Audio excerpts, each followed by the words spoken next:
Good day and good afternoon, and welcome to the MSQ stream for Dawntrail, or at least the first part. I don't imagine we'll finish today, but we'll get started. I'll be playing as Black Mage.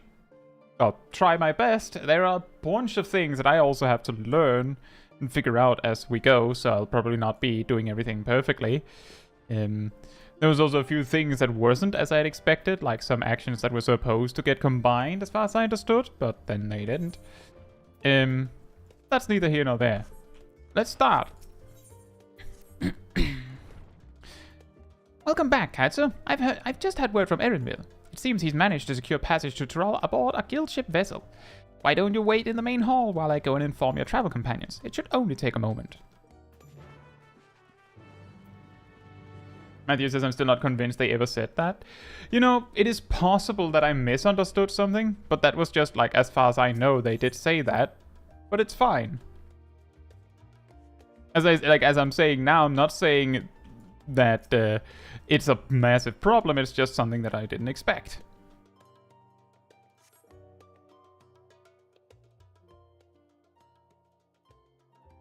Also, I found my tea.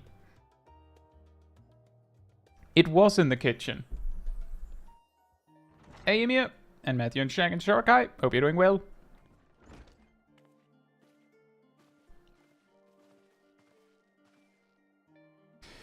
Uchika gave us the good news. We made ready to set sail at a moment's notice. The only thing yet to arrive is Erenville himself. Is that him now?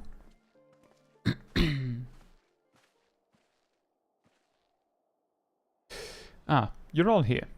It took some persuasion, but the Gleaner's Guild ship has granted us places aboard a vessel bound for Tural. There'll be other passengers, researchers and artisans and the like, so we'll need to share deck space. That's fine, Erenville. I doubt anyone expected we'd have a ship all to ourselves. They're not casting off just yet, so if you have any lingering concerns, now's the time to voice them. I wouldn't call it a concern, but everyone's still clear on what it is we'll be doing in Tural, yes? We've not forgotten. The nation of Tuliyollal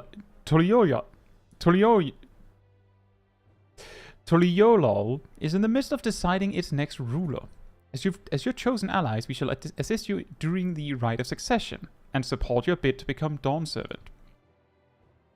In addition to that, Alfredo and I have another objective. As part of its reconstruction, Garlemald seeks ways to reconcile and re-engage with its neighbors. By visiting Tural, we hope to learn more about how its myriad cultures interact with one another, how they find common ground, develop stronger ties, the sort of insights that might help our friends in Ilzabar. But we'll pursue this goal in our own time. You can be assured that we'll give it the contest all due attention. That's all I ask. Otherwise, you're welcome to do as you like. You wanted to find out about your grandfather, right, Kryle? Yes, as far as we could determine from the old missive I found, he had been tasked with investigating the Golden City by your father, the Dawn Servant. Yet, oddly enough, we have no record of that investigation in our archives, and nothing to explain the earring which accompanied the letter. Thus, for reasons both official and personal, I should very much like to get to the bottom of this mystery. I'm sure there'll be a chance to speak with Papa. You can get your answers right from the source. Look forward to meeting him. In any case, you're not the only one with an interest in the City of Gold. The Golden City is a children's bedtime story. I am part of this expedition only because the Third Promise has commanded that I serve as guide. Still playing the part of the stoic servant, I see. What of you? Don't you dare tell me you've changed your mind. Well, I've changed my face.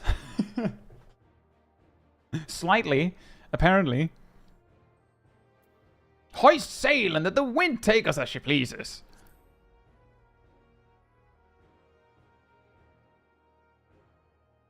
Well said. We won't get far wallowing in the shallows. Right then, if all are still committed to the journey, then I shall make. Then I say we shall make ready to depart.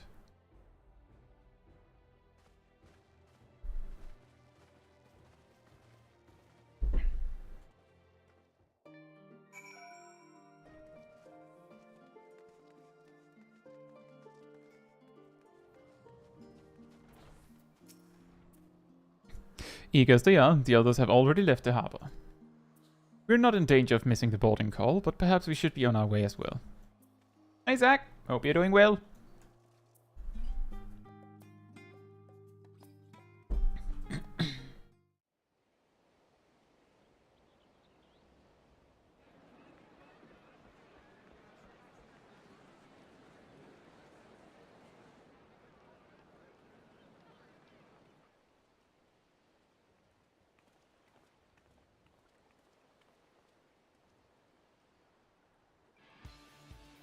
Savoring the moment? I can feel your excitement, your eagerness to explore the unknown. Well, for once, the fate of the world doesn't rest on our shoulders. We might even get a chance to enjoy ourselves. Do not be so quick to relax. Oh, Tural may seem but a short sail away on a map. The vast seas between brim with peril. The treacherous waters of Shade's Triangle alone have claimed countless vessels. Even following the safe route plotted by Admiral Bufiswin herself, this will be no pleasure cruise. Perhaps, but my voyage here was uneventful enough. Disappointingly so. Either way, the two of you have first-hand experience, which will be of great comfort in the days ahead, I'm sure.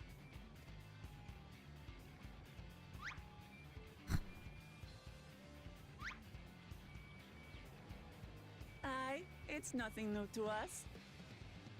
All aboard! We're casting off! It's time. I trust you have everything you need? I love funny sound effects for head turns.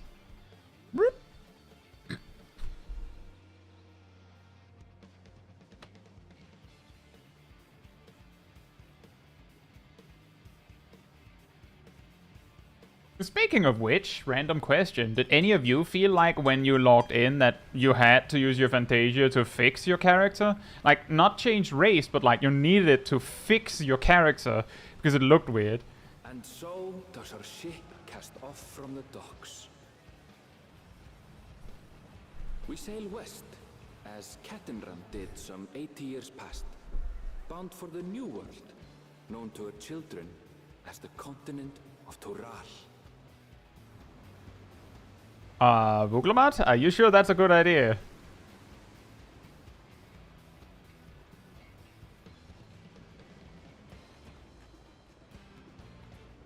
Just wait, Papa. When this contest is said and done, it'll be your daughter who sits the throne. Me, Vuglamat.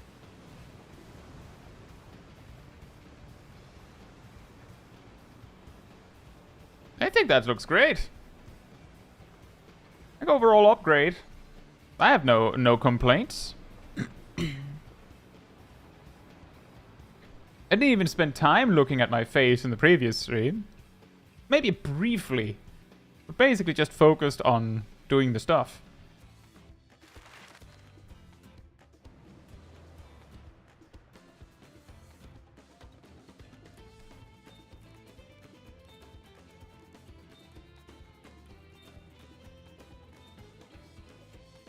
This is the music they used for most of the job action trailer, I'm pretty sure.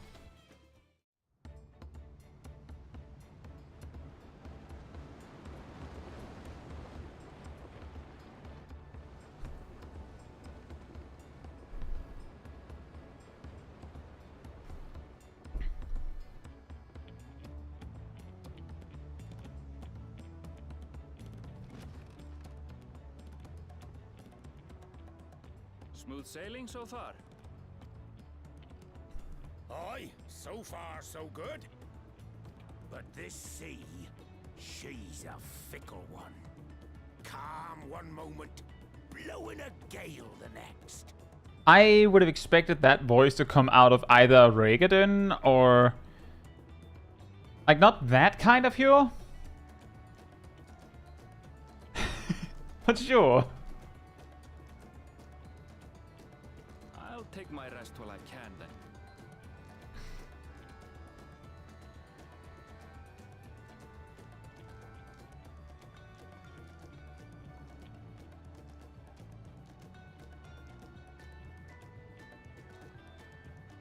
We left port what seems an age ago now, and we've seen naught but open water ahead.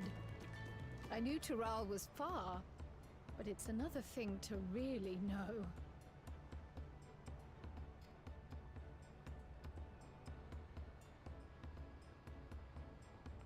Speaking of which, some of our fellow passengers have made this trip before. Several times, in fact. I was able to learn a few things about Tuliyollal and the right of succession. That doesn't sound great, Cerberus. There's unfortunately not much I can do. You can try and, like, poke the EA Final Fantasy 14 EN X account, see maybe if others have reported the same thing. And there's a bunch of bugs and errors. Like, for example, Circus Tower right now is not completable because of a bug. So, like, there's a whole bunch of things, but that there seems like the most pressing issue. Since we still have a long way to go, why not have a chat with them yourself? I'm sure you have questions of your own.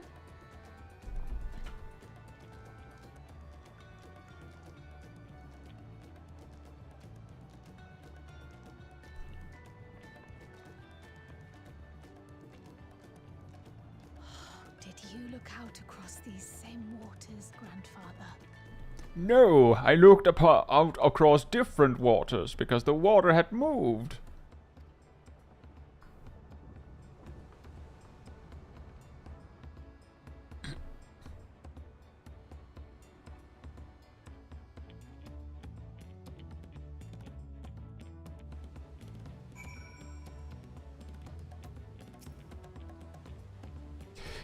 Oh, this will be my first visit to Tural.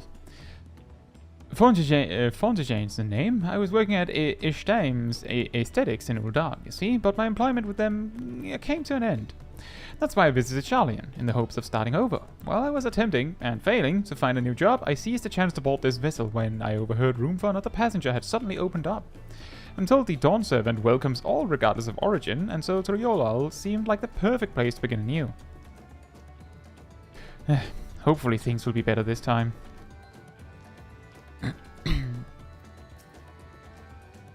I see you never was here before. You great and famous hero. Yeah, I've had enough of playing the simpleton. There was a time when we took great pains to maintain the deception, but with more Eorzeans coming to Tural, it's become impractical. Besides, my mercenary days are over. Too many of our warband have fallen, and so we head home to lick our wounds. Are they saying... Is he saying that all this time, the reason that race there seemed like idiots in Eorzea is because they were acting like they were idiots? Like that they were not something you could communicate with? That's a really interesting way to explain it in hindsight.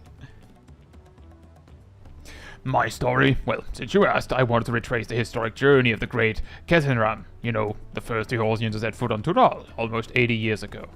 The Namul Jar's leader said to have welcomed Ketenram with open arms and sent him home with a bounty of silverware as a token of their friendship. But the real treasure was the crops he brought back. Potatoes, tomatoes, and corn, which spread across Eorzea like wildfire. His grand adventure led to a culinary revolution.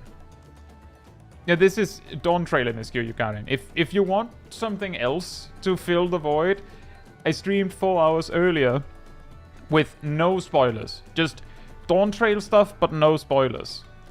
Like, if maybe that can help, but this is Dawntrail in this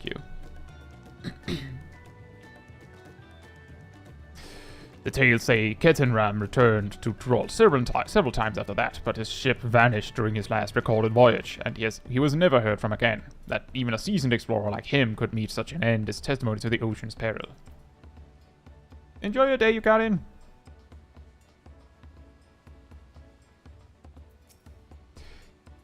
An adventurer, I presume? I'm a merchant myself, based in Uldar. Specialty imports and exports, Eorzean and Turali both. If this is your first crossing the salt, as they say, do remember that the social mores of Eorzea are not necessarily the same as those over yonder. Consider this, it is not uncommon for the various races to be referred to instead by the names of certain clans. For the Mikote, the Hretzaro, the Roska, the Ixbral. Not because every member of a given clan is of the same race, mind, but because many individuals of said race are associated. with that clan. A fair assumption in certain cases, but take care not to give offense.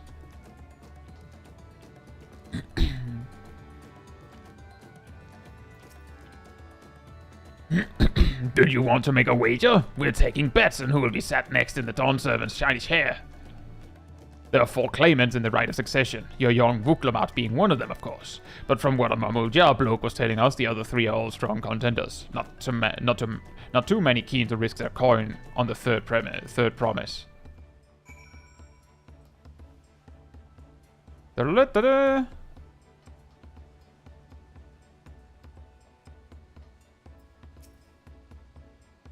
Did you learn anything of interest?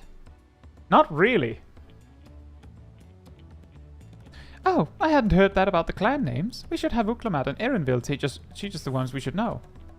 Actually, it's getting a little chilly up here on deck. Let's all gather in the chilly!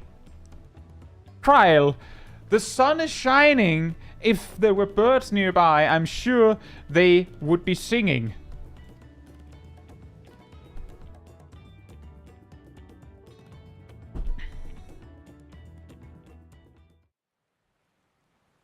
Oh, now I understand you, Kryl. She just painted rain. What did you say? It was good weather? Rain now.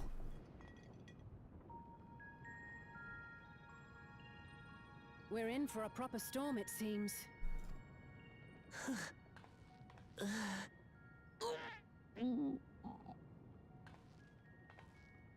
How's your stomach? Any better? I don't know what you mean. I don't get seasick. I'm just feeling a little nauseous is all. She said seasickly. Isn't that what seasickness is? Erinville, you were born in Tural, yes? Do many Vieira live there? The Shetona, as my people are called, have settlements mainly in the north, in Tural. And your family? I know nothing of my father, not even his name. As for my mother... Never mind. We're in the teeth of it now, lads! Reef that sail for the last snaps! Oh dear. Only elders are watch! This wind's too strong to take any sound! Man falling off the mast! We need help! Get him below decks first! Quickly! Before he's washed overboard! Come, we should lend what aid we can.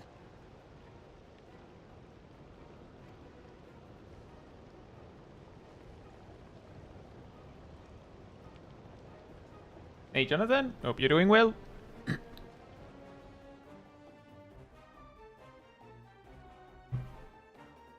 I have not seen the ocean rage with such fury before or since.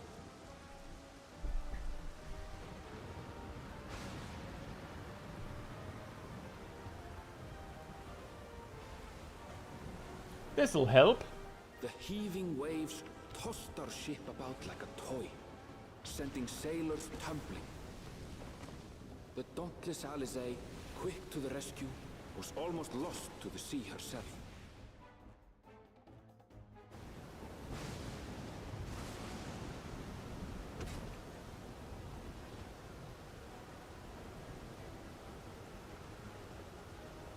Looks like candy. Meanwhile, our champion rushed to deploy the vessel's magical defenses, and thereby shield us from the lightning.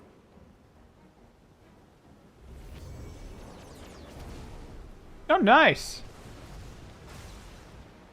What an extraordinary life she must lead to be able to operate such a device with practiced ease.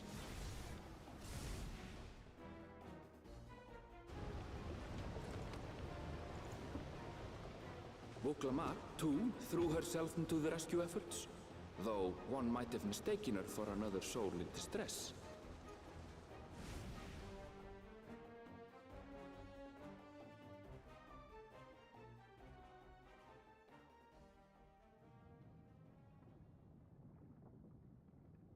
By the time the unruly seas had calmed, our strength was all but spent, and we had yet to even glimpse the shores of Tural.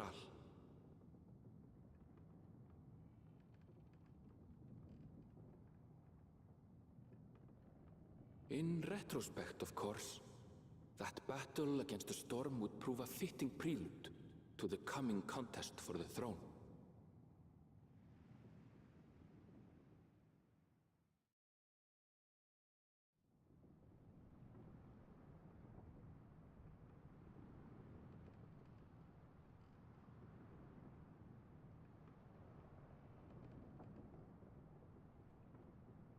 Only we oversleep.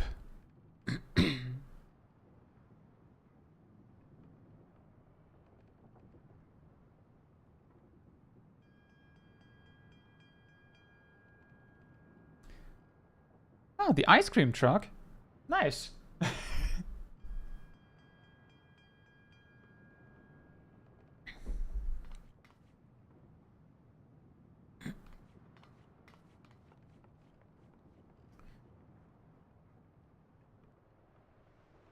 It is kind of like that, Jonathan. You know what's really interesting is that depending on which zone you start in, I'm pretty sure you don't start in a boat cabin.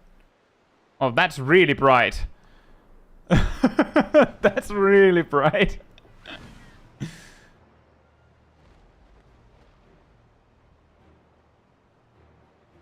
Just someone standing at the top of the stairs with a flashlight, just...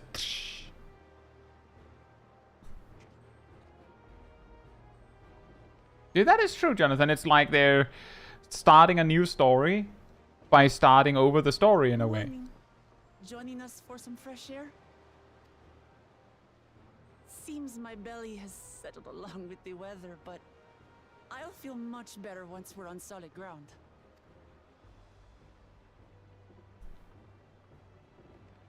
Ugh.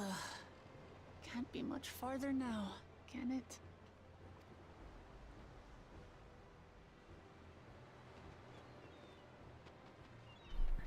Seabirds. Bless you. Land must be near. You need only hold out a while longer.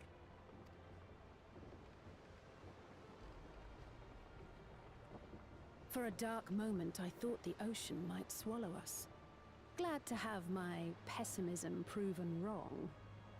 In other good news, I examined the sailor who took a fall, and he's faring well. I'm sure he'll make a full recovery. Good news indeed. If all's well, then we needn't delay in launching the landing boat. Ships have to lower anchors some way from shore. Too close, and they risk having their underbellies ripped open by the reefs that crowd Tuliyollal's coasts. Come.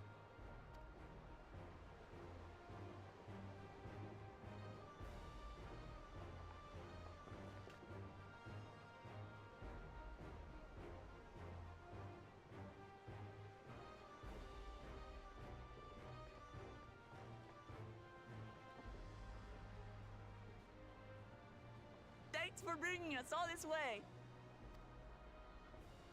Ha! We only did what we were paid to do.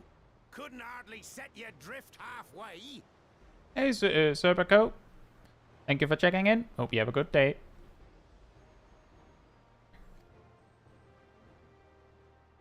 If anything, it should be us thanking you for helping us through that beast of a storm.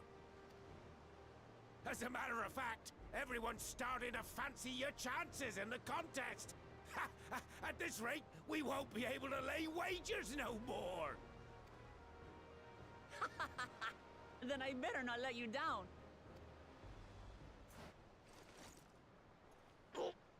Easy, stomach. Easy.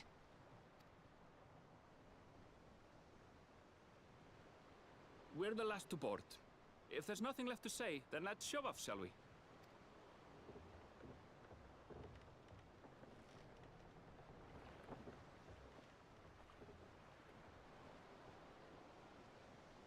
Knots all around.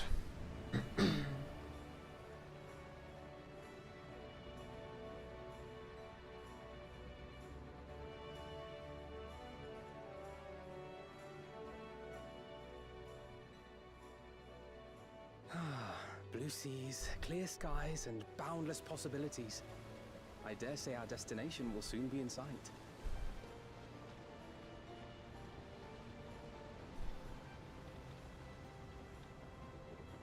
Enjoying yourself for a change?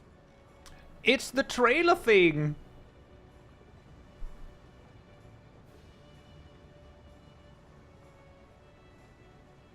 There, look at my friends. Behold the scene of our next great adventure.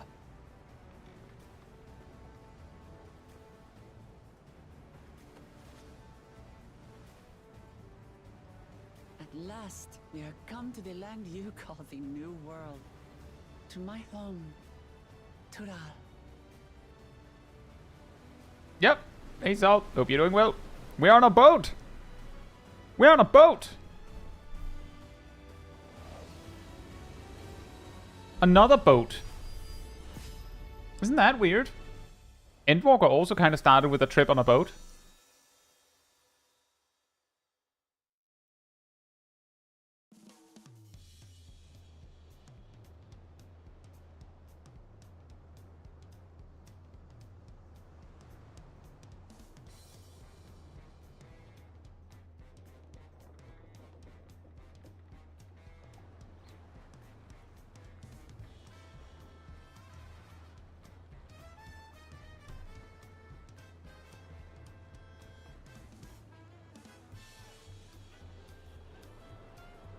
I feel like it should be like nighttime for this music for some reason.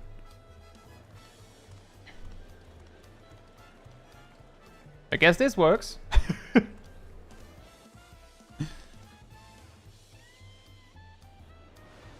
don't know why.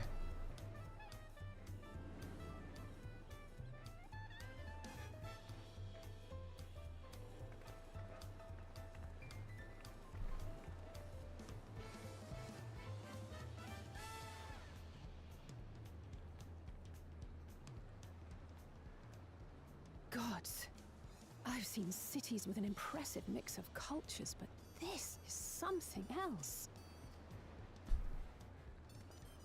Is that a... No. I've never seen Vanu feathers in that color before. You'll find much here you never knew existed. There may be a sea route now, but visitors to Tuliyollal are still few and far between. And as we don't build seafaring ships, only a handful of Turali ever venture abroad. Mamulja sellswords mostly. Those willing to play the fool sail with Lominsan merchants to secure employment in Eorzea. I suppose that makes us a rare sight in your country. Rare and currently undocumented. Were there some forms we should fill out or... Ah, yes, the Sharlian. Forms? Did you forget who you're traveling with? A person who would absolutely forget if we did need to file some forms? Yes, Vuklamat. You are outsiders? Visitors to Tural? We are. Our nation is soon to hold a right of succession to choose its next Dawn servant. We will not abide interference from foreign agents seeking to foment trouble. What brings you to Tuliyollal? I can answer that. These fine people are allies in my succession bid. Third promise. If you vouch for them, then all is well. Of course. Please, accept our apologies. Yeah, I like this guy. No need to bow and scrape. That our soldiers are so diligent in their duties fills me with pride.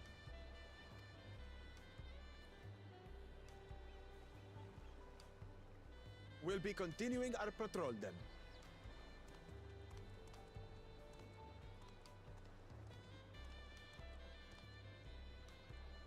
Well, well. You really are a figure of authority here. Are you suggesting I don't look the part?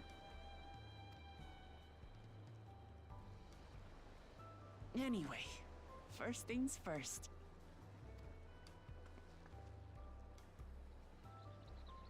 Only 300 Q. That's nice. I bid you welcome to Tuliyollal.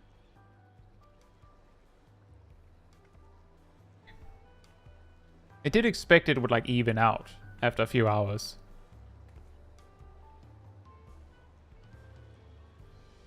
Also true, yeah, you don't really look the part. She actually does look more like a hunter.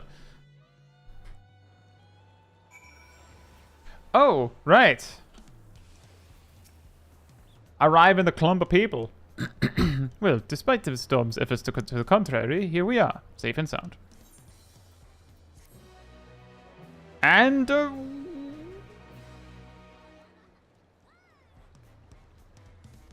wham!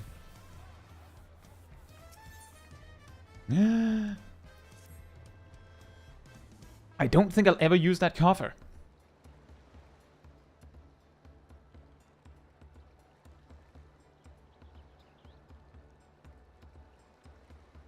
Right then, first things first.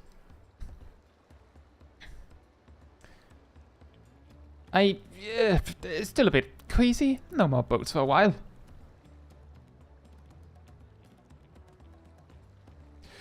I realize we've just arrived, but we should get you familiar with the city before the rite of succession begins.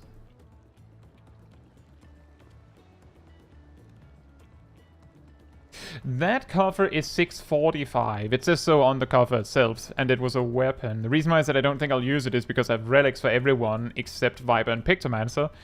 But I'll get 660 weapons for them, for Poetics, so I won't need that cover. But some players in the future probably will, so it's good. No arguments here. I should very much like to explore. Then I'll guide you. Are you sure you're in any condition to do so?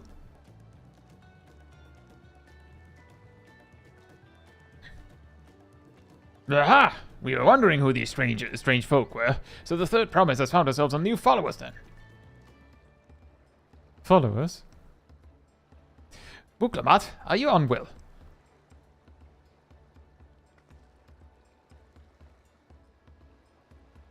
No, not at all. Couldn't be better. The third promise does not get seasick. No, sir.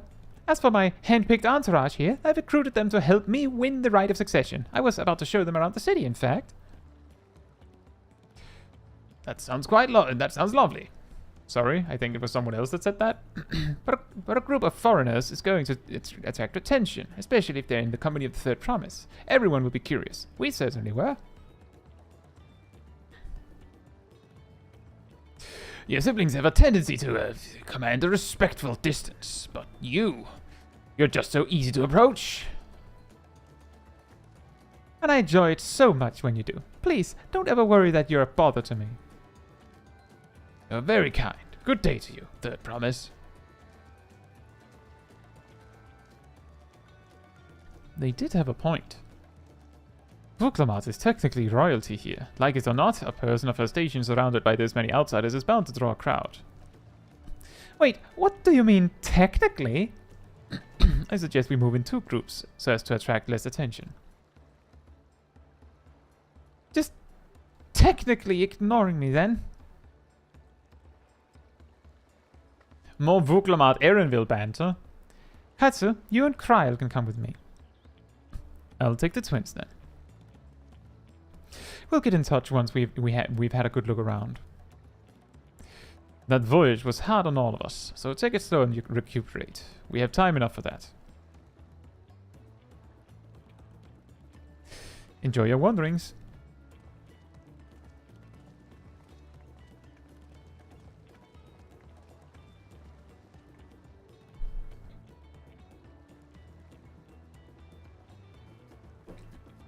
Perhaps we should wait a bit, at least until Vuklamat's nausea subsides.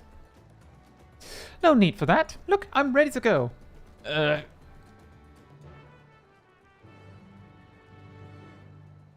you not? But yeah, what's going to happen, Jonathan, is it's probably going to take a few levels of quests before you start finding, like, absolutely certainly gear upgrades in the coffers. I'm fine now, really. Can't stand around all day feeling sorry for myself. What with the contest looming and all. Now then, seeing as we're already here, I might as well tell you about the harbor. Erenville already mentioned the reefs in our coastal waters, which explains why you don't see any big ships moored at the docks. Only vessels with shallow drafts can navigate the bay, mostly small fishing boats or barges ferrying cargo up and down the rivers from inland settlements. Much of the incoming traffic is from Tural, the southern landmass. The clans there produce various goods for export. Their wares are unloaded here and carted off to the merchant stalls in the neighboring markets. Speaking of which, Bayside Bevy should be our next stop.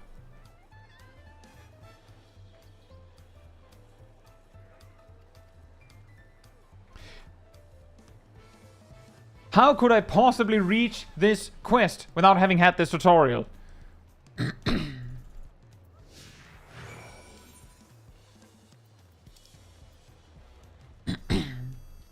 You can use the cover for a free live turn in. Oh, nice. Well, assuming you use it with the correct weapon, I guess. That is an interesting point. I had never considered that. There's also the possibility that it'll be valuable to the right player.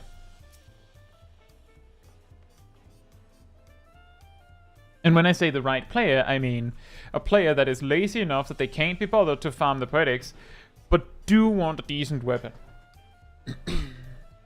This is Bayside Bevy, Tuliyollal's largest marketplace. Being right on the harbor, everything from fresh fish to imported wares go directly to the shelves. Anything you want, they most likely have.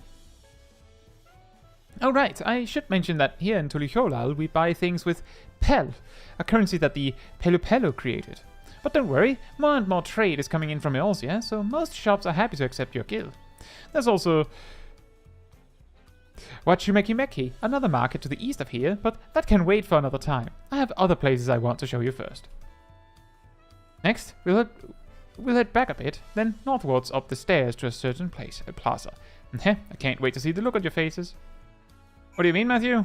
Like skippers? Like story skippers? That could be.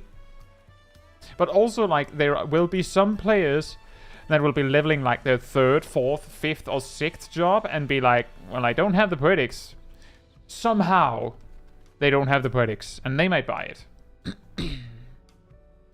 What do you think of that, eh? Nice. Goodness me, you have aetherites in Tuliyollal? I think I told you before, but my brother, Quana, spent 3 years studying in Sharlayan. He fell in love with the nation and its ways, and brought back to us the knowledge of aetherite construction. Papa warmed to the idea at once, had one built immediately. Did you do the attuning thing? If you're ready to continue, we'll head down again and then up the slope to the side. Right at the top is the gate which leads to Tural. Let's make a stop at Bright Plume, post on the way. No, that's the headquarters for the Lance Guard. It's a very pretty one.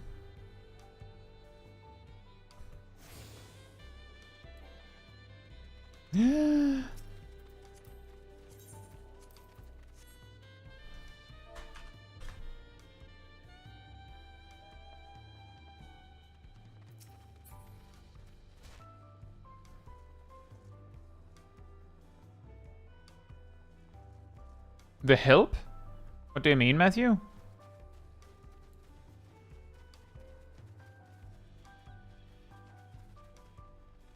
Oh.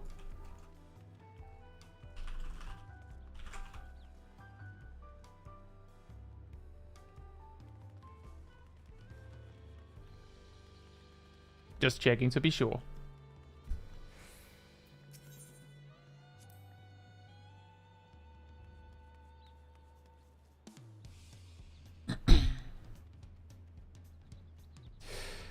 We have a lot of narrow, winding streets that crawl up the sides of the mountain. As you can see, though, the builders made sure the city's main thoroughfares were wide enough to accommodate wagons.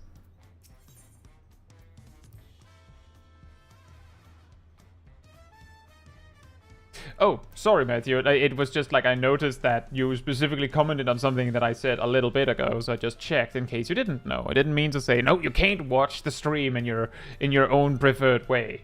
That's not how it was meant to be said. I was just checking.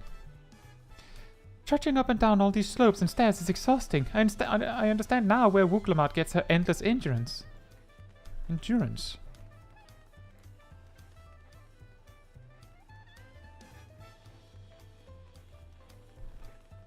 It is a very, very large city.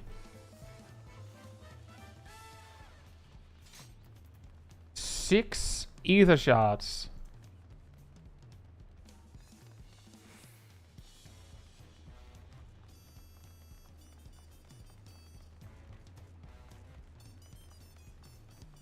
Oh, that's really nice as well. Jonathan says, reminds me of Crystarium in size? Yeah, in a way. Although I feel like this feels a lot wider. Where Crystarium felt like a tall city in a way.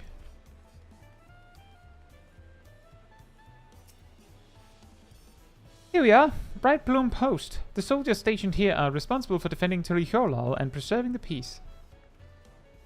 The Lance Guard are led by our nation's strongest warrior, and so, naturally, Papa has commanded them since the beginning.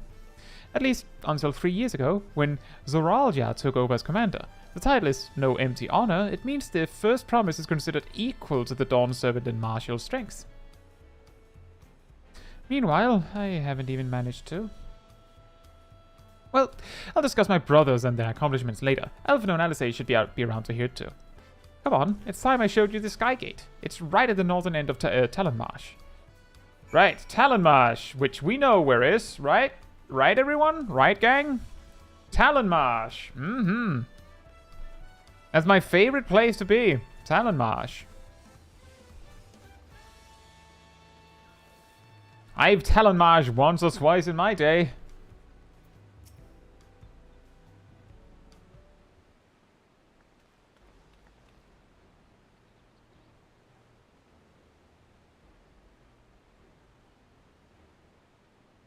Massive, isn't it?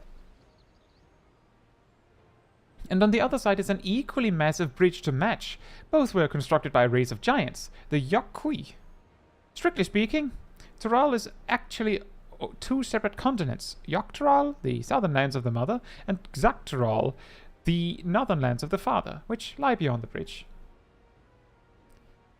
Legends say it used to be one great landmass, but long, long ago, the two gods fought a titanic battle, and when one threw the other to the ground, the impact was so devastating as to split the continent in twain. A familiar-sounding tale. I'm put in mind of the conflict between Hydaelyn and Zodiac. But getting back to Tural, those lands are also part of the Tuliyollal nation, correct? That's right. Isn't my father incredible? He united the peoples of 2 continents into a single nation.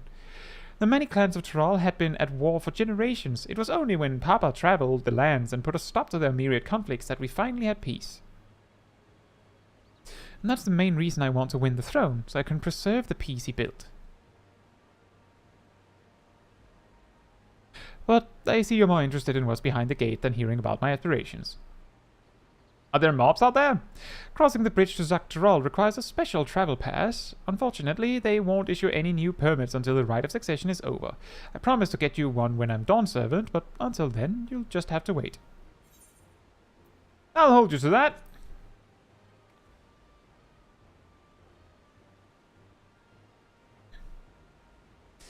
I've never broken my word. Once the throne is mine, that travel permit is yours.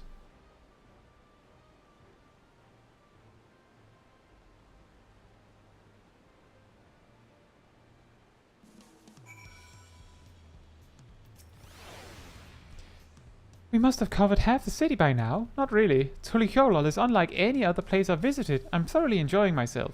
Unlike any other city I've visited, unlike other cities, I'm enjoying this one.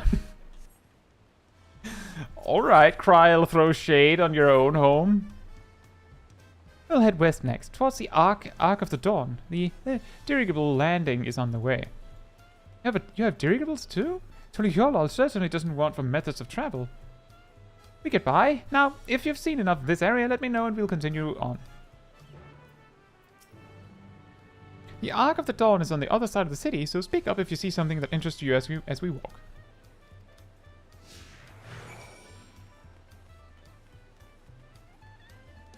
And I kind of want to grab the ether shards while we're running.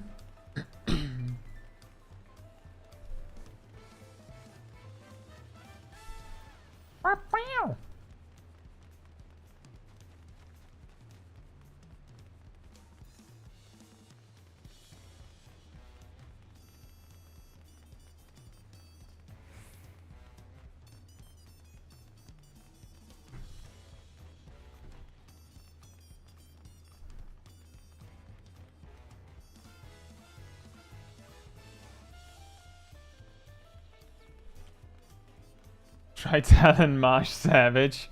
Yeah. I'm still struggling to conceive how one could construct an entire city on the side of a mountain. It was originally the site of a Yakui temple. The giants built it when they were first making the bridge to Tural, to appease the god who slumbers in the great ocean trench. After the Yakui withdrew, the temple stood empty for centuries, so when Papa was establishing his new nation, he saw a structure he could refurbish into a palace, sitting practically in the center of Tural. He gathered artisans to do the work, and the houses they built for themselves became the foundation of the city you see today. Speaking of houses, we'll be passing through the Resplendent Quarter, the biggest residential district in Tuliyollal. We climbed these sets of stairs here, all the way up. Well, first, I'm going down this way because there is an ether shard to be acquired from Wachu Meki Meki. Wachu Meki Meki.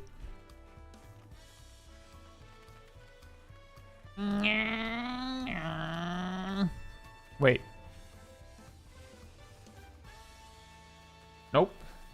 Not connected here, apparently. Whee! Ow. My leg!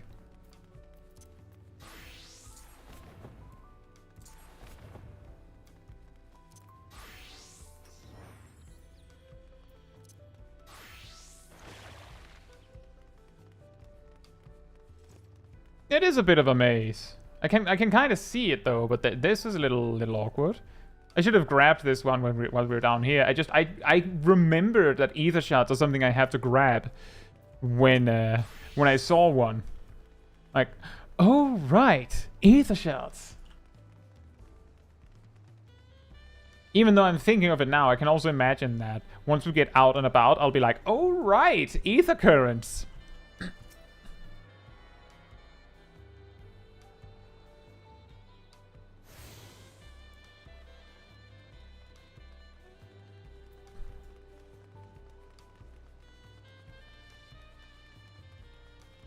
I think I missed that one too, and I was right next to it.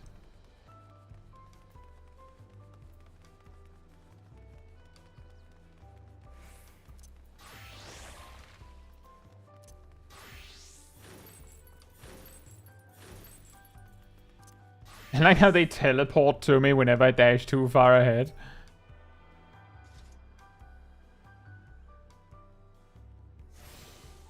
Right, 4 left.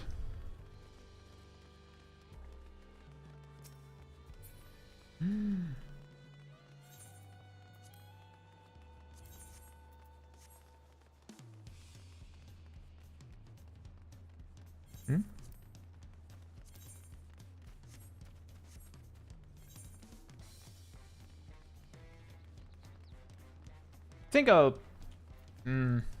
I think I'll pass the rest of them when I need them.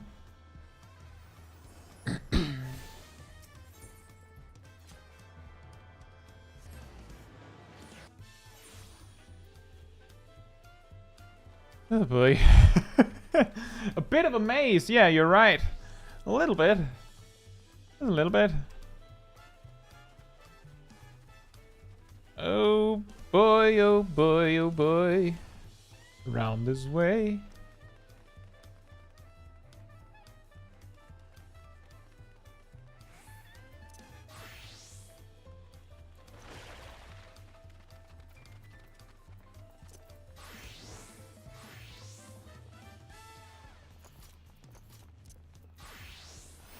That smudge action looks awesome, by the way. I know it's just a dash forward, but it's fun to use just because it looks great.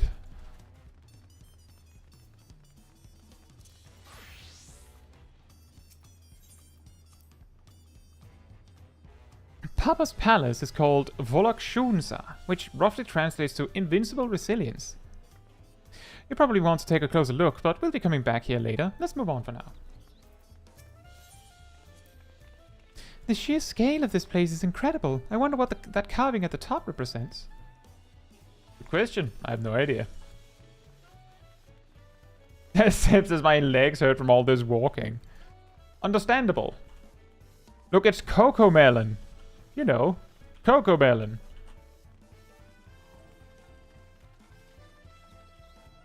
Any parents watching this just getting like... nervous. Spasm.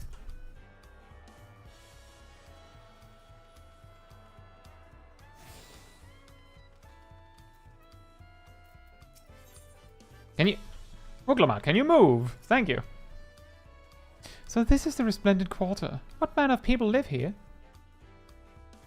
Oh, we have residents from all the Tural clans. Mamulya, Grbal, Xebral, Pelu Pelu, Moblin, Hanu Hanu. We also have Tonawavta, Retsarum, and Shetoda, who moved south from their ancestral lands in Tural. In essence, it's a gathering of people from every corner of Tural. A true representation of Tuliyollal's diverse character. The adornments on each building contribute to the eclectic cultural aesthetic. It's all so beautiful. I'm glad you think so. Come, we continue down the stairs.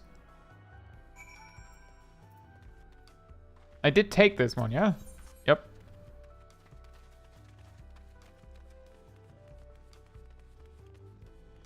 Well, Sip, it makes sense to spam a few onions at this time, because anyone who's doing shared fates will have their chocobos power leveling right now, so they'll probably sell. Just give it a day or two.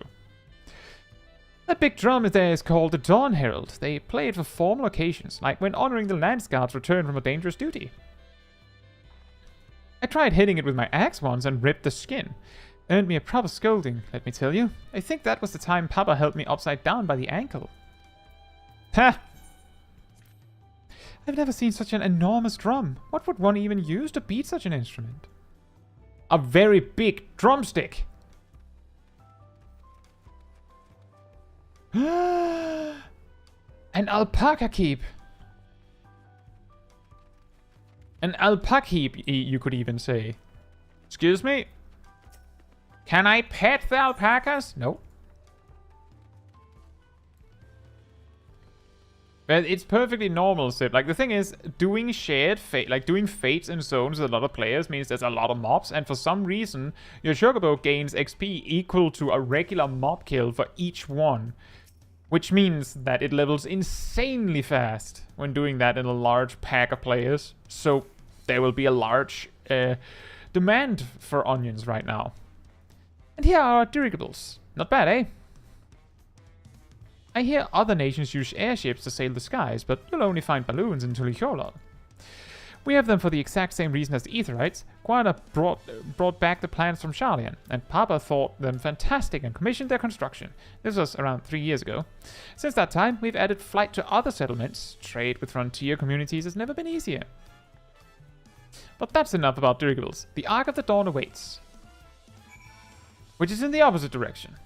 Oh, there's already a... Wait, they're level 80. Never mind. That's a good point, Sip. I guess maybe they're expecting that they won't sell if they don't sell them quick. There's also the possibility that they don't know how markets work. So they just undercut without, like, understanding why you undercut. Like, Sip, in your case, what you should do is just put your onions up for the price you believe they will sell for. And just leave it at that. You don't have to do any more than that. You just put it up for the price that you believe people are willing to pay for it. And that, of course, also implies that the supply has to dry out enough that it reaches that price. Like, understanding what that price is means you can just put yours up immediately. You don't need to undercut. You just set it to the price you believe it'll sell at.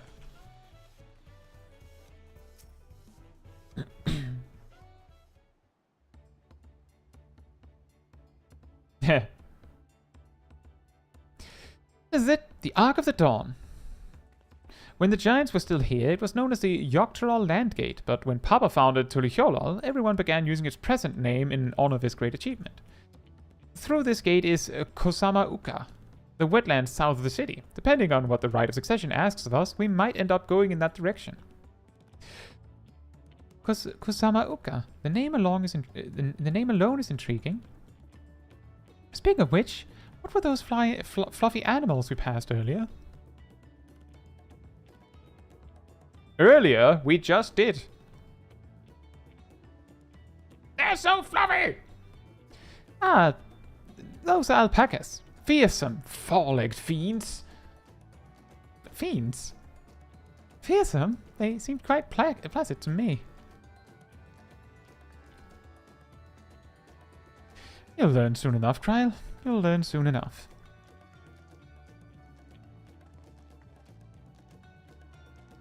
But forget the alpacas. I have something far more important to show you. Come along.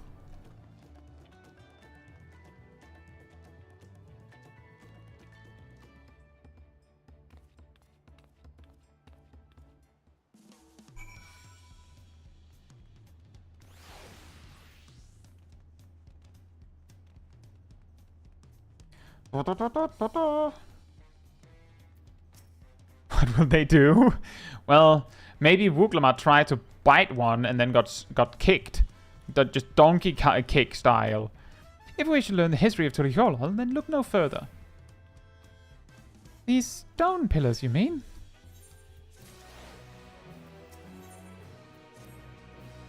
What is special about these pillars, if I may ask? At a glance, they might look like ordinary stone decorations. But if you take a really good look, you'll see there's something much more interesting. Do I take the look from here?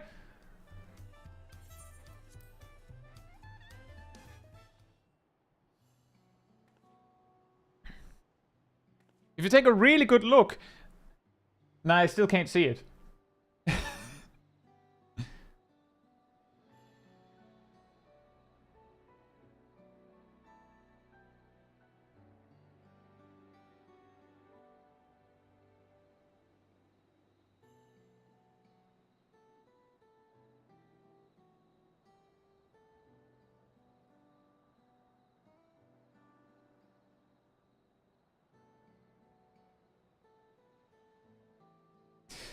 Pictures? Wait, no, these are glyphs.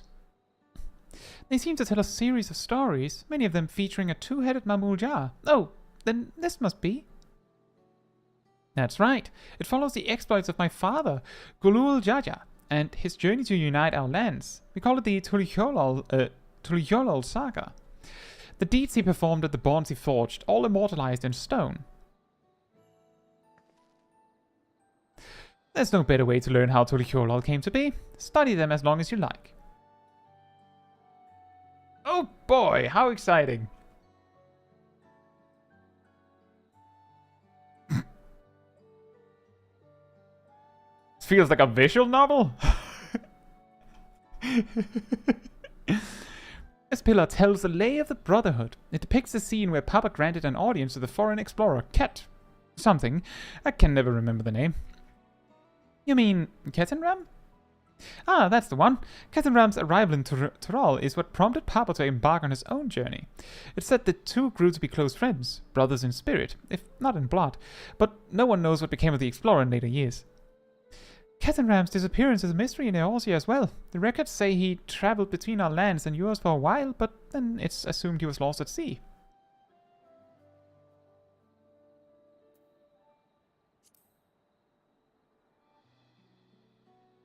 Here we have the Lay of Reeds. This is the story of when Papa visited the Hanuhanu in the village of Kosamauka. Ah, the people Alphino almost mistook for Vanuvanu, if not for the colorful plumage. He spent a fair bit of time among the Vanu in the Sea of Clouds, so it's no surprise he took an interest in your countrymen. I don't know how it is with your Vanu, but our Hanu are a bright and cheerful sort. They hold this one festival every year, very famous and a lot of fun.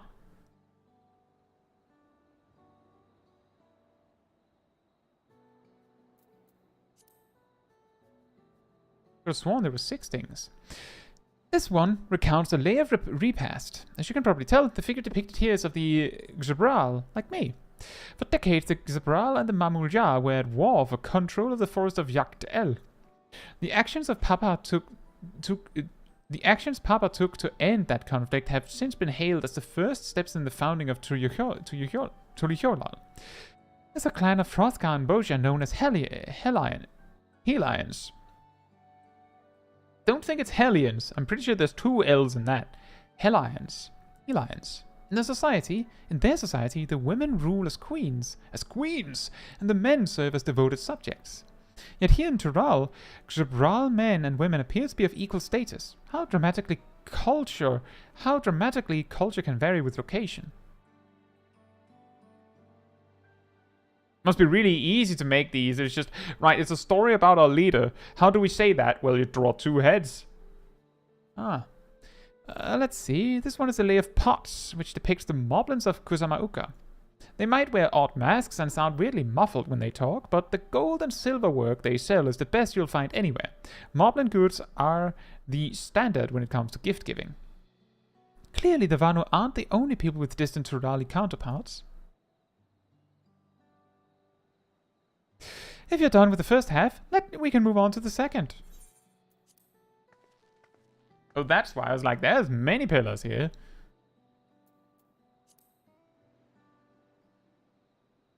The Lay of Gold. This pillar shows one of the Pelupelu, whose homeland is in Urkopacha. Having created our currency, the Pelu are rightfully known as the Merchant Clan. They oversee Tuliyollal's markets, and their traveling peddlers are a common sight no matter where you go in Tural.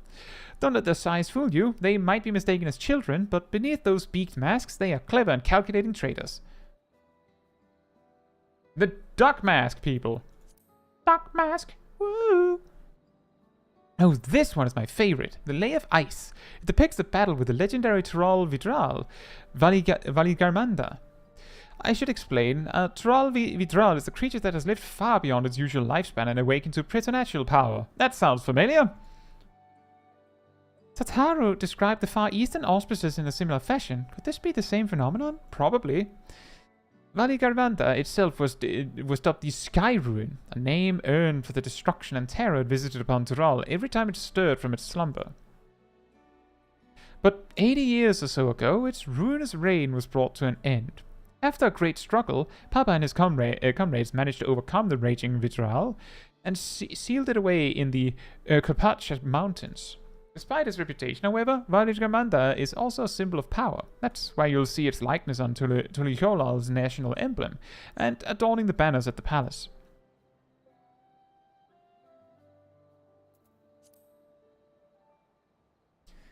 The Lay of Proof. That big fellow is of the Yokyui, the largest of Tural's people. These giants once used their great size and strength to establish a dominion encompassing all of Yok-Tural. Having brought the southern reaches to heel, they then turned northwards, setting their sights on Zak-Tural. You'll recall that massive bridge they built beyond the Skygate. Sometime after launching their northern campaign, however, they just gave up. They abandoned the lands they'd conquered and withdrew into the mountains of Urkopacha. I've never seen any of their kind so much as set foot in the city. This is a people with the power and resourcefulness to raise a temple on a mountaintop and build a bridge across the sea with stone. What would move them to renounce their ambitions and their place in Turali history?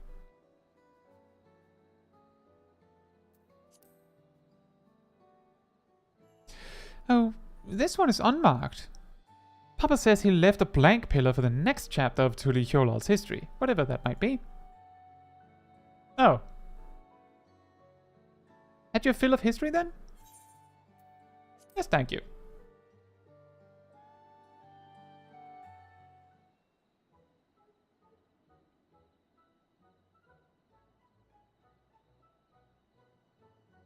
Glad to hear it.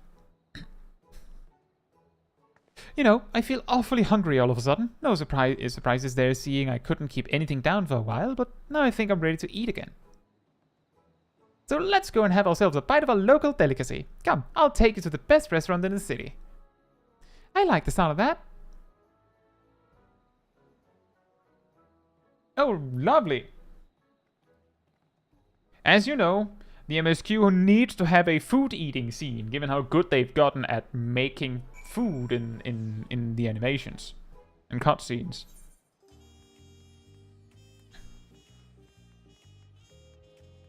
I think I'm just missing that one.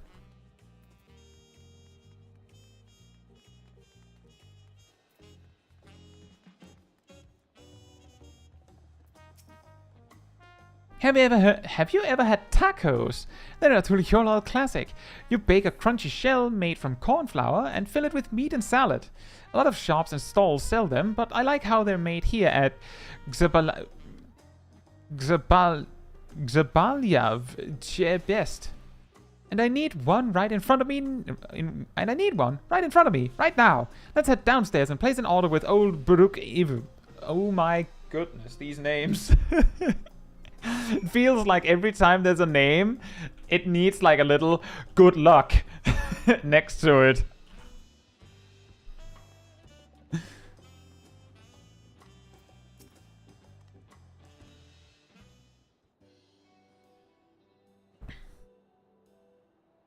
Brook-evo! My companions must sample your heavenly tacos. One for each of us, please.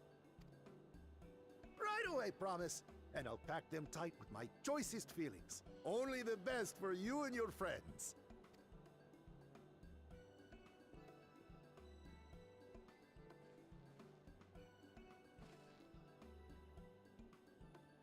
Did you hear the Silver Scares are back? Seems their overseas foray ended in disaster. More than half their warband is missing, including their leader.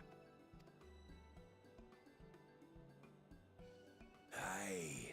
And now keen to rebuild their broken reputations, the survivors seek the Golden City. A fool's errand. How many hopefuls have disappeared in search of that fable?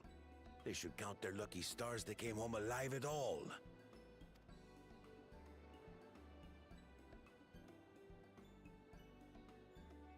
The legend of the Golden City is well known here, I take it. It is, but as no one's ever seen it, many question if there is any truth to the tale. Like our skeptical Erinville. I can't imagine the Dawn Servant would request a formal survey for a place that doesn't exist.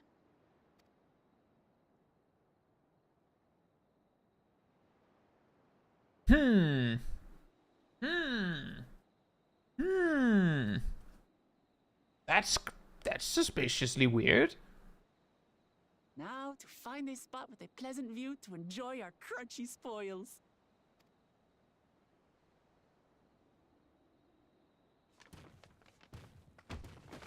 Oh. Oh.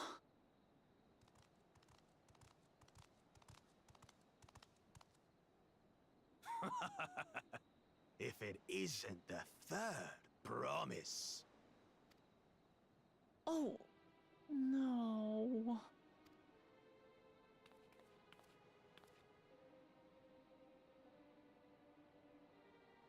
I don't know these ones.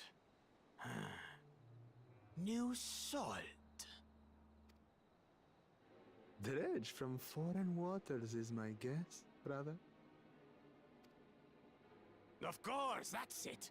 Wuklamat is so afraid of the coming contest that she went crying for special help. Was there something you wanted, Bakul Jaja? The third promise remembers us! Such an honor!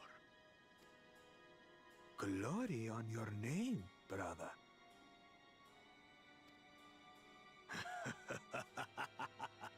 And on yours, brother. I know my rivals for the throne. Nothing more. Another child of the Dawn Servant? No, this brute. We have no ties to their farce of a family. Unlike the sneevling housecut, we are blessed siblings, the elevated chosen. We alone are fit to succeed Golul Jaja as Dawn's servant. All peoples are equal in Tuliyollal. Your heritage gives you no greater claim to the throne.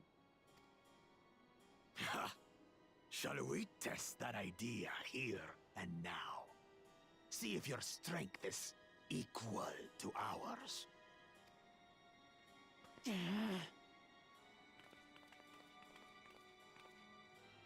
None of this has any bearing on the right of succession, correct? Best not waste your energies on pointless scuffles.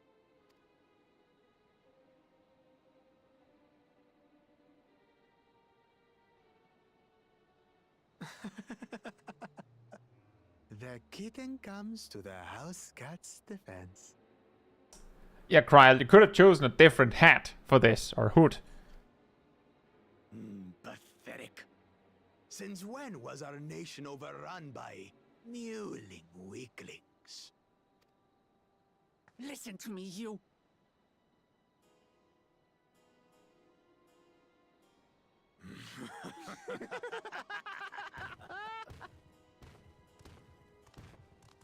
About the tacos. A two-headed mamulja. I knew of them, but that's the first I've seen in the flesh. Some get it into their twin heads that they're destined to follow in my father's footsteps. So they travel to distant lands to hone their battlecraft. Those are likely the ones you've heard about. Are there other two-headed claimants? No, just Bakul Jaja. Even in Tural, his kind are far from common. The Mamulja people largely belong to one of three clans. The Hubigo, the Bunewa, and the Dopro. Every once in a great while, a two-headed offspring is born from a union between the brown-scaled Hubigo and the blue-scaled Bunewa. The child grows to possess immense strength, both physical and magical. Hey Ardell, hope you enjoyed the MSQ too. I'm not that far into it, so you could absolutely catch up to me and pass me. Blessed siblings indeed. Forget them. Let's go and buy more tacos. I can think of nothing better to rid me of this bad taste in my mouth.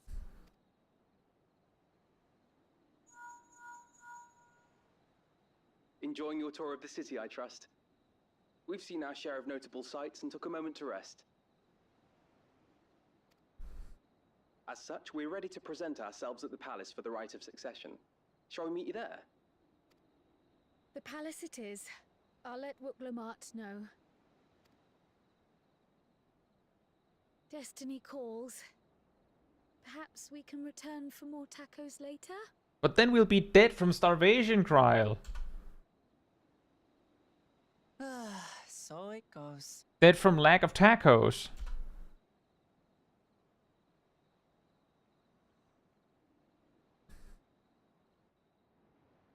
I could imagine that cutscene looks a lot funnier with two Lalafels because it's just Wuklamart and her two Lalafels. The Lalafel bodyguards.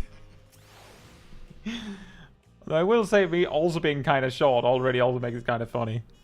I was looking forward to trying some authentic Tuliyollal cuisine, but we should hurry and join Alvina and the others at the palace.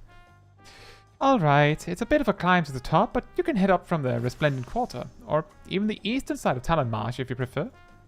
Now that you have an idea of how the city's laid out, I'll let you find your own way to Volokshunsa. Oh, my poor empty belly.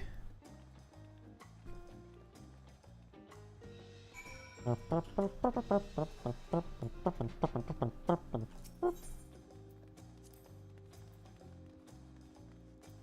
guess that one.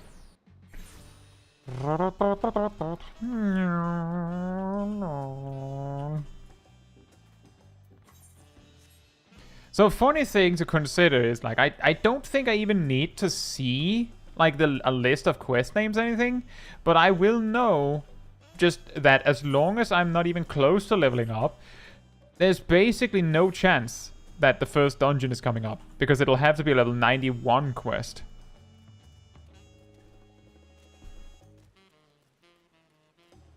So there's like, either this XP is going to start to ramp up real quick, or there's like still 10 quests to go before we're going anywhere.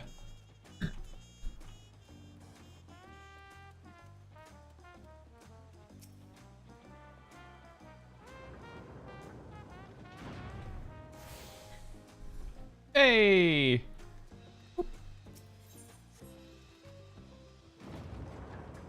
Open the door for tiny little me!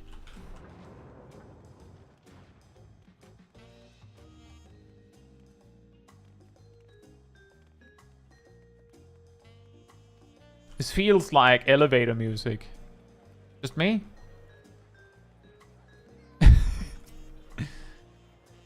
You made it! Good. Then we're all here. I'm still hungry enough to eat a whole roasted colibri, but the contest won't wait for us forever. Look, it's Natsu! I'm speaking to Erinville, blah blah blah blah. Sure, whatever. Many cutscenes time! I've acquainted the twins with the city as best I could in a short time. Their unbridled enthusiasm made it rather difficult. Invariably, something would catch their eye, spurring them to run down an alley to investigate. It was like herding a pair of unruly squirrels. And?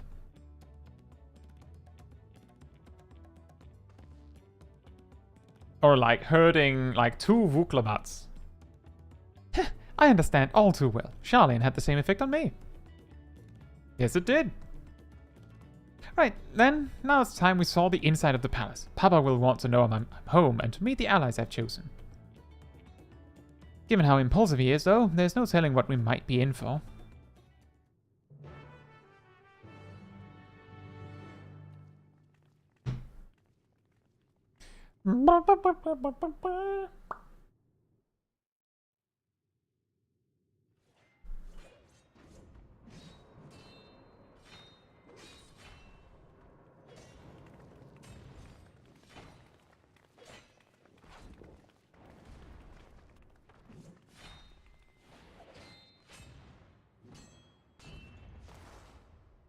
Oh, hi, Estinian.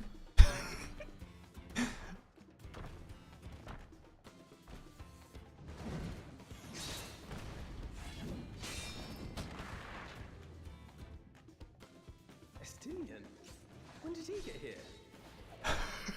What's the point? Why is he here? Oh, you know this man? Whenever my father spots a promising opponent, he invites them to Sunperch to duel. Pressing duties or no, he can't resist a good fight. So the one that Estinian is crossing blades with.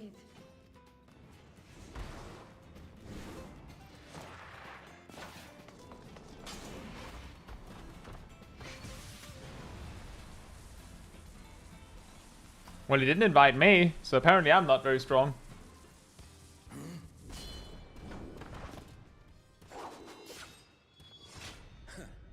That will do, Spearman.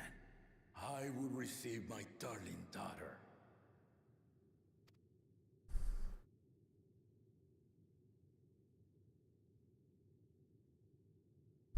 Know that you are the strongest I fought in many a moon, if not longer.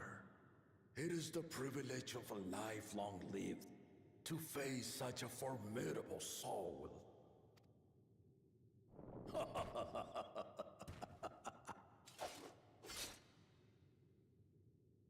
If it's formidable you want, then look no further than that woman there. Oh, thank you. Hi, it me.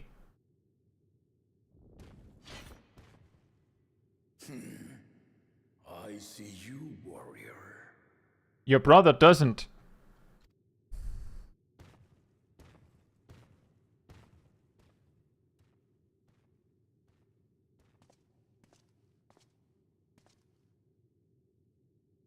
We had no idea you meant to visit Tural.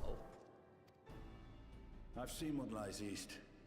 This time I chose west. And thus did our itinerant dragoon make his travel plans. You witnessed our bout. If you thought he was fearsome, that was with one head dozing. I'm not sure I understand.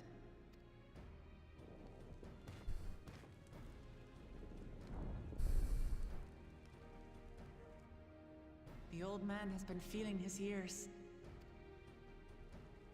The uncovered side is the head of resolve, and age has only deepened his love for combat. But the head of reason, wiser of the two, sleeps more and more these days. As I understand it, the veil helps with the restoration of his magical energies. Enough about me, Lamati. I want to hear of your adventures. Lamachi. A term of endearment. It's what my family calls me.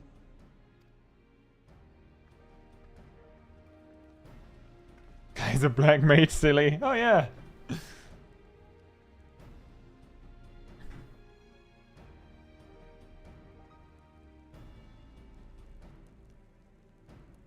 Oh.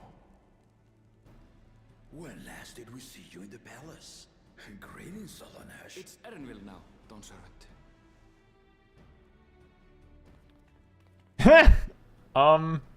I took the name while abroad, and have since grown accustomed to it.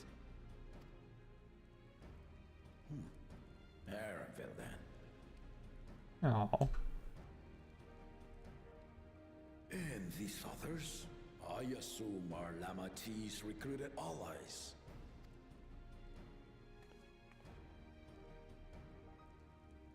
Ha! All-tempered steel. Yet as much as I enjoy testing their metal, the hour of the right is at hand. I will summon the other claimants at once. Then I shall leave you to it. Good fortune, my friends.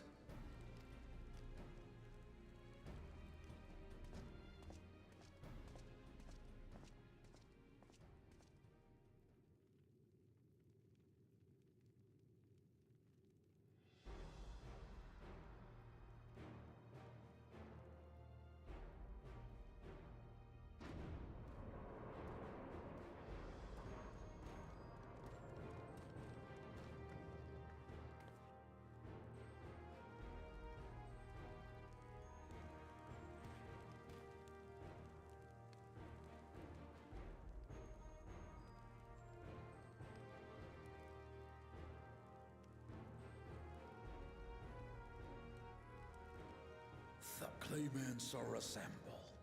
I find it extremely funny that you have like our little entourage, another very small entourage, then there's Mr. Twinhead and his entourage, and then there's just a machinist, Mikoto, man. Hi guys. Hey. Oh, I needed a party. Oh, right. I forgot about that part. That's what you call a checkmate, isn't it? Oh well, I'll figure it out. The first promise, Zorolja. The second promise, Ona. The third promise, Uklamat.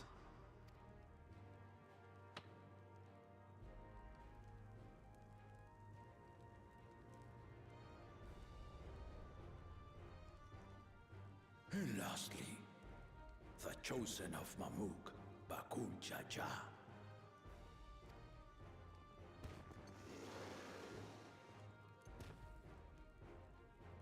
You four will compete in the right of succession, the outcome of which will decide who takes my place as Dawn Servant.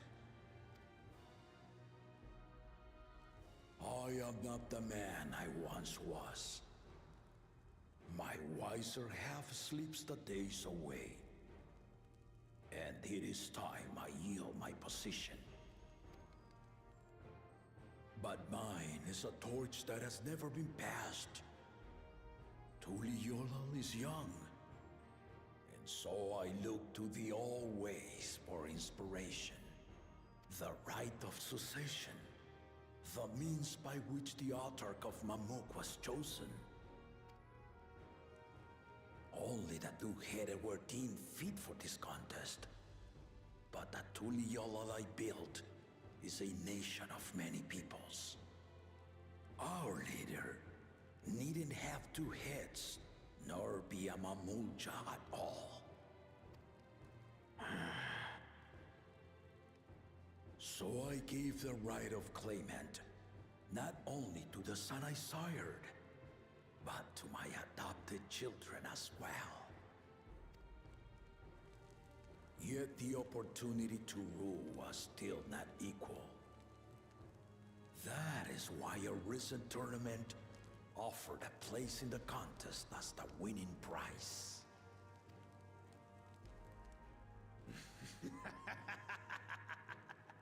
Now you have us to compete against. Don't interrupt.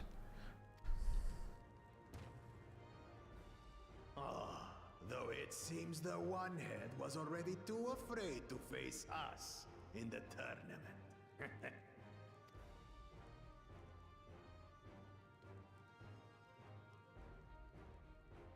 Our brother was in Shock Tural leading the Landsguard on a campaign to eradicate a Tural Vidral. Anyone with sense would know he was too busy for games. Oh! Nice. Now for the part you've been waiting to hear. The nature of the contest itself. To triumph in the right of succession, and thereby claim our nation's throne, you must travel the lands of Tural and find the City of Gold. Kona just over there already hypercharging, just sending out blazing shots out of nowhere.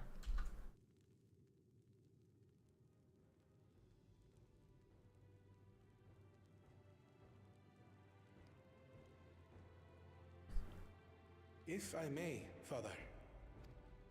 Speak, Kona. The Golden City is an ancient Turali legend, but after so many failed attempts to find it, the story has become more fairy tale than fact. If you would charge us with such a quest, are we then to assume you have proof of the city's existence? I offer as proof my unbroken word, for I have seen it with my own 4 eyes.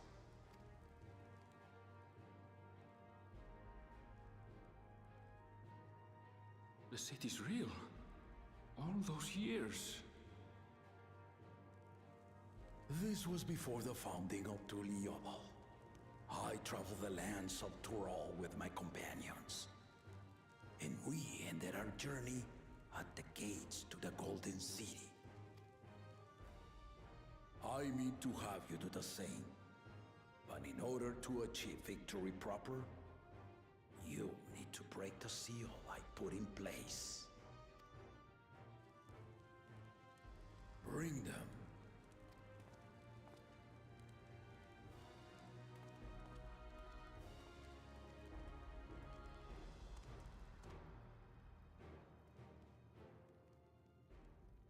You could have had them in the room for this conversation, you know?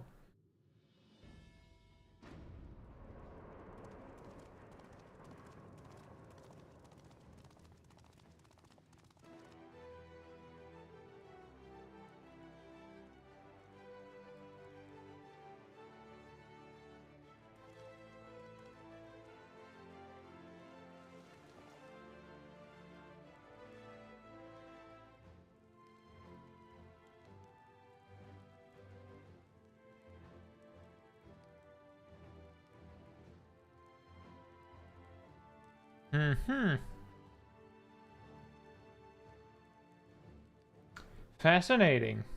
The Tuliyollal saga. You will retrace the path I walked to unite our peoples, step by step. Along the way, 7 chosen electors will be waiting to measure your worth. Earn their keystones by performing the feats they ask of you. Once you've fitted each of the 7 tablets with the keystone, you'll have the key to unlock the seal on the Golden City's gates. So the contest is in stages, none of which can be skipped by rushing to the ultimate objective. Exactly. Exciting, isn't it? Martial tournaments, hunting festivals, and now this? You do so love your contests, Papa. Were I a few years younger, I would have joined in myself, giving you a proper challenge. You may think the ride is tedious or nonsensical, or both, but I am yielding our nation's throne. Let me have this final indulgence. A waste of time. Just name Bakunja just successor and be done with it. Bruh. The rite of succession begins now. I'll be watching you progress with great interest.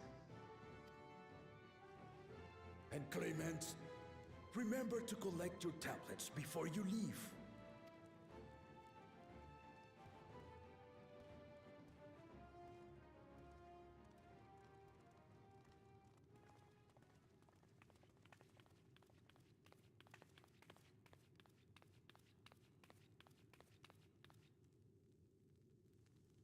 You are one of Lamachi's allies. Speak freely. I am Kryl Baldessian, representative of the students of Baldessian. My name is perhaps familiar to you? Ah.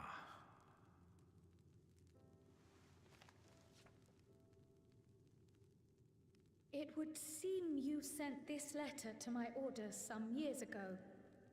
The ink has since faded and much of the writing is illegible. Even so, we managed to determine the essence of it.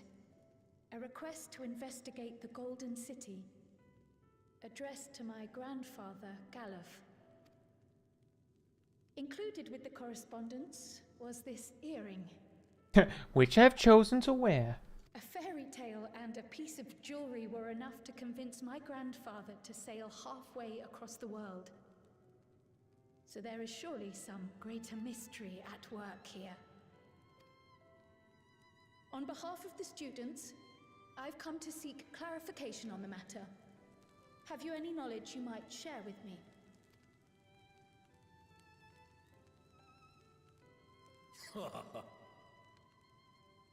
No, not at this time. I have tasked the claimants with finding the Golden City. To fulfill your request would afford one of them an unfair advantage in the right of succession. Oh. But once the contest is decided, I plan to entrust the entire truth to my successor. If you want to hear it, then you had best help Lamachi win. Very well, Dawn Servant. On my honor as a student of Baldessian, I will find your Golden City. Thank you for hearing my petition.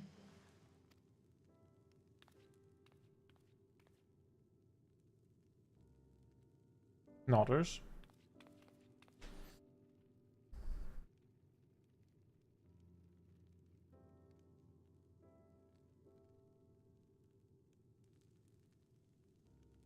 How about that? She's grown into a remarkable young woman. You should be proud, Galuf. But unfortunately, you're dead instead. Or something. I don't even know.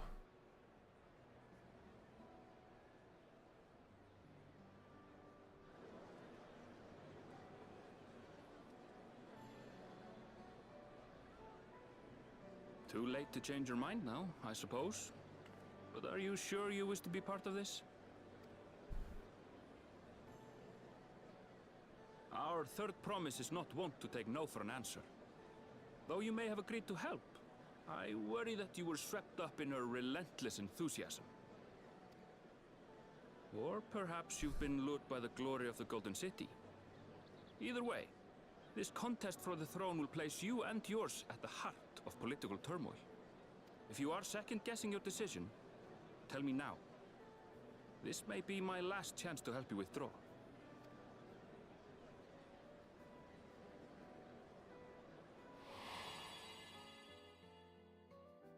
Life is a series of journeys, my friend.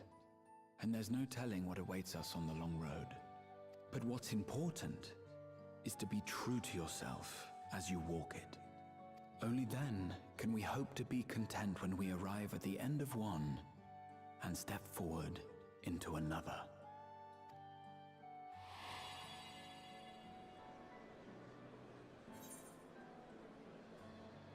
I want to see where this journey leads.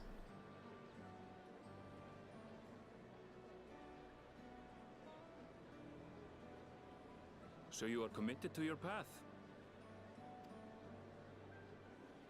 I will speak no more of it then.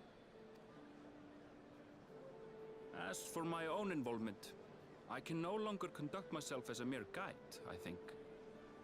Not after the Dawn Servant's revelation.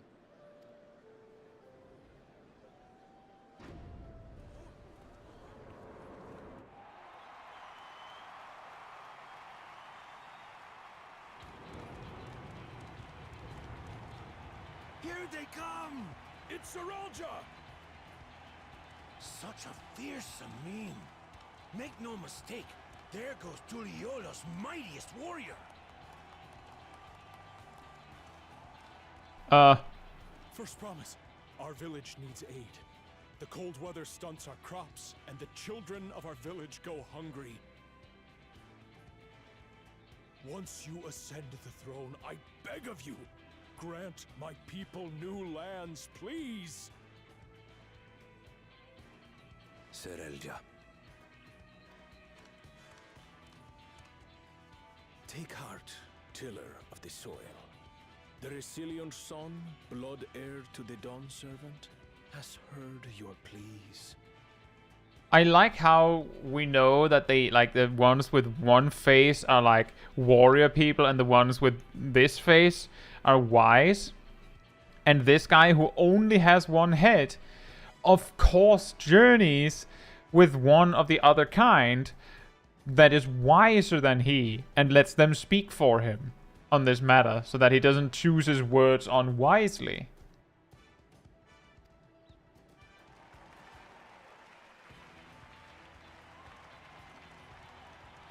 Like, he resolves the problem of him only having one head by finding someone to pair with. Saralja, the first promise and commander of the Landscape. Saralja, the Palaceer. As he was so careful to remind the crowd, Saralja is indeed the natural child of Gurul Jaja. And Resilient Son, is that another title, like the first promise? After a fashion. Common knowledge has it that two-headed Mamulja cannot sire children. Yet Saralja was born all the same, with the head of Resolve's features and the head of Reason's scales. An extraordinary example of life's unyielding resilience. And a warrior's reticence. He says little, but the way he moves... I know a hardened soldier when I see one. He's a natural swordsman. A gift he inherited from his father. Some even say that the son has already surpassed the sire. Should he come to power, the first promise means to employ that martial prowess in the conquest of foreign lands. For this, he and his supporters have been labeled expansionists. This puts him in direct opposition to Wuklamat, who advocates for the preservation of peace. You may recall that she spoke of a claimant who cannot be allowed to rule. That is Saralja, the warmonger.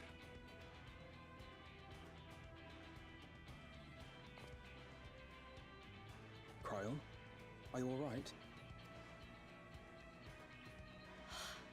The echo. It gave me a glimpse into Zeralja's ambitions. Deep and unknowable, like an abyss. Yet at the same time, a roaring, unquenchable fire. It was a trifle terrifying, to be frank. Well, you're not Frank. You're Kryl, so it's fine.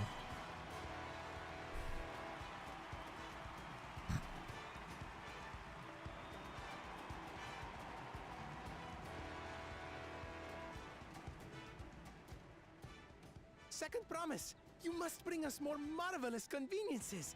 More dirigibles and trains and the like. We need you in charge to make trading easier. The elders, they complain about abandoning tradition. But we're not like them, afraid of everything foreign and new. You have our wholehearted support. With your ingenuity and knowledge, you're sure to win the contest. Forgive me, but the rite of succession is barely begun. I will hear your petitions if and when I am named Dawn Servant. Logical. If you will excuse me.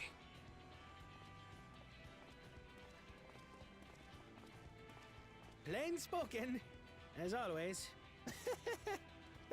That's Arcona. Practical to a fault.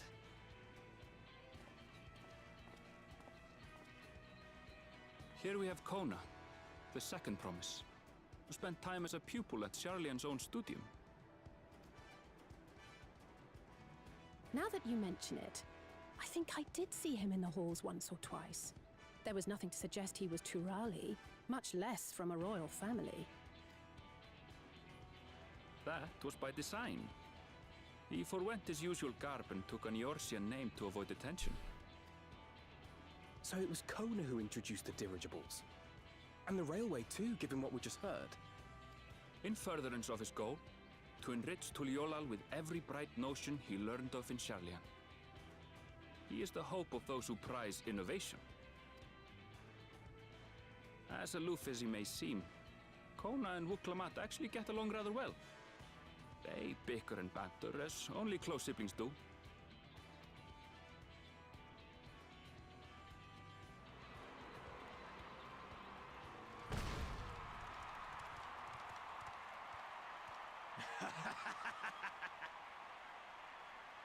How gracious of you all to cheer the lesser claimants.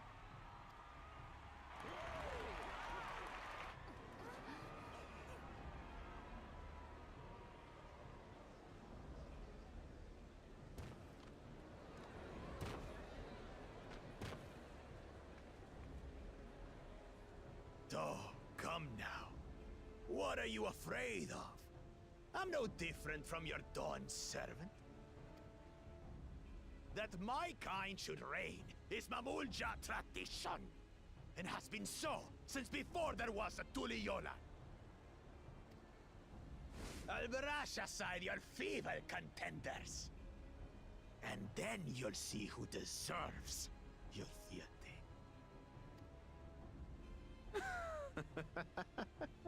Well said, brother.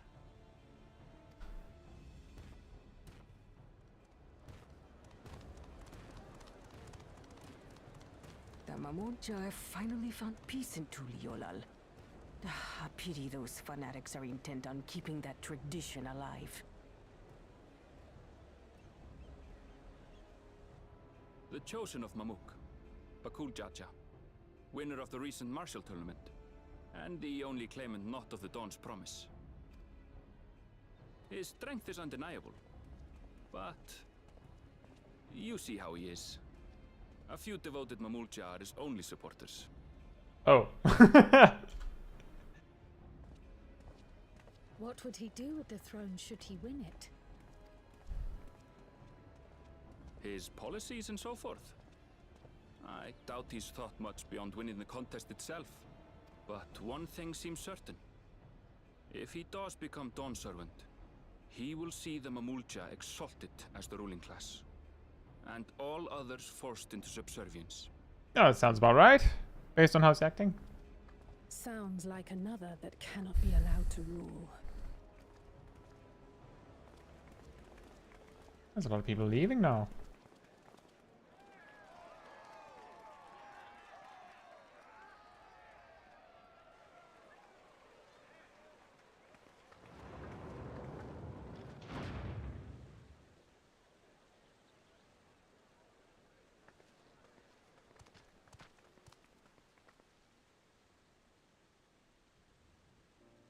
We wish for one thing and one thing only, Third Promise. To abide together in harmony with our neighbors whom we love in this land we share. It is our way, the Turoli way. Galul Jaja built for us this peaceful nation, and we beg you to preserve it. You have my word. I won't let your pleas go unanswered.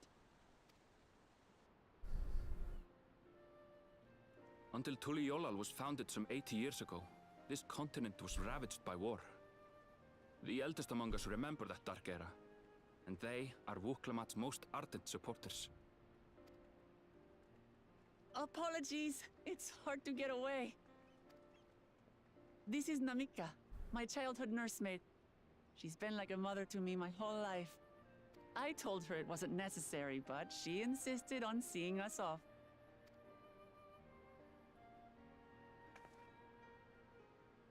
I place our precious third promise into your care. Did you know Wuklamat was taking part in the rite of succession?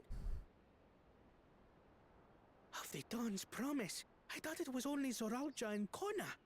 If she has any accomplishments to her name, I've yet to hear them. Compared to the two Mamulja, she pales in martial prowess. And then there's Kona, who's far and away the most educated of the bunch. I hate to say it, but it's hardly a competition. Well then. It's fine. More than anyone, I understand how much better my brothers are than me. Better? Wuklamat. I have never thought of you as the lesser sibling. Your brothers may excel in their respective ways, but you boast qualities that both lack. A strength that is yours alone. Having cared for you for so long, I should know. Thank you, Namika.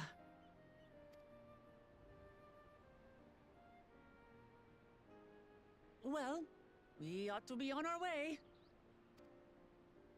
Yes, hurry along. I await word of your victory with bated breath.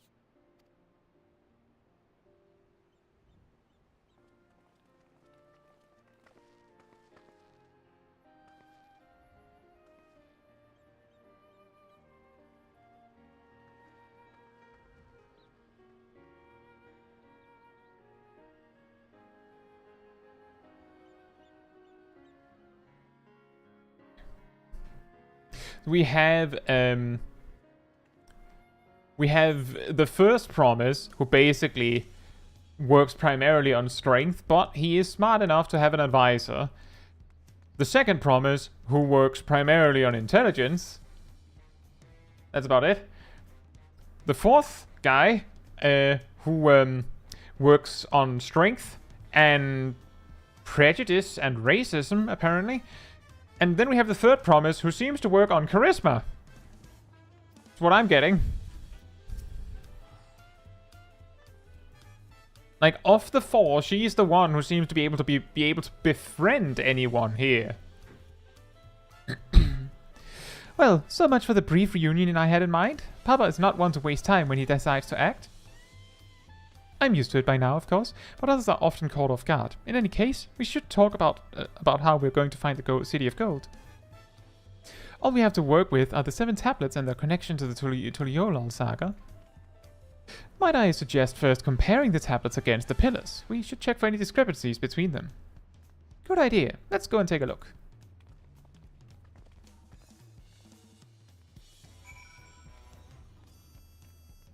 Yep, I'm going this way.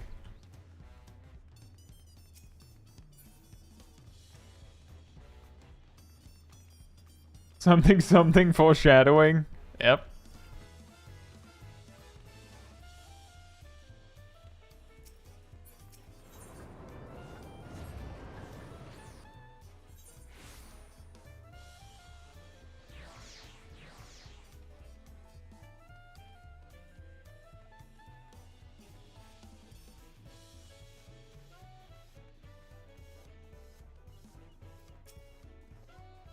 That makes everyone.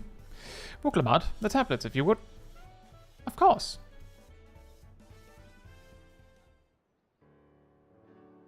Machinations. Woolston Pier. Everyone has a tablet? Then let's compare them to their respective pillars. Keep an eye out for even the smallest differences.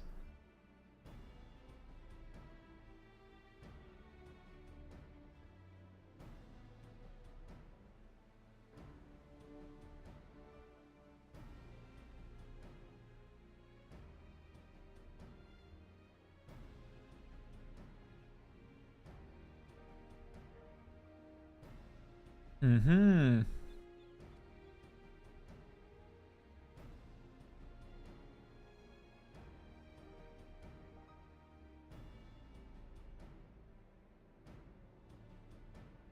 Mm-hmm.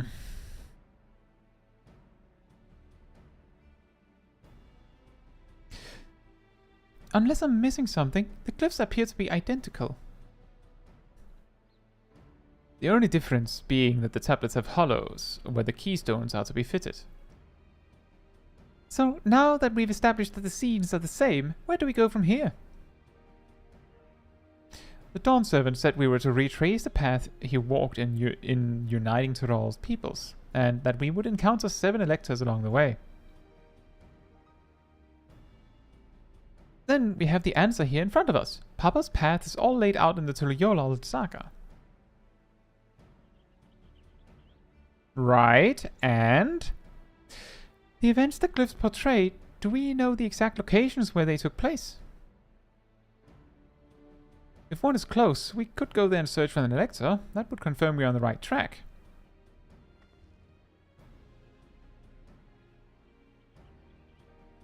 Let me think. The Lay of Reeds was in the nearby Hanuhanu settlement. Papa took me there once. It was during the festival season, and the whole village was alive with good cheer. As opposed to bad cheer. There's also the Lay of Gold. That one involved the Pelu Pelu village, which is about the same distance from here.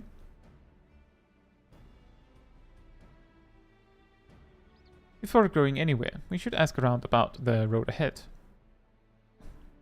I heard a lot of talk as we toured the city about that storm we passed through at sea. Apparently it ravaged Tural several days ago. So, since our roads are not as well paved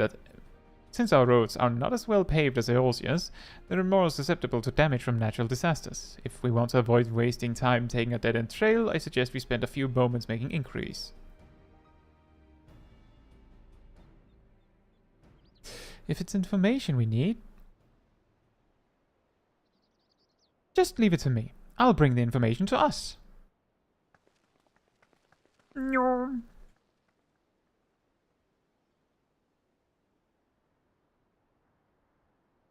It would be prudent to ensure we've prepared for the journey. I'll guide you to the accommodations I've arranged.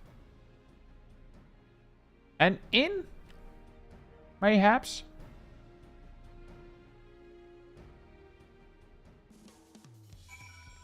Oh, look, there's Ymir.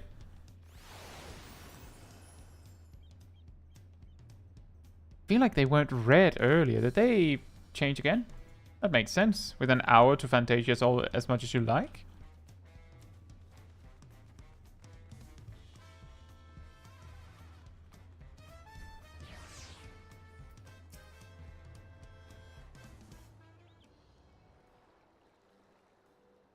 That's right. The reservation is under Wuklamad's name. If you don't mind, I'll leave my companions to you. Certainly, sir. I'll go and track down the third promise. Once you've finished organizing your gear, you can meet us outside Xbalyav.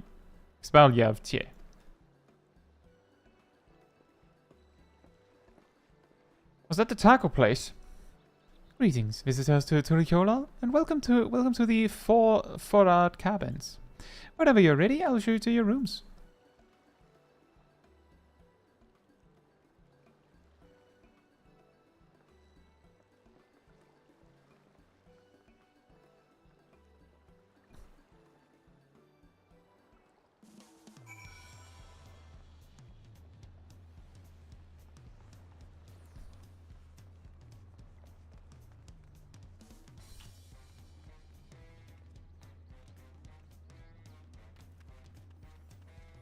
Go to the... Okay, I will go to the inn. I was just like, well, the quest doesn't say I have to. Okay, okay, okay.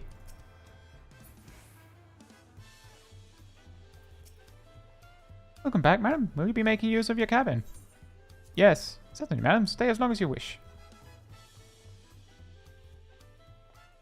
What? What?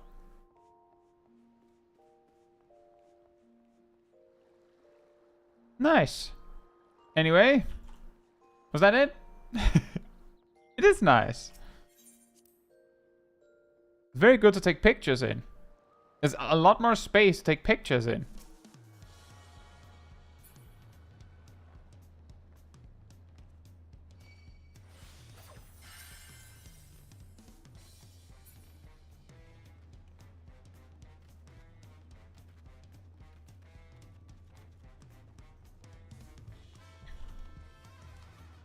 I'm also happy that it actually let me get all the way to the edge. Because I feel like in the other inns, it's like there's like an invisible wall just a little bit too tight. So you can't actually like properly reach the things that you want. That's why I ran all the way out to the edge. To see if I could actually hop out into the water as well. That would have been weird.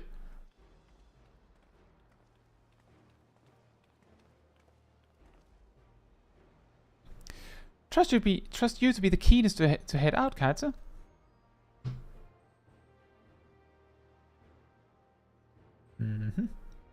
But where are Erenville and Vuklamat, I wonder?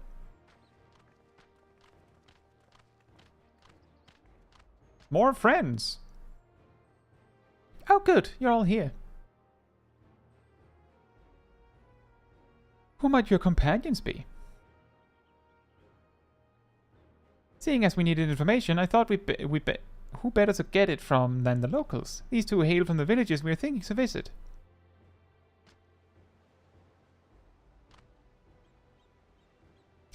I give you credit for taking initiative, at least. What do you mean, at least? I'm honored that the third promise would seek my advice. I, too, am happy to answer your questions. Any encounter might be an opportunity to do business. Thank you both for your help. Before we begin, there will doubtless be other occasions when we need to act independently, so I brought these for the two of you.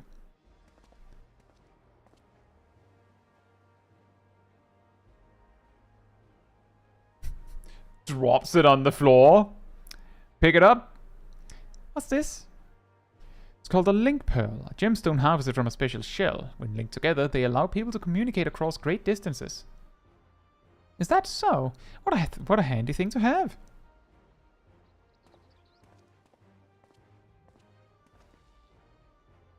It'll be very useful on our travels. Speaking of which, I should get back to introducing my two new friends here.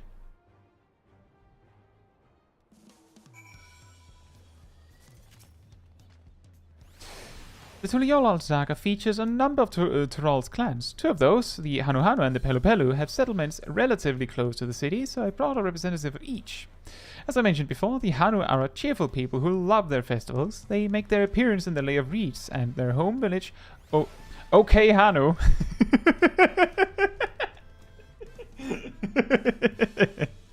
Hanu is located in Kozamaoka. The other, smaller fellow is one of the Pelo, a clan of business-minded folk from Urkopacha. They appear in the Lay of Gold and craft all kinds of marvelous goods in Wachun Pelo, their village. Now, as for deciding which village to visit first, why don't you put that adventurous instinct of yours to work for us, Caetsu? Pick our destination. Right. The branching quests. Let's talk with the small guy first. What is it you'd like to know? Our main concern was confirming the state of the road ahead. As I recall, to reach Urkopacha, we depart from the Arc of the Dawn, then take the road west at the first fork. Should we be wary of anything along the way? That is indeed the way to Urkopacha. After the damage wrought by the recent downpour, however, you'll be doing more stumbling than walking. But do take heart, when it comes to rough terrain, we have a most dependable solution available. Come with me.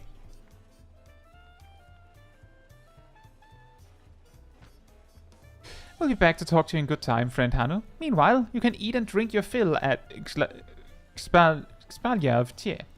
It's all been arranged. Oh, nice!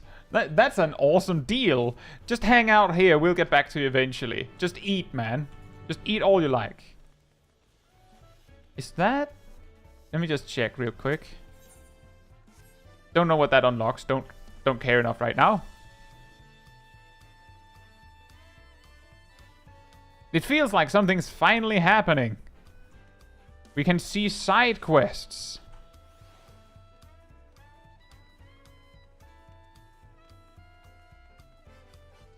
Oh. Right, a new hunt. Good point. I should unlock that in retrospect.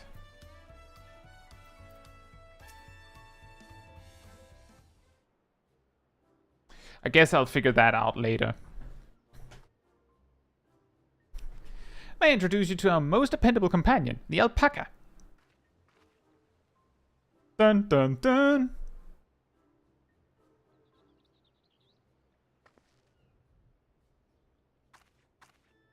These animals can traverse Urkopacha's steep mountain trails as if they were gentle fields, and all while carrying heavy loads. Our merchants would be lost without them. So they fill much the same niche as our chocobos back home.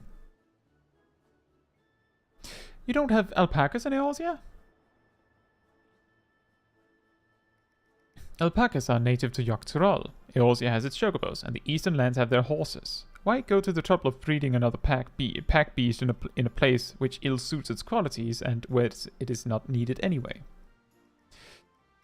But must we ride these little monsters? I get the impression you aren't fond of alpacas. When I was small, and being a bit naughty, I went around pulling on their wool. One of them spat on me, and it was the foulest stench you can imagine. I see. What are they like to ride? Alpacas bred as mounts are inquisitive and docile. Even those without experience find them easy to handle. We're really doing this then? So, was my information useful to you? Yes, very helpful. Even if it wasn't what I wanted to hear. Good. I'll take my payment now. You want me to pay you? I guess I should have expected as much from a Palo merchant. Let me see what I have on me. The Palo value the act of spreading joy through trade, as you should know. They take pride in making deals that benefit both parties.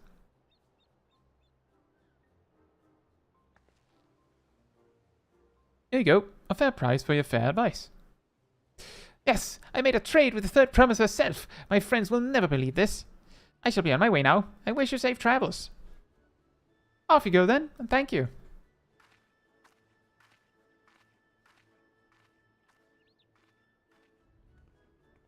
Better not get spit on again. You brought that on yourself. Remain calm and gentle, and so will they. I'm still not happy about this, but if we need to ride alpacas to reach Urkopacha, then that's what we'll do.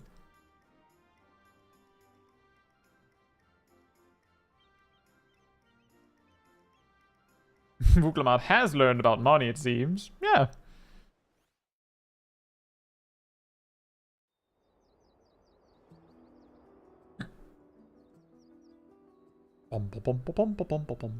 Turali poets of yore sang of a mountain that would stand tall, even should all other lands sink beneath the sea.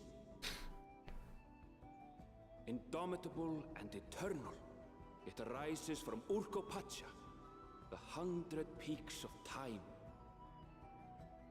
Of all the beasts which crawl and fly, only the legendary Valigarmanda could hope to disturb the summit's serene majesty. Yet, with that flying calamity imprisoned by the Dawn Serpent, what great feat remains for those who would claim the throne?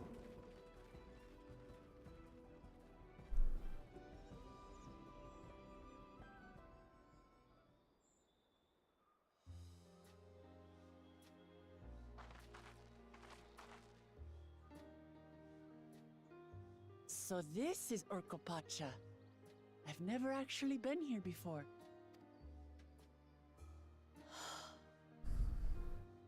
The air is so crisp and clear. Mountains everywhere you look.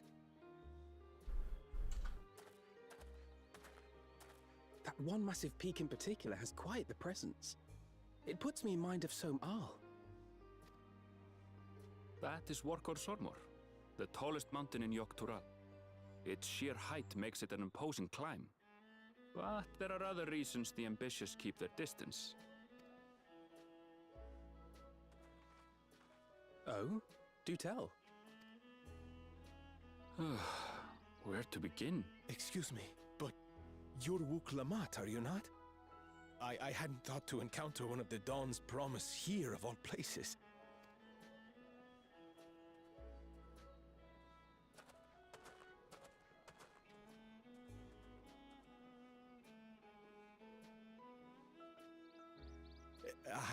But I should introduce myself. I am Bol Nok, a weaver by trade. Bol Nok. Okay. I will not be able to remember that. Yikes. Well met, Bolnok. We're on our way to Watron Pello. I'll have difficulty remembering that it has to be pronounced exactly like that, though, at least. Oh, truly. I've just come from there, as it happens.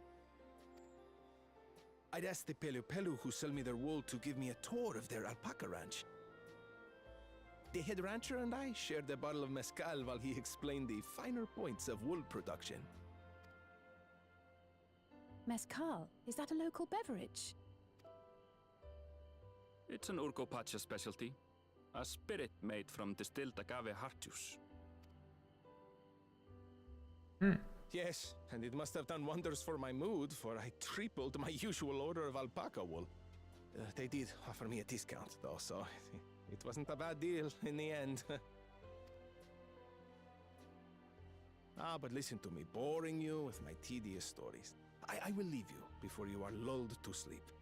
Goodbye, and safe travels.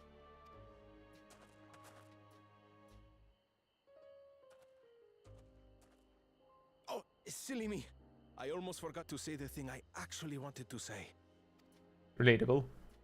Peace for Tural. I agree with your vision, Third Promise. You have my support in your bid for the throne.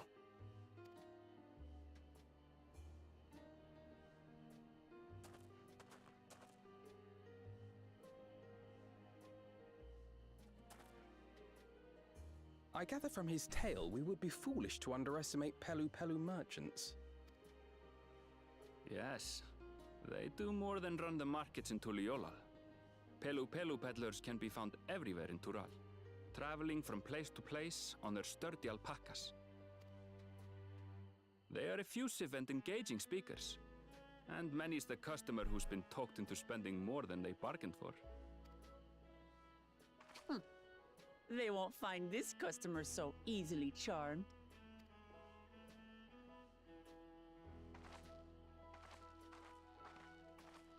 Watchun Pello's down the path! Off the main road! Don't get lost! It's right there!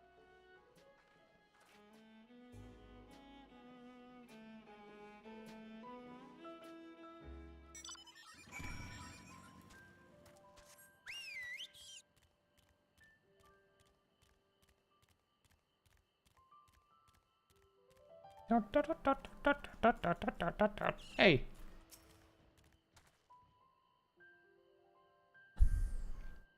This is it, Watchun Pello, home of the Pelu Pelu. Wook Lamat should have arrived before us. Yep, we saw her. Are you crazy, Aaronville? That's not good.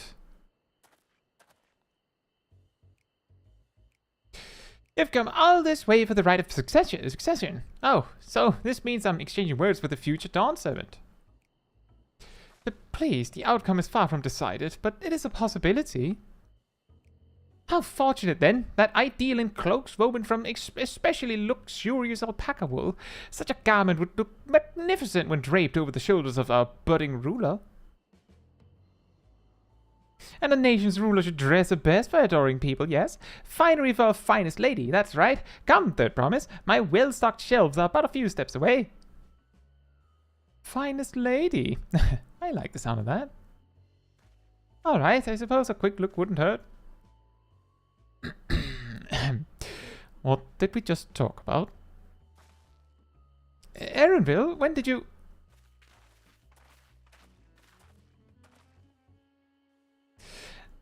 Ah, a Shona from far off Tural. Northern winters are bitterly cold affairs, I'm told. I cannot imagine how you survive them without a lovely warm cloak of quality alpaca wool. No, thank you. I'm not in need of new clothes at the moment, and neither is the third promise. Perhaps another time.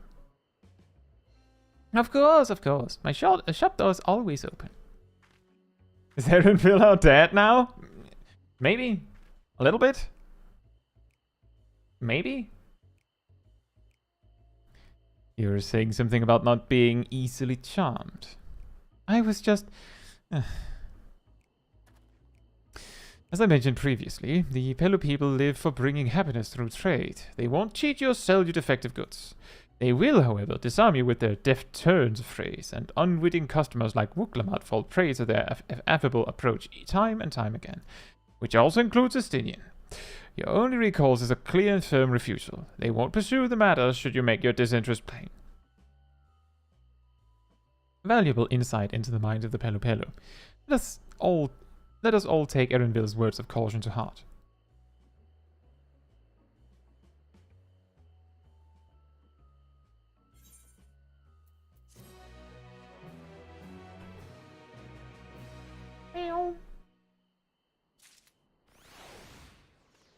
Oh yeah, because there's branching paths, we will definitely not see a dungeon until they like align again. Not my finest moment, I'll admit, but now that we're here, let's do what we came to do. Find the elector. Allow me to propose a strategy then. Kryl, Alizé, and I will speak with the merchants. Wuklamat, you and Erenville might try approaching travelers and passers-by. Caetsu, pray investigate any of the other establishments which catch your eye. Should we learn aught of use, let us relay it to the third promise.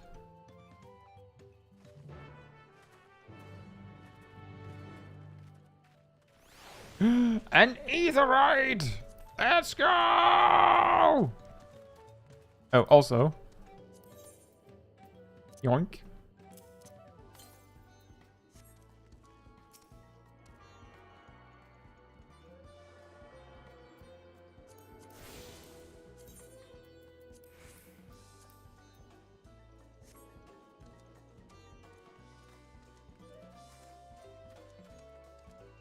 Hello. A Dawn Servant Selector? I thought you were a new face in town, here for the right of succession. I take it? Me, I don't much care who sits the throne so long as they keep the role peaceful. People tend not to be in the mood to relax and sip our excellent meshkel once arrows and spears start flying, if you know what I mean. Speaking of which, would you like a cup? A joy shared is a joy doubled, I say. Nope. Oh right, yes, you were asking about that elector business. Being but freshly returned from my trading route, I've heard that there's a contest afoot, but not much else. Our head ledger, Topley, could probably tell you more about it. Okay. Blink. Hey, Caetsu. Hope you're doing well.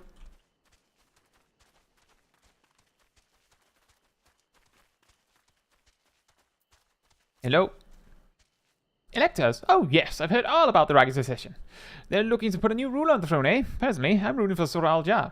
If the first promise wins, he'll look to expand our sphere of influence. That means access to more resources and more customers. In the thousands column, potentially. So many new trading opportunities to spread happiness far and wide. Others have been coming around to my way of thinking, so I've begun crafting goods inspired by the resilient sun. Would you care to purchase something? No. Please just answer my question. Very well, you said you wanted to know about the elector. I could help you, but I won't. I can tell you're no support of Tural, yeah, or his policies. Hey fingers, hope you're doing well. I've had no major issues myself, at least.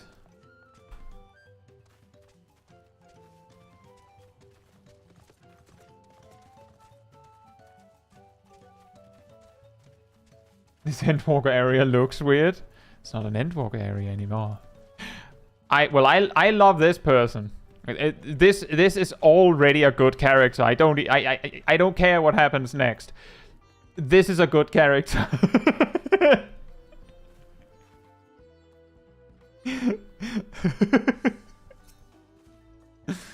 Hello there, I'm Mablu. Did you have a question for me?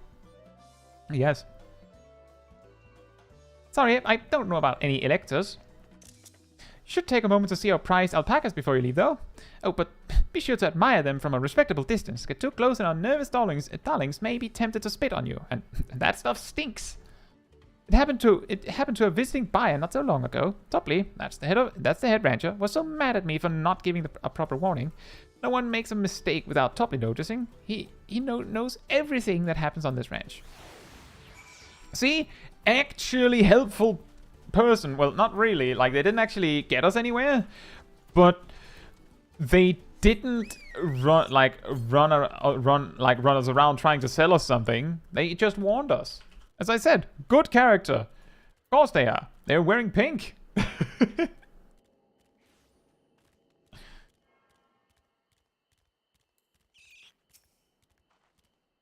You really have to watch yourself around these silver-tongued peddlers. I almost bought a bottle of mezcal and a stack of blankets, and then there was this enchanting ornament. Anyway, I did manage to learn that Topley is the man to talk to about the contest. Now, if only they'd share where this head ledger of theirs is to be found. Really? He's also the head rancher. Well, the alpaca ranch is not far from here. I say we pay it a visit before the others return.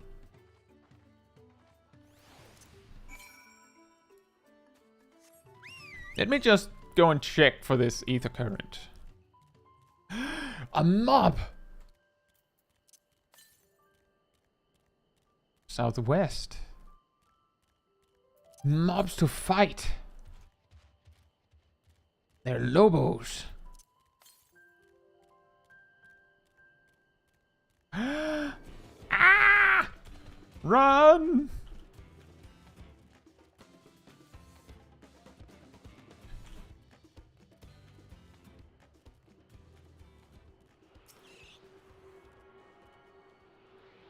Ether current number 1, get.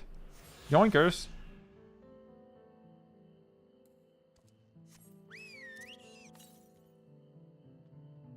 The next one is even further south. Maybe later. How many are we talking here? Oh boy.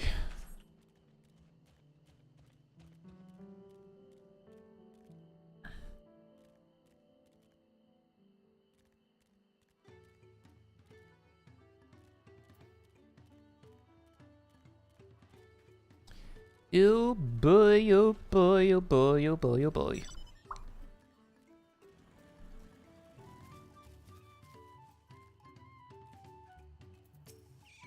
Hello?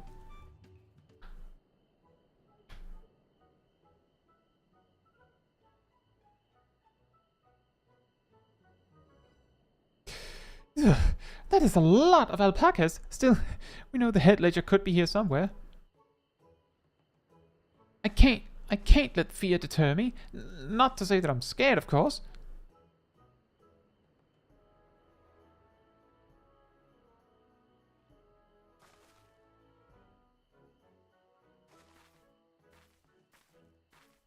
Excuse me, is one of these workers Topley?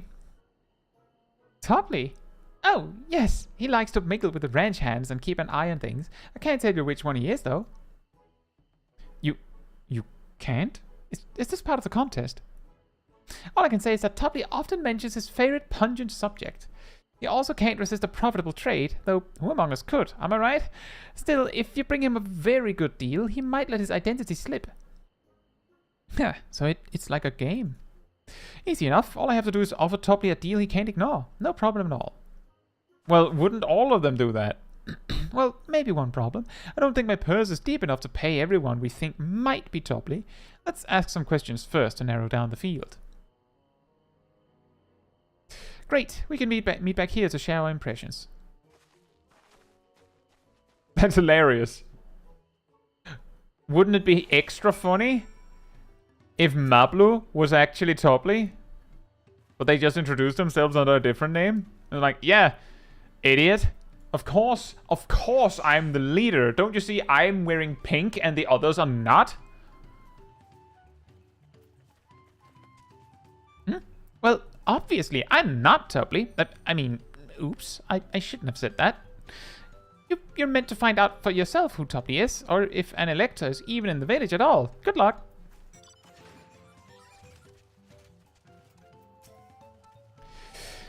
Ah, a visitor from across the salt, if I'm not mistaken. Be warned, the alpacas will spit if you startle them. I suggest you keep your movements slow and deliberate. Okay.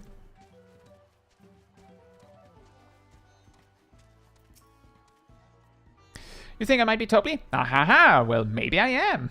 All I will say is that, in this village, none have reared more alpacas than I. Okay.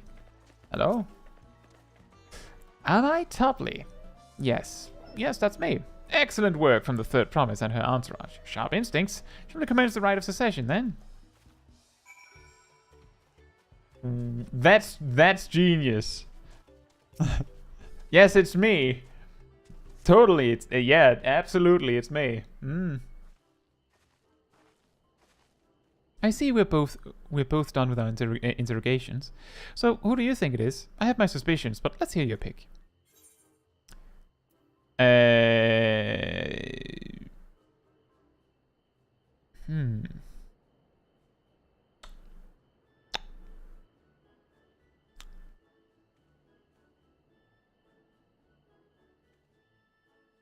The diligent one, actually.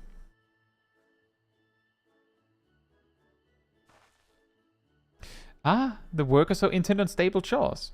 Stable chores. I had my eye on that one too. Time to rip the mask off our misery ranch hand, so to speak. It is quite long, Cole. We know it's you, Topley, and to prove it, I propose a deal. A generous sum of coin for confirmation of your true identity.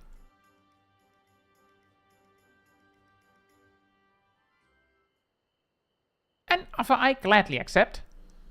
As you have correctly guessed, I am indeed Topley, head ledger of Wachun Pello, and head ranch of the family ranch. I'm also one of Gulul Jaja's chosen electors. Hey! Aha! In a place featured in the Tuliyollal saga, just as we thought. I was right to trust in your instincts, and I wager this won't be the last time.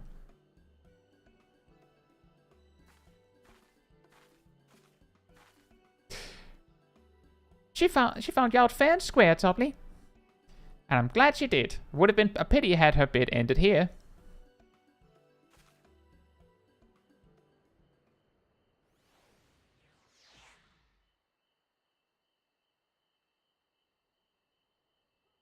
Deducing the Dunservant's elector was the first step of the feat. Too simple a task for this aspiring ruler, eh? Right. Not hard at all.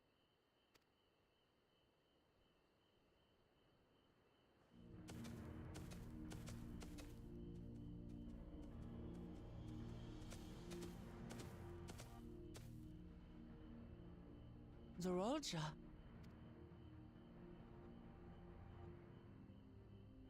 I am told the head ledger, Topley, is to be found here.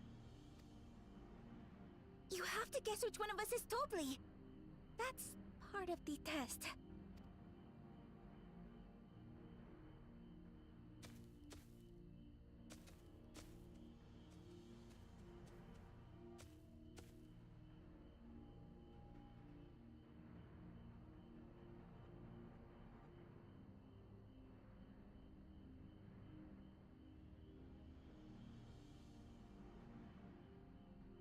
Wow. You're Topley. Without even asking a single question. Very impressive indeed. With that amusing prologue out of the way, we can proceed to the actual challenge. Per the Dawn Servant's instructions, I was free to devise any manner of feat. I considered the number of possibilities in the 10th column. But I think I have a good one.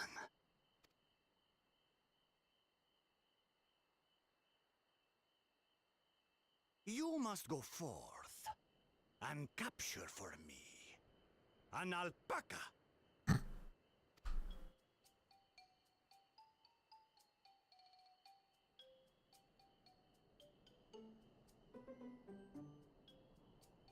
While I've not had the best experiences with alpacas, aren't they generally docile creatures? That doesn't sound like much of a challenge. Bring out the example!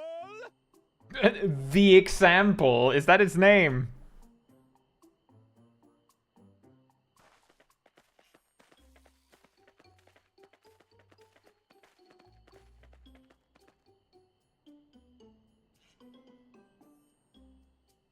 This is a special kind of alpaca.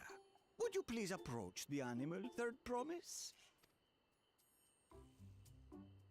Who? Me? Well, it should stay calm if I stay calm, right? That's what Erinville said.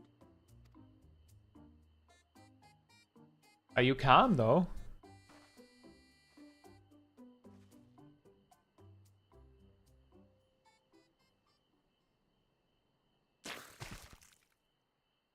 Ah!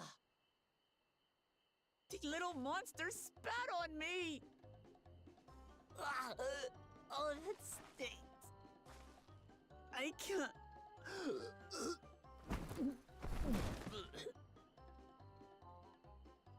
Dead. Alpacas are paradoxical creatures, being both extremely curious and extremely cowardly. Press your luck when they're frightened, and you'll get a face full of spit, as you've all just witnessed. Has an awful stench, their expectoration. The globs contain half-digested food, you see, making it an effective deterrent against perceived threats. Wild valley braid like this one are especially timid and can therefore be quick to lash out. They're also especially hardy. Indeed. We take the rugged wild alpacas and breed them with our gentle domesticated stock. This produces the strong but beatable pack animals prized by our traveling merchants.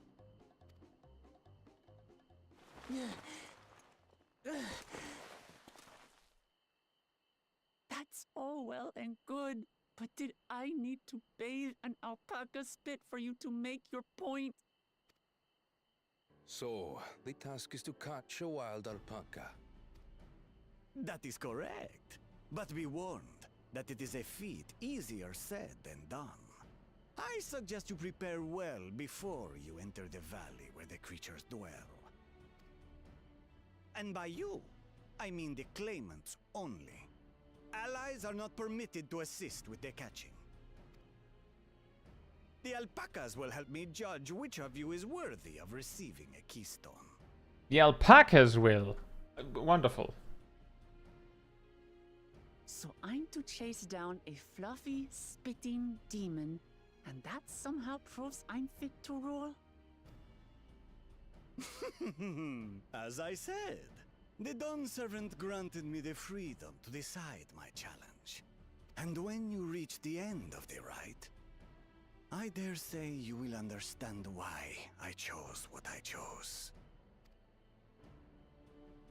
I like that guy. He's funny.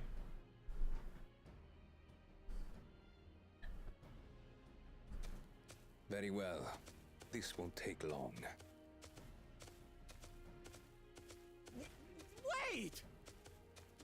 Didn't I warn you this was easier said than done? There are preparations to be made, factors to consider. A beast is a beast. All yield to strength.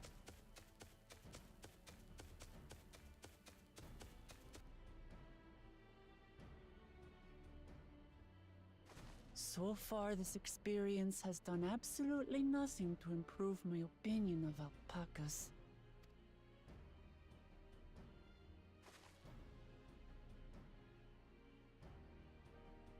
But that doesn't mean I can't do this. Revolting spit aside, they're just another animal.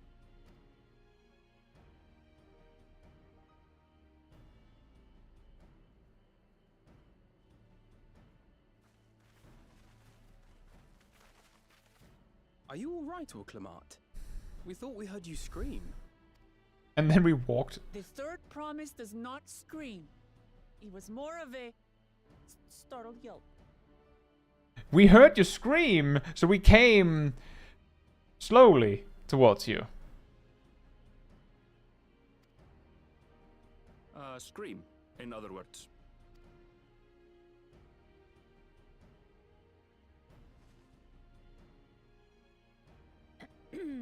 Did you find the elector? Oh, we certainly did.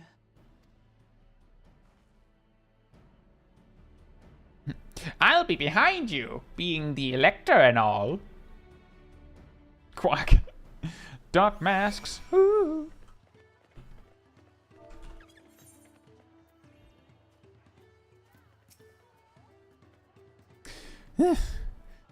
I had to go and wash that nasty stuff off my face. I think I got all of it. But would you mind taking a sniff for me, just to make sure? This stench has ruined my sense of smell. Hey, I saw that. Look.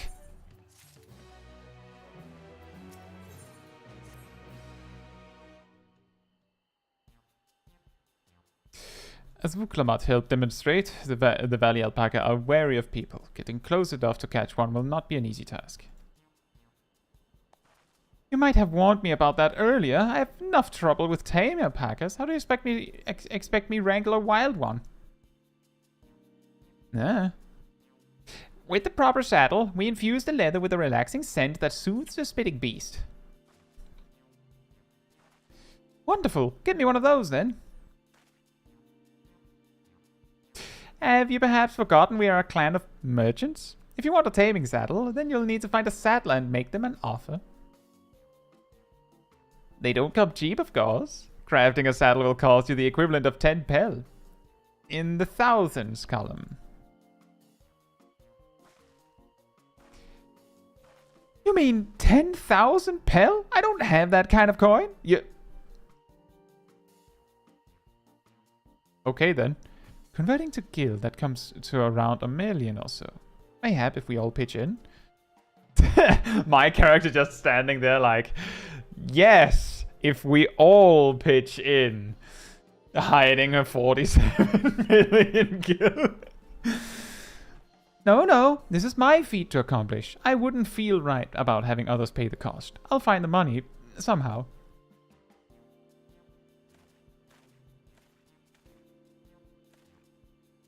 In that case...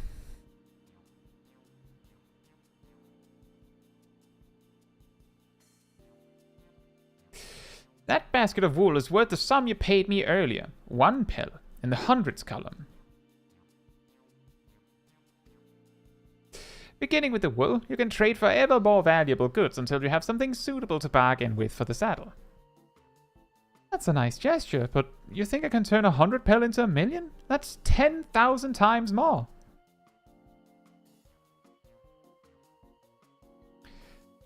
We need 10,000 pel, not 1 million. So we're looking at 100 times more. That's still a lot. Oh, right. I panicked and got confused with Alphanel's million gil. That's very normal.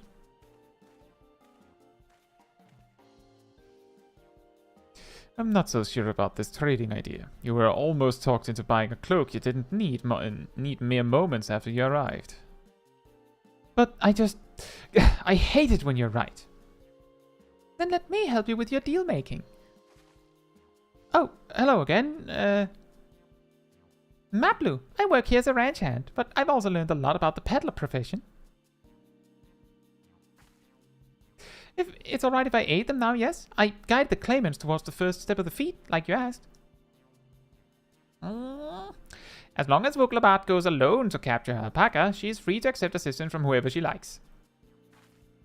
Hooray! Let's see about getting you that saddle then, third promise.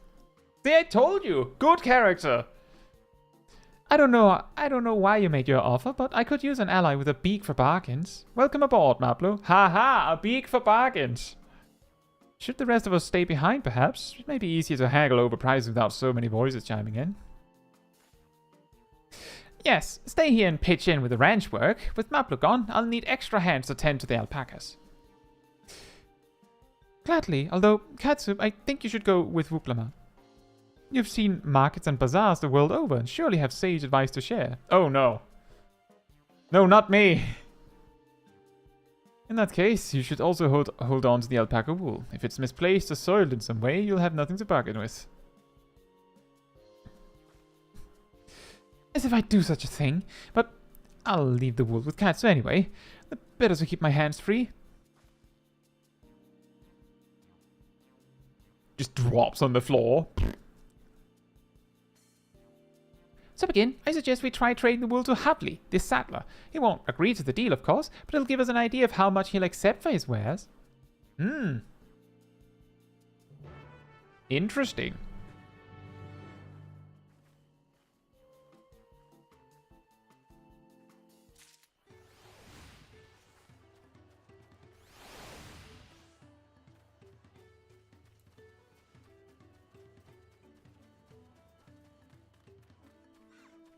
Le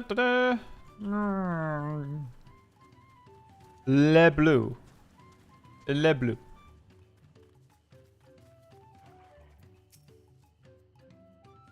We found the guy.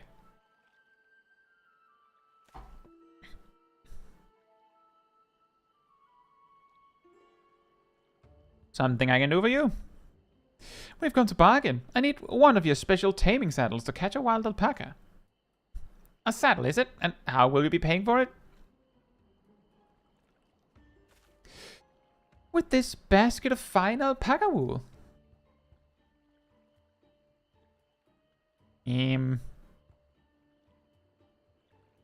What use does a saddle maker have for wool? Besides, this would barely cover the cost of a single strap buckle. Offer me something I actually want.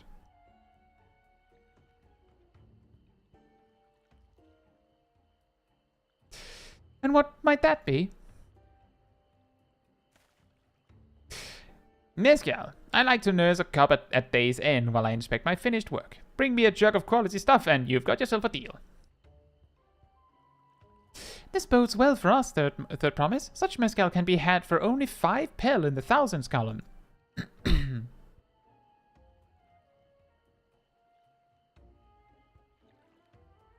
Hold on. Did you say third promise? Then my offer has changed. The saddle is going to cost you a jug of premium mezcal, aged 3 years at least.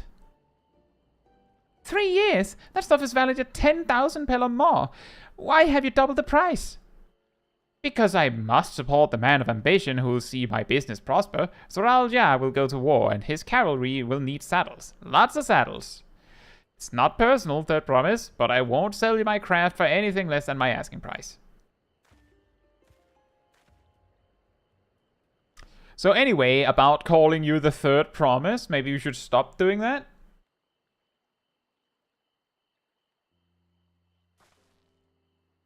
Can't say that I blame him. I'm known for championing peace, and peace is unlikely to bring him more customers. Those of our grandparents' generation remember the dark days when the clans were at war. Many of these Pelu pray for your victory, Wuklamat. The younger ones, though, to them, the strife and bloodshed are as children's stories. They think themselves safe from these horrors and take the peace we now enjoy for granted. Still others are unsatisfied with this quiet prosperity and crave the future the second promise envisions. They've become obsessed with innovations like the dirigibles that made trade swift and easy. Then you have those like Havli, convinced that the first promise's plans for conquest will afford them opportunities for great profit. But what about you, Maplo? Aren't you of the younger generation? At least a year or two younger than me, I'd say. Oh, I was raised on the old tales. I've memorized the accounts of what it was like when the Yakui ruled our village. That's why I offered to help. I want you to become Dawn Servant, to keep our nation from going back to the way it was. Well then, I guess I'd better make sure I win the contest. But the type of mezcal the Saddlemaker wants is so very expensive. Weren't we expecting to need 10,000 pel from the outset? Nothing's changed, we just need to get on with it.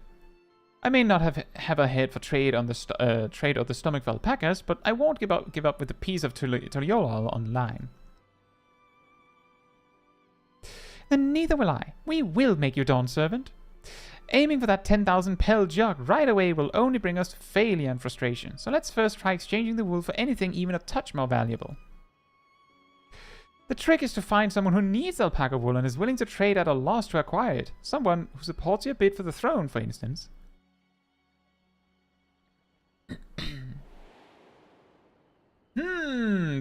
He already has a surplus of wool, though. Why would he need more? Of course, the Weaver. Bolnock was his name, I believe. He went out of his way to say he agreed with my vision and he was here to buy wool. I think I remember the direction he was going, but for now, let's head back to that road where we first met him.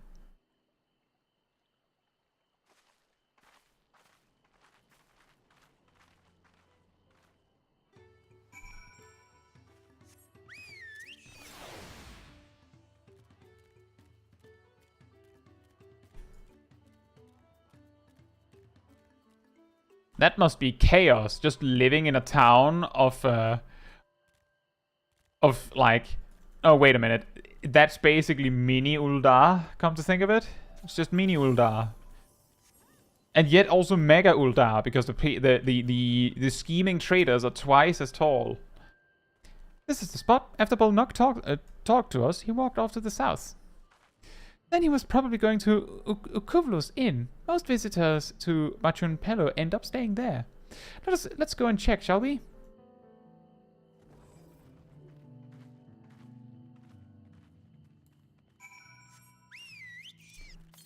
Bonk.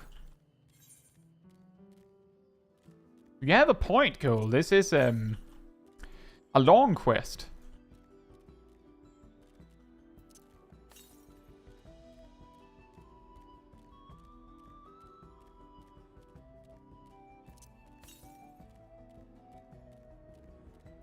Hello.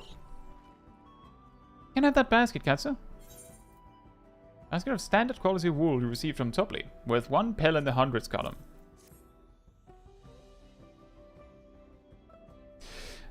Thanks. Now let's see if we can turn a profit.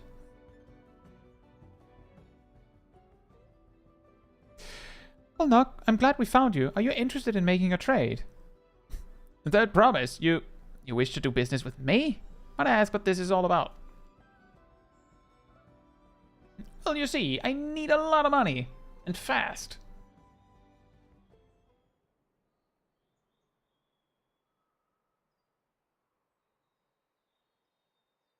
I see. So the goal is to turn that basket of wool into a jug of 3-year-old premium mezcal. Allow me to invest in your efforts. Peace in Tural is what allows me to cross freely into the lands of my suppliers. Naturally, I would prefer that one pledge to preserve that peace win the throne. Thus do I humbly offer you this wool poncho, a small token that I pray contributes to your victory.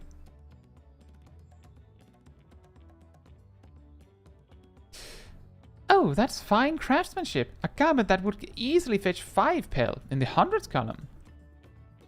That's very generous, Bolnock. Thank you. I promise I won't let you down. I have every faith in your third promise. May fortune bless your future dealings.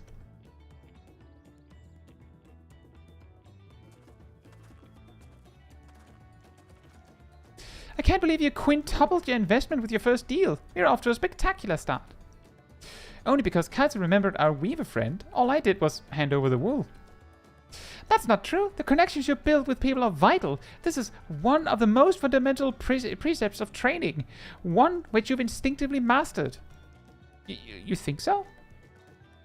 I know so. Now, let's take our 500 pel poncho and trade it for something even more valuable. Here, Caetsu, you take the poncho. If I lost it somehow, Erenville would never let me hear the end of it.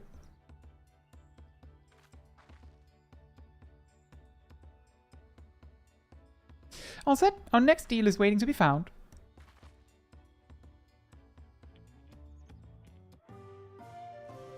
Excellent trade!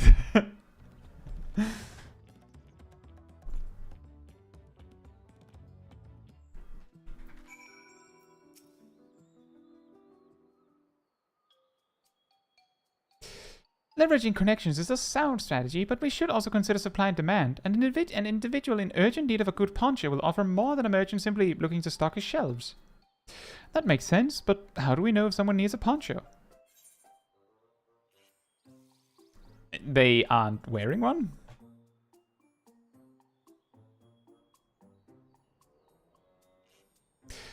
That's the obvious answer, isn't it? We look for a person without a poncho and hope they're eager to buy ours. Yes, there you go. We find the demand for our supply. So, where should we begin our search for prospective buyers? At places where people don't wear Wait. There are any number of places, but we could do worse than starting right here at the inn. There might be interested travelers.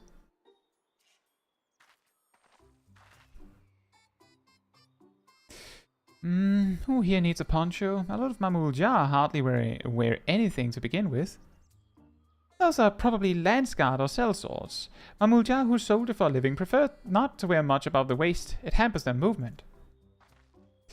So even if they have bad shoulders, Mamulja carrying arms can be struck off the list. Not.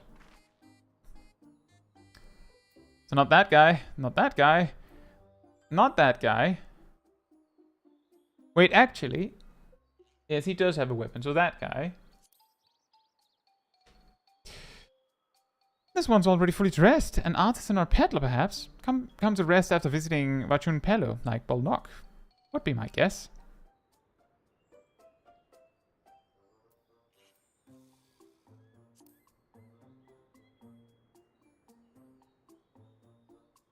That Mamulja's armed. Could be a Dobra courier. I've seen them flying the Viris, and those types aren't fond of excessive clothing either.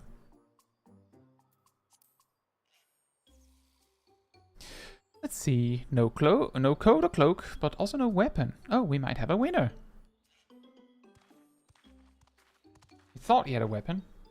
Oh there, friend. You're not a mercenary by trade, right? I was curious about your bold choice of dress, or lack thereof. Oh, it was no choice of mine. Believe me, I was attacked by beasts on the way here and barely escaped with my scales intact. My coat was not so lucky. I'm actually a toolmaker for Tuliyollal and was just dressed quite smartly. All the better to show the Pello I am a man who takes pride in his appearance and therefore his work as well. But now look at me. Well, sir, this is your lucky day.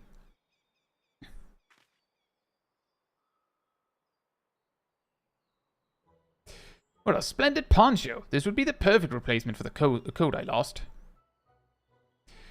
We'd be willing to part with it if you'd like to make a trade. For one of your fine tools, perhaps. What about this hatchet? I crafted it myself and will vouch for its quality.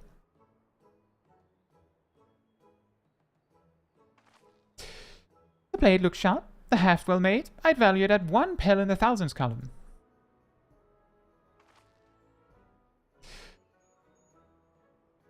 Oh, from 500 to 1,000. We have a deal. You should probably not have said that. You're getting scammed, mister. Wonderful. A fine garment such as this should put me on even footing with any Pello merchant. Like the eponymous owner of Miplu's Mate Garden, for one. Her field hands use hatchets to harvest the mate, and I thought... Miplu's Mate Garden, for one. Her field hands use hatchets to harvest the mate, and I thought to impress her with the tool I sold you. No matter, I have other wares to sell. Glad I am to have met you. Did you hear that? We've already found our next buyer. To Miplu's Mate Garden we go. Yes, but it's a fair distance on foot. We should take alpacas. Doesn't that cost money? These ones will be the cam type, right? Excellent trade!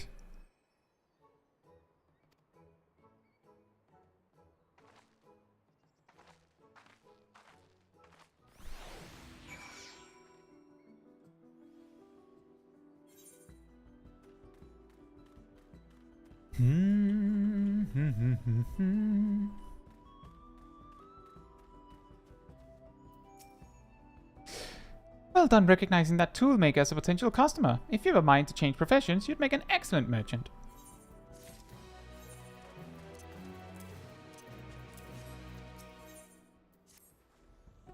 Before we get moving, you should be the one to hold this.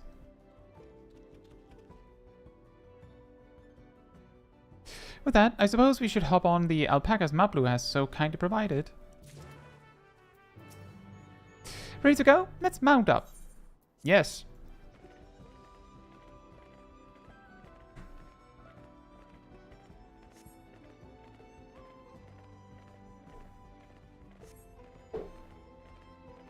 These ones are accustomed to people. Still don't trust them.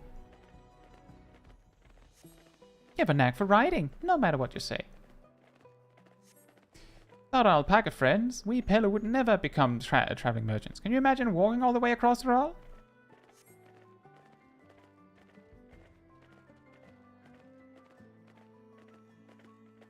I swear that mountain is too tall to be real. If you say so. Wukozoma, wasn't that the name? A forbidding sight, isn't it? One I've never appreciated up close. You have to take the long way around the cliffs to get there, to the highlands belonging to the Yokui.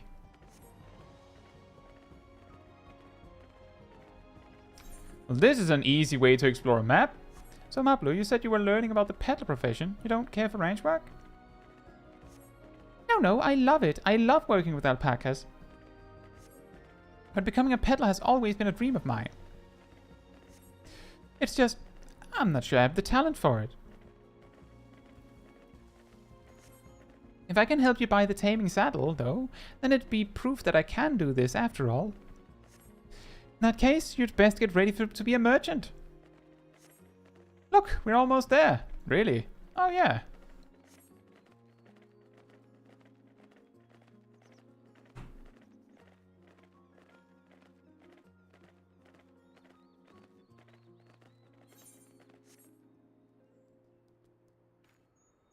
So you finally arrived.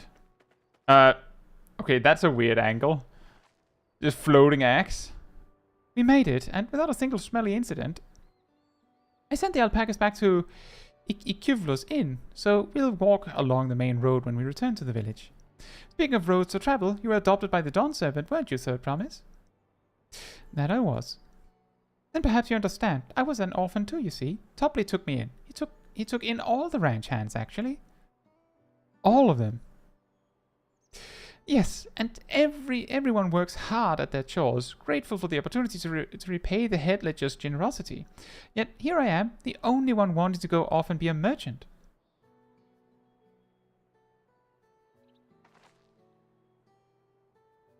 I'm sorry, I don't know why I'm telling you this. We need to keep trading things for your saddle if you're to prepare for the feat of gold. As it's mate harvesting season, they can't have too many quality hatchets. Add to that Wuklamat's way with people, and we should have no trouble making a favorable deal. That's Miplu herself over there. Pass the hatchet to the Third Promise, and let's get to bargaining.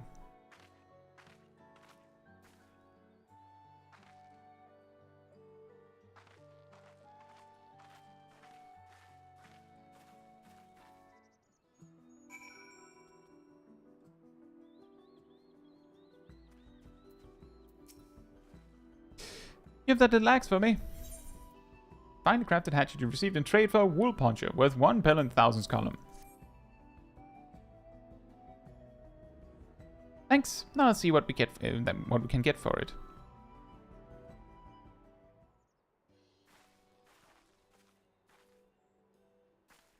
You're Miplu, the owner of these fields. I have a mind to trade if you're interested. Well, the Third Promise. I might be convinced to entertain a proposal. What do you have on offer? This hatchet, forged by a seasoned artisan. The razor edge of this exceptional tool will make light work of your crops. A very small hatchet. The quality is acceptable, I suppose. I offer you a large sack of mate leaves in exchange. sack of mate leaves is valued at 1 pel in the thousands column, the same price as the hatchet. This deal would bring us no closer to the mezcal. If I may, Mistress Miplu, it's harvesting season, is it not? Does not the demand for hatchets afford them a higher value? It is indeed the season, which is why I procured an ample batch of tools well in advance. We've missed the window for demand. In that case, we'll have to fall back on connections. Think of it this way, a generous deal here will put you in the third promise's good graces. Surely that's worthy of consideration. I do not wish to give offense, but I must tell you that I stand with the second promise. His innovations will improve every aspect of our lives, I believe, including farming, and I will no longer have need of hatchets. I assure you that I have nothing but respect for Vuklamat, but that is why I am preparing to purchase a spare hatchet at a fair price. I suppose it is fair given your reasons, but we ourselves would be no better off for the transaction. How about this then? If we were to help bring you in your harvest, would you give us a better deal? As a matter of fact, I would. Until Querna's reforms come about, I can always use more hands in the fields. Then you can go ahead and add our labor to the bargain.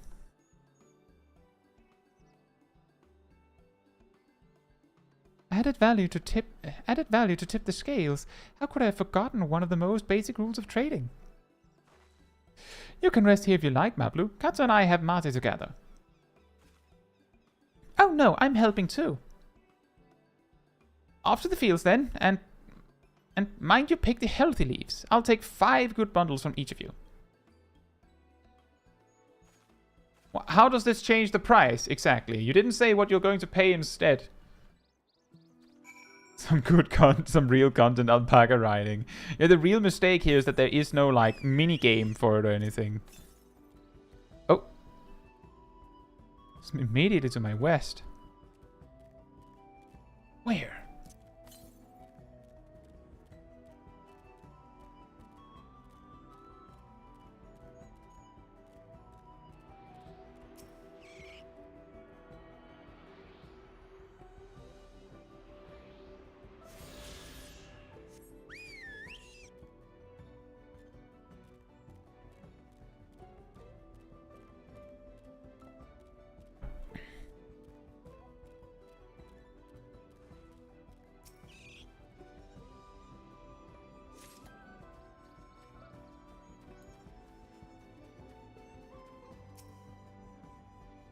Yoinkers. And another one here.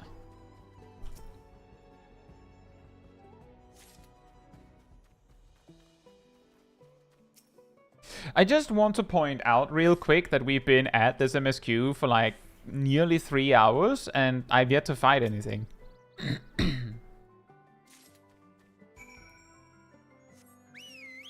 The reason I want to point that out is because part of the reason why I didn't care that much to like rush something like Viper or Pictomans up to level 90 to do the MSQ with them is that it doesn't mean you get to play it more. Because most of the MSQ is this. And you know, keep watch. Note when I actually get in combat. I haven't fought anything yet. I have gotten in combat, but I haven't fought anything yet. Grab me some leaves then. A sizable pile of freshly harvested mate leaves. An acceptable harvest. We'll see how your companions fared before I make any decisions, though.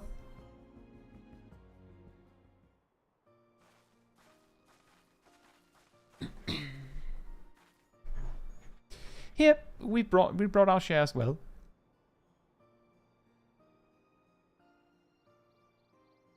Thank you, Third Promise. This is more than enough to hold up your end of the bargain. Now it's time to honor mine. After adding the value of your labor to the price of the hatchet, I'm prepared to offer you a full sack of our highest grade mate leaves.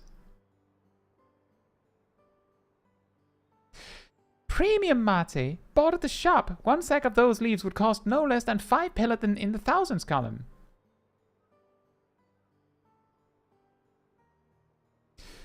Then we can bid farewell to this hatchet.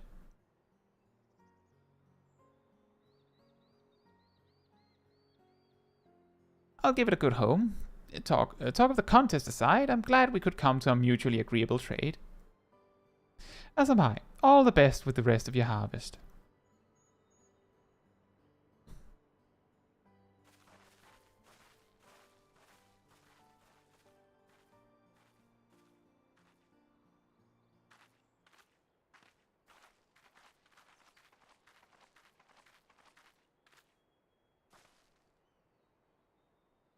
Nablu, what's wrong?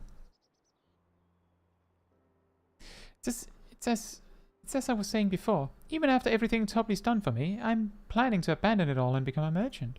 But then I needed your help, and after forgetting a basic rule of trading, how can I expect Topley to accept my decision then?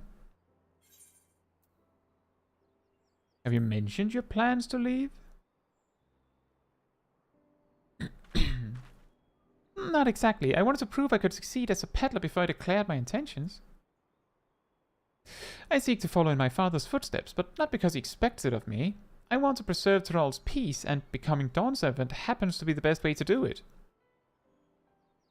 You should live a life of your own choosing, and I wouldn't be surprised if Topley held the same opinion, so talk to him. You're right. It's better to find out for sure than worry over what he might say. Thank you for the advice.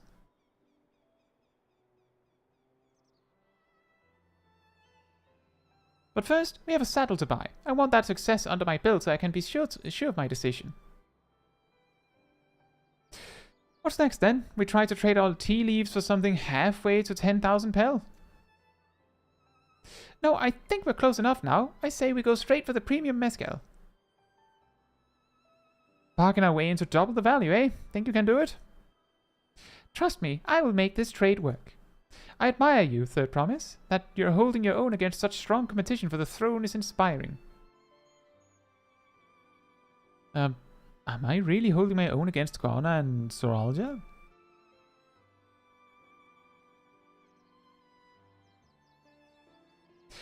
I mean, of course I am. I'm Vuklamat of the Dawn's Promise, after all.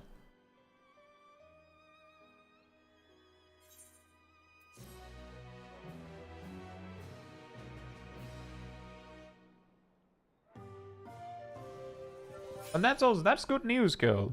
I didn't say that there was any problem with Black Mage personally. I've just noticed that there's the weirdness with the AoE.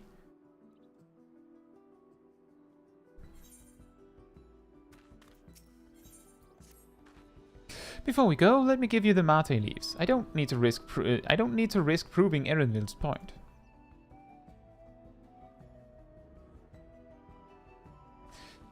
Ready then? Our next stop is the Mezcal Distillery. Is that back at the main town?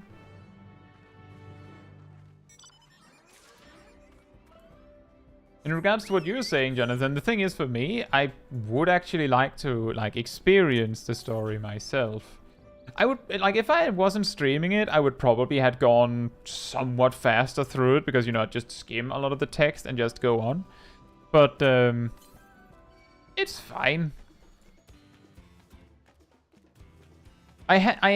Maybe I'm judging this wrong, but I have a feeling that once we get past the first dungeon, it'll start to go a bit faster. I feel like the first part of the MSQ, the beginning, they are spending a lot of time setting up the story. And they also have gotten this tradition of splitting the journey in two, so that they spread out the flock and stampede of players a little bit, so that it isn't too overwhelming. Hey Belle, hope you're doing well. Yes, the new jobs are out. The entire expansion is out. It's just right now it is the early access period, which just means that you need to have, you need to have bought the game to access the new stuff just the same. Those look weird.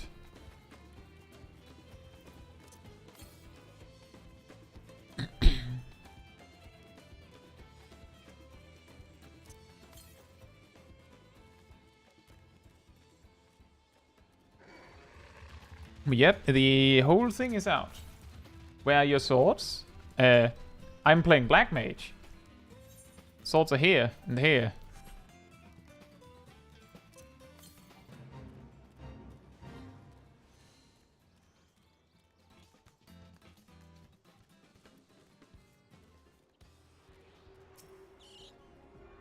It was never in the cards that I was going to do the MSQ as Viper necessarily. Although I did consider it. What, more south? Oh. Ah, yes, the other half of the zone.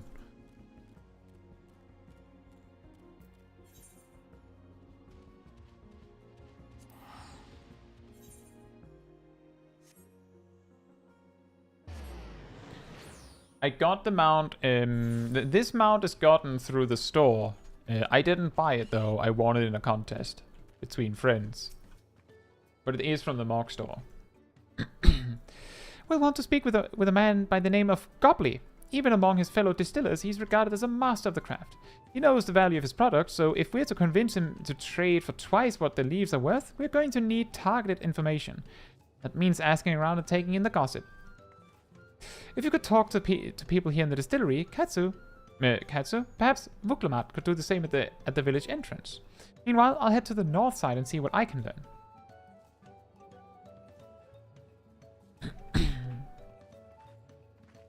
Yeah, the currents are always something else, right?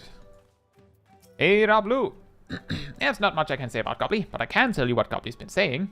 The other day, he was muttering about monsters prowling around Agavajaws. That's the field where they gather ingredients for the mezcal. Their presence has made it harder to procure said ingredients and thus driven up the price of his product. A boon, some might argue, but it's hard to celebrate when it affects the work as it does. Can't rightly bring joy to people if you can't keep making the thing they love. Good point. We already have our answer. We go Viper style and pay them by killing a monster. Goblin might be a deft hand at distilling, but he's got no sense when it comes to appearances. Rumor has it he's been invited to the palace for business negotiations. If he presents himself to the court wearing his usual rumpled attire, though, he'll be laughed out of Sunperch.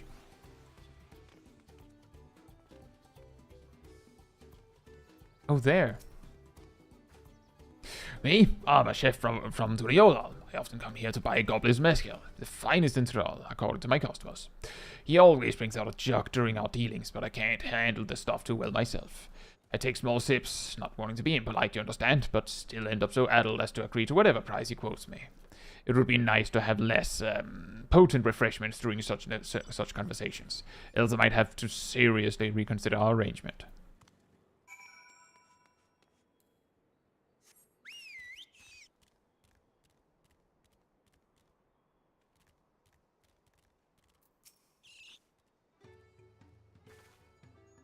So, what did you find out? Things! Oh, we can make use of all those tidbits. The deal is as good as sealed. As for me, I found out where Gobley is working. There's a millstone at the top of the slope behind the distillery. You go on ahead and I'll bring Vuklamat.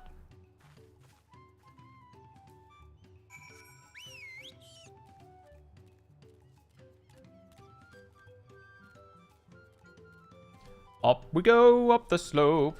Da da da da da da. Going up the slope.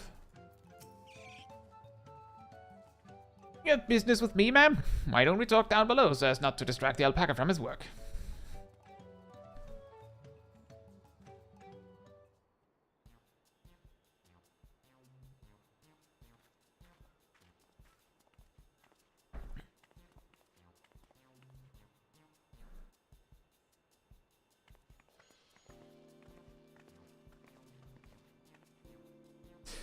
Now, what's this about? Keep it brief, if you would. I'm a busy man. We're in the market for a 3-year-old jug of premium mezcal, assuming you have any on hand, that is. Ah, an excellent choice. I must warn you, though, it doesn't come cheap. We don't have Pel, but we can offer a sack of mate leaves in exchange. It's top-grade stuff like the mezcal. No deal. Mate leaves are well and good, but I don't have any use for them.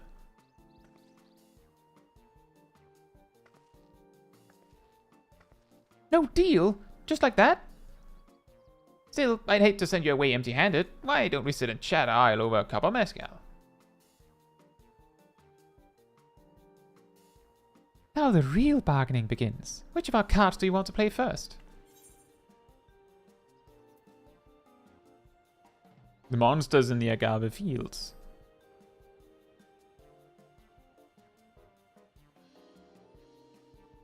Let's hold on to that one. We need to consider our timing. Bruh. Okay then. The Obigo's chef's distaste for strong drink.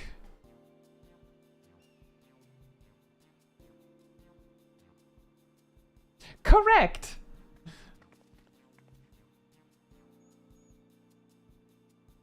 I appreciate your hospitality, but I'm afraid I can't hold my drink. I've heard one of your regular customers, Hobigo chef, is the same. Seeing as not everyone can enjoy mezcal, I wonder if you might benefit from having other refreshments to offer.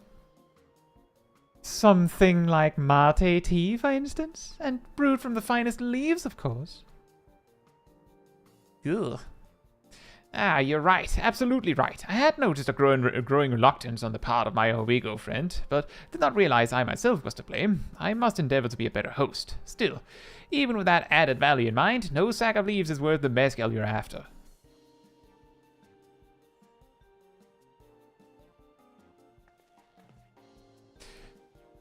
Should we offer to cull the monsters causing them trouble? Not yet. We'll keep that card up our sleeves until we need it. Big smiles.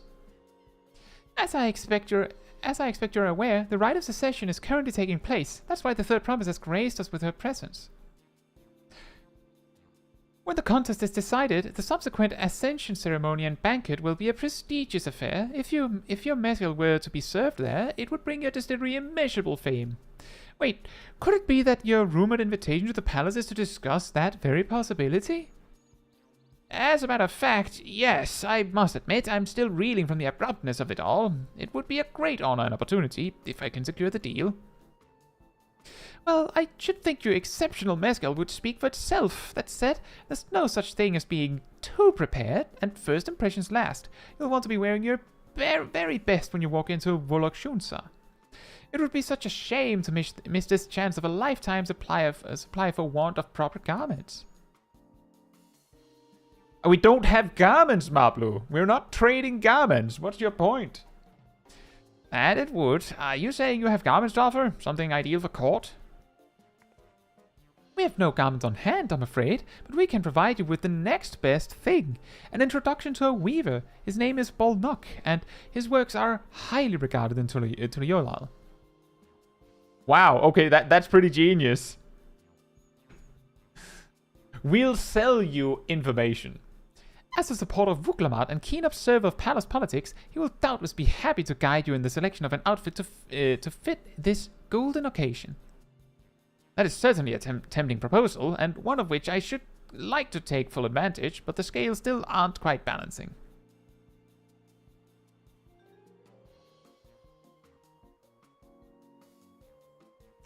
Say, weren't there monsters running amok in Agave Jaws? That's a problem we could easily solve for you. Truly, I would be most grateful for your immediate assistance. I was resigned to hiring sellswords to clear them out. Factoring in that saved expense and an introduction to a trusted weaver, this is shaping up to be a sound bargain. Alright, you have a deal. Yes, I knew you'd come around. Give us a moment and Caetsu and I will take care of those prowling nuisances. In the meantime, I'll use the time to pen an introductory letter to Bolnok. The fields you're looking for are just north of Vachunpelo. Be safe.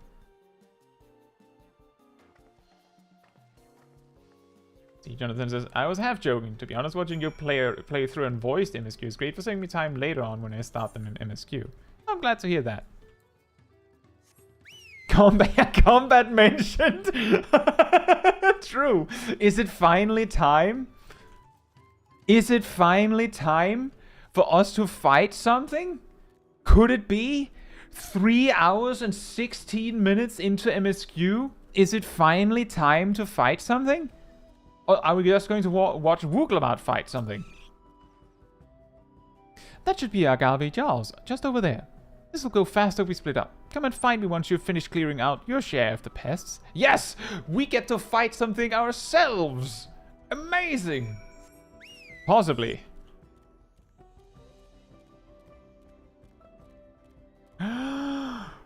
Behold! It's time for combat!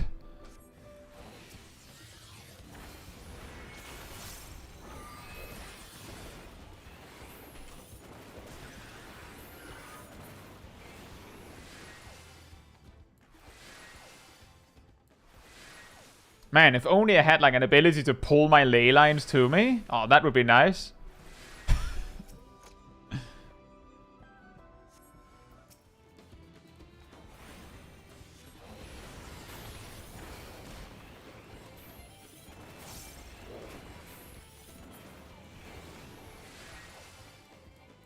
Hey Zaf, hope you're doing well.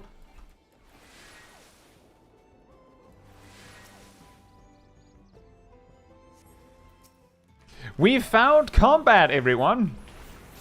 Blam! And blam! And thunder, I guess. Wasn't that amazing? Combat in this MMO?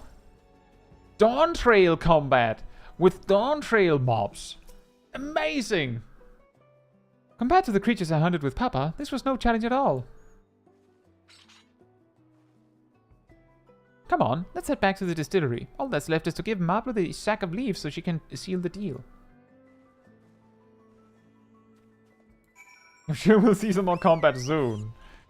Oh boy. Eventually.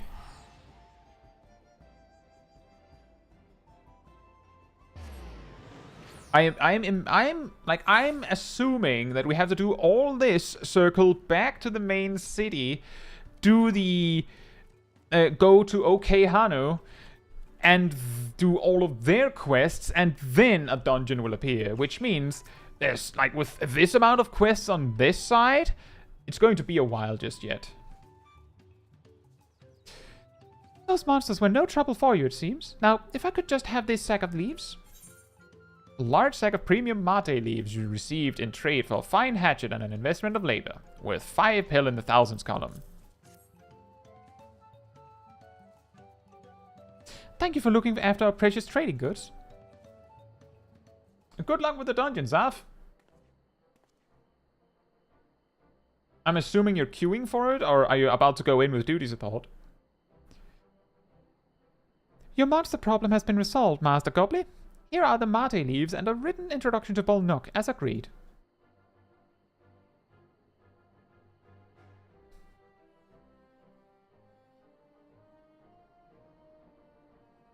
And the deal is done. Here, your jug of premium mezcal, aged 3 years. Please accept it with my compliments.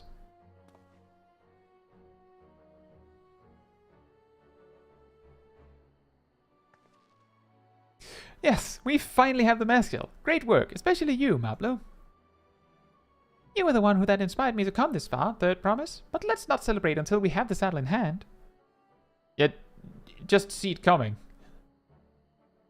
We go over and then he's like, actually, I've changed my mind. You need 2 mezcals. Mablo, is it? You drive a hard bargain, young peddler. I look forward to doing business with you in the future. Thank you, but truth be told, I'm just a ranch hand, for now. Should I ever become a proper merchant, though, I'll be back to strike more deals with you.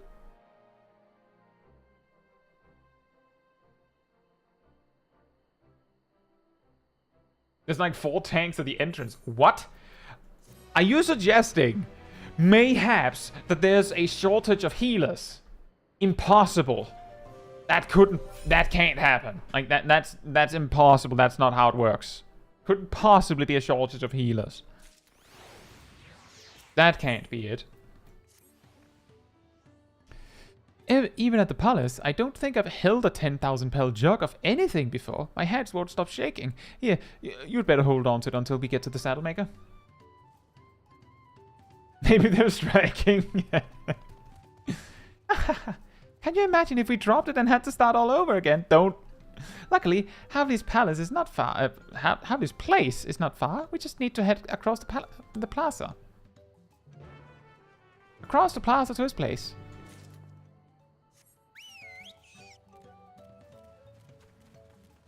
Like how there's a tree with wind in it as the icon for wind weather.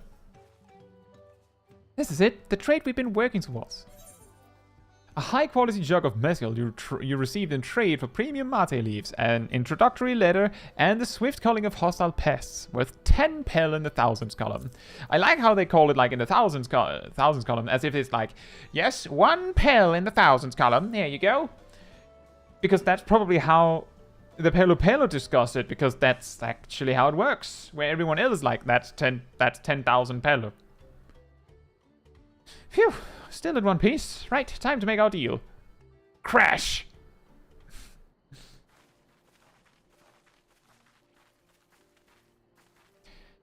Get your tools ready, Saddler. We've brought your precious mezcal.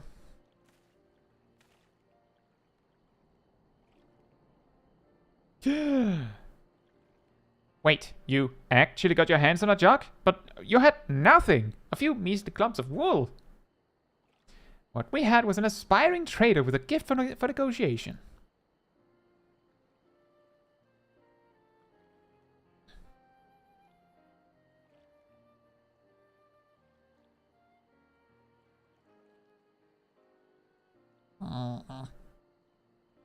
Although I'd sooner aid no claimant but Tural, I cannot go against the guiding principles of the Pelo Pelo. The trade is a fair one. I will craft your saddle, third promise. Great! Stay and wait if you like. I have all the prerequisite materials, so this won't take long. There's a coin called Pill in the Thousands column. Oh.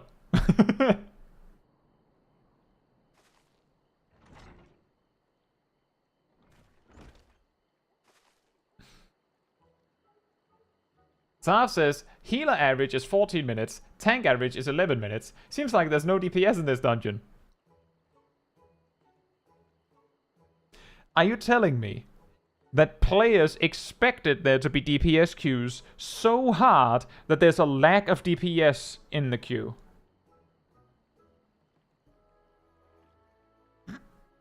If true, then that's hilarious.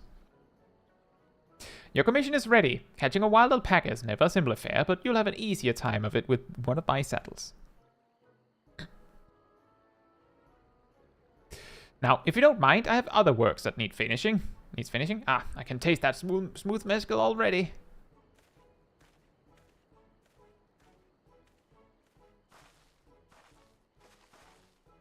We did it! The saddle is ours! And to think we started out with only 100 pelt basket of alpaca wool. Mablu, you're going to be an incredible merchant. Thank you. It makes me so glad to hear you say that, third promise. We got what we came for, so let's return to the ranch. The others will be waiting. Feat accomplished. Saddle kit. Matthew says all the DPS are playing Vibra Pictor. I don't think so. I think maybe there's just a lot, like surprisingly many players in Final Fantasy XIV that are like, I mean, I could play any role. All the DPS are at work.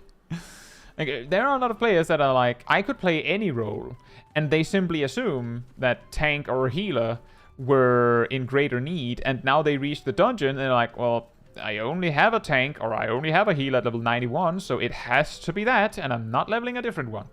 So they just wait. Like in my situation, I'm not going to level a tank or a healer now. Like, that'll have to come later. So if I can't get through the queue, then I'll have to do duty support. You've acquired the saddle, then? Yes, and thanks in no small part to Mablu.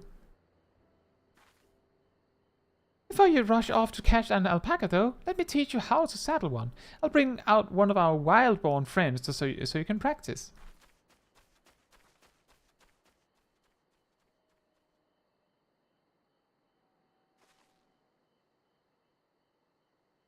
You have to be the one doing it, you know. I know. This is something I need to learn.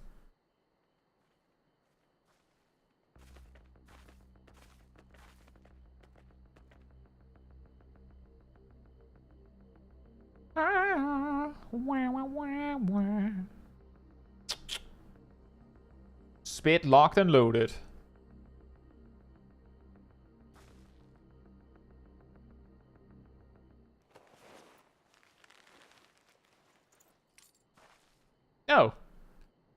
Great sunken gods, I did it!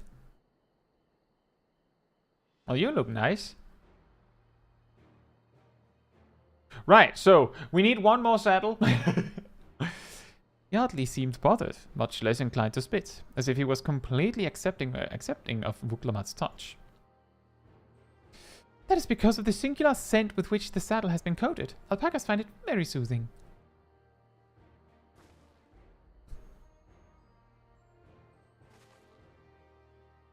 You know, I've never taken a good long look at one of you before, but you're actually kind of cute. You're only noticing now, noticing that.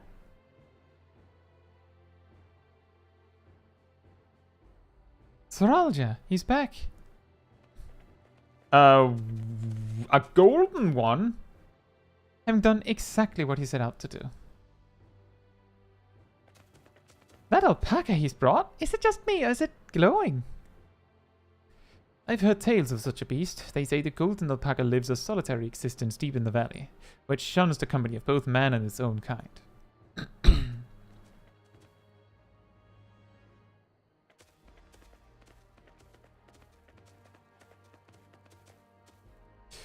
How did he manage to snare a prize like that?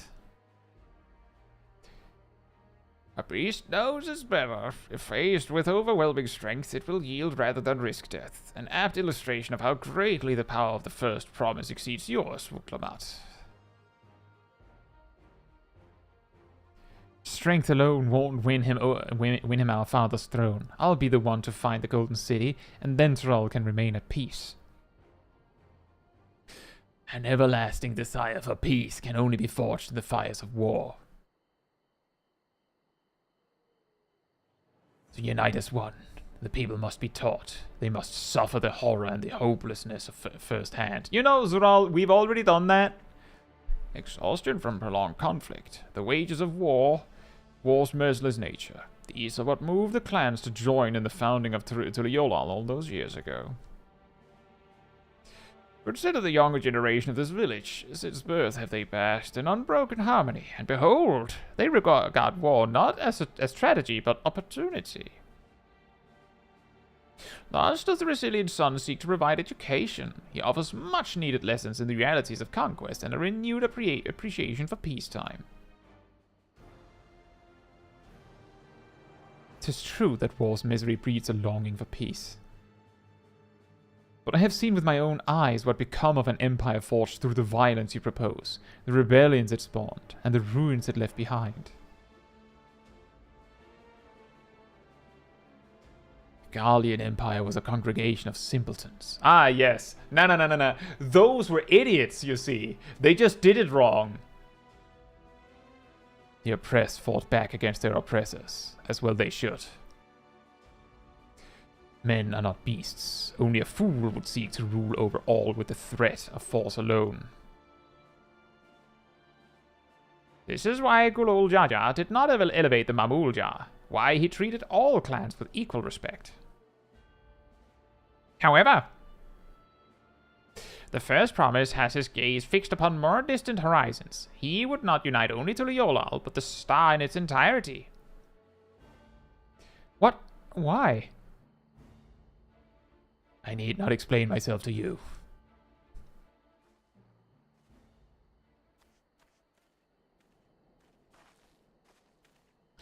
Oh, well done. Well done indeed. The first promise has completed the feat of gold with an appropriately golden flourish. May I present to you your much-deserved Keystone. It's pink. Anyway, bye. He's always been like that, never sharing his innermost thoughts with me or even with Kona. It's like we're not even family.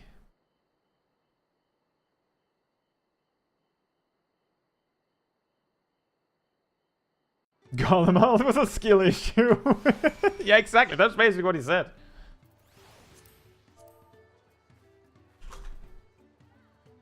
He basically said, yeah, but they did it. In fairness, he did add that Garlemald did it wrong. Like, they didn't actually, like, give proper reason to go for peace after battle, because, well, afterwards, they weren't equal. I'll ponder Soralja and his mysteries later. Right now, I need to think about finishing the Feet of Gold. I have my saddle, I practiced how to use it, so lead on to where the wild alpacas roam.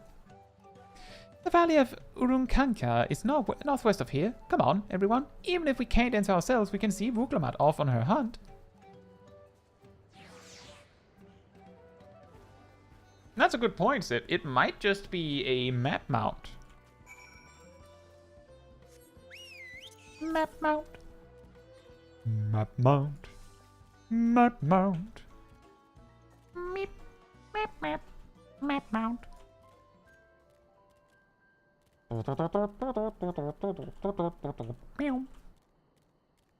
Bob Mole. Woo. And there's a Bob Mole. Could also be a 50 million guild mount, that's true. They could also make it a 100 guild mount. With more opportunities to make more money with new stuff, you need an even more expensive mount to invest in.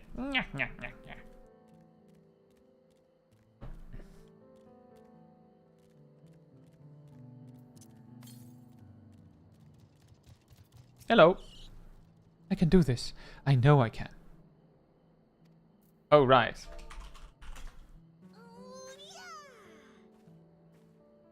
There you go. Now go do it. With my blessing. Good luck there, Promise! Thanks. I'll need it. Truth be told, still not sure about alpacas. I'd rather not go near one if I can help it. But if I'm to rule this nation, then I'll need to learn how to live with them. Tural is their home too. That's the spirit. Right. I'm off.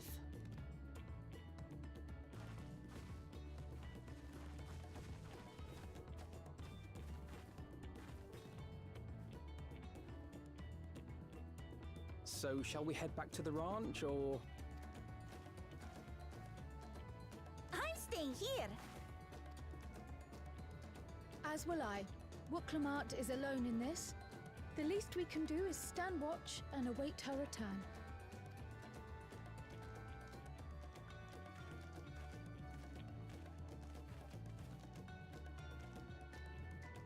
It may be a while yet.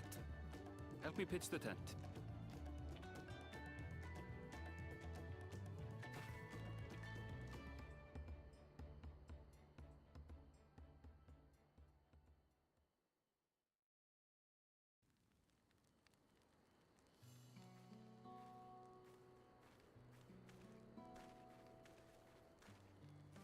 Trust a gleaner to come prepared for anything. What's a gleaner? Someone whose job it is to travel the world and procure uncommon things for their employers. Erenville specializes in finding animals, I believe. But aren't you a Shitona from Tural? Why did you cross the salt?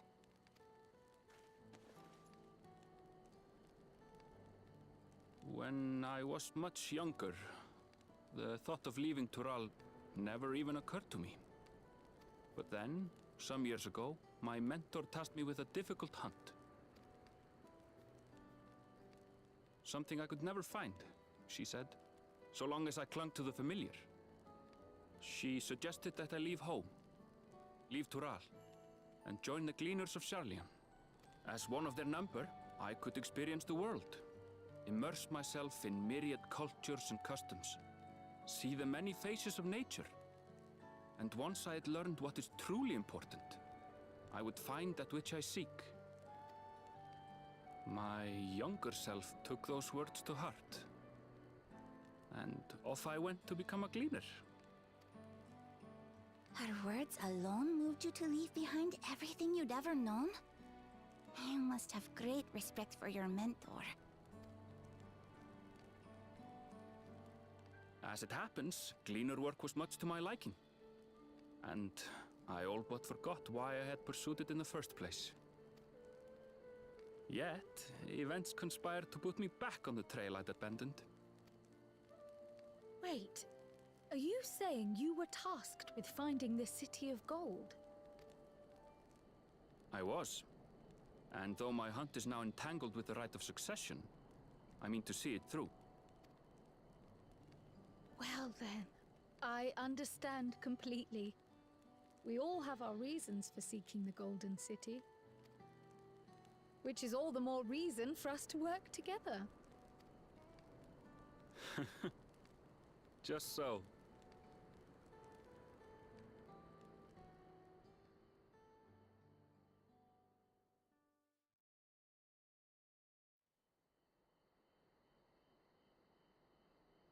To take her all day?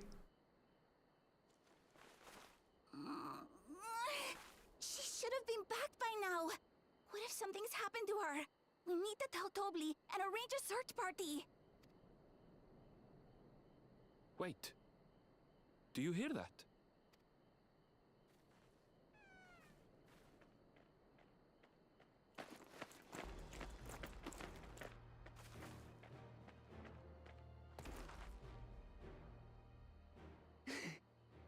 I did it.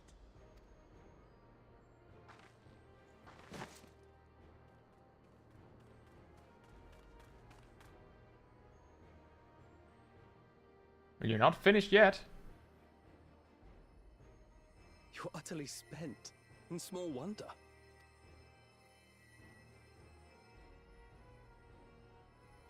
Well done, Third Promise. The ranch isn't going anywhere. Take a rest in the tent. I think I will. Thank you all for believing in me.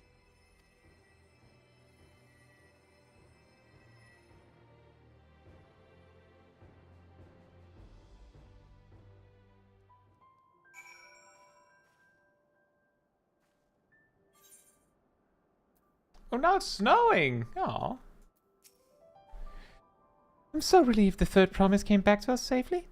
And the alpaca she tamed is a healthy-looking beast. Surely this will be enough to satisfy the feat of gold? I'll just take the money.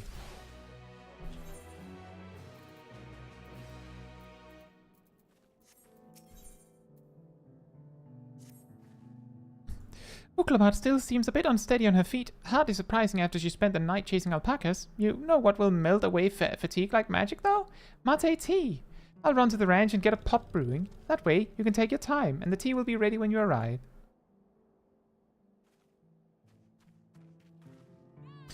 As Mablu so wisely suggested, we shall set a slower pace for our exhausted Third Promise.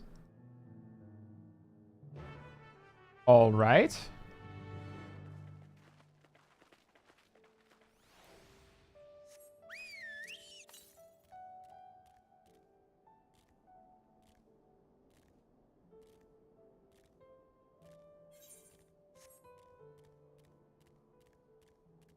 What do you mean, Caetsu?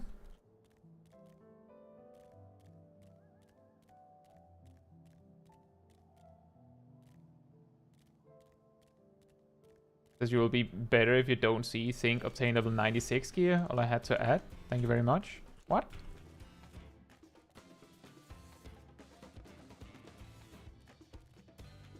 Molar whack. Interesting move.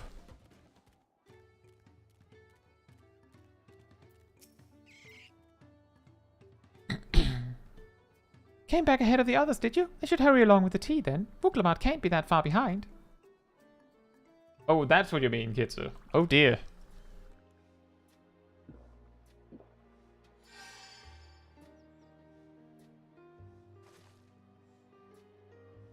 Oh, that tea really is magical. I feel better already. I see you've become more comfortable around our fuzzy friends.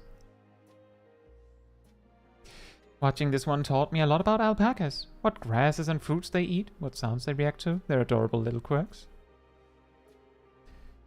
I guess I've grown kind of fond of them.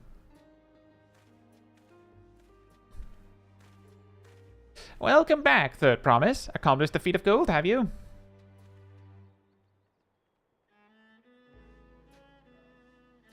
Yes, there's no mistaking a valley alpaca. The gold one just in the background just really shove it in your face. I commend you on your success. Well done. Yes, we did it!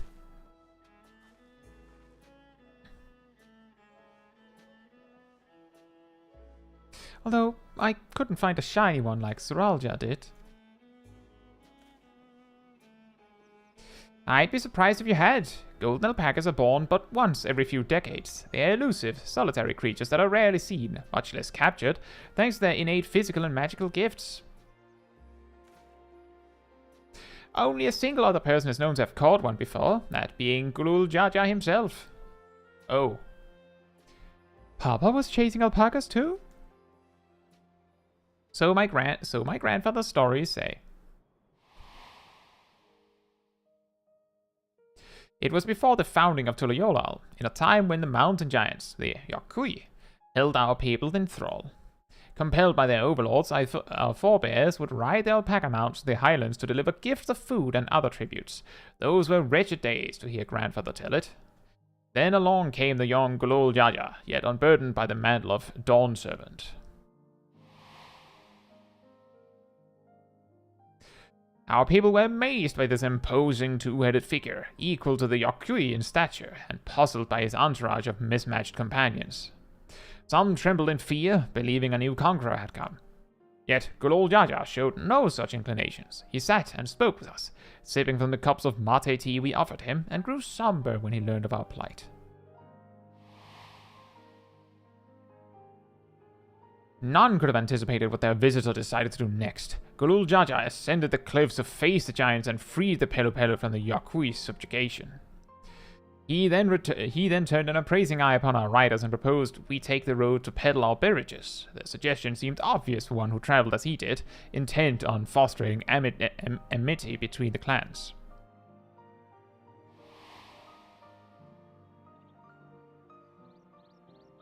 So it was that a few words from Gulul Jaja transformed us into a clan of itinerant merchants.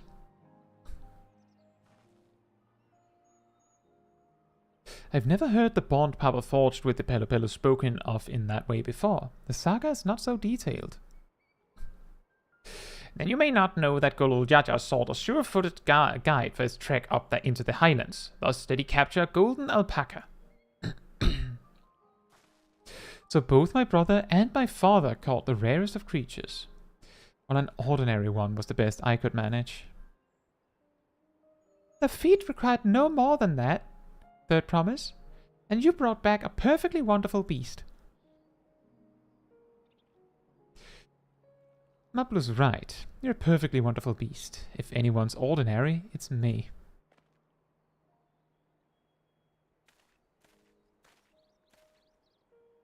Not only did you accomplish the feat of gold, you also made many trades and brought joy to many people in true Pelu Pelu fashion. I sorely doubt your sibling could have achieved the same result.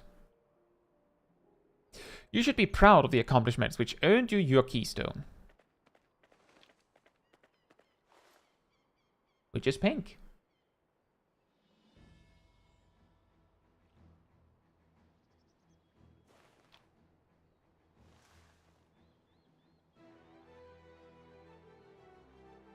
So this is what they look like.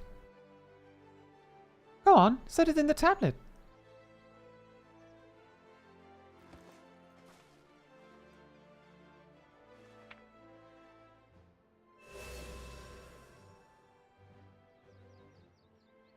A perfect fit. That leaves 6 more. You're well on your way, Third Promise. We'd have been lost without you, Mablu. Thanks to you, I learned so much about the Pelu people and your customs. It might seem obvious, but I've come to realize the importance of properly knowing something. It was because I didn't understand alpacas that I was uncomfortable around them. I'm thankful to you as well, Wuklamat. You've given me the courage to say what I wasn't sure I could ever say. Yes? Topley, I want to leave the ranch and become a merchant. I appreciate everything you've done for me, and I've loved every moment caring for the alpacas.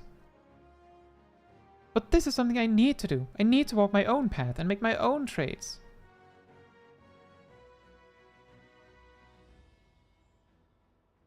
As your parent, allow me to say one thing. I've always tried to give my wards lives filled with as much happiness as I could provide, yet never once have I wanted that to be the only happiness you knew. You have my blessings to walk any path you choose, Mablu. It gladdens me to hear you've found a calling you wish to pursue with such passion. You will make an exceptional peddler, I'm sure of it.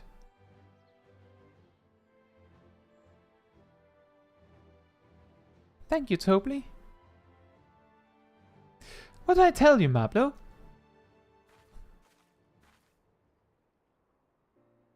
There's one last thing I can help you with, Third Promise. You need to find the Golden City, right?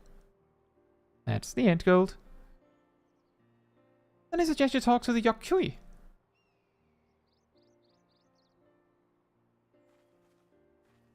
They once ruled over far more than just Urkupacha and the Pelu Pelu. 1,000 years ago, they were the overlords of Tural and all its peoples. During that era, the Pelu Pelu were commanded to search for a city of gold. They scoured every corner of the continent, but never found any trace of that fabled place. But if they didn't find anything, what could the Yokui have to tell us? They may not have found it, but the fact that they thought to look for it at all makes me curious. Perhaps there's value in delving into how the legend originated. Right? We lose nothing from asking the question. Besides, if we're determined to follow the path of the saga, we'll be visiting the giants eventually.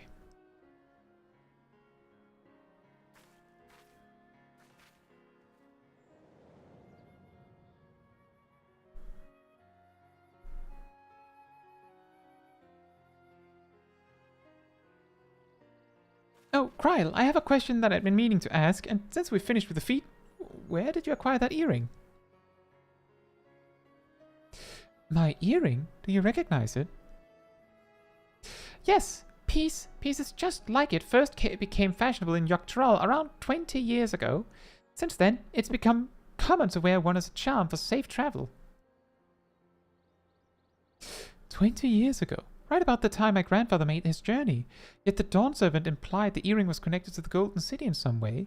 Surely, there was more to its significance than simple fashion. If you want to know how it first came to be crafted, I could try to find out. Seeing as it's a regular seller from many merchants, I'm curious to learn about it myself. I would appreciate that very much, thank you. Jumping feet first into the peddler business, eh, Mablo?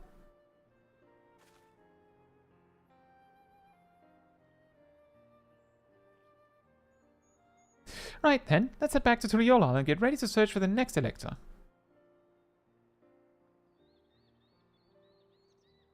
Farewell for now, and thanks for all your help. I will become Dawn Servant, so make sure you set aside your best mescal for the occasion. Meanwhile, Soralja is like, what is mescal? She has a fearsome opponent in that brother of hers. He even brought a golden alpaca to heal. But you've heard Soralja's supporters talk. They might see opportunity in his expansionist ambitions, but they find the man himself intimidating, terrifying even. Whereas I've grown to love Vuklamat. Everyone she meets will come to love her too, and that's why she'll win the throne. You might be right, Mablu. You might be right.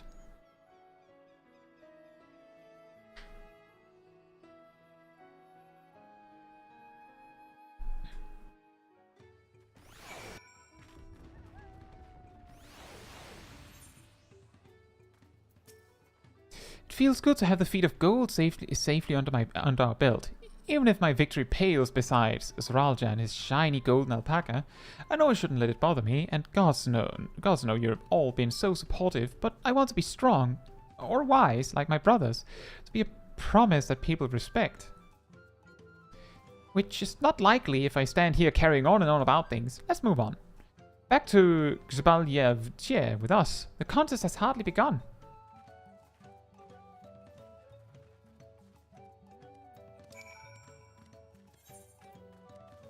Oh, let me just check to be sure. Yes, I did do that. I've used that aetheryte twice while I've been here, so of course I did.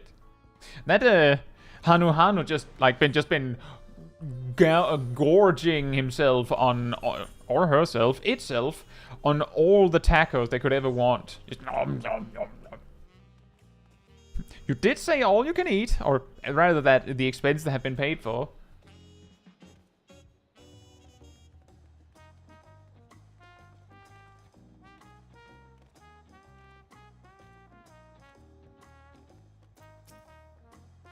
And just like that, we found an elector and won our first keystone. I knew I was right to trust your instincts. Come on, let's keep things moving and march onwards to Kusama-uka. Chances are good we'll find an elector there as well. Before we do anything, however, we should see what your patient Hanu friend has to say. Before I do this, I'll be right back.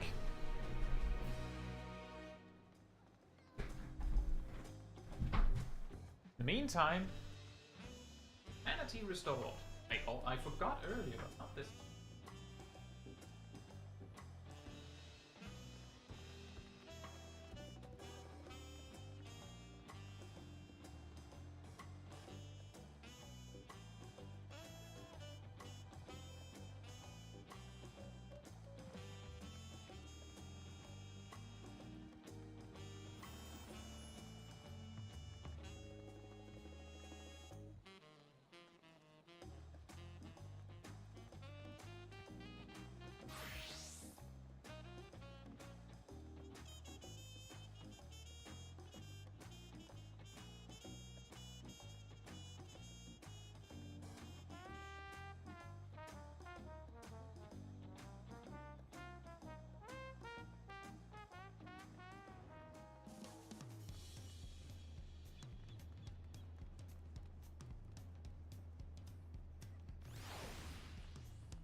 Alright, I'm back.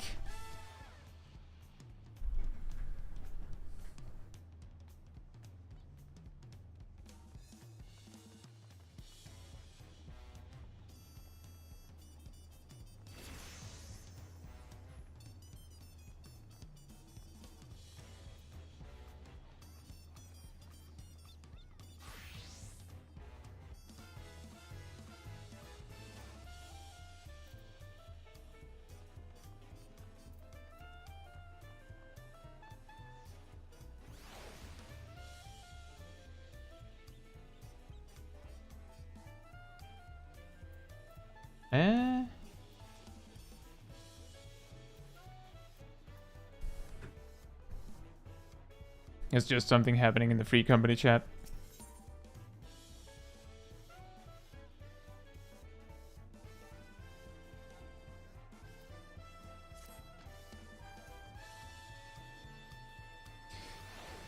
I've been quite content waiting here, dining on the third promise's coin, but it seems you're ready to ask your questions now. So, what is it you'd like to know? The route to Hano. We go south through the Arc of the Dawn, then follow the road which runs alongside the Kusama-uka River. Is that right? It is. Be warned, however, my brethren tell me the recent storm has rendered the path even muddier than usual. The footing is quite poor in some parts. Far worse was the destruction visited upon our homes, though. Houses were torn apart and several people injured if not killed. Even our beloved festival is in danger of being called off this year. If you do still plan on going, I must urge you to proceed with caution. We'll be sure to watch our footing. Thank you.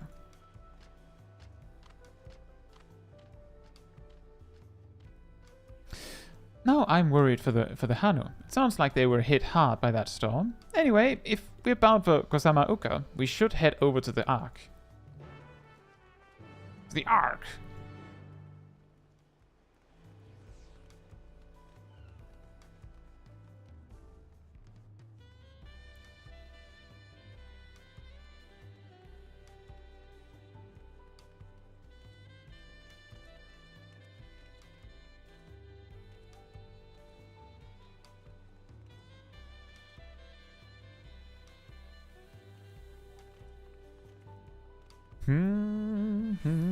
I'm almost level 91.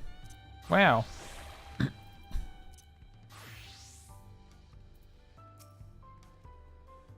Are we all ready to leave? Then onward to Kusama Uka. Open the way. It is open, Buglamat. Relax. Open the way. The gate's already open. What? What are you talking about? Kosamauka, the land of rainbow terraces. It commands the gaze of all who visit without fail. The many-colored marvel. An endless torrent of water cascades over sheer cliffs to shape the wetlands below. To its relentless flow, all life must yield. Together with Wuklamat, we proceeded along the marshy trail, a road upon which the Dawn Servant and his comrades once traveled.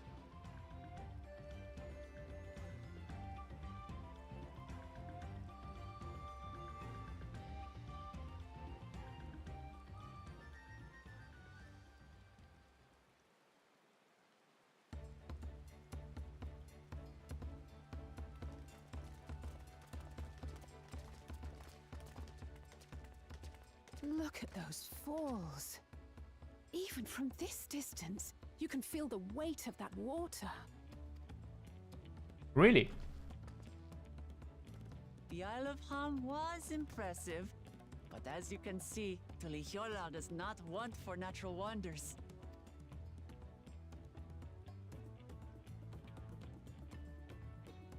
The ground is swampy, so watch your step. You wouldn't want to fall into a bog. I won't. I told you I've been here before. Come on. Okanu isn't much farther.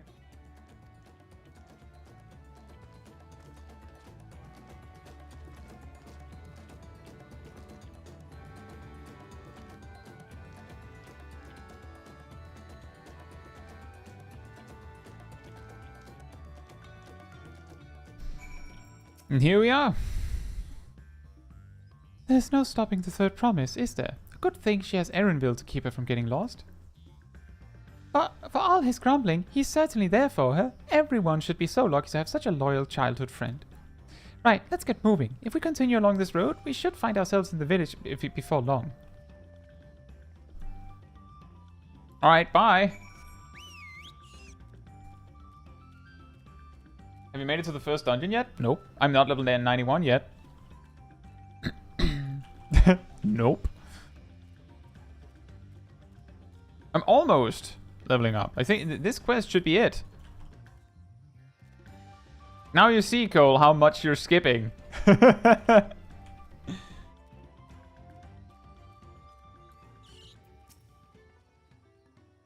Ah, everyone has arrived, and none the worse for wear. Except for a certain third promise, who slipped in the butt despite my explicit warning. Hey, I asked you not to say anything! Anyway, this is the Hano village I was telling you about. Okay, Hano. Okano.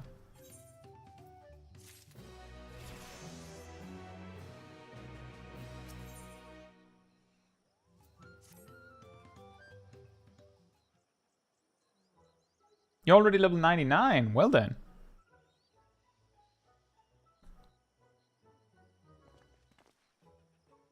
Almost flare star time. It's like our friend said, the people are in no mood for festivities. I can only assume they're still recovering from the damage wrought by the storm. Indeed. Well, let's do what we came to do and find this elector.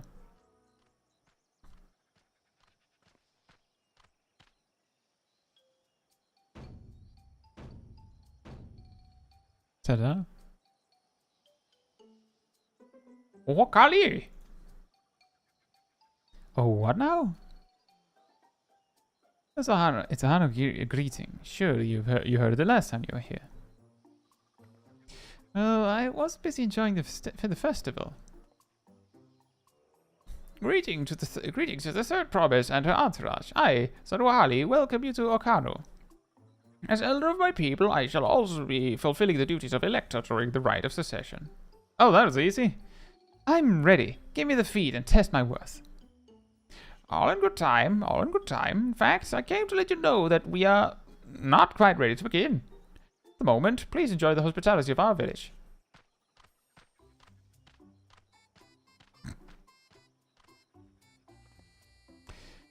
Right then, it helps to do some investigating at Wachunpelo, so let's take a look around here as well. Might I suggest a division of forces? For instance, Erenville, Alice, and Kryl could concentrate on the southern half of the settlement. Meanwhile, Wuglamat, Caetsu, and myself will handle this northern half. That's a random distribution, but sure. Sounds good to me.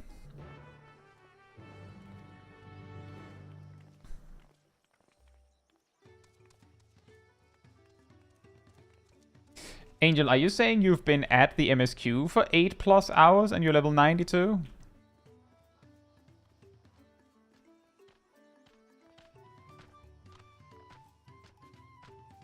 Are you not going very fast, or is it actually that slow?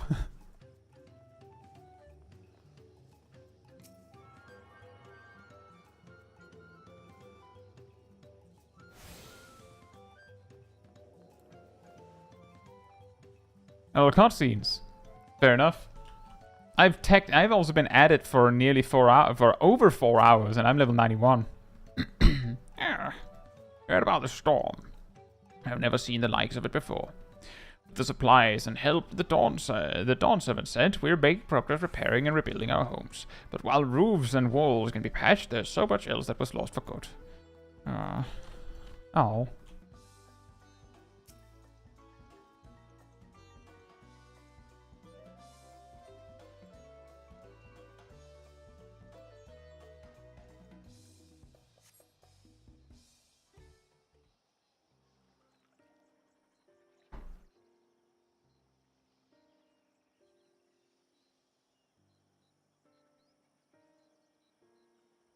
The gaping hole in the wall and missing portion of the roof are clearly the work of the storm's powerful winds. Repairs appear to be ongoing.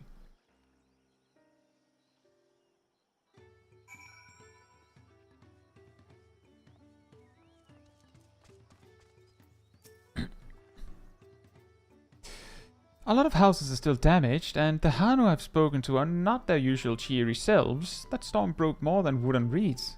There must be something I can do to help them. I'm going to look around a bit more.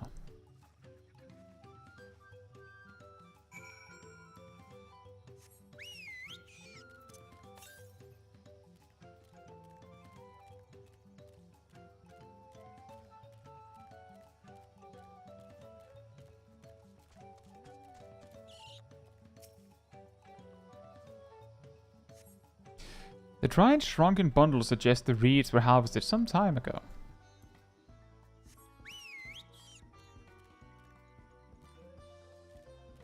It's difficult because I'm pretty sure that usually, like, the middle part is where it starts to go, like, up in speed. But then again, the last bit often has a tendency to, like, slow down again, I'm pretty sure. But, like, I don't have that much evidence to, like, base that on. Woven from reeds, this boat-like vessel is reminiscent of a bird. The beak and feathered tail in particular stand out. This boat must be woven from the same reeds I've seen gathered into bundles here and there. The plants hold both practical and cultural significance to the Hana then. Hello, can you all hear me? I'm told they're ready to receive us now. Come to the large building in the south of the village. On my way. We ought to hurry over too. Hey Cockatoo, hope you're doing well.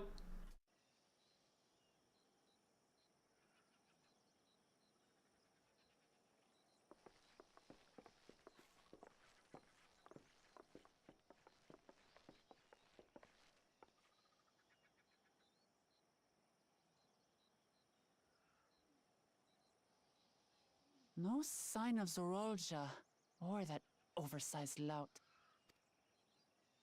How much easier it would be if Zorolja were to fail here. But that isn't likely to happen.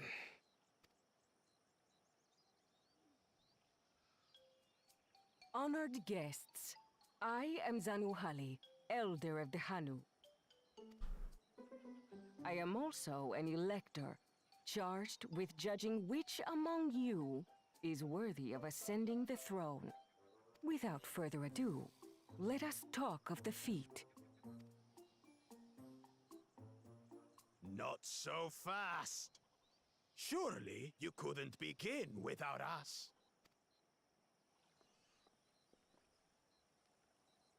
You made it after all.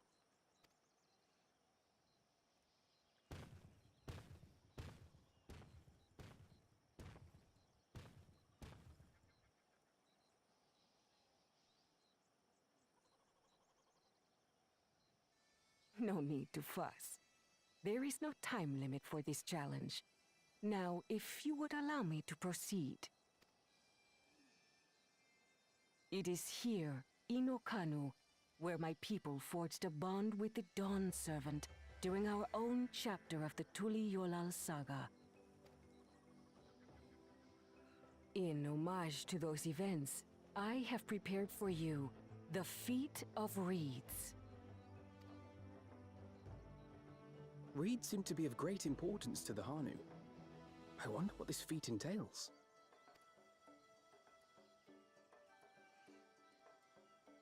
We use reeds in every part of our lives, be it as food or weaving material. But look around the nearby paddies, and you will see that this season, our crops are failing. How fortunate, then, that my appointment to elector coincided with this predicament. For surely, those who aspire to be Dawn Servant would find the matter of an ailing harvest a mere trifle to resolve. Aye, well, it is indeed the duty of a ruler to address the people's woes. Exactly, exactly. Do well in this, and you will earn my Keystone.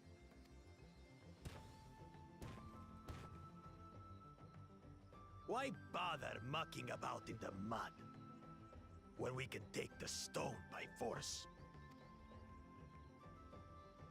Oh, mercy me! You are a hot-headed fellow, Bakul Jaja. Some electors may enjoy going toe-to-toe with scrappers like you, but I refuse to entertain your base instincts. Arrangements have been made. Should you attempt to engage a feat giver in combat without their consent, word of your immediate disqualification will be sent to the palace. If you're still feeling feisty, then by all means, draw your weapon.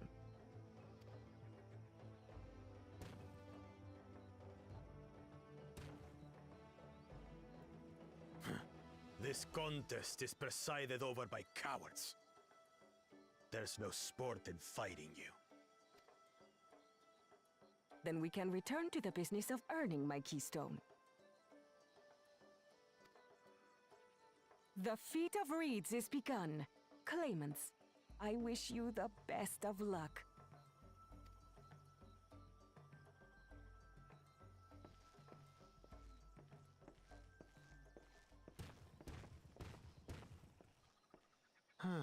The clever kitty crossed the seas to study foreign novelties. He might know tricks we don't. Tricks we can use. What of Little Miss Mittens? You know the answer to that. Compared to the first and second promise, she's a distant third. Not even in the running.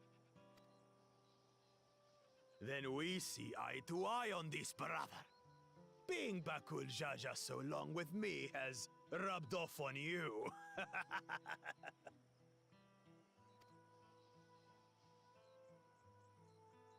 These allies of hers, though, they might be a problem.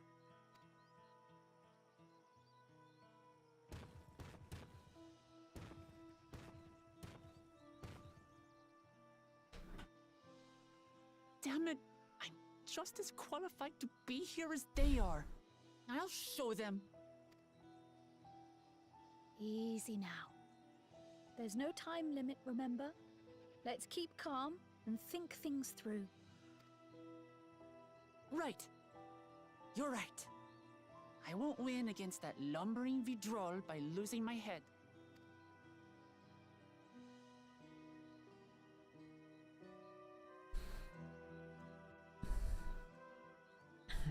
To your question, Kokuchu, because I've been doing the MSQ with Black Mage, I've leveled up to 91, fighting a grand total of 3 mobs that each died within 3 fire falls or something similar.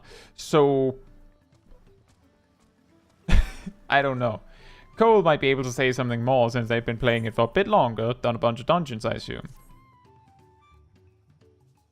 Also, Zaf, you've been at this for 8 hours and just finished the first dungeon. That is a long time. That is a long journey. I hope you had fun at least. I don't know the first thing about farming, but if there's a way to save the house and help the Hano, then we're going to find it. I'll make Bakul Jaja eat his words. Understanding the nature of the problem will be the key to solving it. We need to examine the reeds themselves and then deduce the cause of their poor condition. Erenville, will you take us to the fields where the reeds are grown? Of course. Follow me.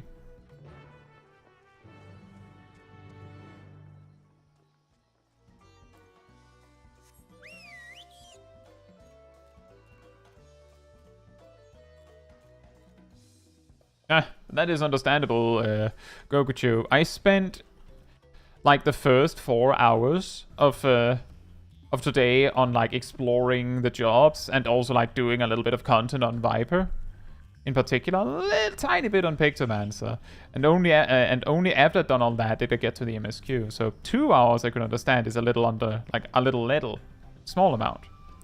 And I'll stand back. I'll get to the bottom of this problem in no time. Okay then. Give me strength. Let's all of us scour the fields and help our bold leader identify anything unusual.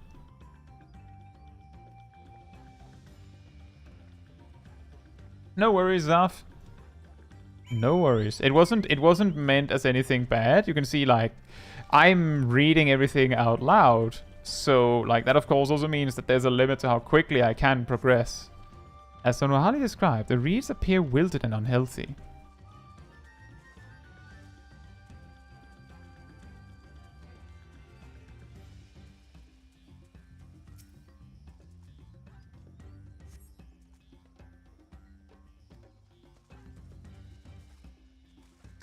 See, Cole? I know you weren't exactly one of those calling... Oops, I didn't even read what that said. The water contains no obvious contaminants and looks fresh and clear at a cursory glance. But I did say I don't think that they're going to lose mobility with the changes. A small frog catches your eye. Strangely, like a daisicle. It doesn't even bother to hop when it eventually scurries away.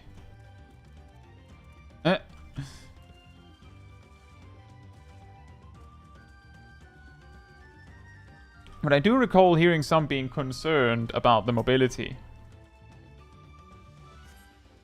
The soil in the paddies is as one would expect. Rich in color and suitably moist, not dry nor flaky.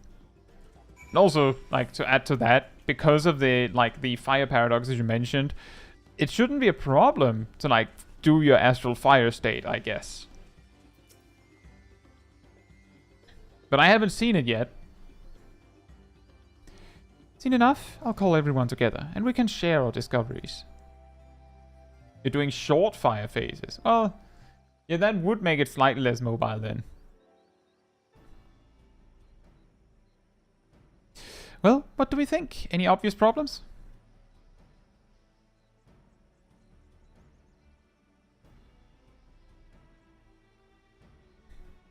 I agree. The waters look to be of good quality, and as does the mud in which the reeds have been planted.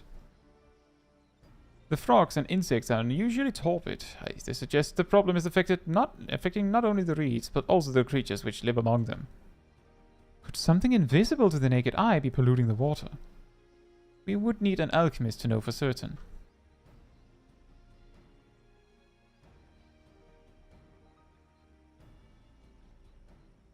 I don't have much to add about the fields, but something else occurs to me.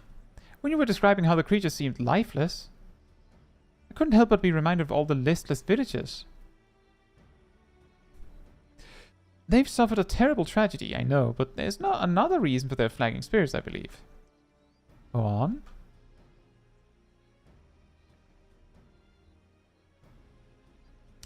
The festival! This is traditionally an occasion for celebration and renewal, so without it, the Hanu are struggling to even more to recover. The last time I visited, the village was in the middle of the festivities. You'll never see the Hanu more joyful and alive. It's an indispensable part of their culture, and its absence will only compound their woes, so I say we help them put on their festival. Give them a reason to cheer in these sad times. Who knows, maybe fixing one problem could lead us to a solution for the other. Stranger things have happened.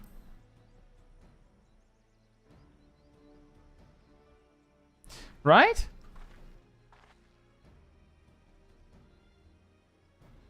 I fail to see the relation between festivals and fields. Let's not be too hasty in dismissing the idea. Things which seem unrelated can later prove to be connected in surprising ways. True, and being bereft of ideas as we are, any proposal is worth entertaining.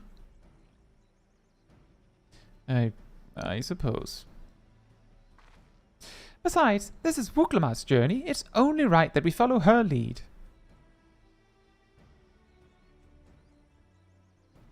Thanks, everyone. By the way, does anyone know where the festival float is? It's like a boat woven from reeds that looks like a bird. Wasn't that broken? In that big building to the north? Let's go and see it.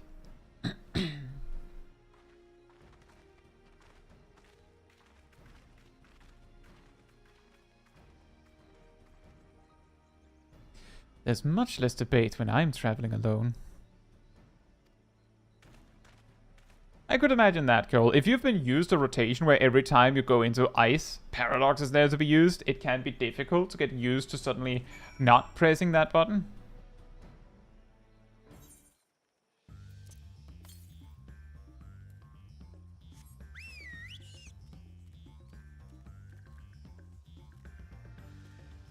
Like that makes perfect sense. And there's not much you can change about that. Like, you can only, like, learn to not do it anymore. Uyup-yup? Or Uyuyup? Is that striking dummies? It is! Wow! Anyone need a striking dummy?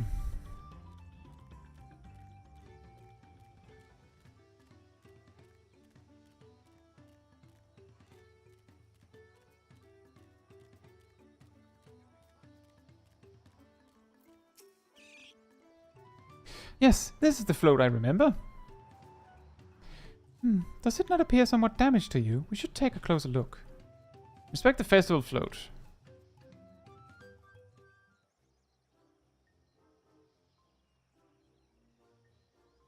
It's missing an eye.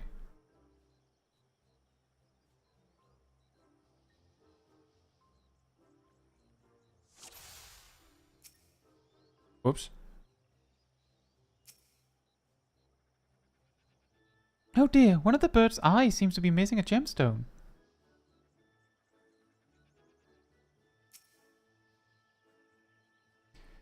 Oh, that's definitely broken. How will they lift this great big vessel without all the carrying poles intact?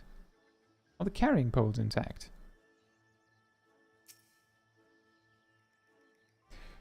These tail feathers have seen better days. I swear the colors were a lot brighter the last time I saw them.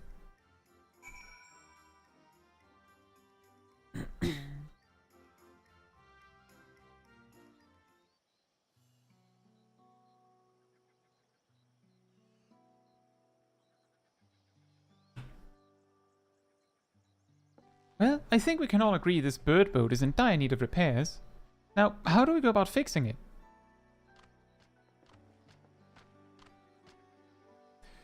What is going on here? We were admiring your festival float. 'Tis a shame it's in such a poor state. Due to the recent storm, I gather. Yes, we had to leave it exposed while we ushered our people to safety. With the float in this condition, there can be no lifting of wings. No ihihana. Ihana! That's what the festival was called. I want to help you hold it. Have you not seen our village? Homes are ruined, we're struggling to make repairs, and you want us to hold a harvest festival. I know how it sounds, but giving it into misery never improved anyone's situation. A celebration of life and growth may help give you the strength to work through this tragedy. The role of festival leader is mine this year. There's nothing I would like more than to lift everyone's spirits. But we don't even have enough materials to repair the float. We need alpaca for the missing eye, uyuipu wood for the poles, and feathers from the winds chosen to adorn the tail. Two of these I know. Alpaca is a type of precious stone used in arcane equipment, and uyuipu wood is essential for crafting ceremonial instruments. These chosen feathers, however. The winds chosen is the victor of a competition in which the contestants see who can blow a feather the furthest using wind magics, and that's something of a problem right now. We Hanu are gifted at employing such airy sorceries, but expend a great deal of mana when doing so. We are soon exhausted by the effort, and having no reeds to eat will only make it harder. I think I understand. Your vibrant reeds grow quickly and vigorously, so much so that they stifle the development of nearby plants. They must be a potent source of the energies you naturally lack. They are indeed.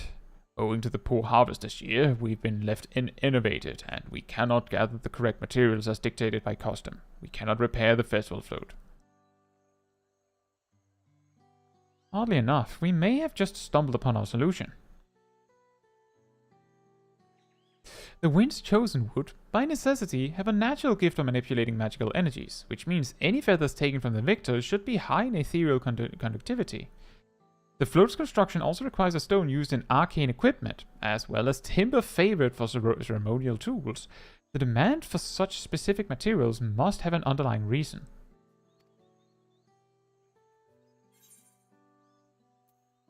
The float might also function as an arcane device.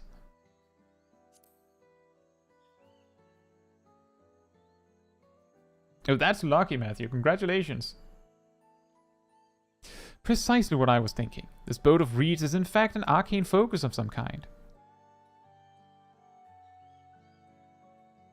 A focus? For what? Oh, Iyahana is a harvest festival, isn't it? Yes. That must mean the float was made to encourage healthy crops, so if we repair the boat and hold the festival, its arcane powers might fix what's wrong with the reeds. We won't know until we try, but it's a sound theory. Celebration, prayer, ritual ceremonies, these have all been known to elicit miraculous effects. Wait. The float, a tool for magic? This is the first I'm hearing of it. In the beginning, it may well not have been. After a good harvest year, there would be no reason to change it.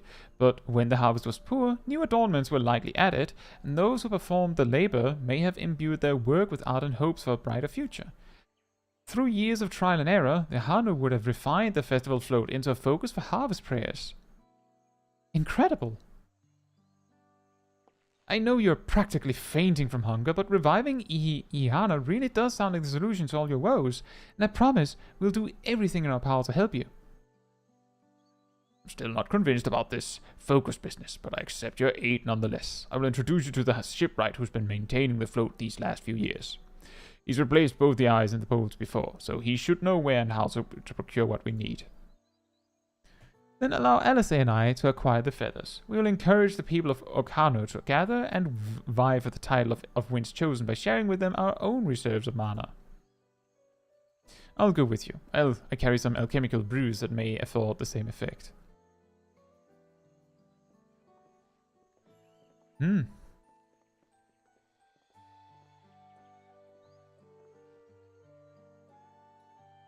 Hey Nox, thank you so much.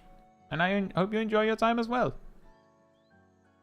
The three of us will visit the shipwright then.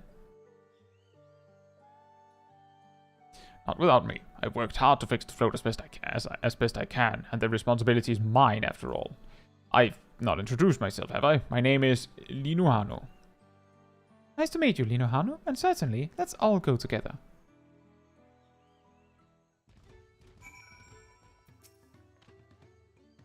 Thanks to Wuklamat, we found ourselves as a promising way forward. Experience and knowledge are valuable assets, but there is something to be said for following one's instincts.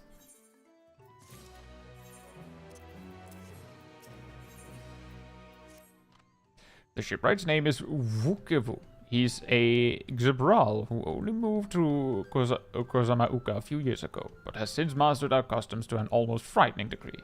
He's especially strict when it comes to manners, so make sure to offer him a proper Hanuhano greeting. We wouldn't want to offend him right before asking a favor. Proper Hanuhano greeting? Oh, that one!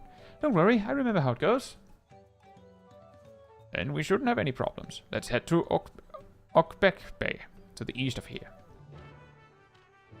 Good luck, Shaq!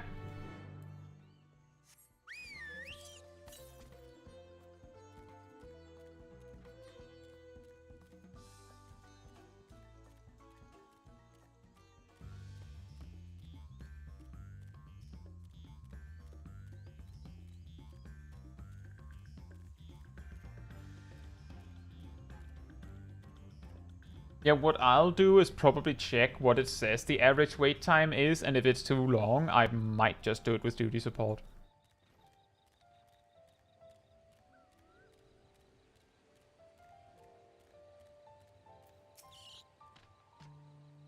This is Okbek Bay, the village of all. Those who drift into Kozamauka from Tuliyollal and elsewhere, welcome to live here alongside the Hano.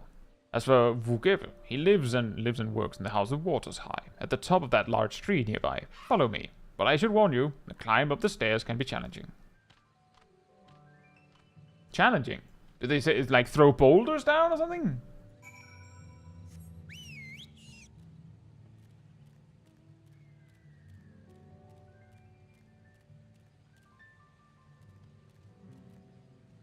Oh.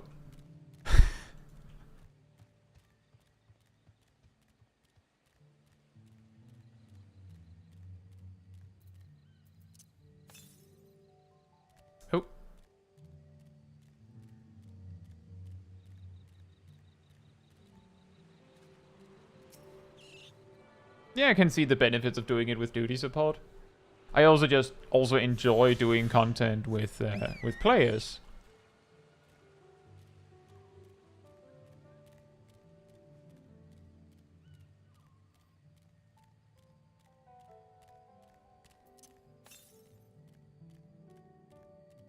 I think that's the primary reason I'd be specifically motivated to do it with players. Let's see what time it is when I actually reach it, Angel. It wouldn't surprise me if it takes at least another hour before I finish this section. And I'm guessing the dungeon comes shortly after we finish both sections and they like realign. What do you want with me?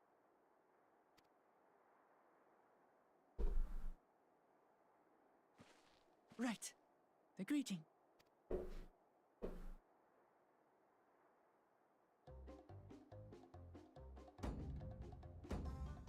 Ohok Kali!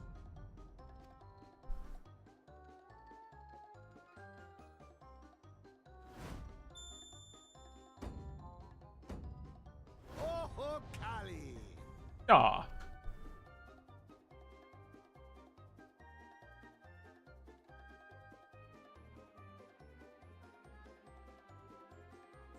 Good. You brought your manners with you.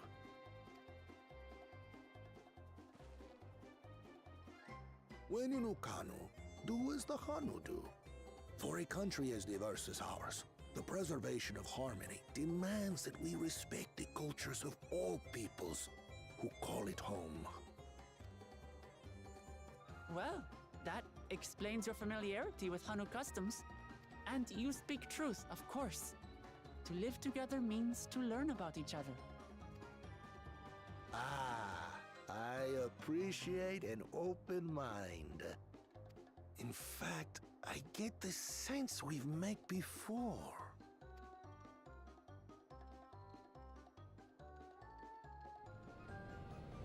You're Wuklamat! Oh, what an unexpected honor for old Wukevu. Here I am prattling on about manners, and I've gone and insulted the third promise herself. There is no excuse for this betrayal of etiquette. Isoya, are you sure you haven't, like, don't you have the earring? Like the early access earring, didn't you get that? If you have that, you should already be ready to go. But yeah, this is going well. I hope you're doing well as well. Please, take up your axe and claim my impudent head! I will not. Keep your head. I hate formalities anyway, so forget about it, alright? Alright then. Consider it forgotten. How prompt. Yeah, actually, how prompt.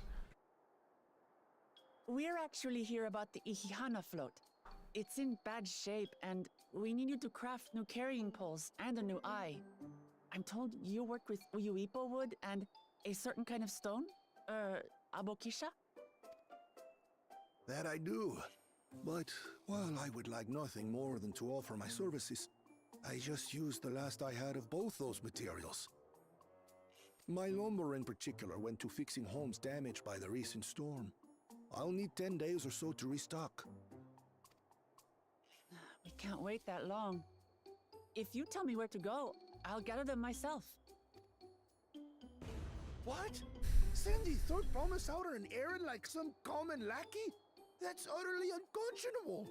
A gross violation of social protocol. I told you not to worry about such things. All right then. I shan't worry a whit.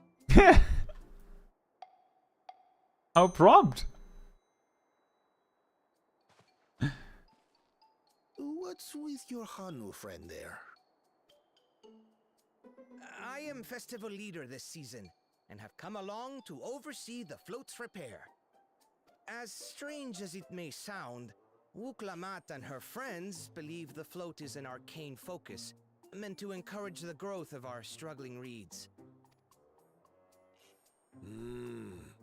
Too many Hanu have forgotten, it seems. But that is indeed the true purpose of the lifting of wings. Your education is impressive, Third Promise.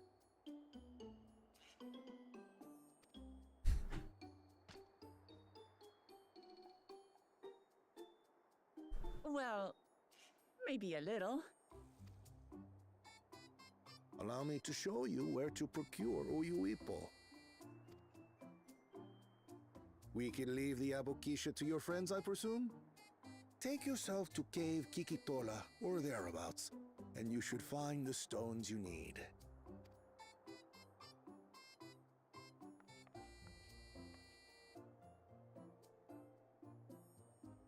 I've been there once or twice. I can guide you. That should save us some time. All right then. Let's get moving.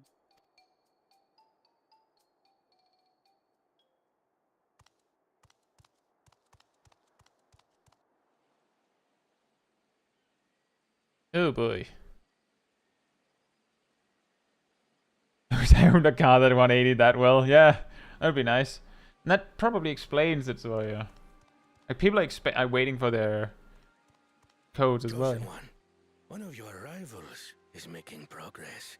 The people are waiting both for their, like, some others probably also bought a pre-order code, and many are still waiting for their, like, actual final code, which they'll need in a few days as well. That might be causing the delay. Hopefully it'll resolve soon.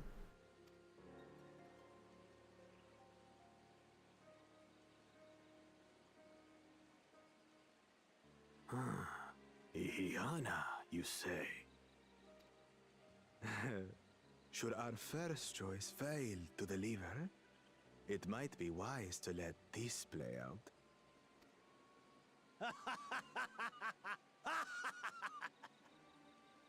The third-rate promise is making herself useful after all.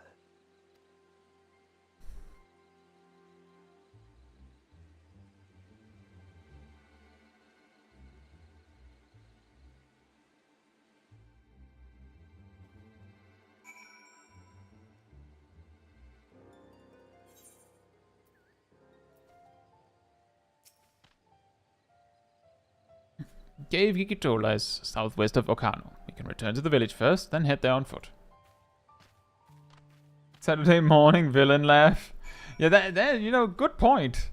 He was I was more confused about the laugh he gave while his face was just like ha ha ha ha ha. But I get it.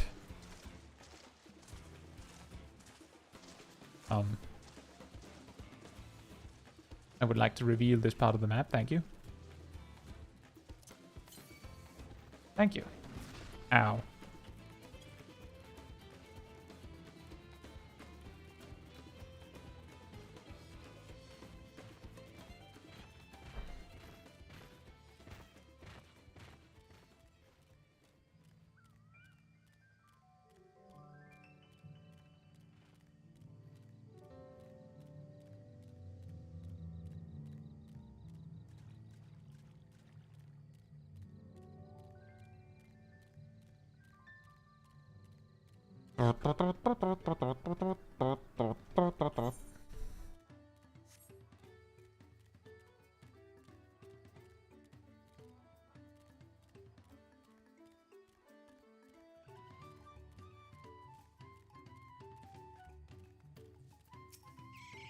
Hello.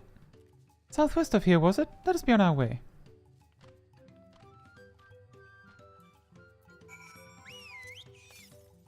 Or at least they put a stop on the way. Let me just see if I can get this ether current while I'm getting over in this area anyway. Oh boy. A good old rhino beetle. That's my new ninja guide, huh? I'll take a little bit, Coco. Hope you're doing well. Whoops.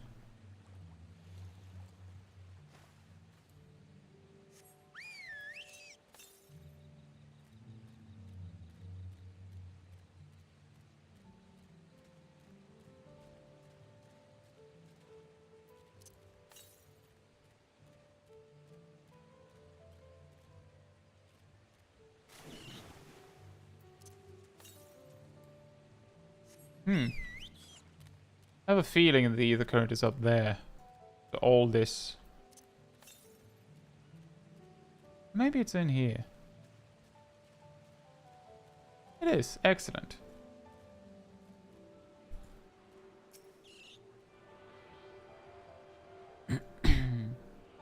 Yeah, Coco, the important change, the important significant difference on Ninja that you might need to be aware of is you don't have to use Futon to set up a buff anymore.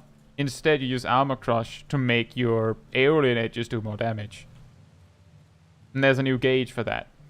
Futon is instead an AoE version of Suiton.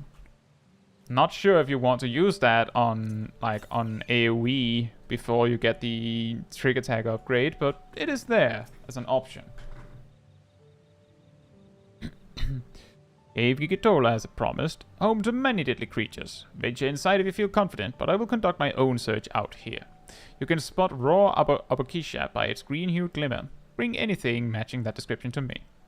Like the glowflies? I shall help scour the inside of the cave then. You take the west half and I'll take the east.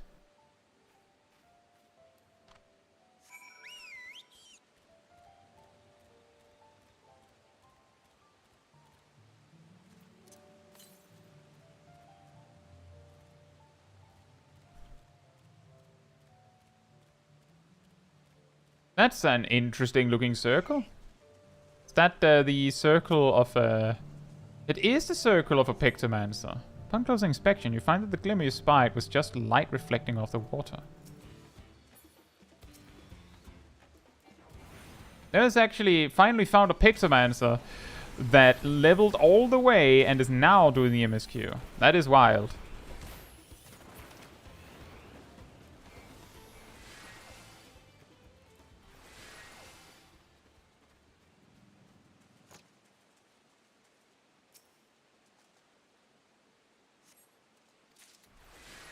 Find a chunk of stone glowing a distinct shade of green. This seems like the exact kind of mineral Inohana was looking for. That's fair, Nox. I don't really know what to say on that. I think the changes to Monk look like mostly positive. Like, for the most part, the rotation hasn't changed that much. It's just the reason you do the things is slightly different. Picked over the ground near the entrance, but found nothing. Did you have better luck inside the cave? Green glowing rock containing what appears to be abakisha. Yes, this is abakisha. Along with Kryle's contribution, we have more than enough for our needs. The stones you've brought shine very brightly. I thank you both.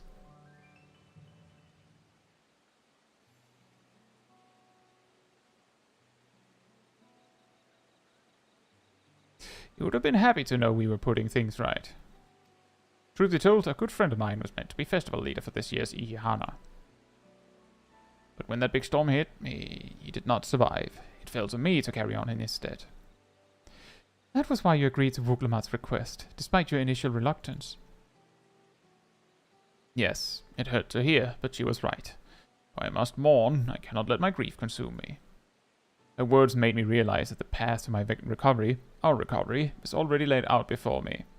And I will walk it, for myself and for my friend.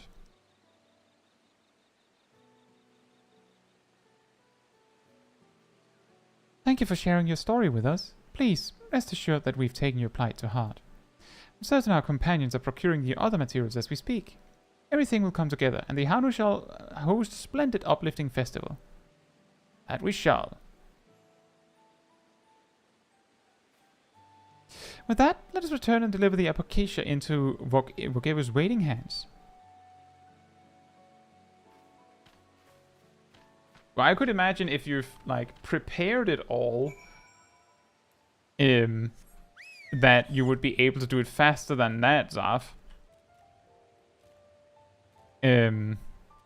But yeah, 6 hours sounds possible. I imagine part of what makes it difficult to determine exactly is that if you were to just do that, you would eventually run out of rested XP. And then suddenly it starts to slow down. You'd also, you know, run out of daily options that can boost you forward. And that might be the reason why I'm like, you could probably do it faster than 6 hours. But maybe not.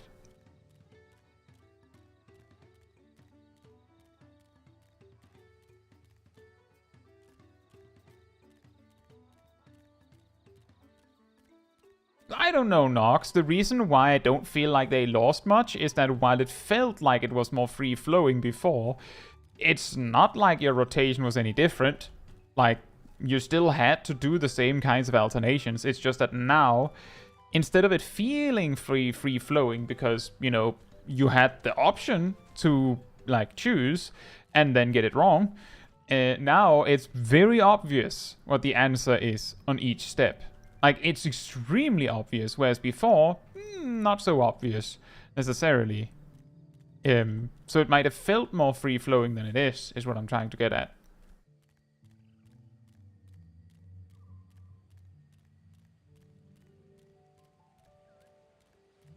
But yeah, given that, to me it went from 2-2-3 to 2-3-4.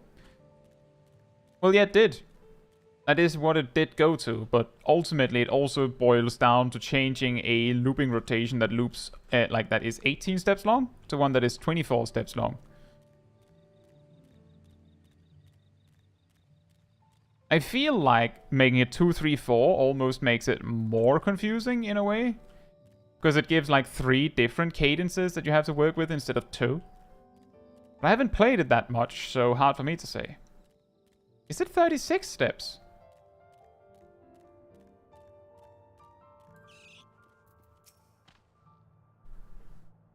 Thanks to the third promise and her mighty axe, we've collected some suitable logs of Uyuipo, one of the Abokisha.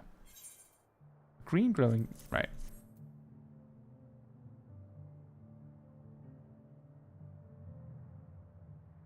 Yes, these are excellent samples. A goodly quantity too. At this stage, you've likely surmised that the lifting of wings encourages the crops to grow, but not exactly how, eh? Well, you're in for a treat. If all goes to plan, the results should be spectacular.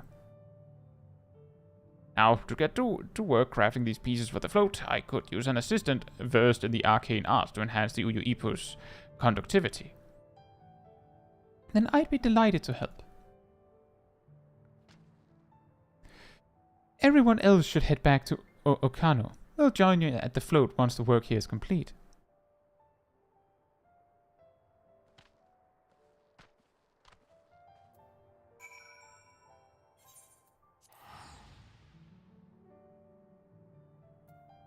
Well, what I mean, Matthew, with a loop is more so that the filler rotation is a looping rotation, and that then, like, detours to do other stuff.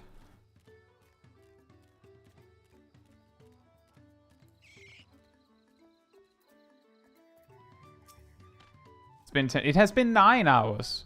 It's been 9.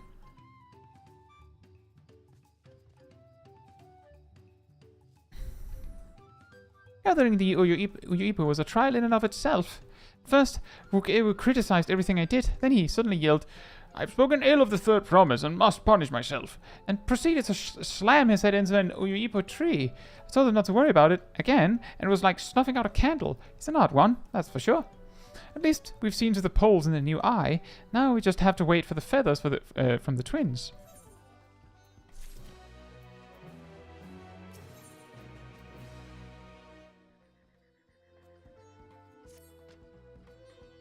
We should get some rest before the excitement begins.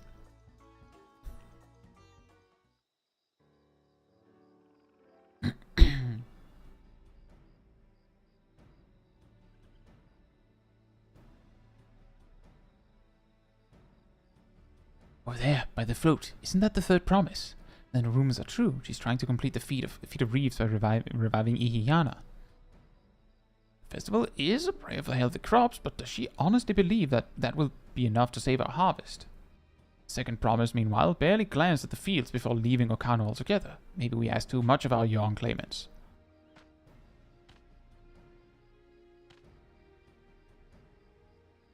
I wouldn't be too quick to count Kwan out. A friend of mine overheard him muttering about by the reeds, something about what needs to be done. Is that so? Perhaps we'll get to see another of his innovations firsthand.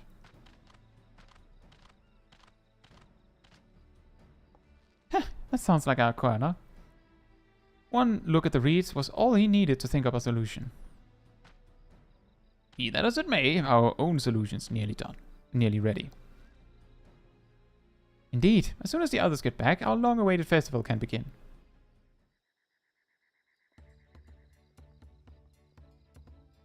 Took some doing, but we managed to gather competitors to vie for the title of Winds Chosen. The winner was only too happy to donate his feathers. You should have seen it. He called forth an incredible gust that sent his feathers sailing for Malms. We had a turn ourselves, but it's more difficult than it looks. Poor Erenville's twirled in the air for a moment before landing on his foot. I'm a gleaner. Magic is not part of our training. As for us, we've brought the wooden gemstone replacements crafted by Wukewu. All that's left is to attach them. Has it been decided who will ride the float? Papa was the guest of honor the last time I was here. I remember being surprised they could even lift the thing with his hulking weight on top of it. Rider must be a personage of great esteem, which is why an invitation is usually extended to the Dawn Servant. This time, however, I have another in mind. Oh, who is it? Bruh. Our beloved Ihiyana, the lifting of wings, is only being held because of you and your companions. Thus do I nominate you, Wuklamat, as our guest of honor. Oh, me?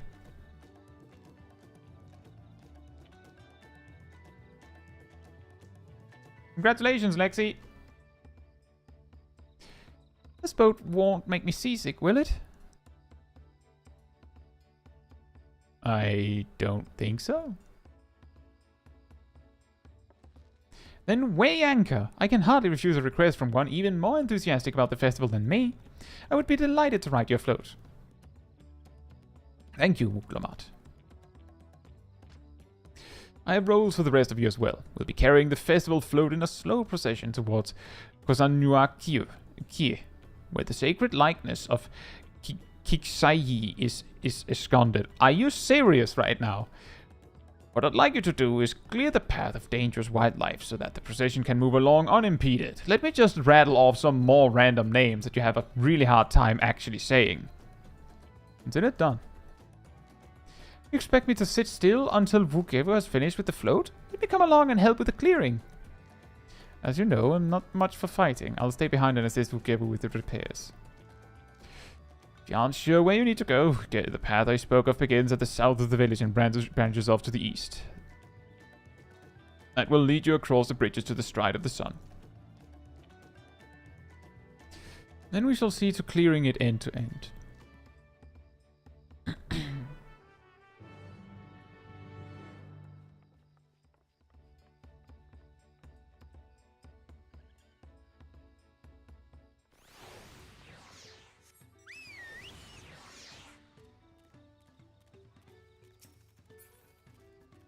Dun dun dun dun dun.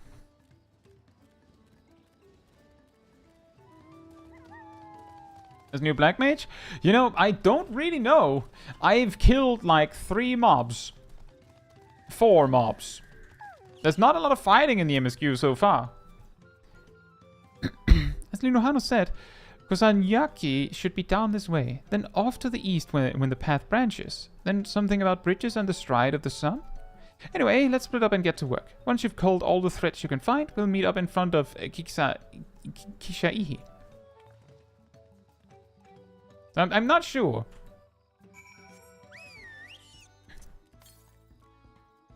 It's pretty funny. If you level a job by doing the MSQ, you will get like 5 or 6 dungeons under your belt, and like 3 trials, and maybe a solo duty or something, and then like a few mobs.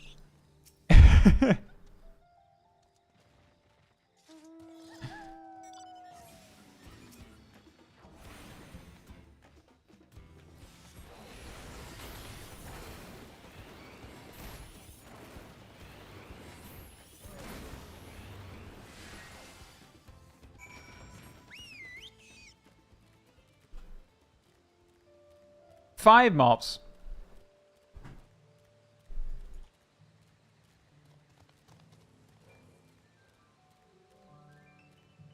But yeah, and I think I've mentioned that before. Ironically, the first job you play and do the entire MSQ with, you will probably have a lot less actual combat experience with than whatever other jobs you choose to like play, because those you have to usually actually kill stuff with to level. Yeah, exactly. The Black Mage looks broken. Have you seen how strong it is? It's just decimating these random mobs out on the road.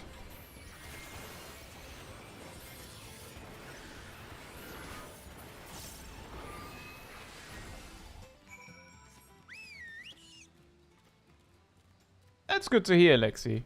I imagine I will also, like, I am still more inclined to try Viper first. But I did have a lot of fun with it in just one dungeon. So I can imagine I'll enjoy that very much. But I do think I'll have a better grasp on how I feel about Black Mage once we get to the dungeon.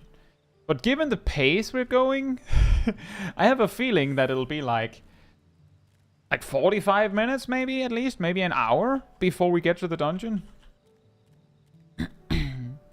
I'm still pretty confident that the MSQ usually starts slow. Oh, northwest. Like, I'm pretty sure once we get to the first dungeon, it'll go a little bit faster. How long has it been already? Well, this stream started with me starting the MSQ almost immediately. And we are going to have been going for 5 hours in 3 minutes. So about 5 hours. Yeah, my experience is usually because they split the story at first. You're staying at level 90 quests for a really long time. And then you get to the level 91 dungeon, and then like that dungeon will push you to like level 92, certainly, if you aren't already. So I imagine that's what's going to happen. I can't quite remember how many MSQ streams it took for Small Guy to complete Endwalker, like the leveling part. But like that should be an indicator. Sorry, it says, do you have a Twitch account? I don't see one in the description. There is a link on the channel, but I don't stream on it.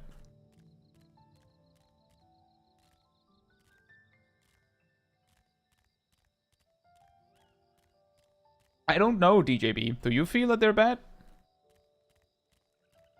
Like, I've been on most of the day.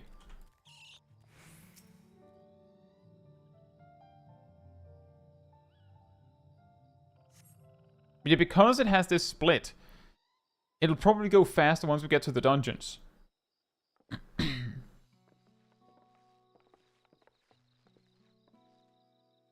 You were a step ahead of us.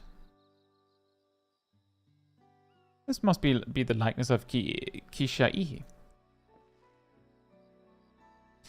the Hanu deity of the harvest.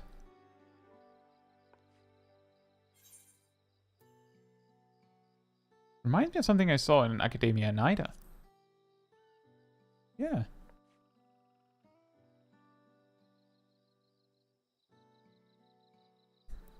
One of the Ancients' creations?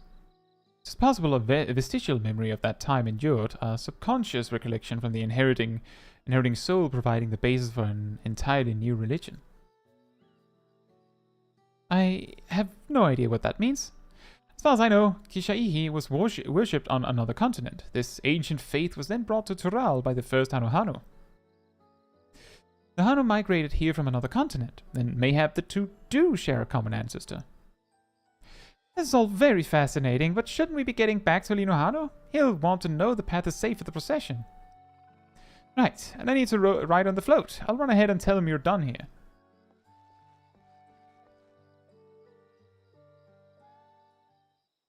Well, all characters will have a visual upgrade, DJB, and lighting will be upgraded. Meanwhile, in Okano. So, like, most of the game will look slightly different at the very least. You'll know when you see it, I think.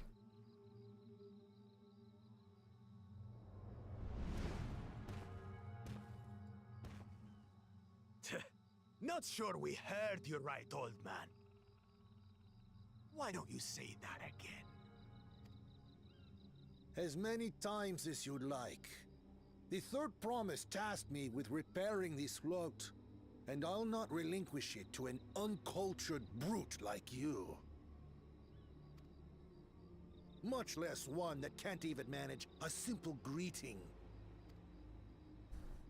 We wanted to handle this in a civilized way, but we're more than willing to kill you.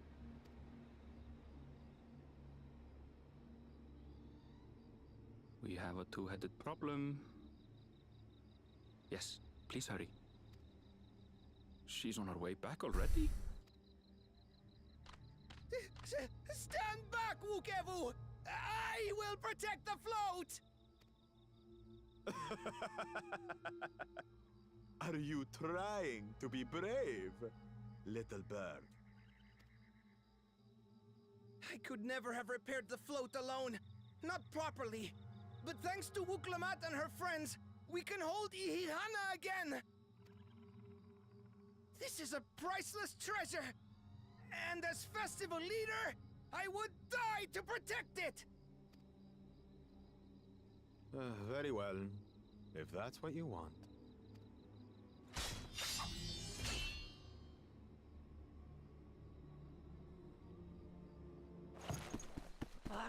Cha-cha!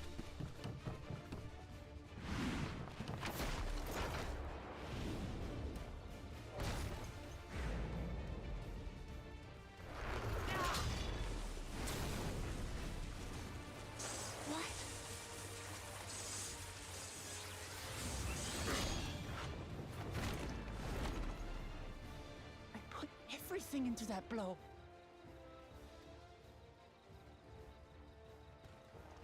Good. The better for you to understand the gulf between us. But you need more lessons. We'll carve them into your mangy hide until you cry and beg forgiveness.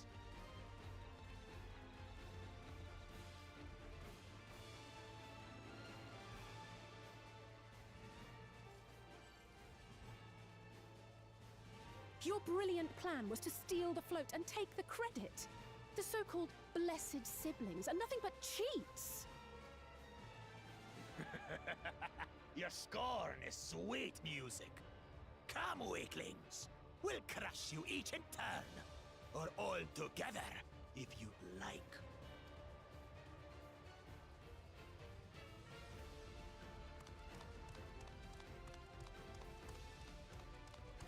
Calm yourself, Chosen One. If you fight in earnest, this will end in a massacre. What's more, we have word that our other prospect is on the verge of success. Then it would be foolish to expend effort sweating nuts. Lucky for you. Eh?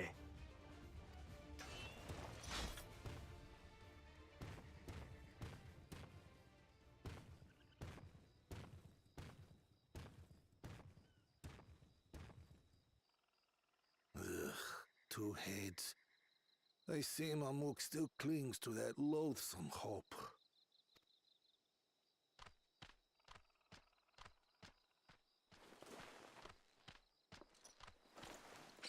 Talk to us, Third Promise. You're not dying, are you? It'll take more than that to kill me.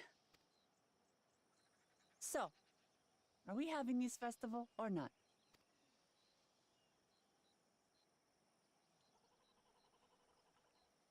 Yes! Yes, we are!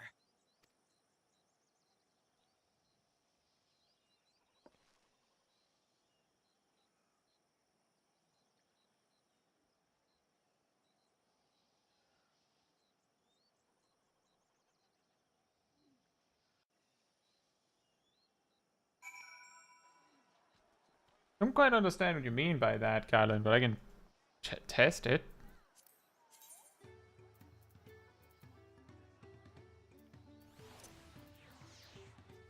This?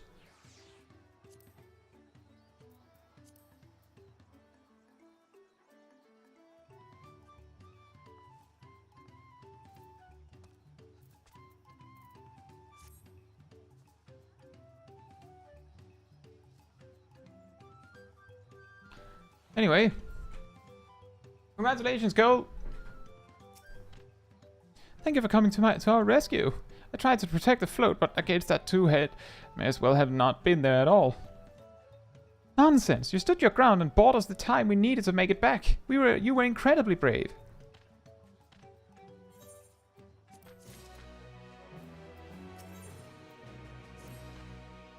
With that exciting interlude over, you'll be pleased to know that my repairs are finished as well. Before we commence the festival, however, it would be a courtesy to inform the villagers that Iana will be held after all. Go forth, but do not forget your greetings. At this stage, I should hope the reminders are necessary.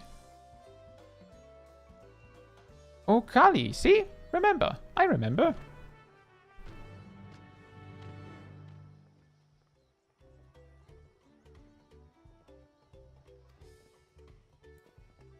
That is a weird bug.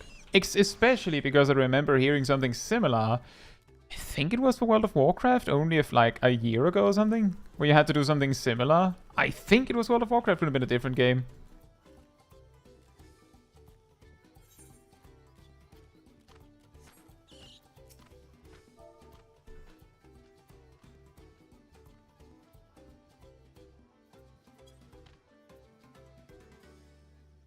Oh, Kali! Thank you, Minmay. Enjoy your evening. Thank you for letting me know. I would very much like to attend the festival, but the repairs should be finished as soon as possible. What to do, what to do.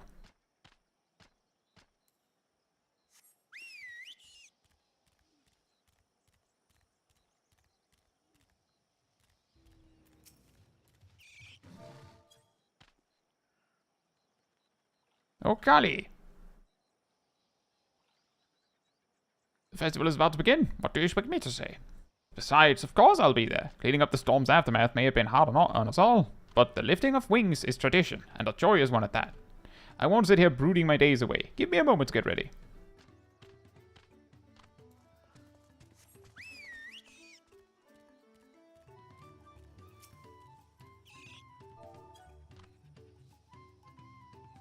Oh, golly. What? The float is fixed? Our fallen friends would be glad to know that Iana will soon be underway. They would have wanted us to honor them with celebration, not let their loss deter us from it. Must go and enjoy the festival for those who no longer can. That's the spirit.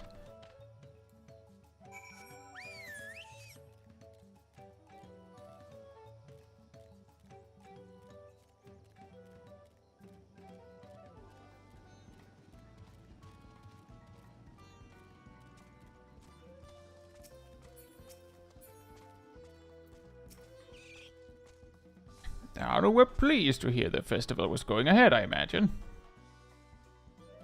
That is well. Once your friends return, the lifting of wings can begin at last. Lift them wings.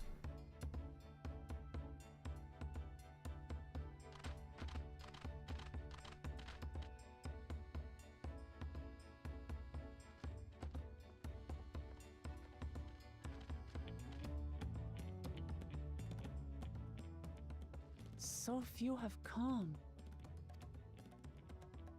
Patience. Once Ihihana gets underway, no Hanu will be able to resist joining in. Just so. Ukewu knows well the heart of the Hanu. Have faith, Third Promise, and climb aboard the float. It is time for the lifting of wings. Right. Off we go.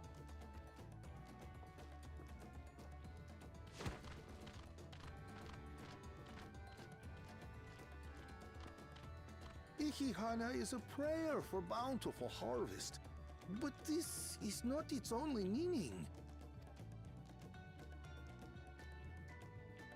It is also an exchange of pledges between rider and bearers, a commitment to a long and fruitful friendship.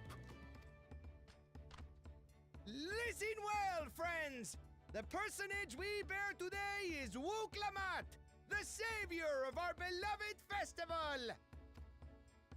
Let your shoulders burn, or your feathers fall out, but do not even think of dropping her!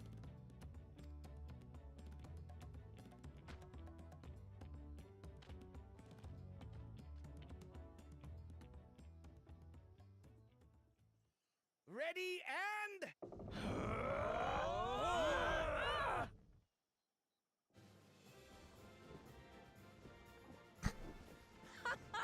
I could get used to this.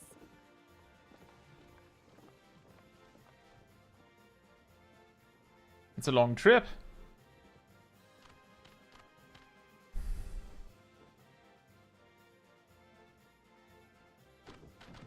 Will empty bellies stop you from joining in the fun? Come and help us carry the float!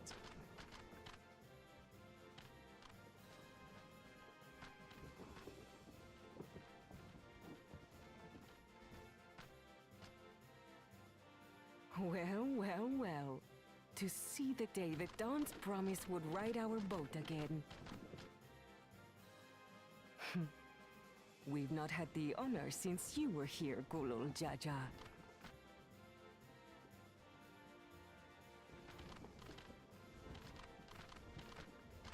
Right, we've enough bearers now. Onwards to Kozanuaki!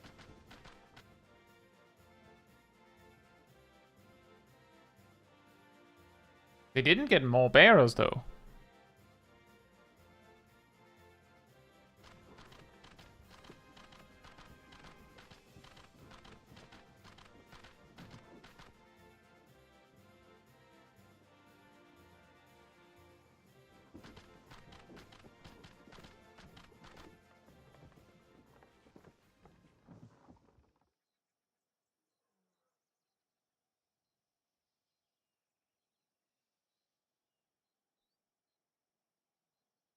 Watch well, for you are about to bear witness to the true glory of Ihihana. Hmm.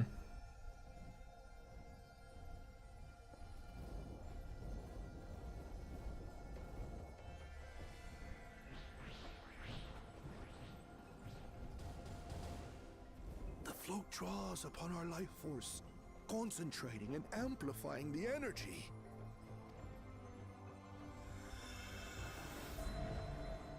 Kishaihi then receives that energy and expels it in a great burst, where it showers down upon the land to replenish its vital currents.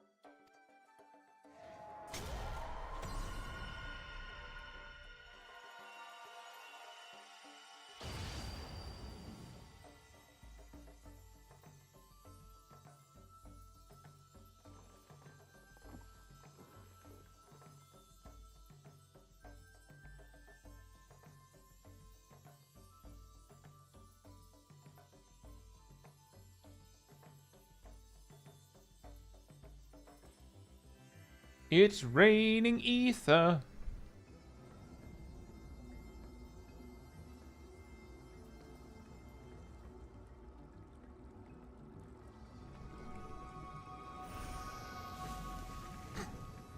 Ah, yeah, the festival. There's no magic in it. No one's ever noticed before.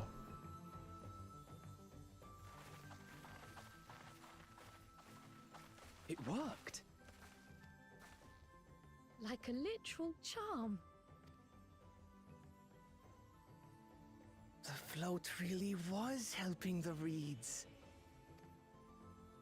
That was amazing! To think that such a thing was even possible!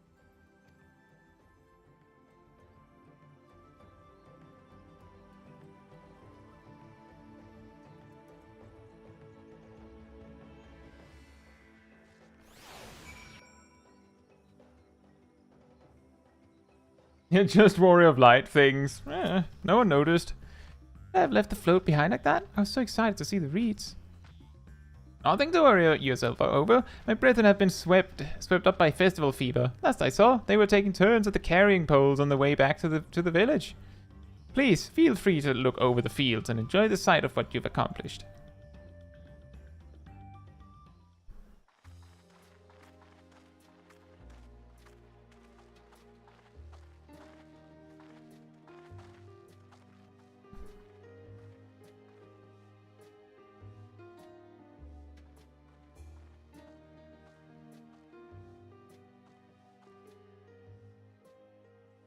Some of them still look a bit sickly.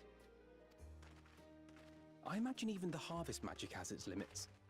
If the Hanu continue their festival tradition year after year, though, the entire field should eventually recover.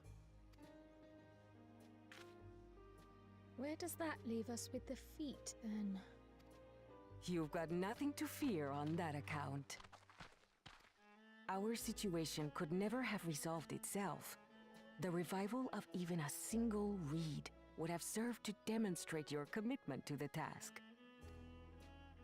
That you recognize the nature of the float and found a near-perfect solution in Ihihana proves your dedication. What's more, I don't think I've seen the festival produce such impressive results since I was a mere chirper. We have been lax in maintaining the float, diluting its magic and reducing Ihihana to hollow theater.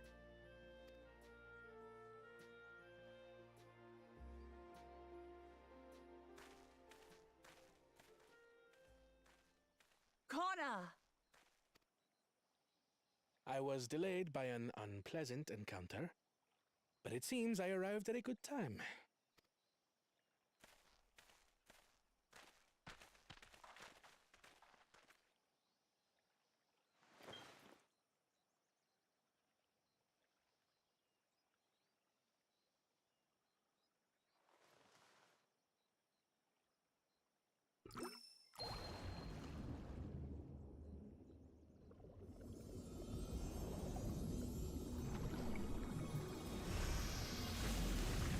Huh.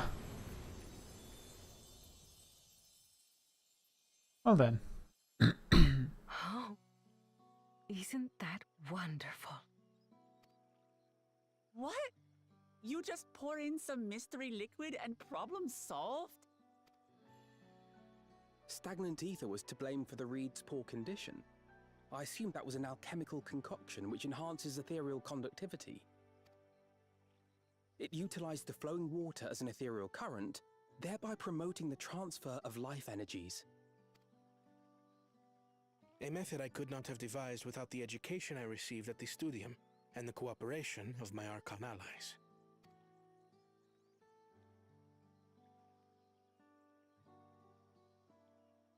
Archon allies? You see, Lamachi, this is why we need to embrace foreign knowledge and technology. Employed appropriately, they make light work of what would otherwise be arduous labor. There's no need to lug around heavy floats. Well, you always were the clever one, brother. Your approach was no less effective, Wuklamat. It achieved the same result. Indeed it did. And you enjoyed the festival, yes? I did. It was so much fun. Having visited your village before, I thought I knew everything about it. As it turns out, I knew very little. About the reeds, about Ihihana. With all I've learned this time, I feel as though I've really come to know the Hanu. And I like you even more now than I did before.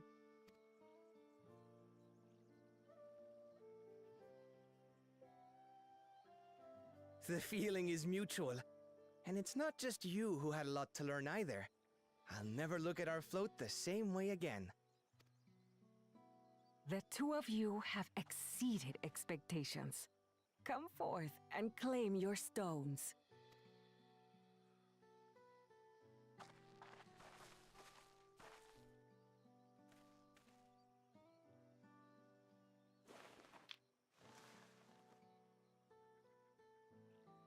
Orange?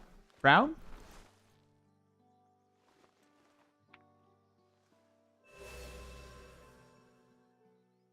Makes. 5 more to go. And on to the next.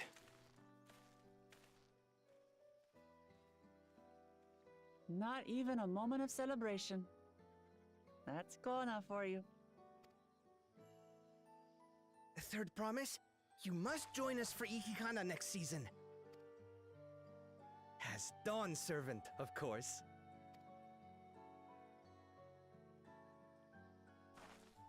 Right. It's back to Tuliyollal for now. Thank you for having us. I look forward to seeing you all again.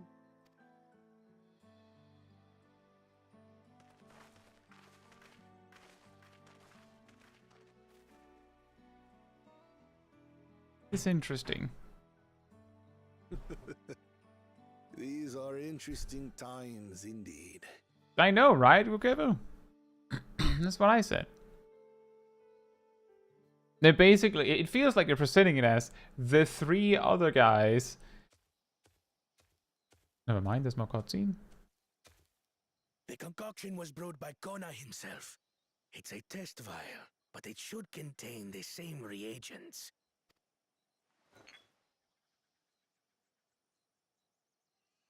Good work. We'll use whatever we must to win. For win we must.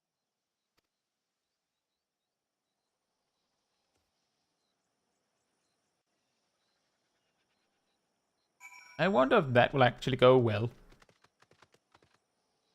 It's interesting because the 3 other candidates seem to like be very focused on like whatever way they approach everything in life. Whereas Wuklamat is more focused on, well, how do the people that are here do things? And then help them in their way. My journey has just started and already I've met so many wonderful people. Wukevu, for one, he's a bit eccentric, but everyone could stand to be as respectful of other cultures as he is. And Lino Hano, it warmed my heart to see him honor his departed friend through Ihihana. and to help others do the same. Can't help but feel excited thinking who else I might meet over the course of this contest. Come on, let's head back to Jabalia. It's really hard to see how exactly you're supposed to pronounce that.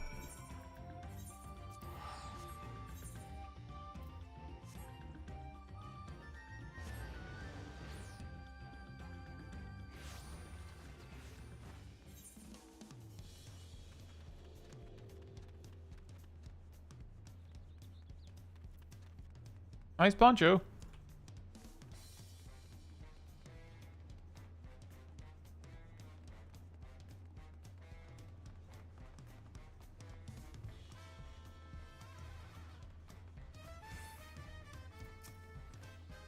Look at us. The contest has barely begun and we already have 2 keystones. Surely even my talented brothers aren't doing this well. We can only hope.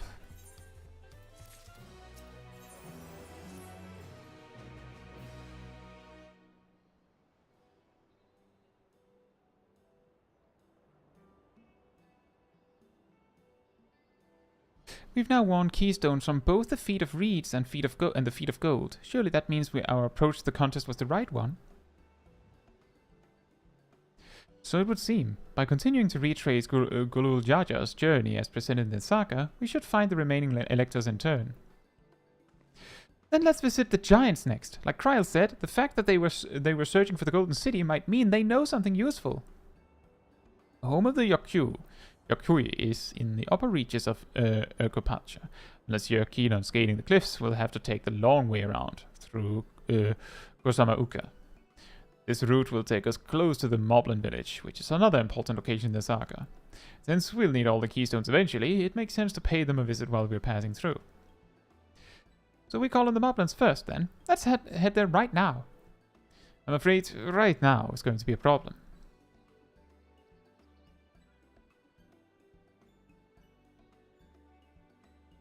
The flight of wee wingless, the great stairs leading to the Moblin settlement, collapsed in the storm. What are we to do then? There's an alternative, but it requires preparation. Until it's ready, you could rest at the cabins or see more of the city, whatever you prefer.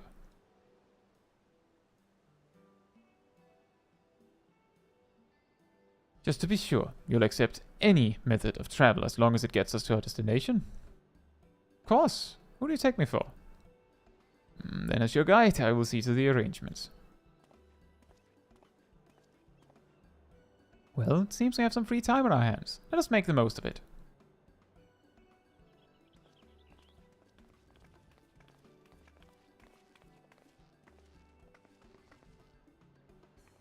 I need to get my axe repaired. I nicked the blade pretty badly when I took a swing at Bakul Jaja. That reminds me, I never got around to introducing you to Ropley, did I? He's the man in charge of Wachumeki and a good person to know. Want to come along? Is that the guy that is going to be responsible for the Crafter-Gatherer quests? Let's go then.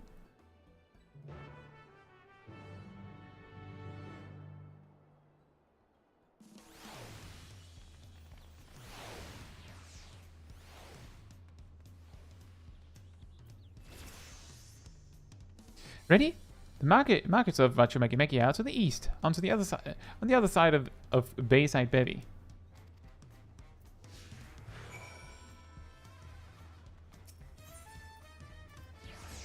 If I want that talking point on the way, then might not have been so much time saved after all.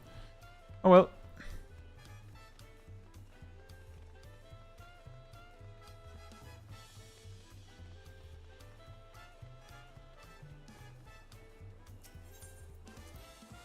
This is Aunt T's Tacos, named for its owner here, a lovely tea sauce.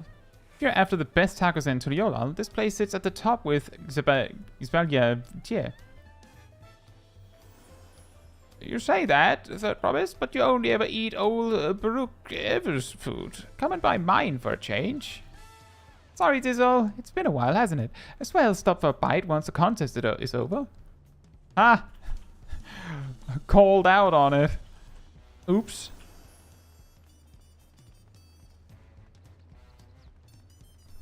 Hello?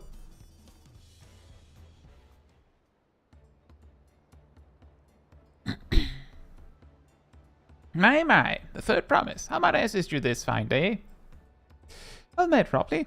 I need to buff a nasty nick out of my axe blade. Yes, it's been chipped quite terribly. Trying to cleave rocks again, were we? Something like that. Think you can fix it? You stand among Tural's most prestigious gathering of artisans and ask this question? This child's play. We'll have it repaired for you in 2 shakes of an alpaca's tail. Good to hear. I leave it in your capable hands. Who's your companion, if I may ask? This is Caetsu, a great adventurer I recruited from across the salt. I brought her here to meet you, actually, though she might have reason to visit Meki sooner or later. Then allow me to introduce myself. I am Ropley, humble representative of this grand center of trade. A pleasure to meet you, Caetsu.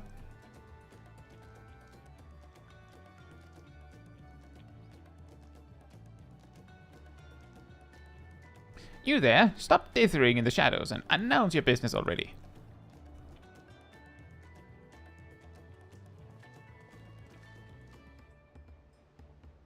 Oh, the guy that was looking for a job. I've seen that man somewhere before.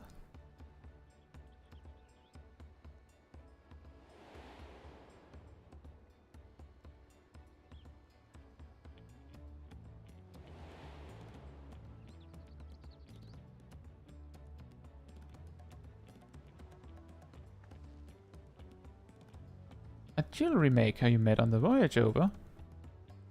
Oh, I remember. I spoke with him too. Confronting? Yes, that was his name. You've been loitering like a flighty admirer who can't pluck up the courage to confess his feelings. Out with it then. Why are you here? And that is to say... Bye. Bro. And we're no closer to solving that enigma. I wonder if you could use someone to talk to. I say we go ask. Go and ask. Let me know by link pearl if you find him first. Well, in fairness, Lexi, what Cole has been doing is mainly skipping the the story, and then just, following the story through others. So, like, the only way you would be as far as Cole is if you weren't actually reading the story for yourself. That's not meant as a negative, it's just, like, that's the reason.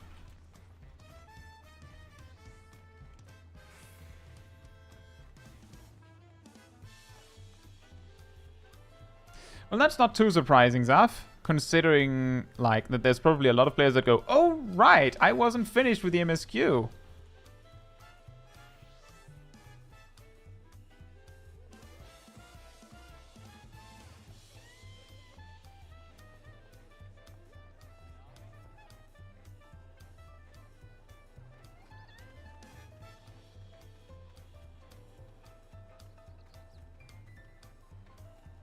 Oh boy, this is quite a large area to look through.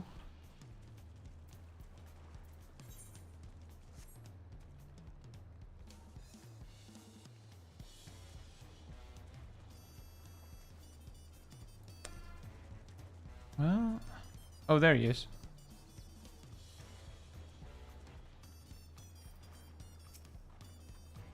You were conversing with Master Ropley. But wait, we've met before, haven't we? On the ship.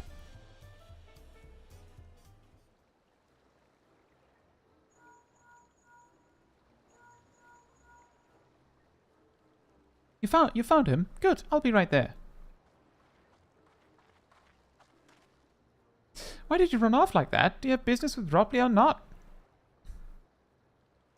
Please, you needn't concern yourselves with my affairs. I'm undeserving of such attention. Huh? What are you going on about? I beg of you, do not ask me to explain. Do not.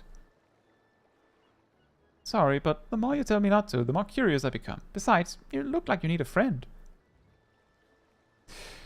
You're too kind. So be it. I suppose I can share with you a morsel of my misery. Before I came to Tuliyollal, I worked as a goldsmith at the most prestigious jewel maker in all of Uldar, Ishtame's Aesthetics. Oh, it started off well enough, but as the days passed, everything began to go wrong. Compared to the masterpiece of my talented colleagues, my products were lacking, mediocre. I lost all confidence. Crippling doubt had possessed me, and any veneer of bravado I tried to put forth soon cracked beneath its weight. Thus did I take ship, hoping to find a fresh beginning on new shores. Yet, as you witnessed, I lacked the courage to even approach a potential employer. You stand before a man wallowing in the wreckage of his ill-spent existence. Alright then. You offered a morsel, then served us the full course. You must have really wanted someone to hear your story. If you like, I could try to give you a few words of advice. Then you have experience with my predicament? Or feeling terribly inadequate compared to your undeniably superior peers? Well, when you put it that way,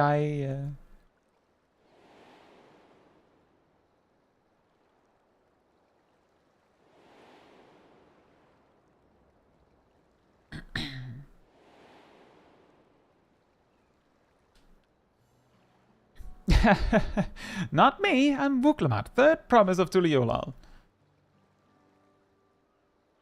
Daughter of the Dawn Servant. Oh, of course. You're a member of the royal family. Please forgive my presumptuousness.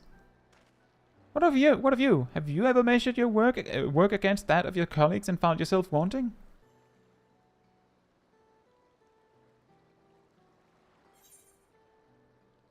You can't measure your worth by the success of others.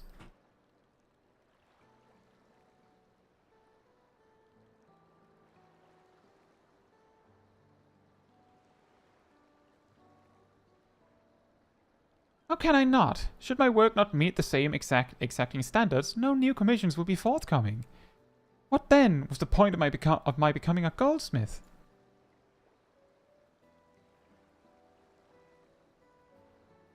Looking back, it was my father who inspired me to take up the trade. His exquisite creations brought radiant smiles to the faces of his clients, and I admired him deeply for it. But in the course of striving to be as great a goldsmith as him, I lost sight of my original motivation. All I ever wanted was to spread joy through my craft, as he did. Perhaps I'll give this one last try. Thank you both for reminding me of what is truly important.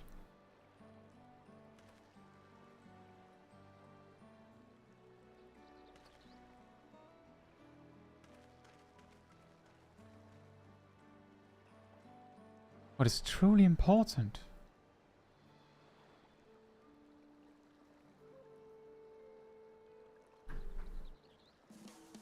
If you're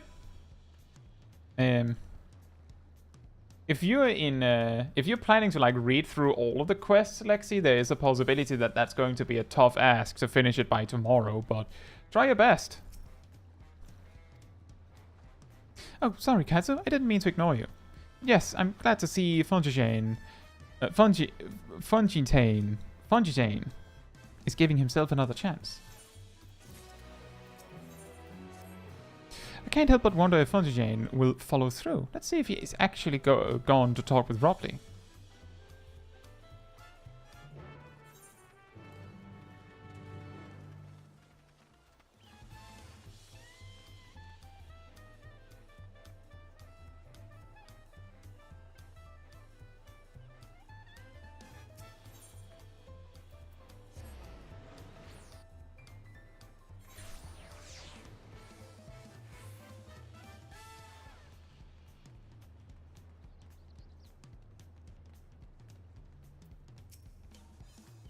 It was kind of you to come, but you needn't worry. I found my courage.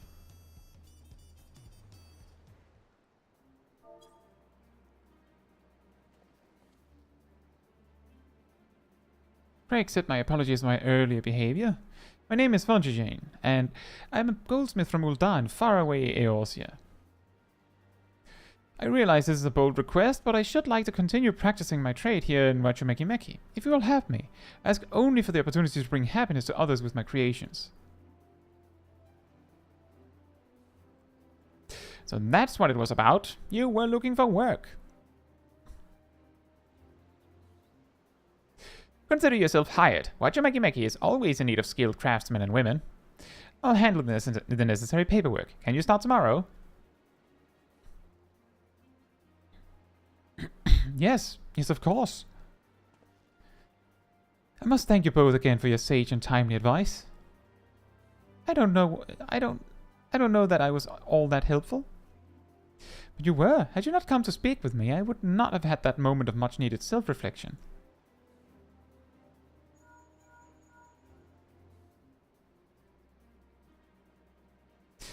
The arrangements have been made. Come and meet me at the entrance of High Tide Harbor.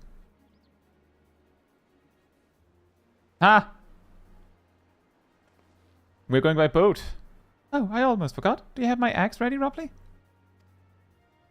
Ready and waiting. Behold the sublime touch of our Wachubeki artisan.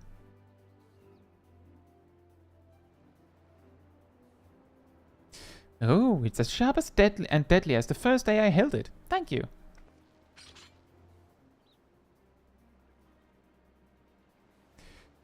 Well, good luck to you, Fungi Jane. Let me know if that doubt creeps back in. I'd be happy to talk you out of it.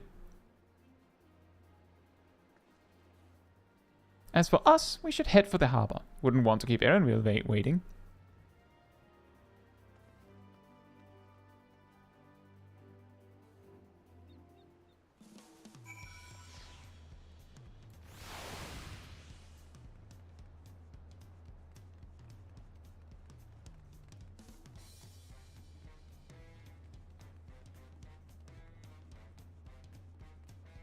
Maybe that's the real healer strike, Lexi. The healers are just not healing.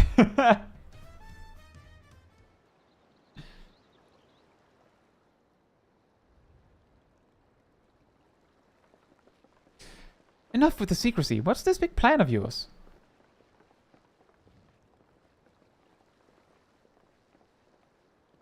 Look there. That is my big plan.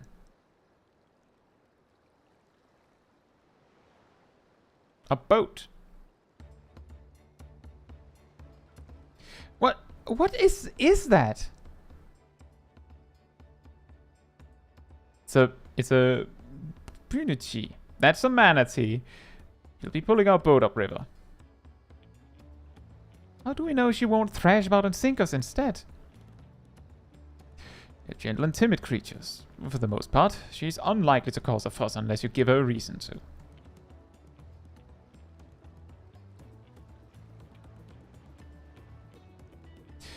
First alpacas, now punitis.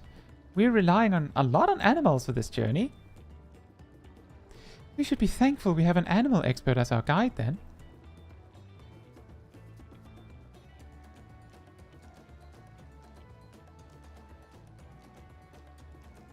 But did it have to be my old nemesis? Another boat?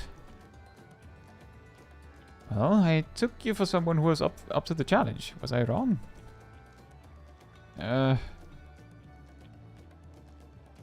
Long ago, when fighting still raged between the clans, the inhabitants of Kusama-uka rode these riverboats to move swiftly through hostile territory. But the vessels see little use with Tural now at peace, so I was able to borrow one of the few which remain. I did consider a dirigible, but the pilots warned me that the updrafts near the falls would make landing difficult.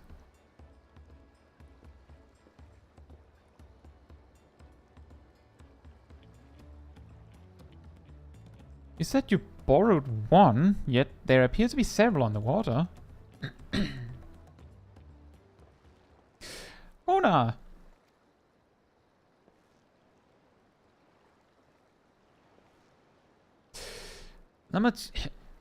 Lamachi. Traveling up the river, I presume? Seems that way. Does this mean you've earned 2 Keystones already? I can't believe how well you've managed despite undertaking the contest alone.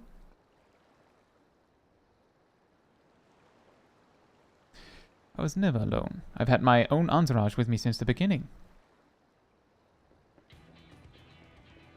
My friends, it's been, well, not that long. Thancred! Urianger, what are you doing here? Escorting a promise, same as you. I had much of the incomparable archons during my time at the studium. As soon as the contest was confirmed, I thought, who better to recruit to my cause? I contacted Skolak, who arranged an introduction to these 2 gentlemen. The second promise had specific requirements. They who would be his assistants must boast both proven survival skills and mastery of the arcane arts. Thus did Thancred and I receive the summons. My own studies concentrated on technology, which our people could readily use, such as inventions born of magitech or clever engineering. Where magic was concerned, I covered only the foundation. Knowing you two, I expect you had other reasons for accepting the job? A few. The nation of Tuliyollal spans an entire continent. Depending on who wins the throne, the world may be plunged into instability once more. Ever have we striven to preserve peace? Where's our place, if not here and now?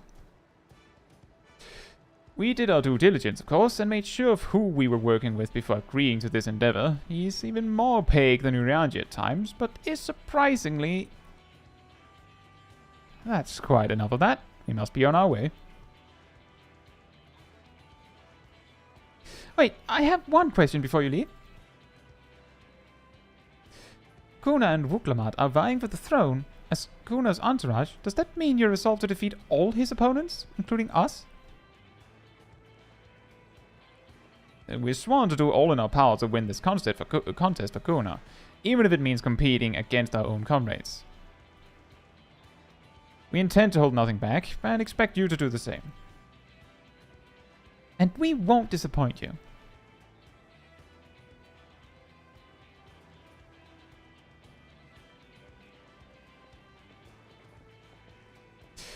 I thought you were taking a boat.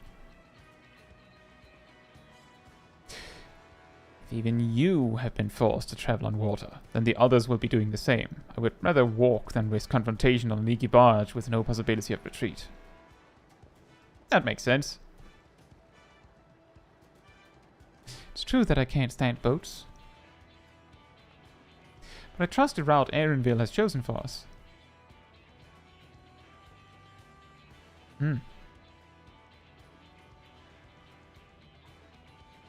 Leave the handling of the Punichi to me. Should other wildlife attack us, however, I may have difficulty keeping her under control. Do your best to draw them away, as far from the front of the boat as possible.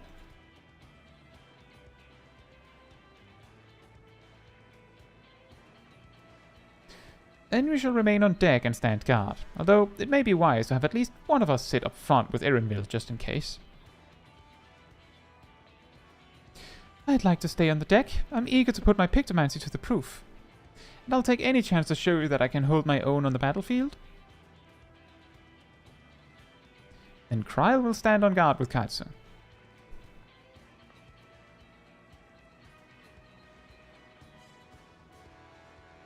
I'll keep Erenville company then. With my blade, I can respond more quickly to threats than Alphino.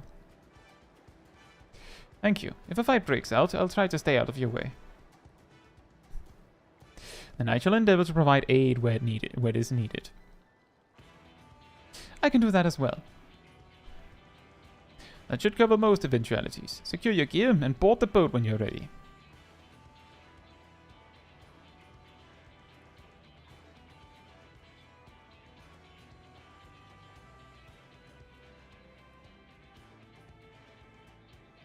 Yeah.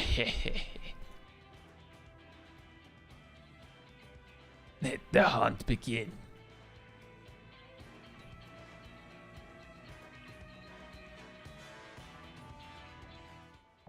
Jaja! Ihu Katubu. Wow. Finally the first dungeon. Right, so before we do anything, I'll be right back.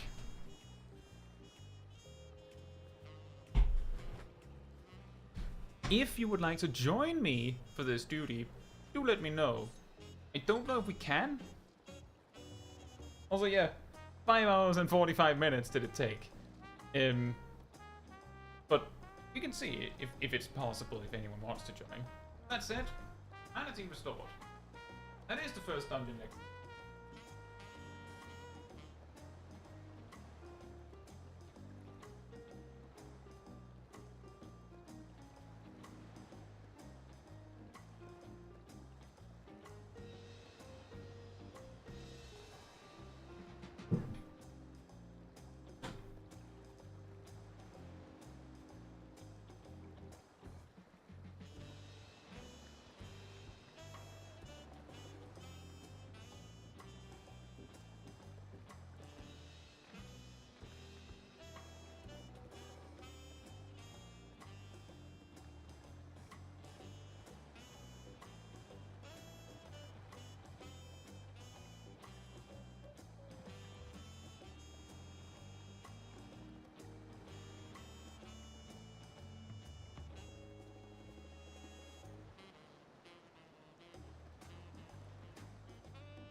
Alright, I'm back.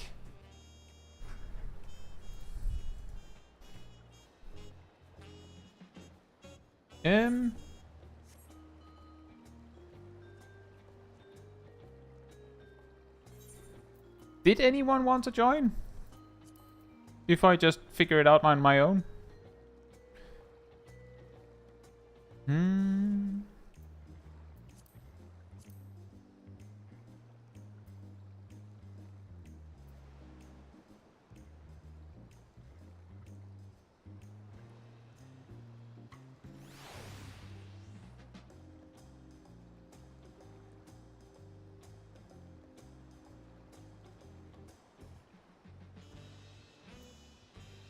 Did you want to join, Angel?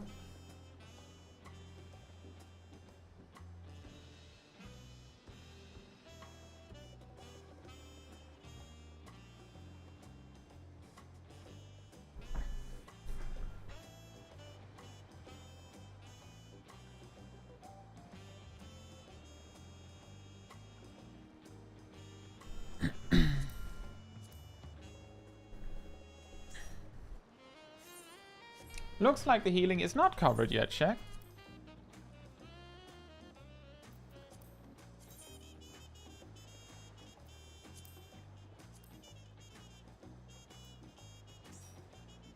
Sorry, for some reason, like I can see that you said it now twice, and I didn't even say so. I didn't even notice.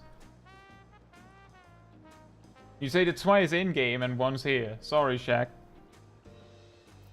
For some reason, I was very laser focused on the stream chat, so I didn't even notice.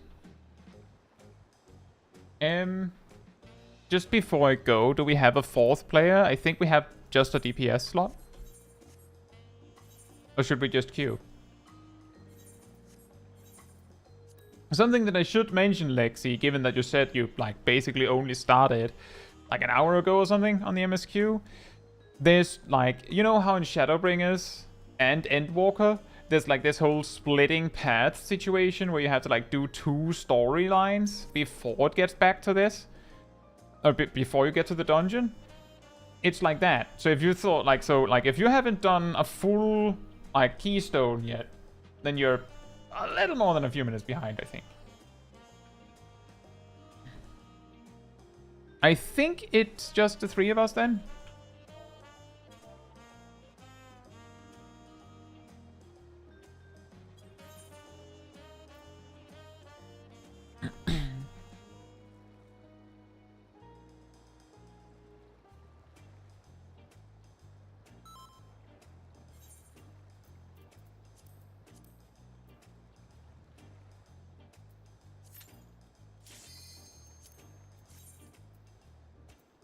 Oh, that means that we can commend someone.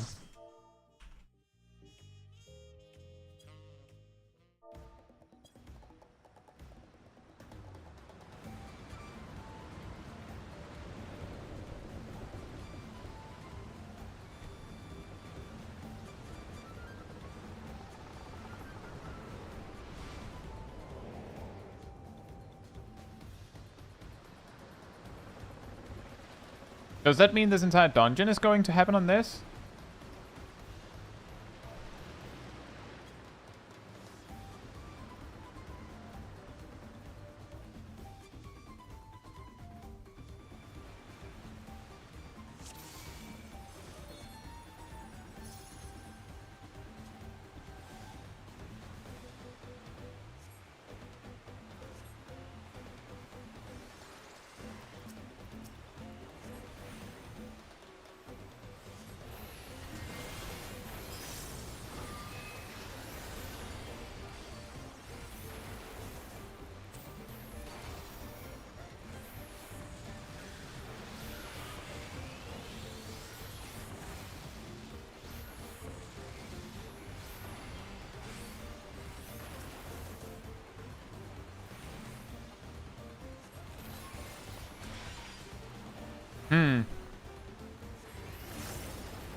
That's really... That felt very, very effective. Though I think I forgot to actually use my thunder enough.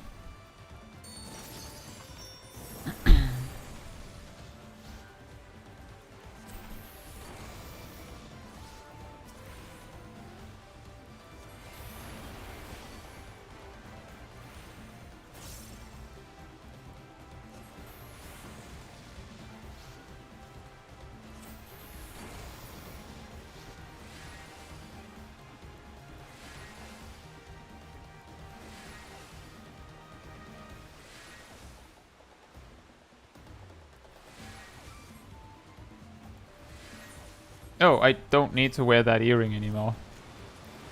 Oops.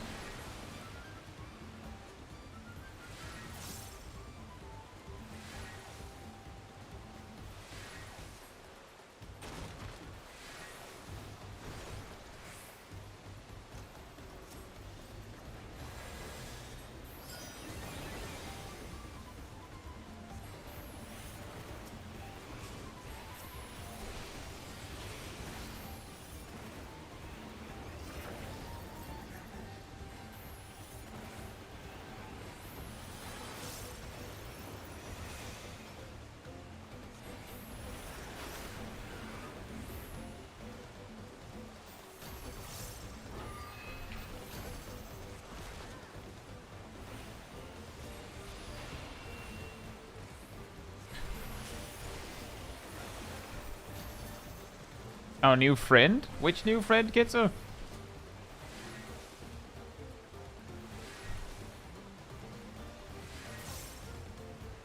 Is he doing a limit break? Uh-oh.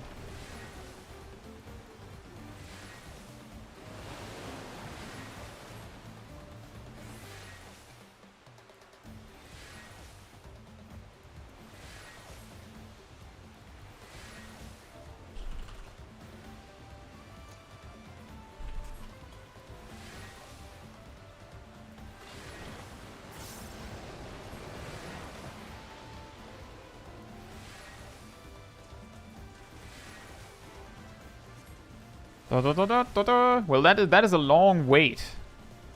A real good opportunity to really recharge some cooldowns. Oh, look! It's the Watcher!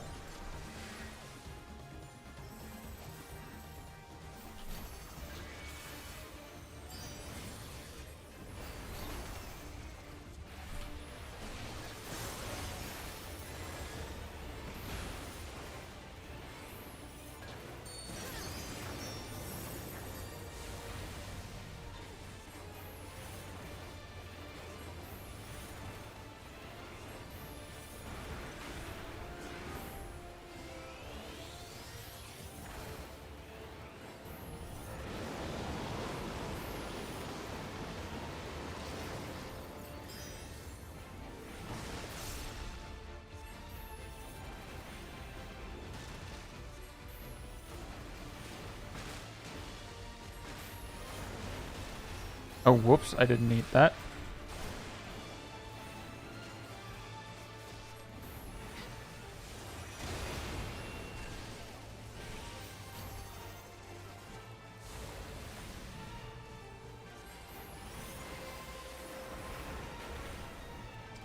I didn't even see what hit me. That's a little weird.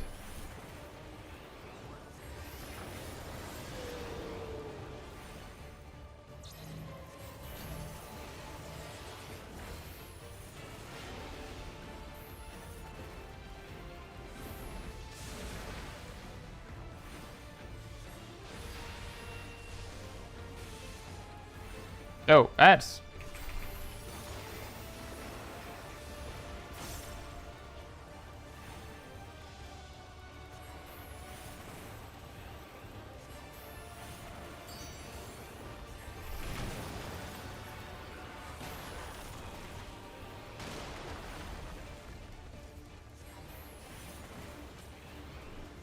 Are you doing that again right in the middle of my ley lines? Well, I'm still putting down my ley lines. And nothing you can do will stop me. Oh. Okay, that will at least stop me from utilizing them, but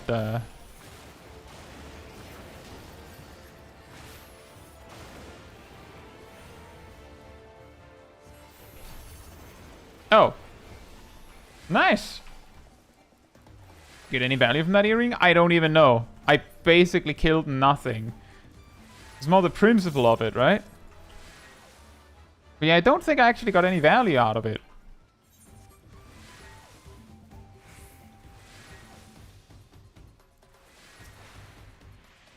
I didn't feel like it was that hard to stay, like keep attacking while dealing with all of that.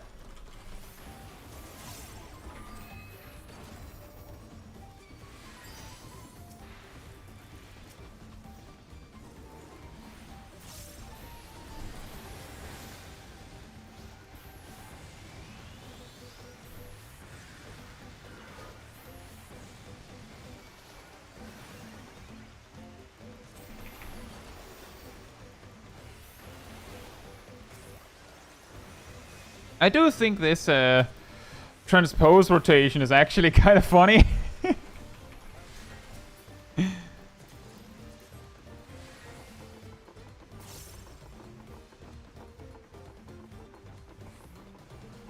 It somehow, despite the like slight awkwardness of it, it almost makes the rotation feel faster, even though it's not really, because flare is kind of slow.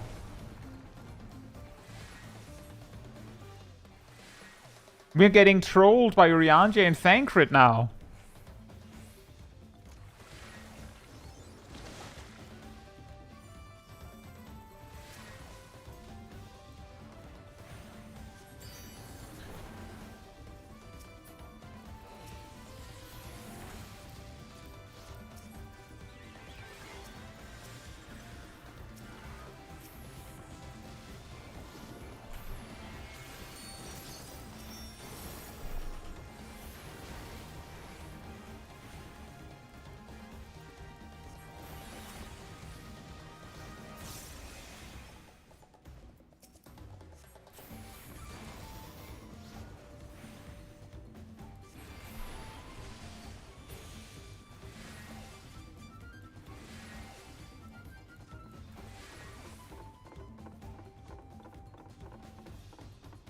Oh yeah, I could also add a super ether.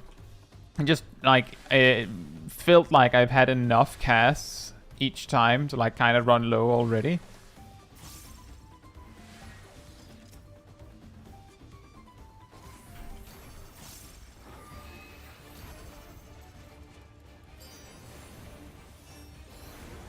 Well, my ley lines are not ready, but I have something. I just have to make it to that part of my rotation.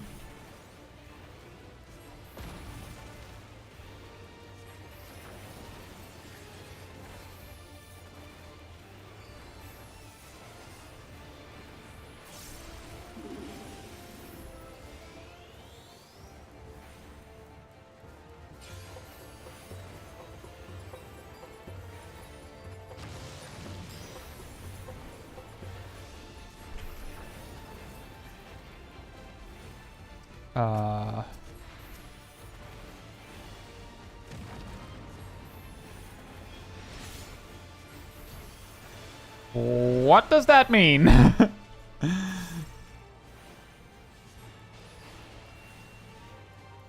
What does that mean?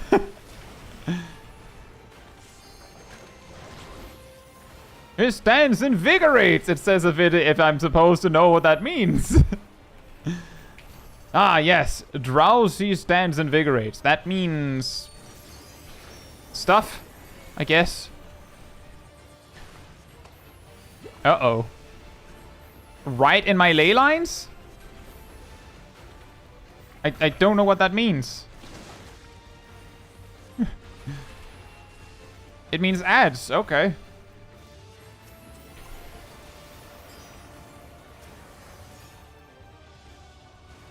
Never mind.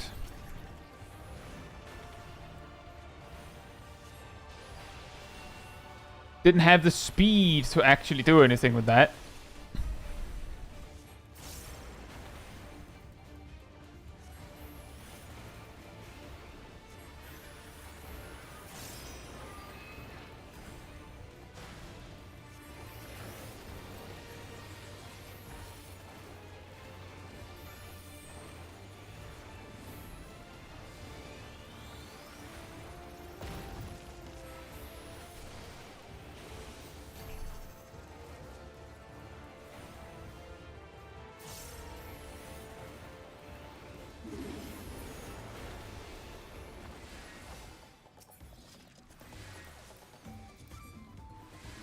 More ladders! Need more spell speed. Well, the thing is, because I switched to full 660, my spell speed got reduced quite heavily. But yeah, need more spell speed. Or just to get good. That's also an option.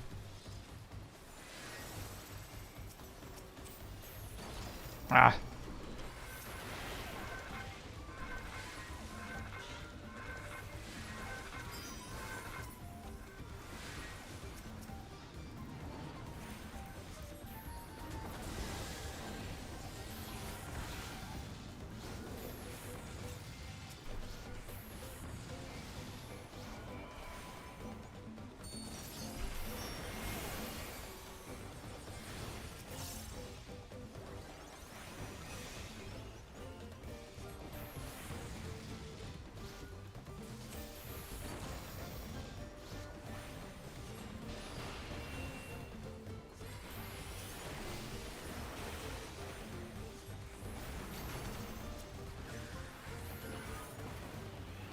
The artifact gear gives a lot of spell speed. Well, at least they know their audience. Some of it. Meanwhile, there are all the black mages that are like, I didn't want this. I wanted slow mage. Grr. That's a cool guy.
It's an interesting rotation. It is, however, very weird to have two buttons on your bars that are supposed to do something, but then they don't really.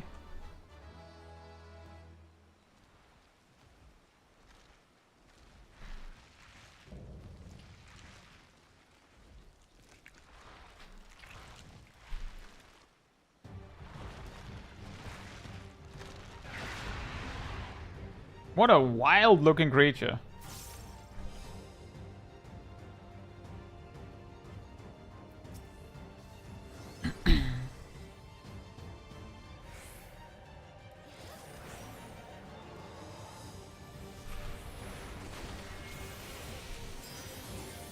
Oh boy.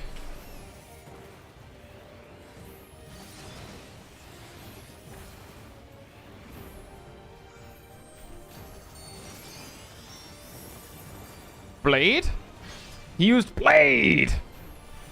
It's baby Ravana.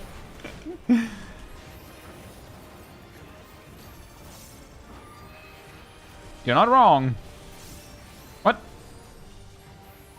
Huh?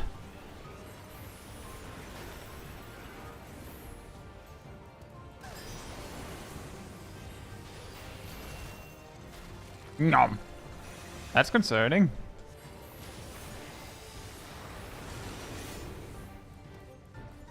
This again, with a weird warning that I don't know what I am supposed to use for.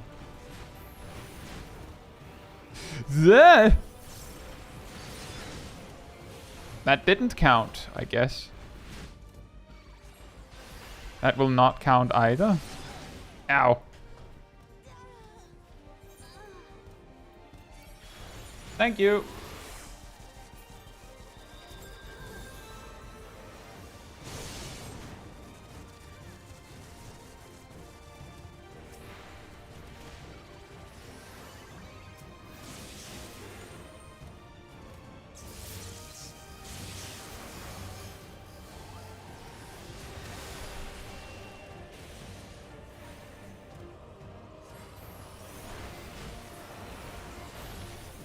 Worms!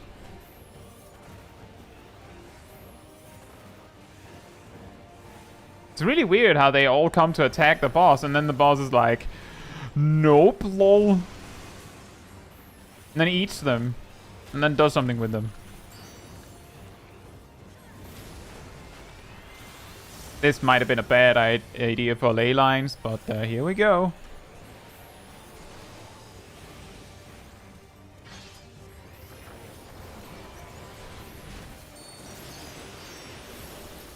Bruh.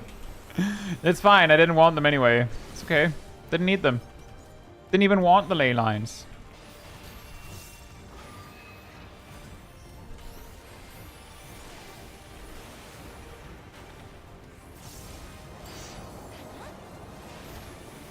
What does that mean? Oh.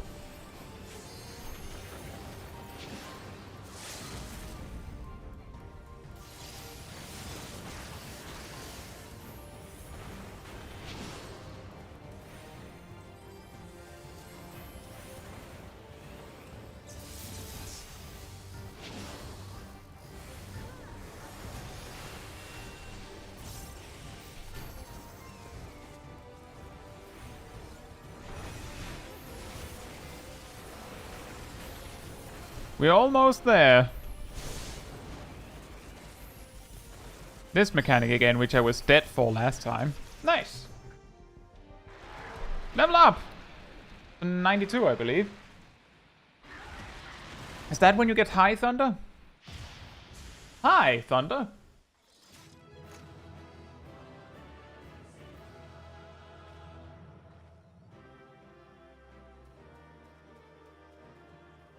Thunder 3 downgraded to high thunder.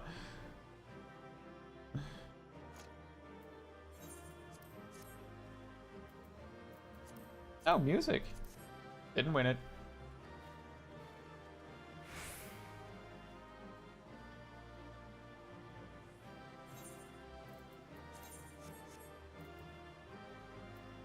The icons look great.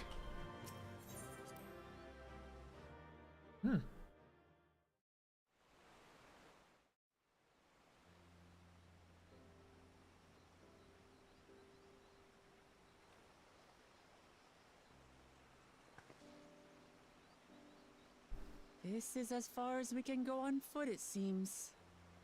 We'll have to head back and see about fixing the boat.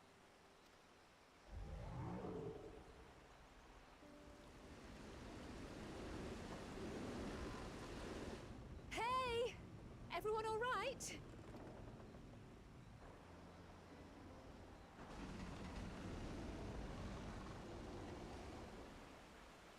That's understandable, Shaq. Suddenly having an OGCD as a healer?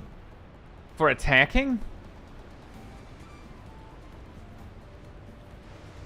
I mean, aside from energy drain. I was worried we might not catch up to you. Those caverns you traversed were dug by the Yokui in their search for gold. Remnants of the excavation can be found throughout this region. Well, I appreciate the lesson, oh wise guide. Are we landing this boat anytime soon?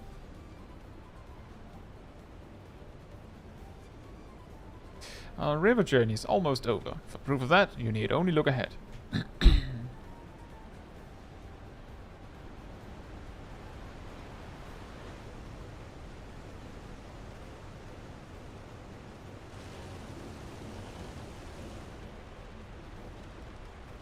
The falls were impressive enough from a distance, but it's almost too much now.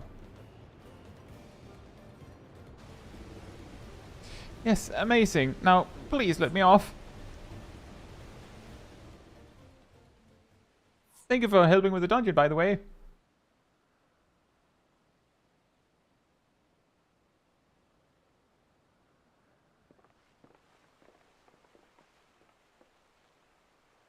Oh, no more boats. They're really in love with forced time, like amount of time on the messages right now. Are you... Oh, you're not alright. I should be surprised if she was, even without the nausea we all spent. There's a mountain shelter nearby, a resting spot for those who've ascended the stairs. I suggest we make use of it. That would be a welcome respite. Have you the strength for a short walk? Have you the strength? The power for a short walk. Alright, Xenos. Sit down. Muklabat. We can rest along the way too. Damn it all. A promise is meant to lead from the front, not mew and moan like a sick kitten.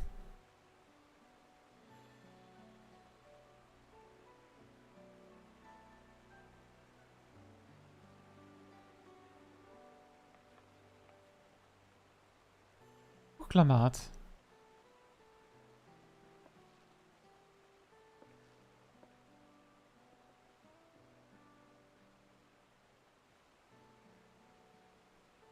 Ignore me. It's the nausea talking. I'm fine, really. Lead on.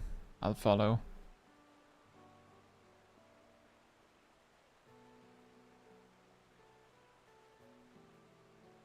Very well, but if I might say one thing. Just because you're a promise or a claimant for the throne doesn't mean you can't be seen to struggle. You needn't bear this burden alone, so please don't hesitate to talk to us. We're always willing to lend an ear.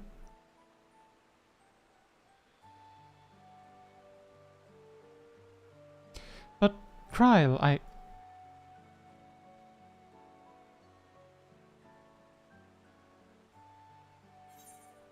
Everyone's allowed to be weak sometimes.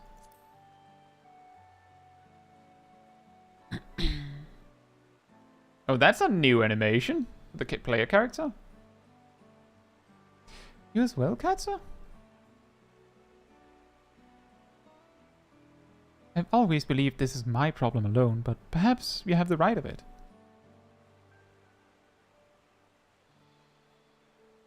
Nodders all around. Yes, alright. Erenville? Nope. Erenville does not... No nodders. No nodders from Erenville. Alright, I'll talk about things. Just give me a moment to collect my thoughts. Of course, as long as you need. We'll be waiting at the shelter when you're ready.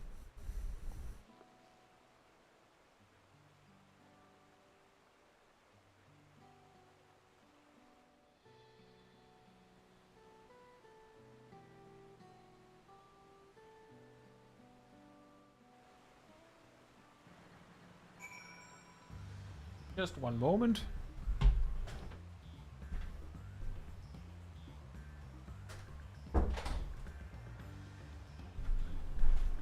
That looks a little bit better. I feel like it was making me look like a corpse. Ah, right, it's dark behind you. Let's brighten it up to compensate. It's not dark out behind me that you need to brighten. It's a curtain. I've long felt that I could never tell anyone when I was confused or hurting, that admitting to weakness would bring shame to Papa's name. But if you say you're willing to listen, then there are things I'd like to talk about. Come on, let's catch up to the others. Ah! I've never seen that before, but that is hilarious. That's so good.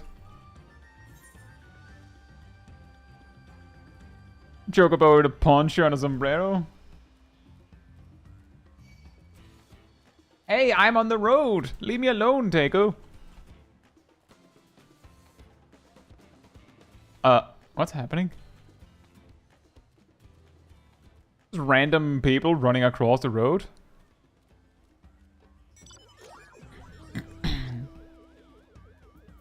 On the one hand, it's really cool to get like a new upgrade to an action you already know what it's supposed to do, so like you'll appreciate it.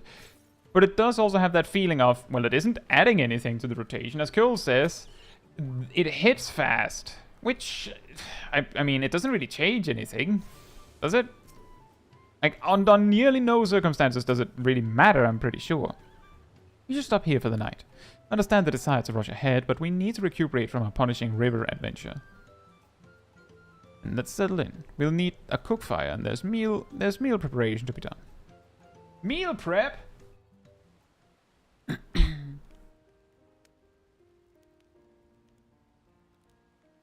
I've been meaning to ask, but how does one become the adopted child of the Dawn Servant? I was but a ball of fuzz at the time, so I don't remember much. My earliest memories are of life in the palace. All I know is that I was born in Ikbrash, a village in Yaktel. But I've never bothered to return there. As far as I'm concerned, Ulul Jaja is my only parent. I quite understand. I have no memories of my birth parents either. For a while, I wanted to learn who they were. But over time, that curiosity waned. Galuf was my dear grandfather, and he was all I needed. Hey, Bimo. Hope you're doing well. Happy Dawntrail Day. So our situations were quite similar.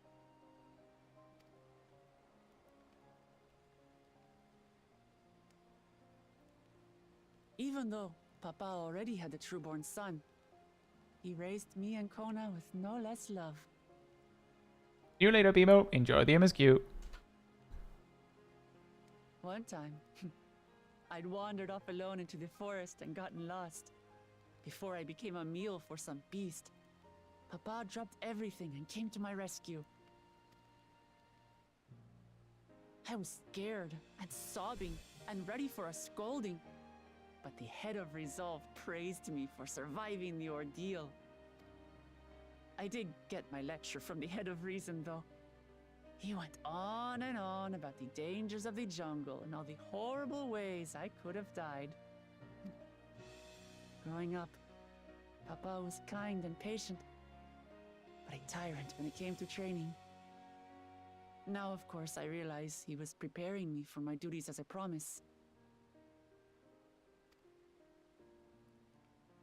For all the good it did. There's so much I failed to learn about my own country. Whether it's alpacas or ihihana, I hardly know anything. I've lived such a sheltered life, yet convinced myself I understood Tural and its people.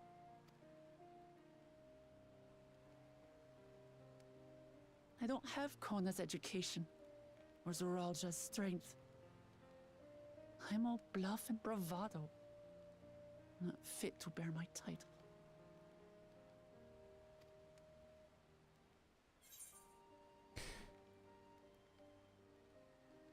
You can't measure your worth by the success of others.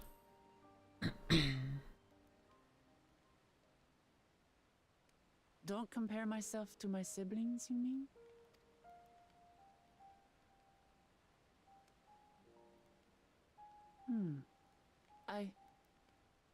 I think I see what you're saying.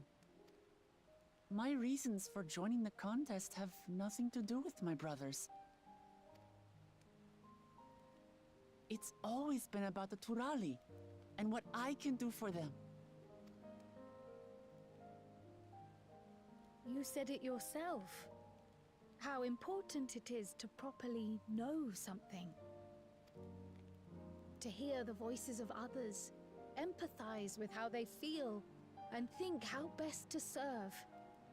In so doing, you'll come ever closer to being the person you wish to be.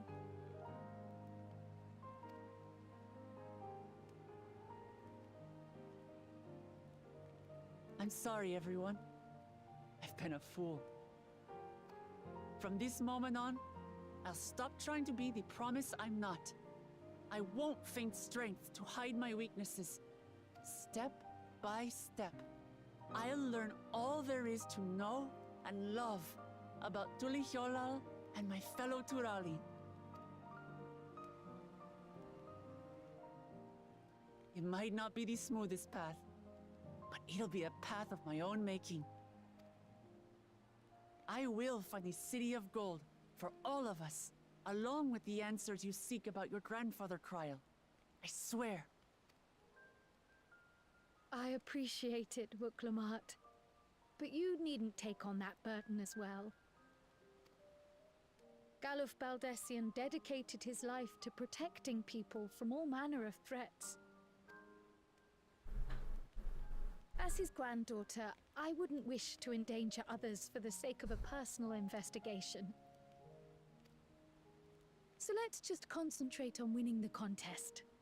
We have a shared goal, and, if at all possible, I'd rather we enjoy the journey.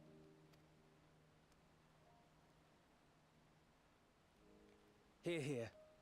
We are companions on the same road, bound for the same destination. With our combined talents, nothing will stop us from reaching the Golden City. Thank you. Thank you all.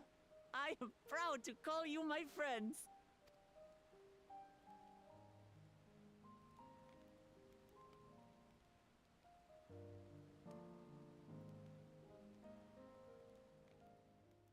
So, when do we get to see Graha eat a taco? Meanwhile, in the second Promises camp.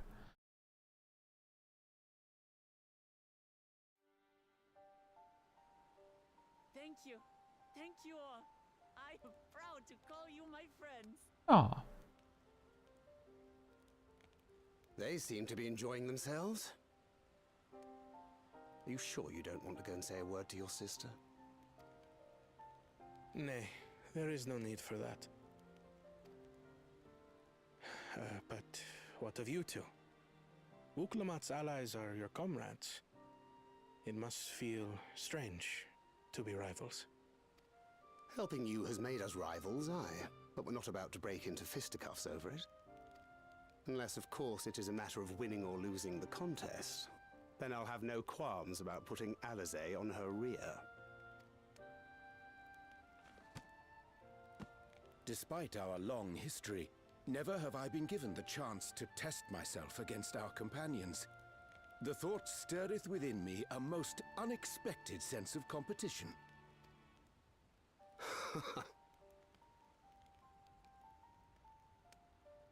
Lamachi has surrounded herself with distinguished figures indeed. One of the Studium's finest graduates, the head of the students of Bardessian. And then there's Eorzea's vaunted champion. If she's half the hero you say, then the odds are stacked against us. Not that I've any intention of bowing out.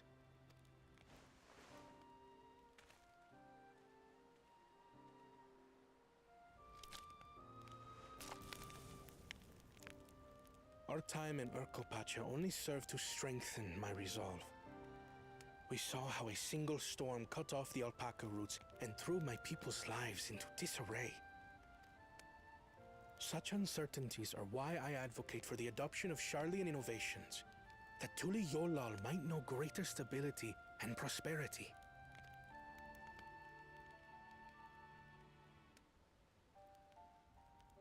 Our nation can change for the better, and I will be the man to change it. Well, it's a start. I imagine your experiences on this journey, all the things you'll hear and feel and think, will help you refine that approach. He set the line.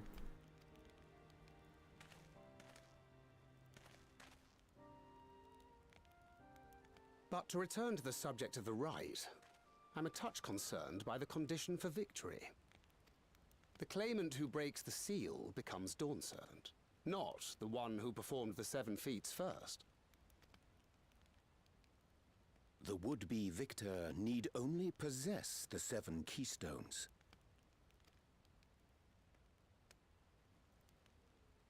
That is correct. As the contest wears on, we must brace ourselves for greater conflict.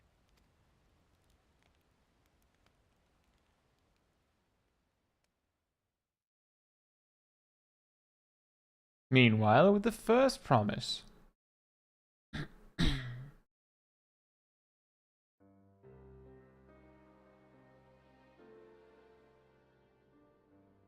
Your rivals still lag behind. The second and third promise may have recruited competent lackeys, but none compared to you. How can they hope to compete with the resilient son? The only child ever sired by a two-head. You know, I just realized that Tuliyollal is not actually his wise advisor. He's actually just a yes man. Only the ignorant or foolish could fail to see that you were born to be Dawnservant. Such titles mean nothing. Okay, whatever. I neglected to mention, when I first heard the rumors that the contest involved the Golden City, I spoke in confidence with Gulul Jaja's inner circle. They all agreed on one thing. Whoever reaches the City of Gold will attain a power so great, it can dictate the course of history. If this power truly exists, then I humbly beg a fair share of it.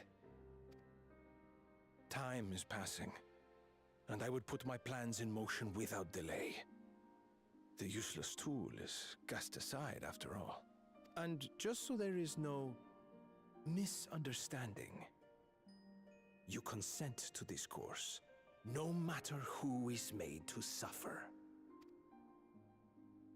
In battle, everyone bleeds. The Dawn's promise is no exception. What better lesson to teach our people the folly of war?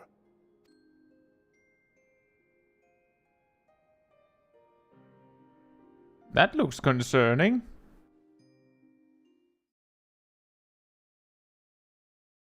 Earlier, with Bakul Jaja.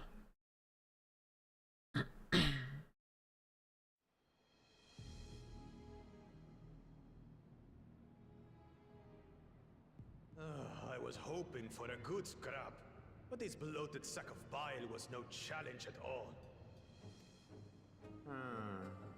I wonder if the house cat is dead yet. Be ashamed to lose a plaything, but we'd still have 2 more. I get this weird, familiar feeling with this guy and Xenos in Stormblood. If I may ask, Chosen One, what are your plans for Tuliyollal after you take the throne? Or Ranjit in Shadowbringers. Plans? What makes you think we care about all that? We care only about the contest and proving our superiority. That would surely please Mother and Father. Yes, and when we become Dawn's servant, we'll drive out the weakling masses and invite our kid to live in the city. Fine idea! Our family deserves better than that rotten jungle. But do it then. We must catch up to that one-headed pretender and remind him of the natural order. I made it. I thought we were missing someone. Where have you been? Oh, I feared I was done for when I fell from the boat. Yet somehow I made it. Oh, my arms, I can barely lift them. If I could just rest a moment. You expect us to wait for you? Those who can't keep up will be left behind. My brother has spoken. March, or be fodder for the beasts. But I followed the teachings. Everything I've done, everything I've sacrificed, all has been for the blessed seedlings. Wait. Don't leave me behind! I'm begging you!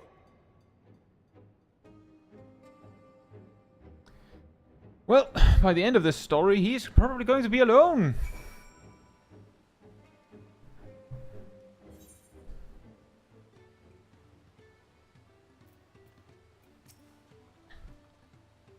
Being able to say those things has brought me such relief. It's like a stone has been lifted off my chest, and I can take a full breath at last. I don't want to encumber myself like that again. I want to be better. Will be better. For myself and for my people.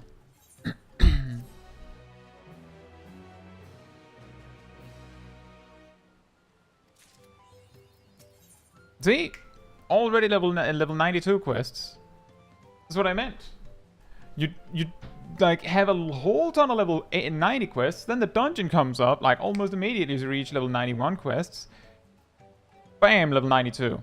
Level 92 quests. You're probably right about that, Caetsu. The Moblin settlement of Earthenshire is not far from here, but be warned. The route we'll be taking is a favorite hunting ground for bandits. With the stairs currently impassable, there'll be fewer travelers, meaning the brigands will be desperate for victims to ambush. Although, considering present company, I suppose my concern is unwarranted. Bandits on the road? What have Soralja and the Landsguard been doing? Seems it's up to me to restore order to the area. Bruh.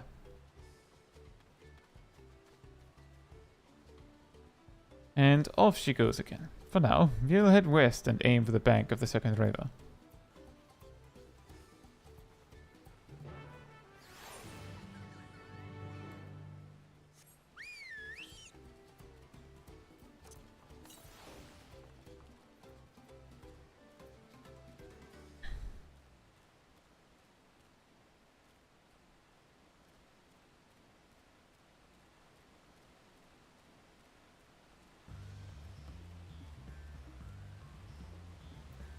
Onward we go.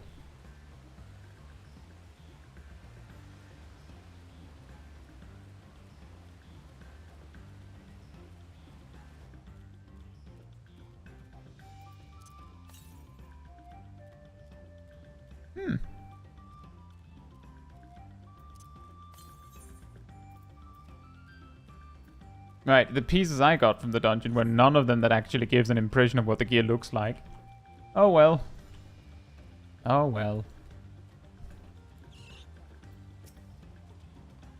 Well, where are these bandits? Apparently, they're not foolish enough to attack a party of this size. Earthenshire is just a little farther ahead, on the opposite bank of... Are you serious? On the opposite bank of Muyakabek Zoma, but let's remain vigilant all the same.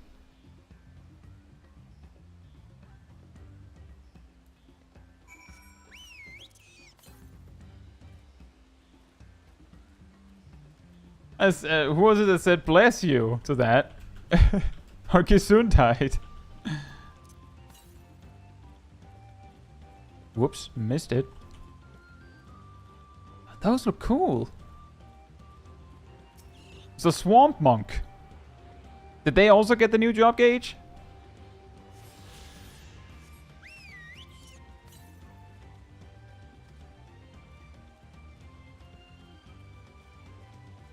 Look, it's a bird of...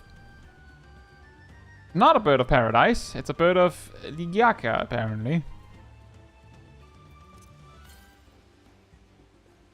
Which is a totally different thing.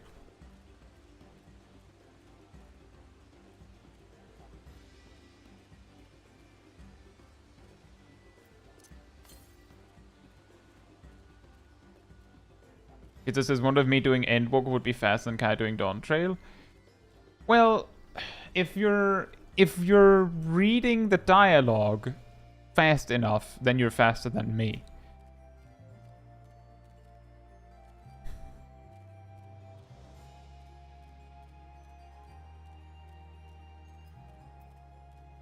Oh. That explains some things. Okay, no. Aw. Have faith in your Caetsu, Angel. Your local Caetsu. This is it, the village where the lay of pots from the Tuliyollal saga took place.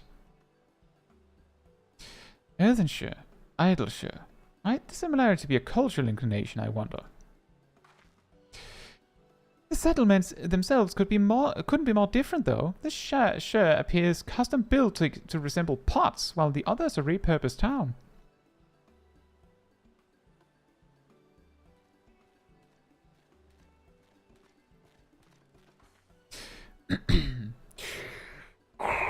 Welcome to Earthenshire. Do I have the pleasure of having reading the third promise and her retinue? That's us. We're looking for the Dawn Servant's elector, if you happen to know who that is. You're exchanging tongue flaps with her right now. Ready Rock is the elector you seek. Oh, that's helpful. We can cut straight to performing the feat. As much as Ready Rock would like to do just that, as much as Ready Rock would be ready to rock, Ready Rock is not ready to rock. We have much more pressing worry. The storm which hit our village shattered the cliffs and dropped rocks on our brain cases. Many helper hands with the pot swarm were injured. This is no time for feats or metal tests. I'm sorry to hear that. After learning what the storm did to the stairs, I feared you'd be caught in this path. Not to change the subject, but what are the potsworn? Goldsmiths contracted to work for the moblins. The word comes from the pot-like workshops where they practice their craft.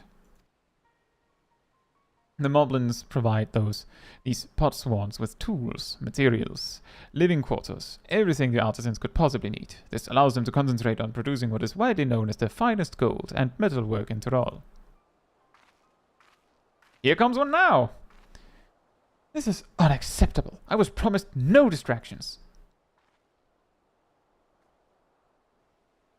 This is the best I can offer. I should have never left Wachumeki.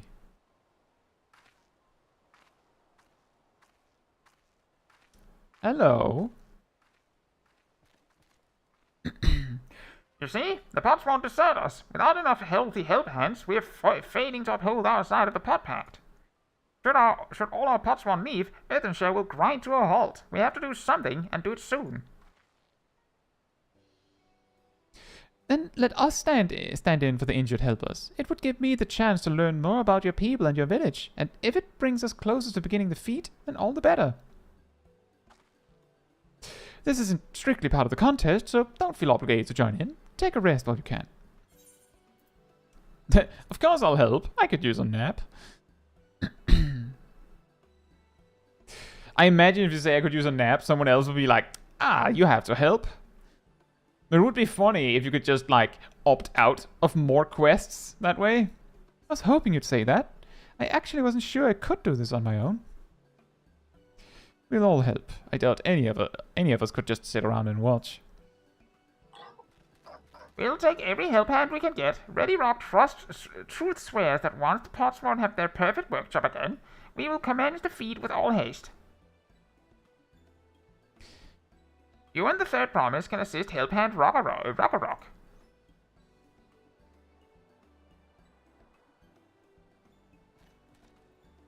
You, Oliver, follow Ready Rock. There are other help hands in need of hand lending.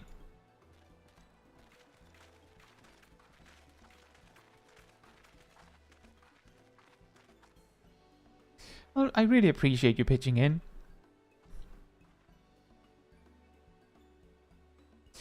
I meant what I said at many fires. There'll be no more feigning strength, no more playing at being an invincible promise.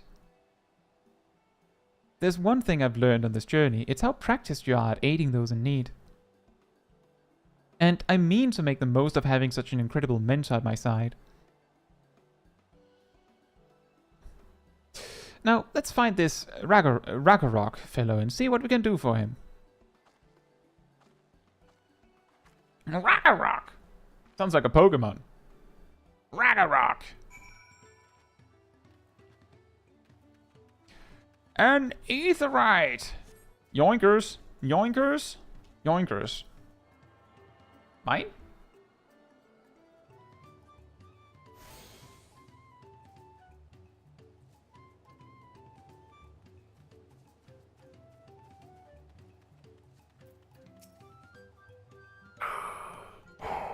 Ragnarok can't meet his obligations without more help hands. The pot pact is broken and the pots are emptying.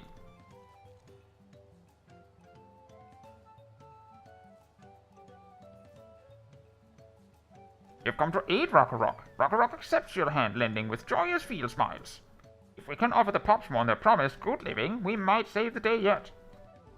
Whatever you need. Here, have a random weapon for talking with me. What Ragnarok needs is for new help hands to create good living for potswan Kahi. The help hand assigned to Kahi was hurt during the rock rain, so Ragnarok took over, but he knows nothing of Kahi. What does Kahi want? What does Kahi need? Help hands do not bother the potswan with stray tasks. Our job is to observe and anticipate, to prepare things with guess think. Please, guess think with Ragnarok. Find out what Kahi is lacking so we can provide it. You can count on us.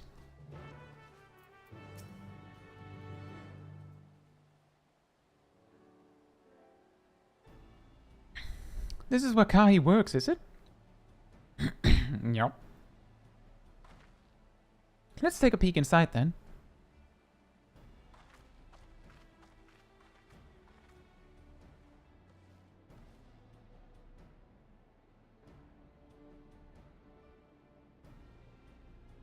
That must be Kahi. It'd be a lot quicker if we could just talk to him. That's not the way they do things around here, apparently. We'll have to leave him be and try our hand at some guess think. Inspect the workshop. Hey Cooper, hope you're doing well.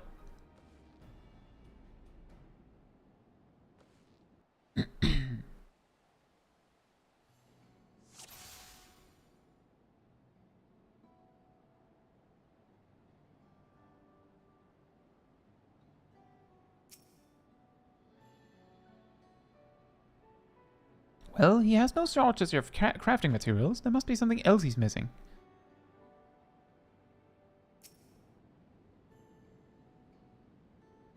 Must be boiling sitting so close to the furnace, and there's no airflow to speak of. How could anyone work in that stifling heat?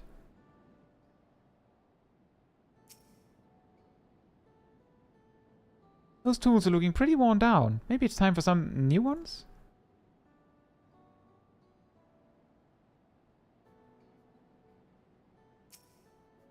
Oh, that looks awesome, actually. Can I have that? It's barely touched its meal. That dish is meant to be eaten hot, or it loses its savor.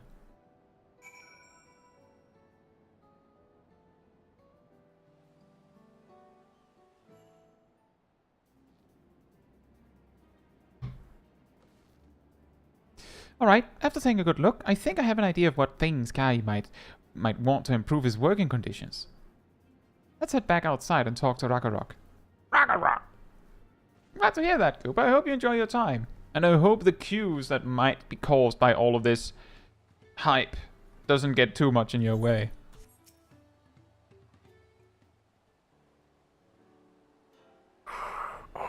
You made your observations? What did you guys think?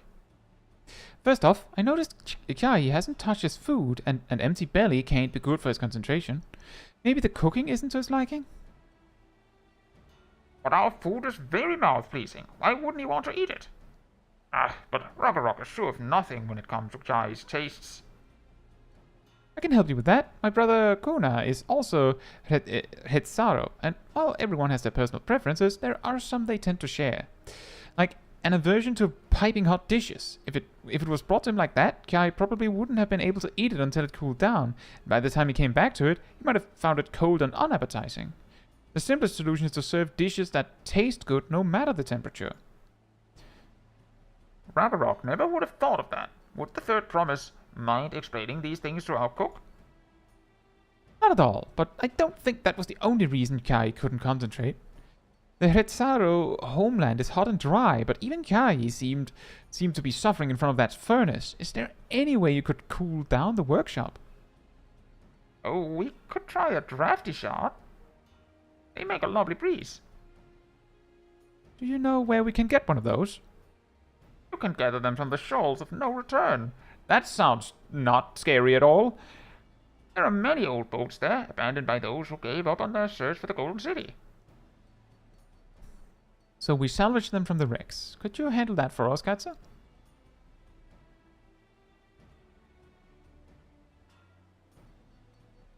Oh, and one more thing. From what I could tell, Kai's files and saws are things were very worn down. Maybe a new set of tools is in order? Ragnarok was too preoccupied with stocking materials, a serious oversight which he will rectify. Supplying good tools for good living is a hand's responsibility. And we all have work to do. We can meet back here when our tasks are done. The shoals of no return are past the crags, through a tunnel southeast of here. You should be able to spot the passage from just outside the village.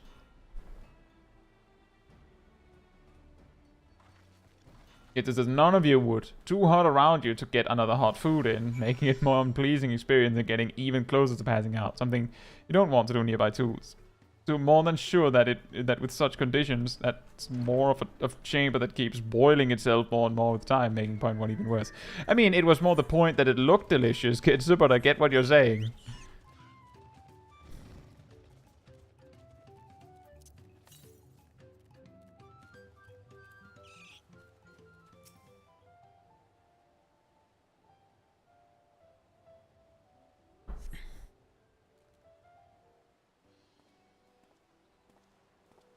Oh, hi. You're guides, aren't you? What brings you out here? The issue with caring for the pot swarm. When they approached me with that same problem, I suggested they commission artisans in Shaolin instead. Their quality of craftsmanship would be guaranteed, after all. However, the moblins did not care for the idea. Surely it would be more effective to engage a uniformly trained collective. I cannot understand their fixation on individual contracts. Well, the thing is, Kuna, that you're a bit too focused on, well, I know a guy.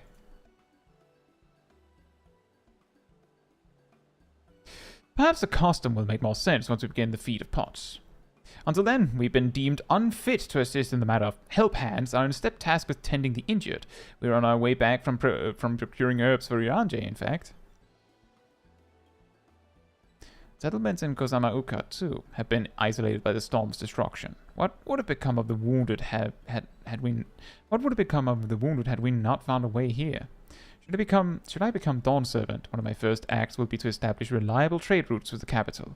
When I imagine how much good we can achieve with Charlian technology. I don't know, Jerome. You might want to like look into it before you buy, if that matters to you. I know Sawyer was in here earlier and they said they bought the pre-order 2 days ago, but they have not received an early access code yet. So even if it did give you early access, you might get your code like on Monday. Like, I don't know. It could be any time, but it could be on Monday, and then like, you know. My apologies. I have much to consider. If you'll excuse us. We'll meet again soon. I'm sure. Take care, Caetsu.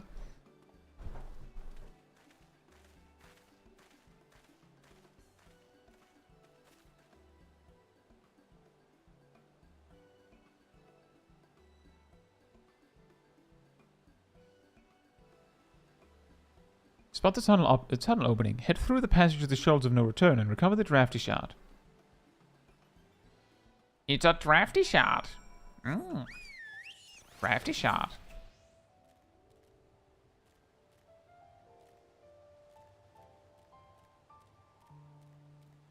Is it this way? Guess I looked at it wrong. Oh, it's that way.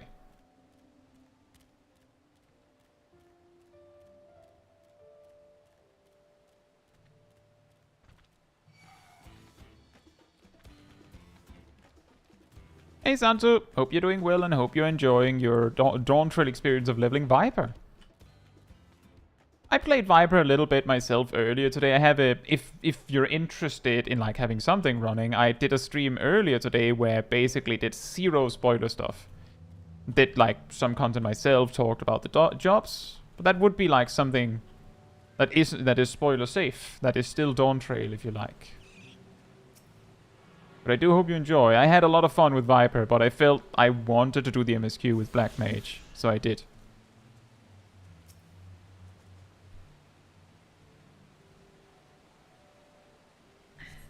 This crystalline shard is faintly warm to the touch. It does not appear to be the wind crystal you seek.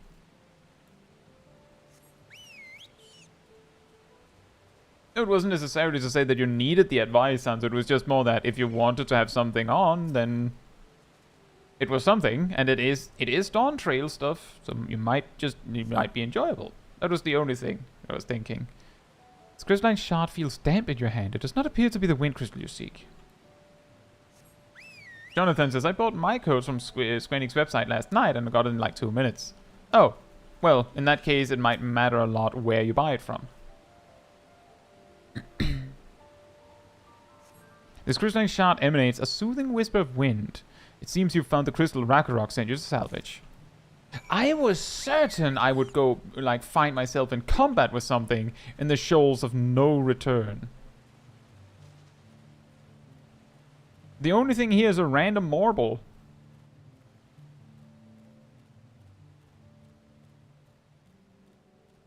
And it didn't even want to fight me. But it probably would, but I didn't engage it. Intended to originally play Monk, but realized it'd be easier to learn Viper from scratch than to relearn Monk stuff. I mean, that's possible. I guess an important part is having fun with it, I guess. Like, I'm not, like, whatever you want, really, is what I'm getting at. I would probably also be more inclined to do Viper, just because I think that looks more interesting to me. Is that a cool breeze Ragnarok feels? Excuse me?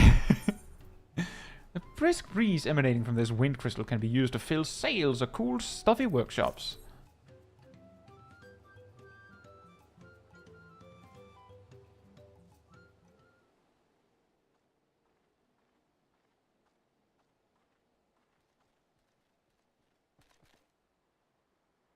Yes, thank you for seek finding a drafty shard. Ragnarok will add it to the new set of tools he brought.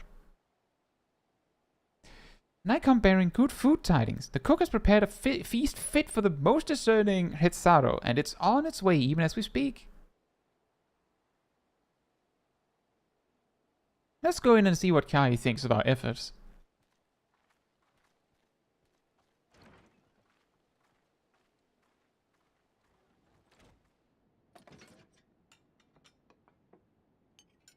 Yeah, I agree. Viper seems easy to, like, once you've figured it out.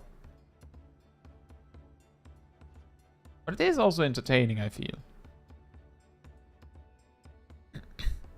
I was wondering what occasion called for me to receive so many visitors. Fine meal, new tools, and a welcome source of cool air. Now I remember why I signed a pot pact.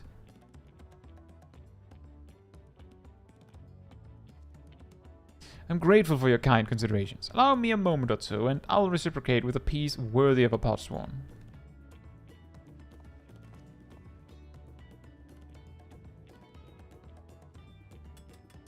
Combination of Monk and Reaper? A little bit in a way, yeah. Like in the general rotation, yes, but I feel like Viper has like inspiration from most melee jobs, actually. It even has some inspiration from Dancer in a way, I feel. With the way Reawaken replaces actions. An oil lamp to brighten the halls of Volokshudsa. Craftsmanship satisfies Earthenshare's reputation for quality, I trust.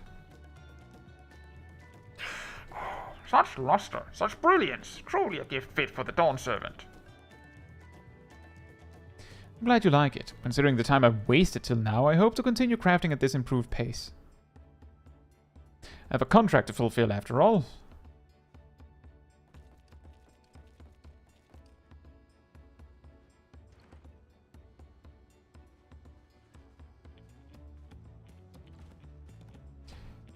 Forgive my interruption. Namachi, I'm told the Elector has deemed the crisis past and is prepared to task us with defeat. That's great news. Thank you for letting me know. So this is the craft of a potsworn. It is indeed a masterful piece. Thank you for your words of praise. Second promise. I drew inspiration from Kusama-uka's natural beauty and sought to capture it in my work. I wondered why the Moblins did not simply build a workshop in the city, and now I have my answer. Even Sharlayan goldsmiths could not easily replicate such exquisite artistry.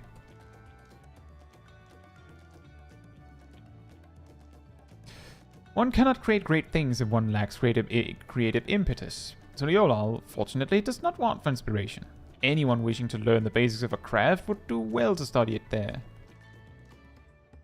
I was raised among Hitsaro, more traditional than most, and the shared ingenuity of Tural's various peoples was eye-opening. You lived as a traditional Hitsaro. A few fond memories of nomadic life. Okay. Well, that was awkward.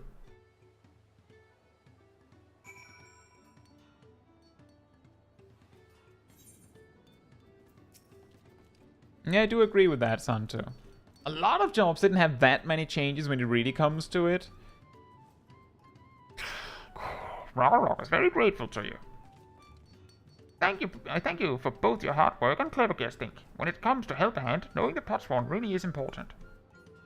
Well, that's true for pretty much everyone you meet. It's a lesson I've had drummed into me several times already on this journey.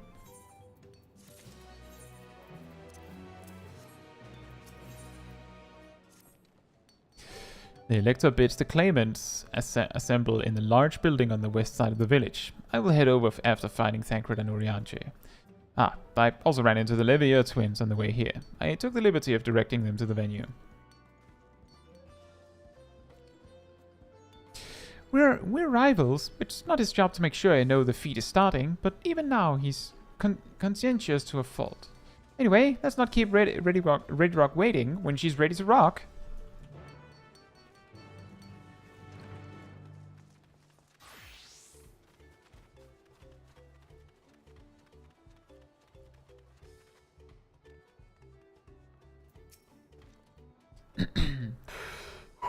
Ready Rock thanks you for assisting Helphand Rock. He will announce the feat once the other claimants arrive, so please be patient a little while longer. Ah, yes. Wolves Den Pierre. As is tradition.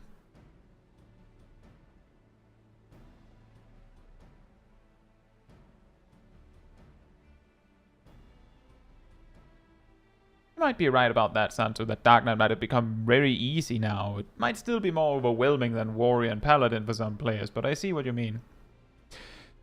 I'm happy to report that we were able to convince one of the Potswans to stay. How did you fare?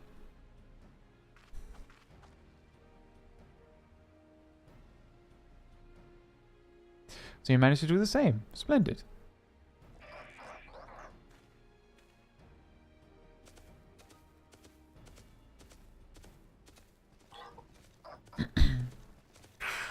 Welcome to Earthenshire, First Promise. We support your plans for salt crossings and the new Potswan they will bring.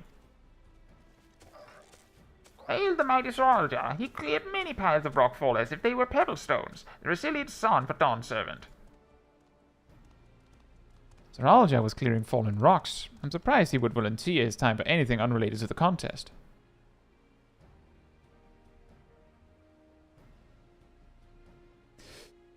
Well, well, we meet again. How we're all here this time.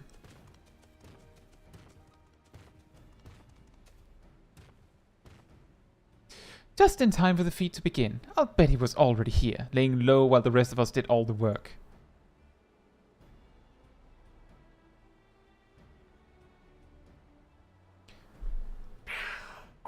Claimants, your attention please. Attention please. As Ready Rock has explained, many of our Potswan left us following the storm. The precious metalwork crafted by those artisans bring in much jiggly shine from across the salt. Should our stream of trade goods dry up, Earthenshire will suffer. Tuliyollal merchants will suffer. Suffer, suffer, suffer. So Ready Rock sets you this feat. Each of you are to find one clever hand goldsmith to bring back here to us. So, we're to recruit new Potswan. Makes sense for the feat of pots. Calling this a feat does not justify taking advantage of the claimants and their influence. How does finding workers for you demonstrate their worthiness for the throne? You are free to refuse Ready Rock's request. She will be happy to inform the Dawn Servant of Soralja's disqualification. Whatever. The right is a means to an end. The steps we take to get there are not important. I mean, being able to recruit someone for a task is a pretty important thing for a leader. And Ready Rock declares the feat of pots begun. But remember, a pot pact must be agreed to willingly. No grab snatching or deceitful tongue flaps. You hear that, Bakul Jaja?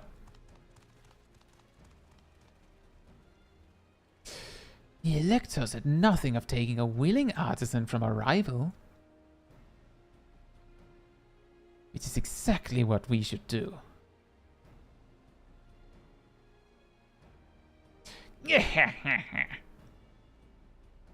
A fine suggestion, brother. I'm glad you think so, brother. Come, let us lay our plans. The weirdest part about that is that at some point in this journey, Bakul Jaja almost feels like he's going out of his way to make it more complicated for himself by stealing the other contestants' results. Like, it's not even easier to do that at some points. That nasty brute is up to something. Aye, he may seek to delay us again as he did on the river, but we can but remain vigilant while we plot our course. What do you think, Vuklamat? Have you any candidates in mind to satisfy this feat? I know some artisans amongst my supporters, but they're all in their twilight years. I couldn't ask them to give up the comforts of Tuliyollal to live in this remote village, no matter how beautiful the scenery. Meanwhile, Kuna probably has 100 young craftspeople to choose from. Not that I'm comparing us, you understand? That's just a statement of fact.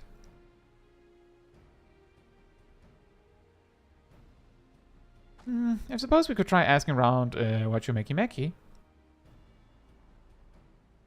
That seems like a logical place to start. Back to Tuliyollal it is. Wait, does that mean we have to take the boat again? Probably does. No, no, no, I can't do it. I can't stomach another boat ride. You'll have to get home. You said I should share my burdens. I will speak plainly. The truth is, I get really, really sick on boats. What? No. No way, Wuklamat. No way, no chance. How is that even possible? Wuklamat, this is hardly news.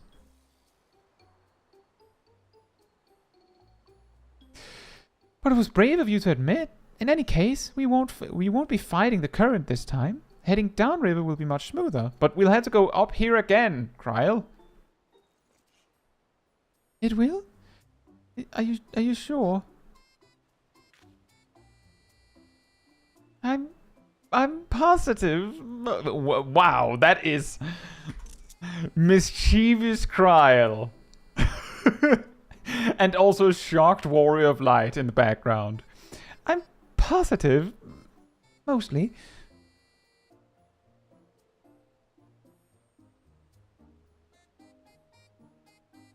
We will still have to go up here again, Uklamat. And it sounds like you're acting like the Aetheryte isn't here, so...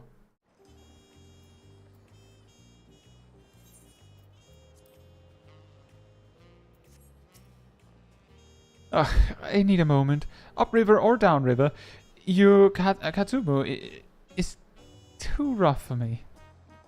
The nausea is a bit more bearable now that I've stopped trying to hide it, but I'd still rather not set foot on a boat if I can help it. Alright, I think I'm ready. Let's see if Master Ropley can help us recruit a Podsworn. Do we get the guy that we found a job?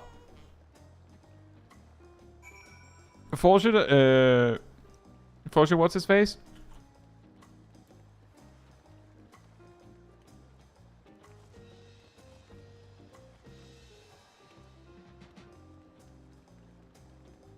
Fortune show? Not sure. Them elf names, am I right? They're very hard to pronounce.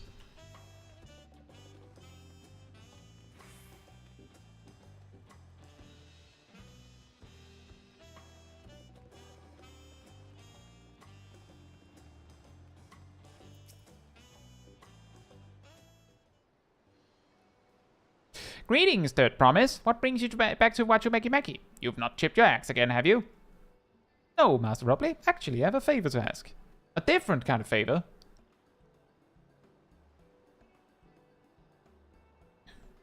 So what do you think? Do you know of any craftsmen who might be interested? A goldsmith, you say? Filching my artisans for the marshlands, eh? Well, seeing as it's the Third Promise making the request, I'm willing to look the other way if one of them decides to take you up on the offer. Only, I can't think of a suitable candidate off the top of my head. Who do I know with a mastery of goldsmithing that would also have no qualms about relocating to Earthenshire? What of the Ellison man who just started working here?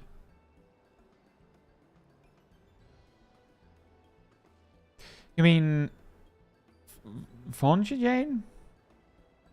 He did say he was employed at some fancy jewelry store across the salt. Considering the distance he's already come, I'd like to think he wouldn't mind moving a little up the river.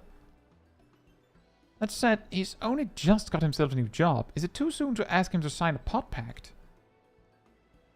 There's no harm in making the offer. Once he hears how well the Podsworn are treated, he may even jump at the chance. Either way, you won't find Fonjane at his workbench at this hour. He's finished for the day. Probably enjoying a meal over at Chevalier. And maybe we should go and talk to him. Just you and me, since he knows us. Wouldn't want him to feel intimidated by having to deal with a crowd of new faces. The two of us can handle this. Take a rest at the cabin if you like.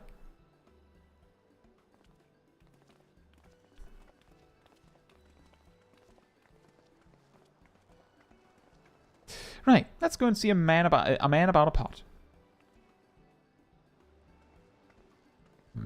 the pot?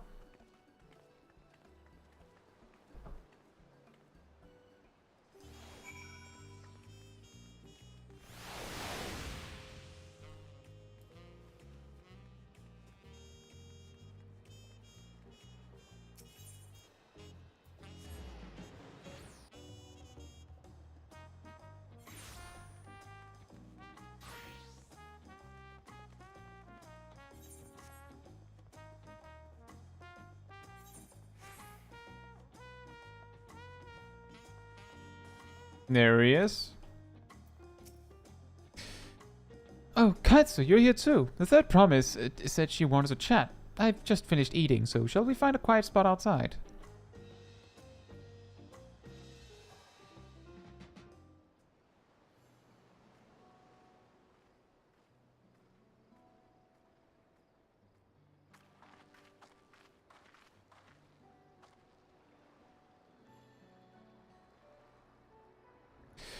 The last time we talked on this beach, you were in a miserable state. Ah, yes, I was, wasn't I? Lost soul, until the two of you came along and helped me rediscover my purpose. My new place of employment has been most welcoming, and for the first time in a long time, I feel content with my lot in life. That's wonderful. So, what is it you wish to discuss? We want to change your lot in life? Well, it's hard to ask this right after you've settled in, but I'm looking for someone to become a potsworn.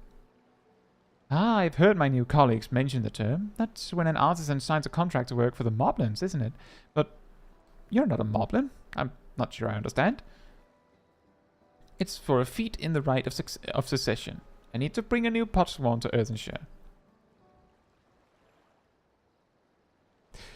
So that is the way of it. We've barely met, and after pushing you to work at Meki, I'm now demanding you throw that away and sign a pot pact instead. It's a selfish request, I know. I have something to tell you, third promise. The other day, I completed the necessary procedures for immigration. I'm pleased to say I'm now an official subject of Tuliyollal.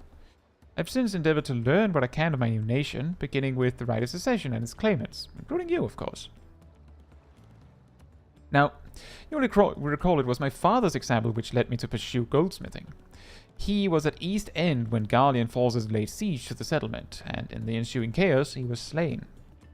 War took him from me in an instant, the man I loved and admired. I never wish to suffer such a loss again. So, as much as I'm indebted to you for turning my life around, it is, as a fellow peace-loving Tuliyollal, that I want you to win the throne. If I can help you achieve that by signing a pot pact, and I shall gladly do so. Jane. Thank you. I shall return to Master Ropley and inform him of my decision. Allow me, I'm the reason you're leaving, so I should be the one to deliver the news.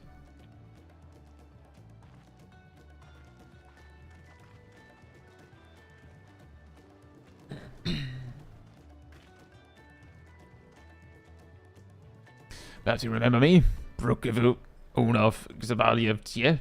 I'd like a word, if you don't mind. You're a Wuklabat's ally from across the salt, right? And a hero of some renown, too, if the gossip's to be believed. Well, as it so happens, I could use some heroic help. It doesn't need to be right now, but could you come by when you have a spare moment? Much appreciated. I'll be waiting for you at my shop, then.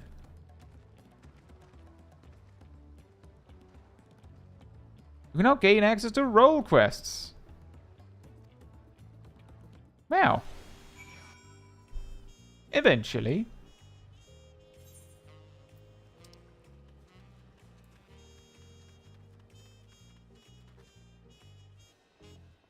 A black mage.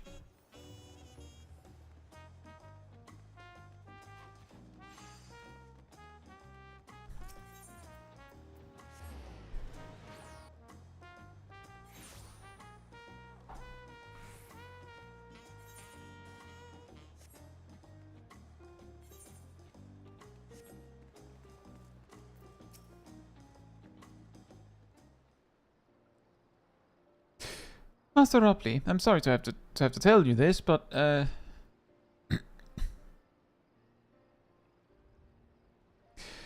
Jane has agreed to sign the pot pact, yes? Well, while it's a shame to lose a capable goldsmith, to have one of your own handpicked to serve the third province is a great honor for Wachumeki. Appreciate your understanding. Of course, if you happen to know other talented artisans, regardless of their expertise, I hope you send them my way. It could even be yourself, if you're so inclined. I'll keep that in mind. Though my time here was brief, I will not forget your kindness, Master Robley. I'm blessed to have these workshops be my first home in Tuliyollal. Come back to us if the moblins cut you loose. You'll always have a job at Wachumeki. I expect you'll want to leave for Earthenshire as soon as possible. I'll go and pack my things.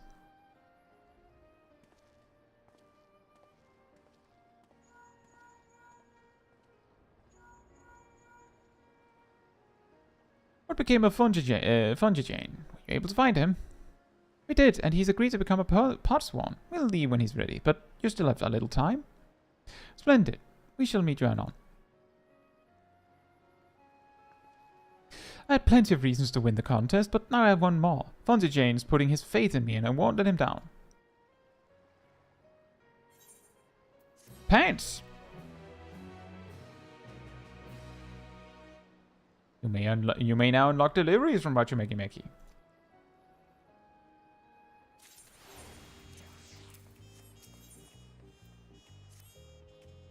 Right then, I have some things to take care of at the palace. While you can pass the time however you like, I'd suggest you head back to the cabins. After all, even heroes need to rest, and we still have a big journey ahead of us.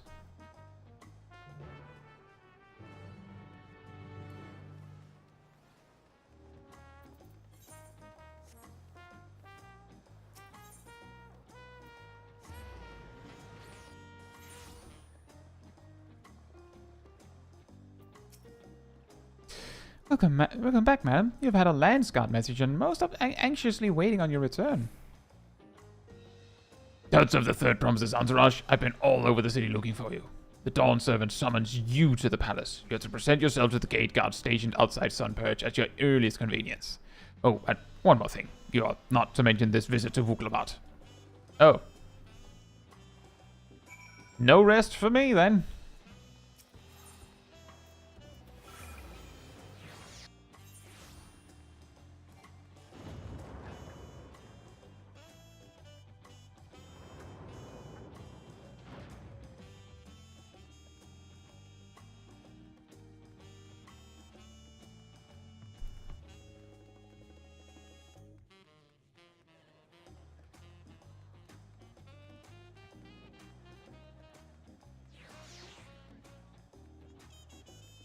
Oh, the solo duty. The Dawn Servant awaits you within. While I was not informed of the reason for your audience in terms of attire, I would suggest full battle regalia.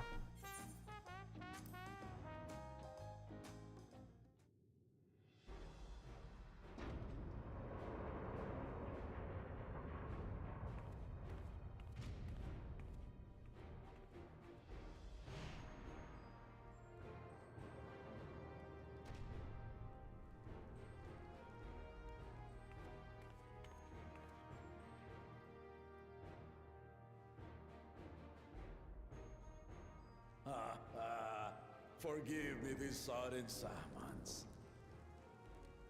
When I learned my daughter's champion was back in the city, I couldn't resist the opportunity.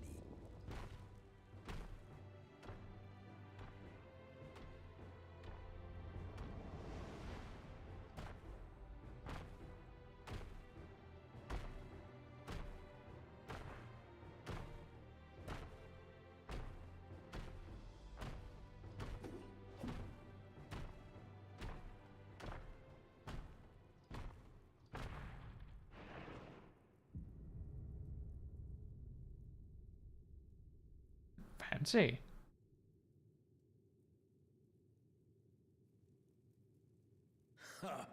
And they call me head of resolve for good reason. Old as I am, I have not lost a battle worthy of the name since the day I took the throne. And I've been craving a proper challenge. The Lance Wielder, Estinian, he fought well enough. But our bout was ended before a victor could be decided. Judging by the sailors' gossip, you are a warrior of renown in your homeland. Yet I wonder, with all your deeds done and victories won,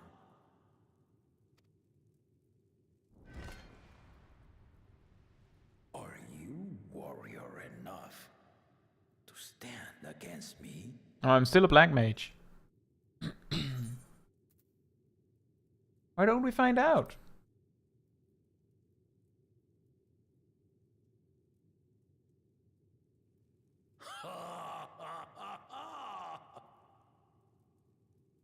A spirited answer. Why not indeed?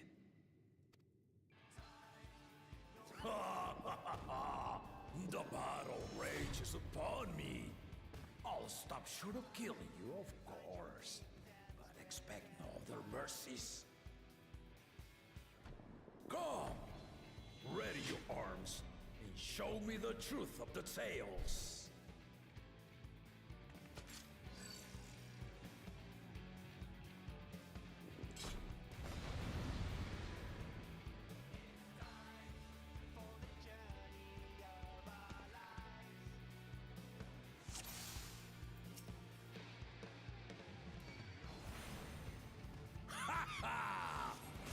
Give it your all! I want to fight to remember!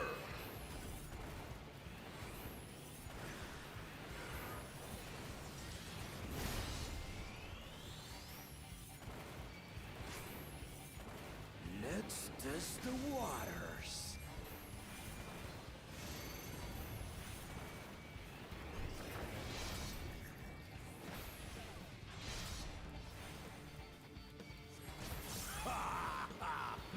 Didn't even blink. I don't know what that means. Okay, that I guess that makes sense. I see you know the Viper style. Ha! Let's see how you handle this. Oh. Don't know how I was supposed to know that, but okay.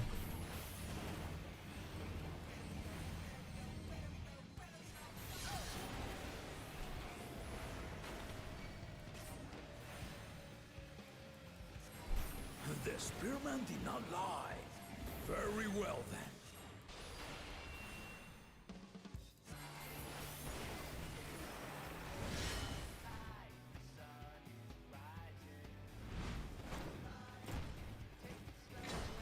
Resolve and reason kingdom. All right.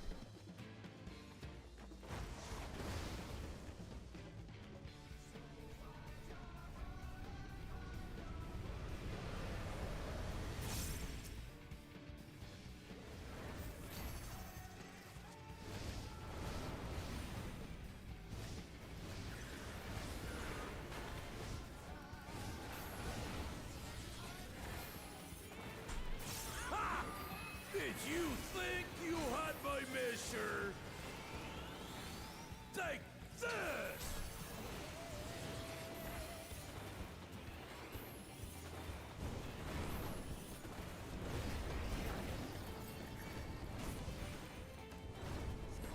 Still holding up? Nope. I don't think this is going to work. We're far from finished.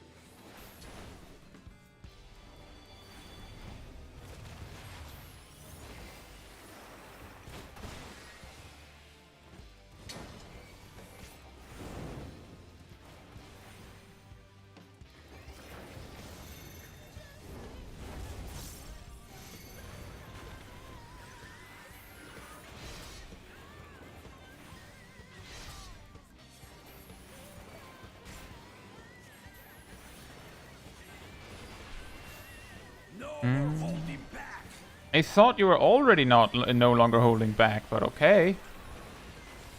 What does that do?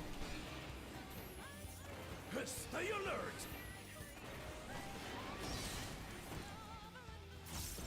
I didn't see there was a second one.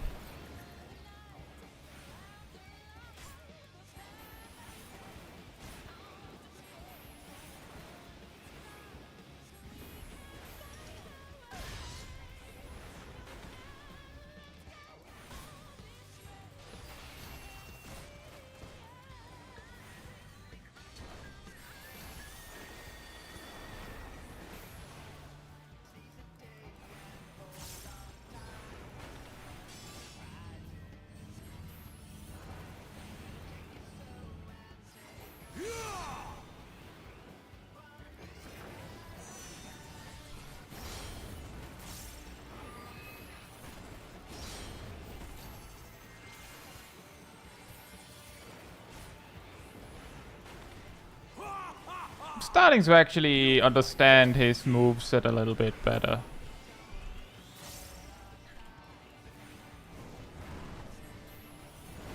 I think this is fine. Just barely.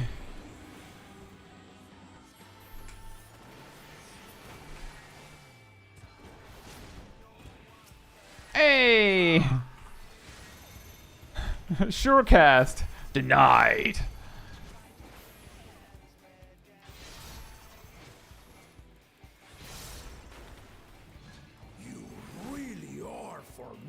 Do you have more new stuff, or is this it?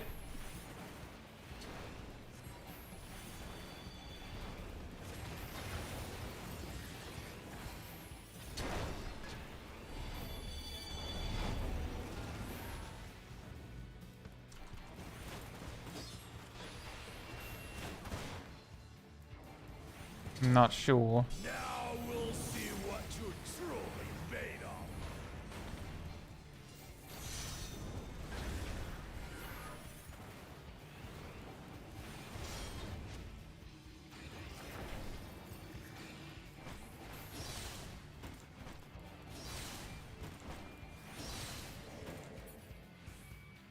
Okay, I guess I'll just lose state again.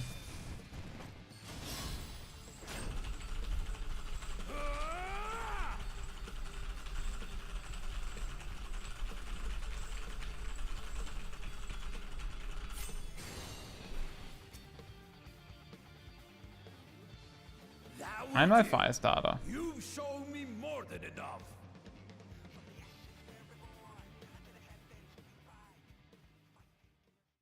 Yeah, that kind of fight is particularly scary if you're not a tank or a healer, I feel. Or you're not a job that doesn't have anything to heal in an emergency. I brought my full strength to bear against opponents before, but you are the first to withstand it. Like, because, like, I was at points where I was so close to dying that I needed to not get hit by another thing, and I wasn't certain about the next thing he was going to do. Like, can I survive that?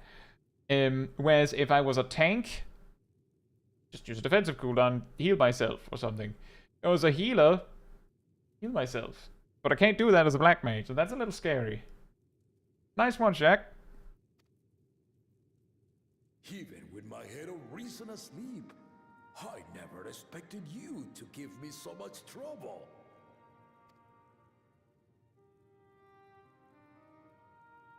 Estinian did not exaggerate. You are a force to be reckoned with.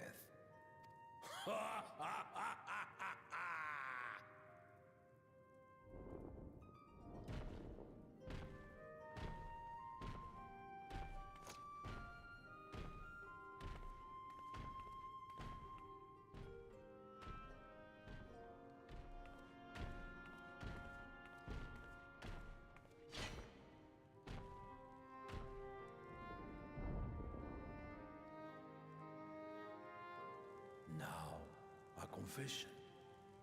I said I'd crave a challenge, and that was no lie.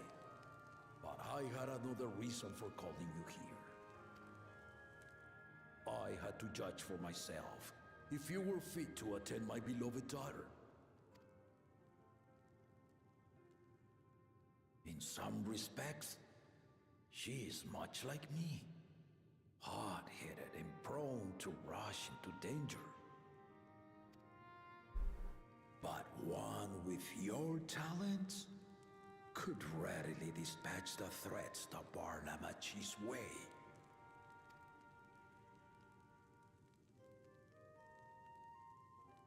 Will you hear my question and answer me plainly? Address me not as the ruler of Tuliyollal, but a concerned father. Thank you.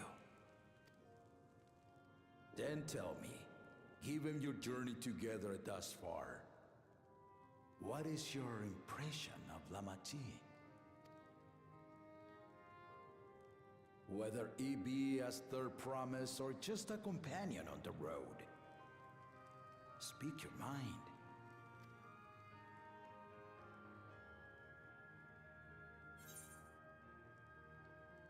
He's young, but has potential.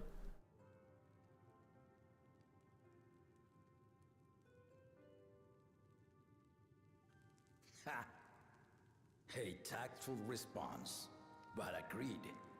She is not ready for the throne. Not yet. Lamachi thinks she understands her many peoples, their histories, their cultures, their beliefs. But she knows only what she's seen in the capital. And it's not only her who concerns me. Even this early in the contest, you must have realized. As potential rulers, all 4 claimants are lacking. This is why I elected to hold the right of succession. Not to choose a fitting candidate, but to cultivate one. And if no one has impressed me by the end of it, then to no one will I yield my throne.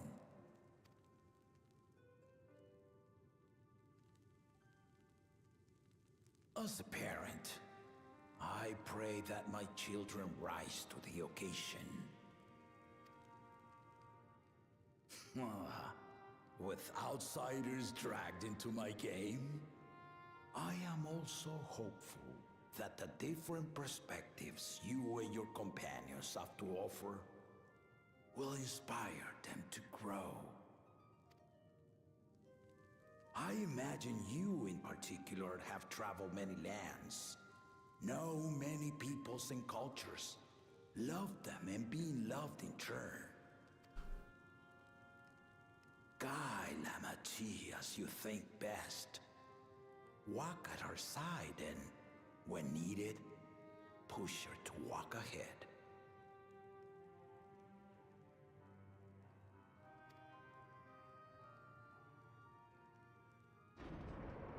I knew it.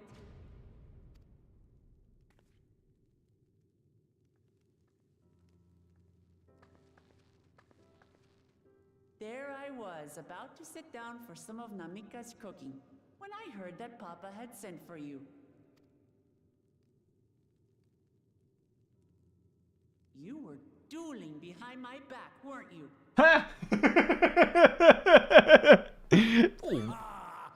Well, you know, yes. I see there is no point in denying it.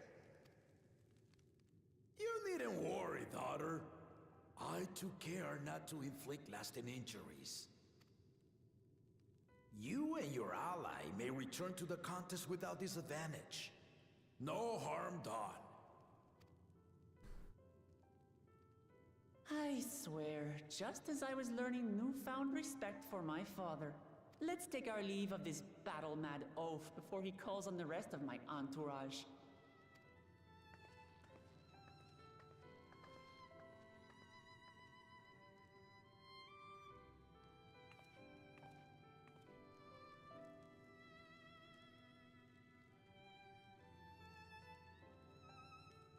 Watch over her, champion. What? Sorry, what? What do you mean, Zach? Did you just unlock the new jobs? Kona's recruits are no less sharp, as one might expect of Galloff's countrymen. They saw the flaws in our claimants from the outset. The other two, though, they dismiss comrades willing to point out their shortcomings, and no good can come of it.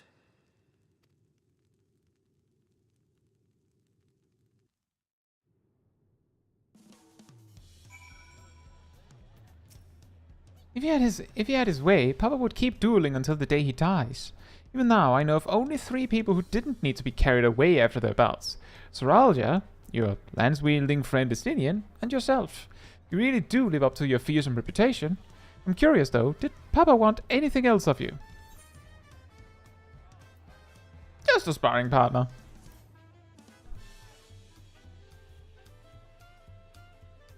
Well, if that's all it was. Oh, shoes.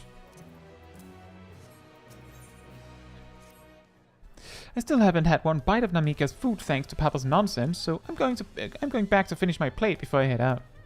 I've otherwise asked everyone to meet at the Forard cabins. Come and join us after you've had a moment to recover, eh?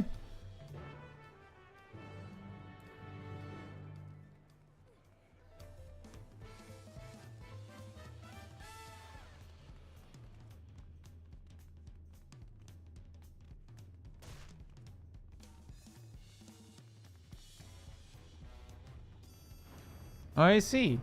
If you were on the goal-based fights and stuff, then you could have just like picked up one of the new jobs and worked on those immediately if you wanted to. They're not locked behind reaching Dawntrail after all. You just need to be level 80. But it's your choice.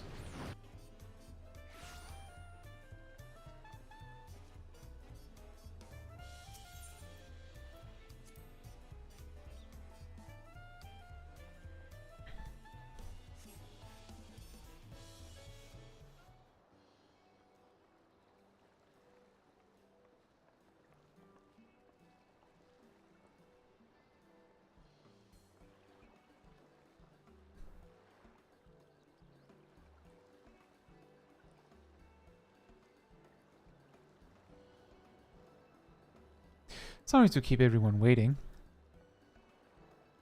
Is that it? You're all set to go? I left the Eorzea prepared to travel in search of work, so I had few belongings to begin with. Bidding farewell to my fellow artisans took rather a lot of time, however. Again, I appreciate you making this commitment, Fontaine.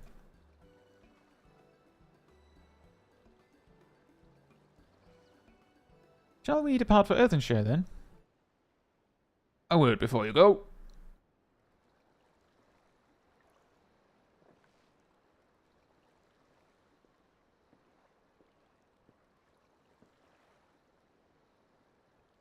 Vukivu, what are you doing here? I spend my days correcting manners, and here I am perpetrating the grave offense of delaying the third promise's departure. Please, take up your axe and rend my flesh onto taco meat. Excuse me? Must your demands be so gruesome? Besides, I told you that kind of thing doesn't bother me. Oh, alright then. I won't let it bother me either. What's all that about? I had come to the city to purchase supplies when I spotted your entourage getting ready to leave. You seek the City of Gold, if I'm not mistaken. That's right. It's the final step of the Rite of Secession. If you know anything about the subject, I'd love to hear it. Allow me to be of service. As you know, legends of the Golden City have been passed down in Tural for 1,000 years. Yet, when it comes to describing the place itself, the stories do not always agree. Some portray it as one might expect, a glittering metropolis of golden towers. Others suggest it is more unassuming and owes the name to a fabulous treasure hidden at its heart. Every telling, however, has a common thread. Those who go in search of the Golden City do not return.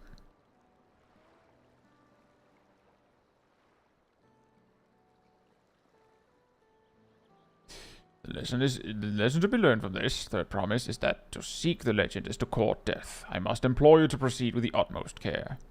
That is all I wish to say. I shall pray for your safe journey. Thank you, Vukivu.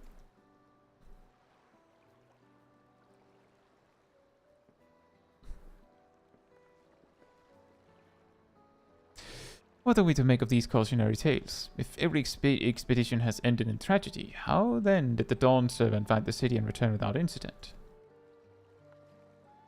It seems the legend originated with the Yokui.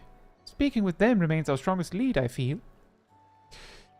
A lead we shall follow in time, but first, let us see Funjijane safely into the Moblin's care.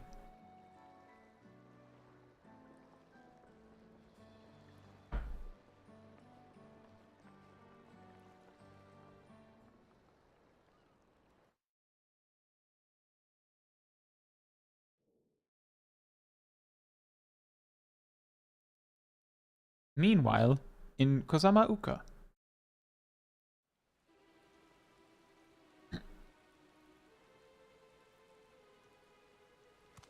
Finding a willing artisan was even easier than expected. Many indeed are eager to curry favor with the Resilient Sun, especially if it means sharing the promise of new territories.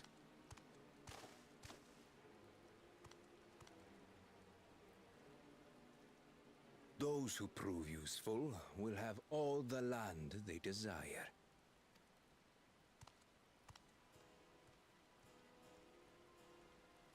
Such generous words, yet the manner in which he speaks them. If neither wealth nor territory are of value, wherefore does he seek to bring the world to heel?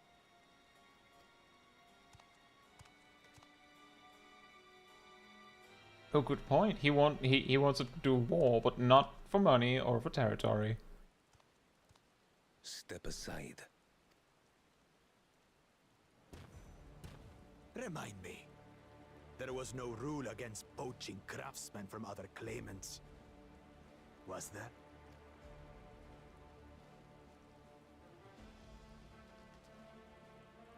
Do not be foolish, Bakuljaja.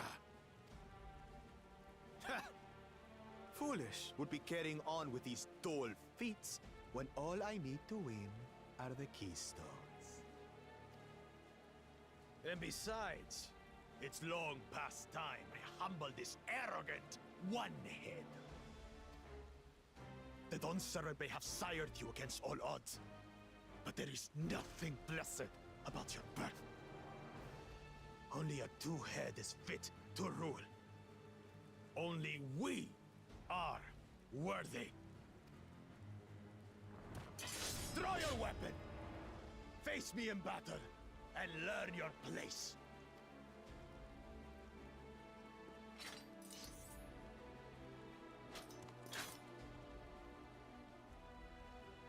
A moment, First Promise. Leave him alive, if you would. I foresee a use for this nuisance. Wow. Wow. Hey, before you start the fight, you know, don't kill him.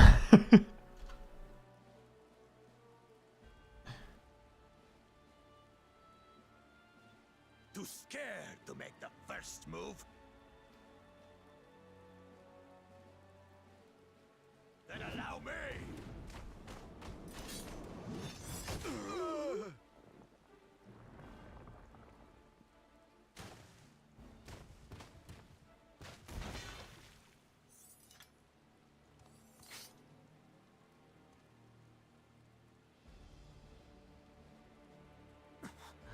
But he's just a runt.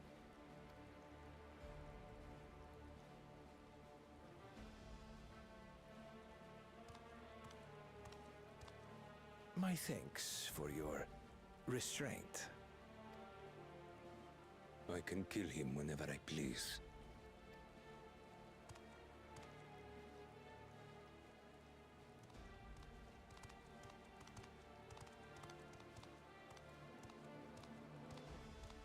Was that the spear guy from earlier?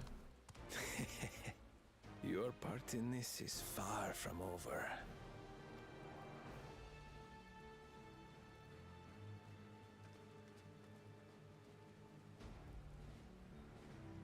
He failed the quick time event. Wobble!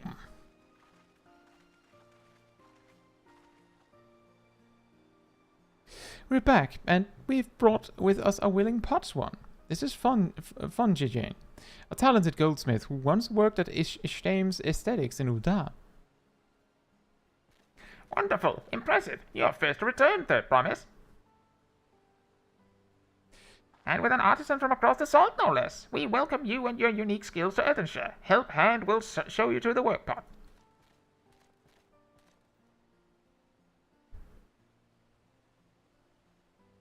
This is it, then. I look forward to hearing you proclaimed Dawn Servant. Thank you, Funjijane. I'll be sure not to disappoint you.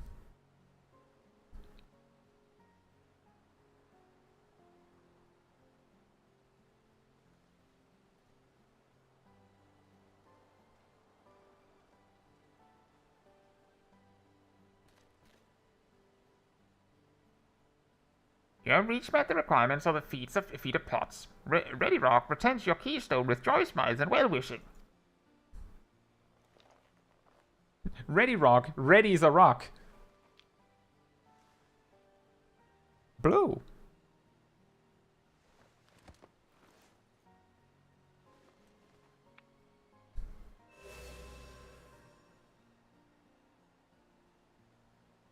That makes 3.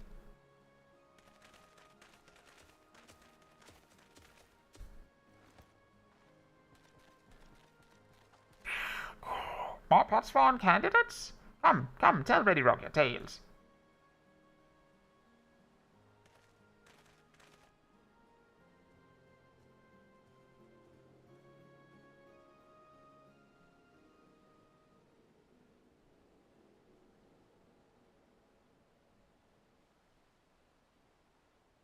Another feat accomplished, another keystone acquired.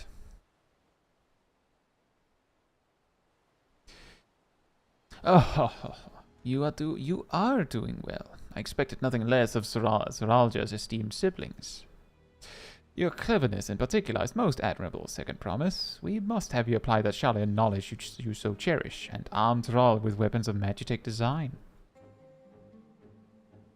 In your role as the new Dawn Servant's chief advisor, of course.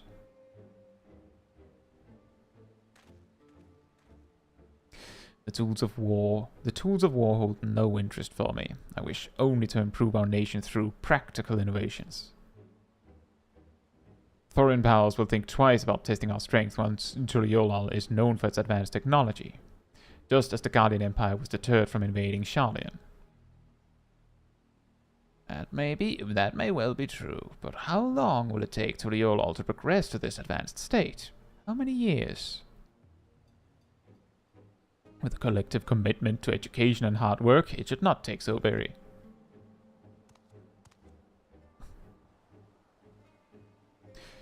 Your way is too slow. Rude.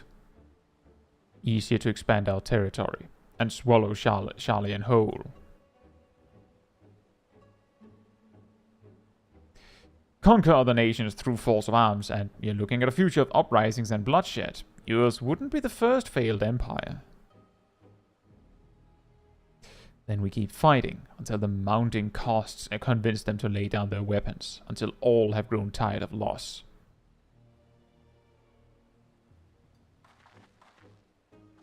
How would such an outcome bring anyone joy? What you propose is a mockery of peace.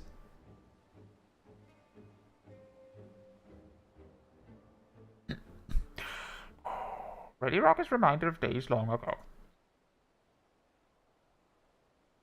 In the time before Tuliyollal, there were no pot paths for the potswan. It was normal to grab snatch artisans and force them to work for mobbies.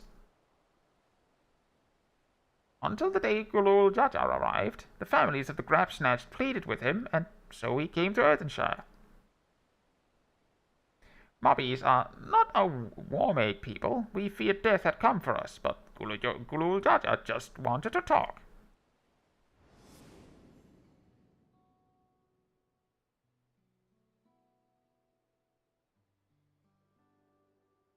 Be at ease. We are here to trade words, not blows. The gold work crafted in this village is superb. One can tell at a glance the quality of materials used, the mastery of techniques employed. Yet it does not stir the heart. A goblet shaped by bound hands and broken spirit is devoid of luster.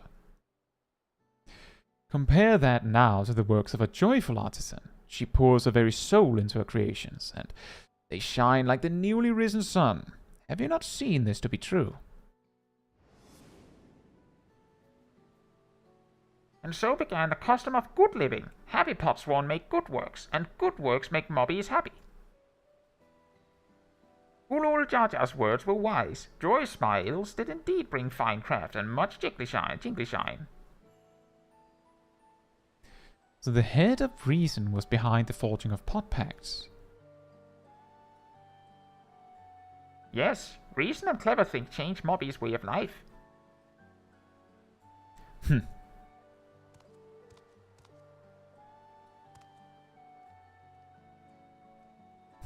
Well, I disagree. The first promise tires of your talk of olden days. He would rather look to the future and the next feat.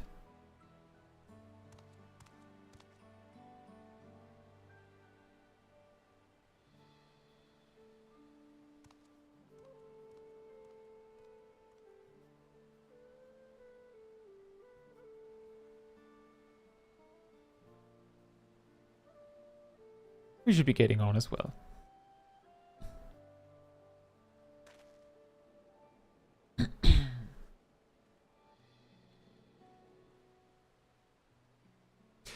Pakul Jaja did never come back, did he? Do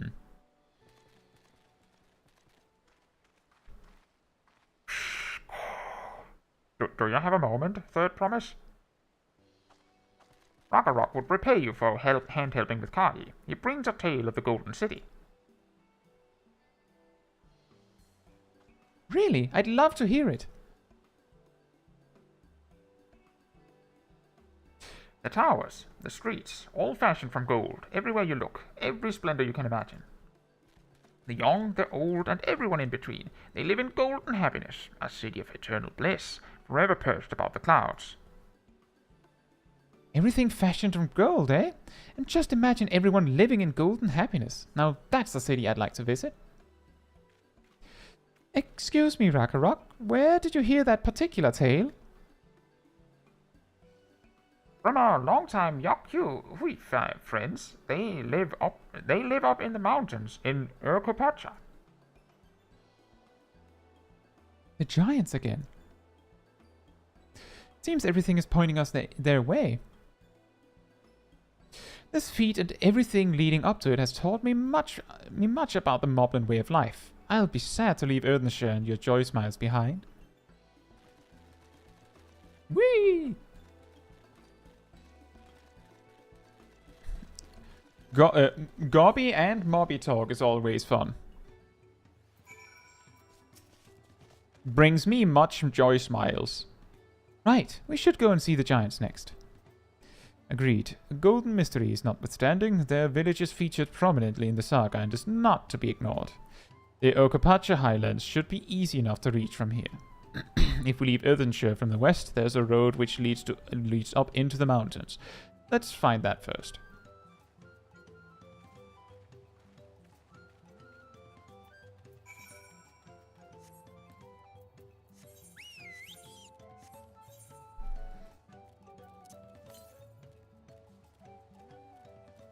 $300 northwest. I'll get back to that later, I think.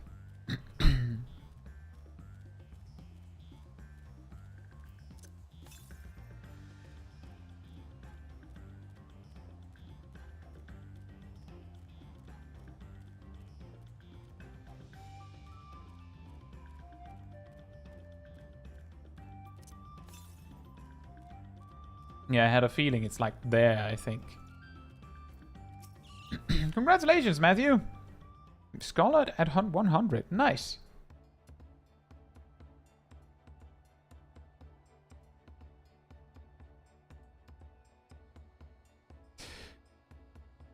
Looks like the trail is going to get steep from here on in. I hope everyone is ready for some climbing. What did he say? Third promise. I'm glad I called you. Red Rock asked me to bring you back to the village. She says there's something she forgot to give you. Huh? Something other than the Keystone? Yes, an item of great importance. Well, so I was told. It shouldn't take long, if you would please follow me. Guessing it's bandits. I wonder what this is all about. Well, no need for everyone to come. I'll be back in a little while. Everyone should come.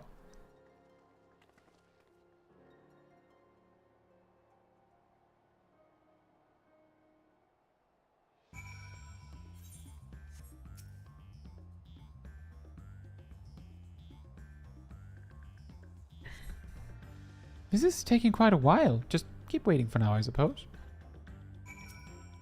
That mouth harp.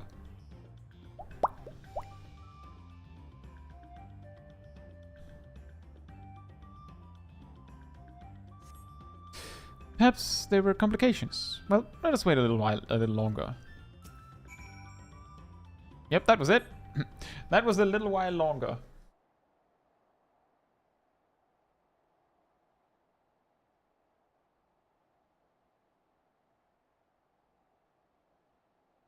This is getting a little ridiculous. Did she get lost on the way back to find us? But how? There's only the one road. I would not underestimate Wuklamat's sense of direction, or lack thereof. Fortunately, she has a link pearl. Let's see what's keeping her, shall we?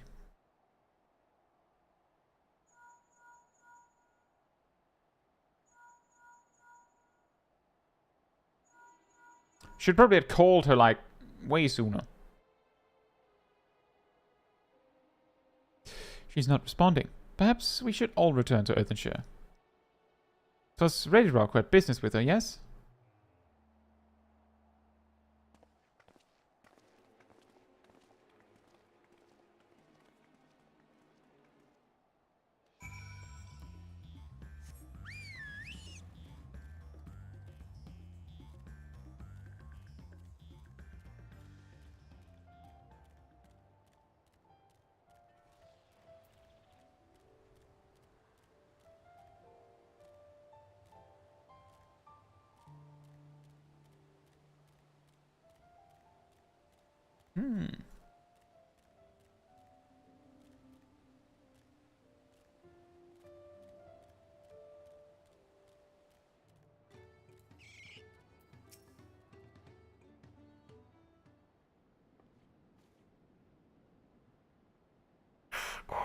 Back again so soon? We've come looking for Wuklamat. Did you not send someone to fetch her? Ready Rock did not. Neither has she seen the third promise since you were last here. Anyone surprised? Then who was that man who came for her?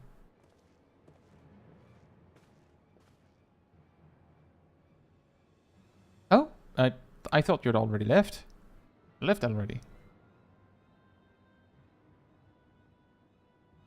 Where's Lamachi? Is she not with you?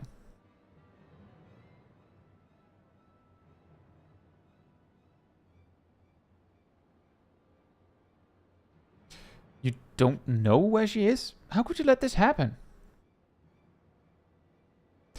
That thou shouldst worry for thy sister is understandable. Yet, rather than assign blame, thine energies are better spent on locating her.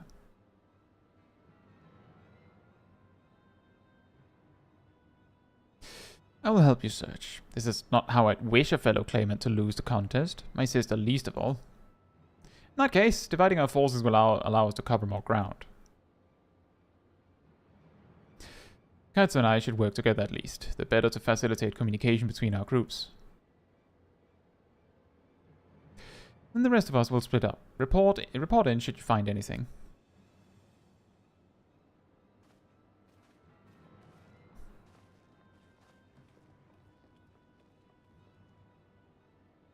We'll be on our way as well. Right, keep in touch.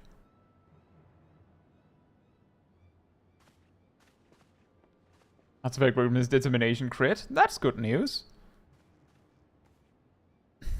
Come, we should begin our search.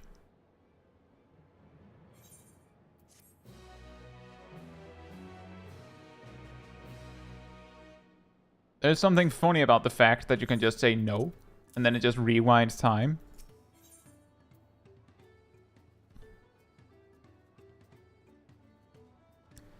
Looks like 2 more quests to 93. If Lamachi was returning to Earthenshire from the west, then she should have passed through here, except Reddit swears she didn't see her. In which case, it is entirely possible that Lamachi never made it back to the village at all. The only way to be certain is to ask the sentry stationed at the opposite entrance. That seems weirdly excessive. What if she made it all the way through?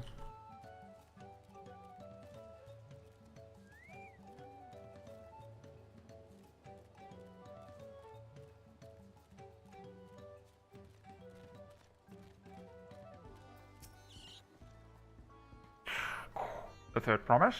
Bobby has been standing at his post with diligent eye watchings. He has seen no claimants pass this way. What of our Tonawavta with brightly colored hair? Bobby knows something of this one. He hears tongue flaps about a fellow peddler in many fires who was attacked by a crazy hair bandit on the road. A bandit, you say? Thank you. You've been most helpful. My sister is clearly not here, though I wish it were otherwise. We must consider the possibility that the Tonawavtan messenger and the brigand described by the sentry are one and the same, and that Lamachi is in very real danger. Come, let us hurry to many fires. I'd like a word with this peddler should they still be around.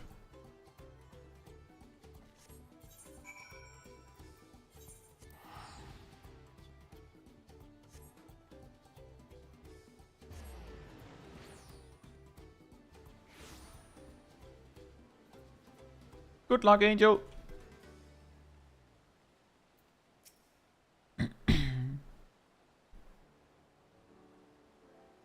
Was there something I could help you with? I told you were the victim of a bandit attack. Could you recount exactly what happened? My goodness, I thought I recognized you. I'll tell you everything I remember, as I could promise. It was that scoundrel Wavgesa who ambushed me. Know the name of your attacker?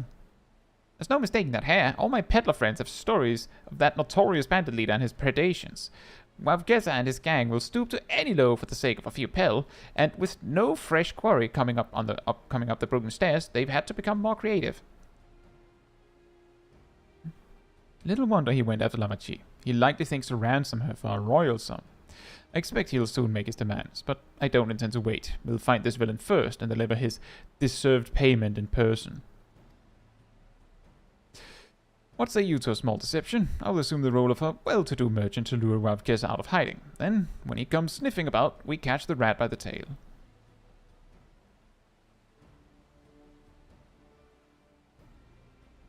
An excellent plan, and I have just the right garments for your disguise. At a specially discounted price, of course. Brush with bandits hasn't dampened your mercantile spirit, I see. Very well, I accept your generous deal.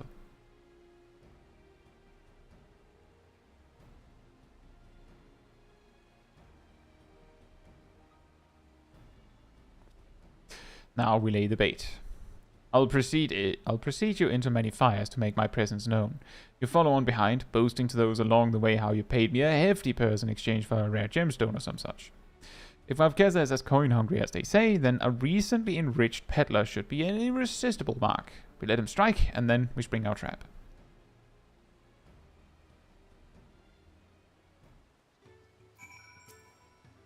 Time to play our parts.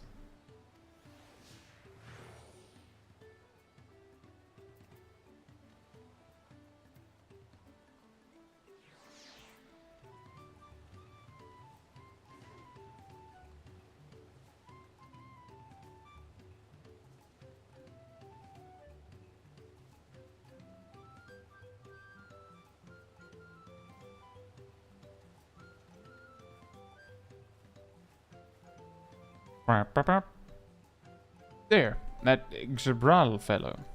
Share with him how happy your imaginary deal with me has made you. Once you put on an appropriate display, we can continue to our next performance.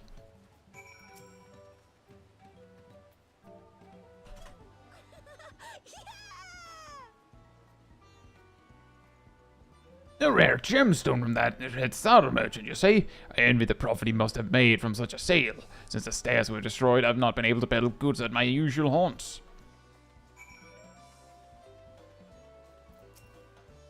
Good start, but I would make certain Wavgesa is aware of me. Let's continue.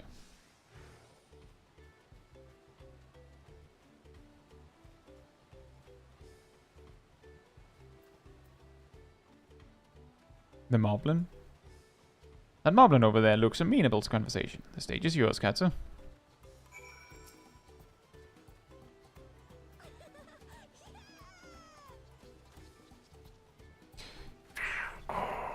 That sorrow sold you a sparkle stone for your collection. Well, that explains your giant joy smiles. Mobby is happy for your happiness. Mobby is also jealous of the merchant and all the jiggly shines he must have made. That should be enough, but perhaps one last act to drive it home.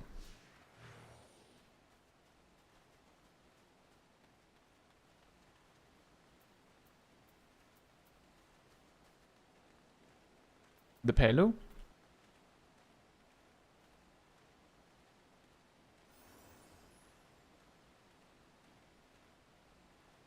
He's that cheerful Pelu. Tell him the tale of your precious gemstone, and then we'll be done with this part of the charade.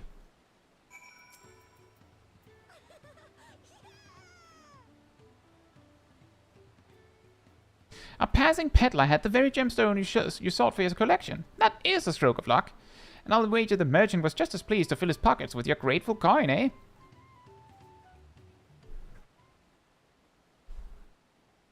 Well, I'm inspired to go and earn some pel of my own. Who knows? Maybe opportunity will find me, and even as it found you.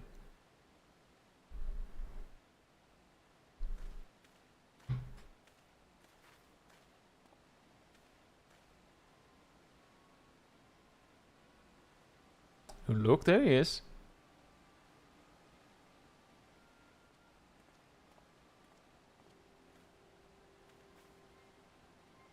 Ah, my most valued customer. The profit from that single purchase of yours should see me through weeks of idle leisure.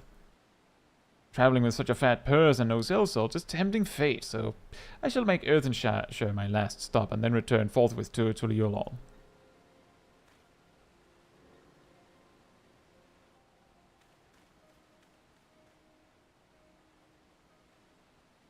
Did you see? The rat has come for a nibble.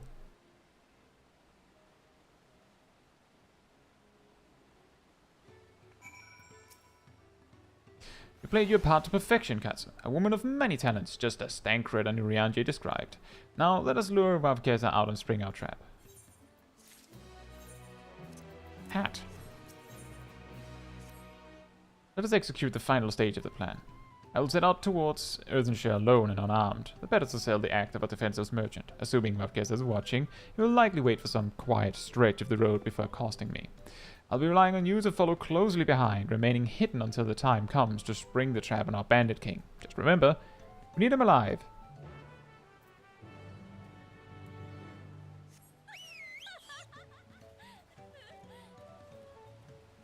Yeah, listen.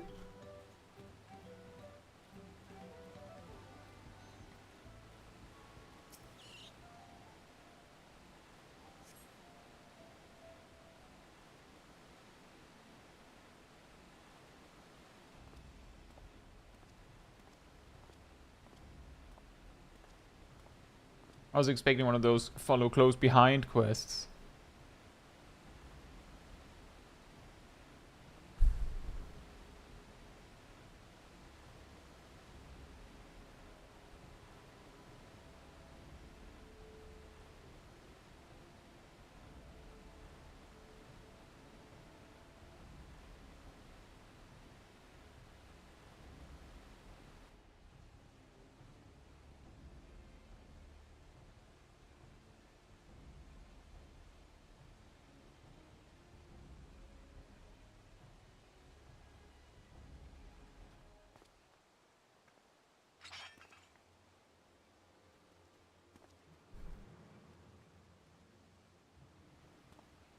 Your business has been good to you, Master Merchant. How about you share some of the profits?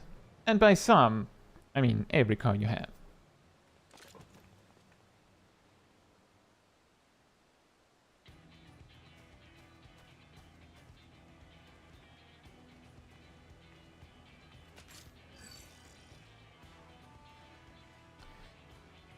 You're that gemstone collector. Oh, I see what this is. We've been tricked. Spit in your eye. Men, kill these Vitral.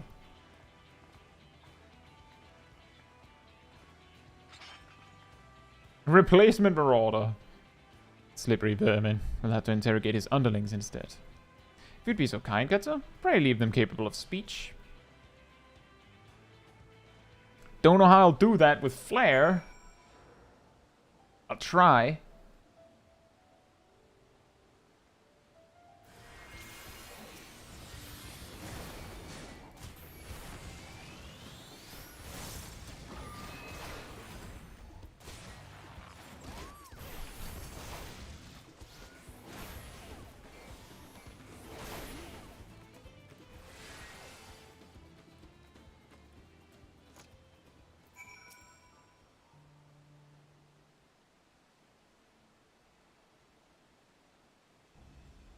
I was hoping to talk with your boss, but I suppose you three will have to do.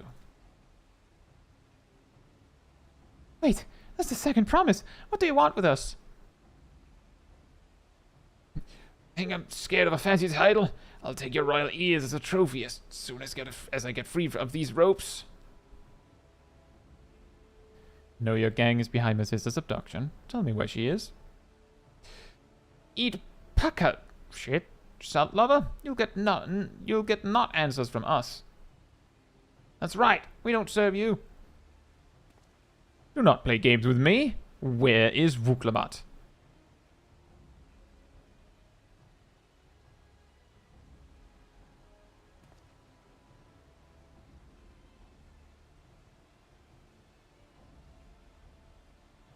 I'm fast losing patience. Talk now or die. The choice is yours. We were hired to nab the third promise, so that's all. We don't know where they took her. Hired? By whom? We weren't told that either. Only Wavgeza knows. He's the one who took the job. Oh, it seems we needed their leader, after all. Once I've arranged for the land scout to take custody of these criminals, I'll call on Thagran and his tracking skills, but perhaps you could pursue Wavgeza in the meantime. The bandit was running in an easterly direction. Should you locate him, I suggest you shadow him rather than force a confrontation. He might lead us to where Lamachi is being held.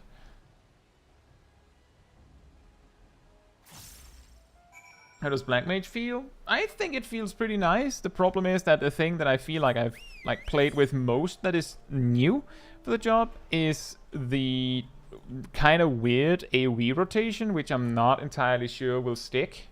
Like, there's some weird balancing that makes it so that high Fire 2 and high Blizzard 2 are not even worth using. Doesn't feel like that's intended. Glad to hear that, Angel. I'll look forward to it.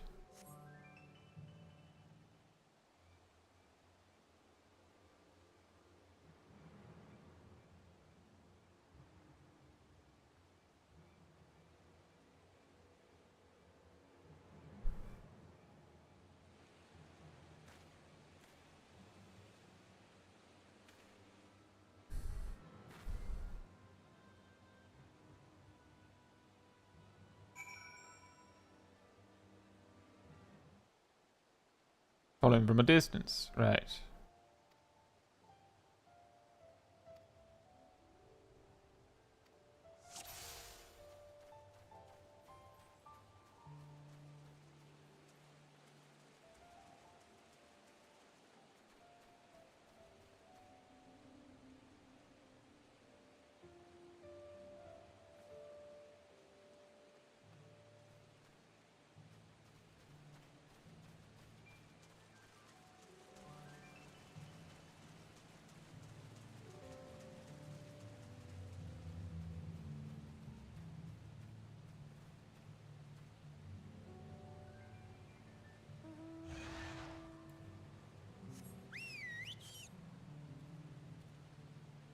No one heard that.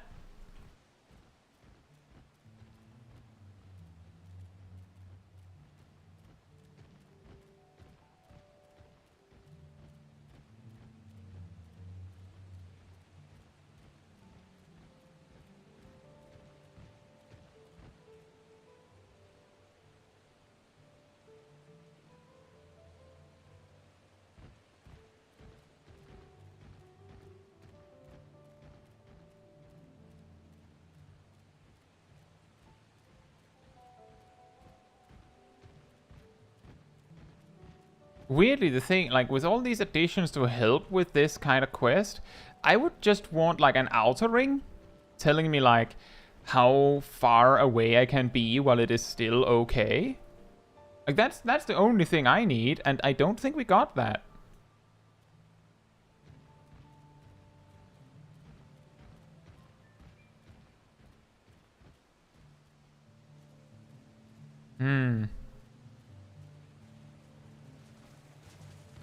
No, there is a ring that shows how close we're allowed to be without getting detected. I need one that tells me how far away I'm allowed to be without it, like, saying, oh, you're too far away now.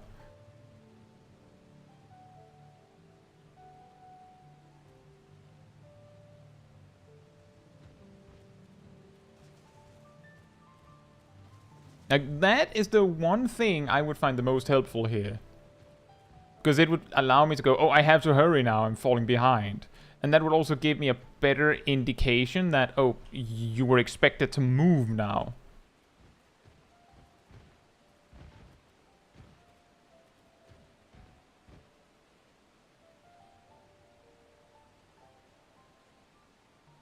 Because, like, if the outer ring starts closing in on you, you kind of get the picture. You're supposed to close the gap now, or it'll be too late.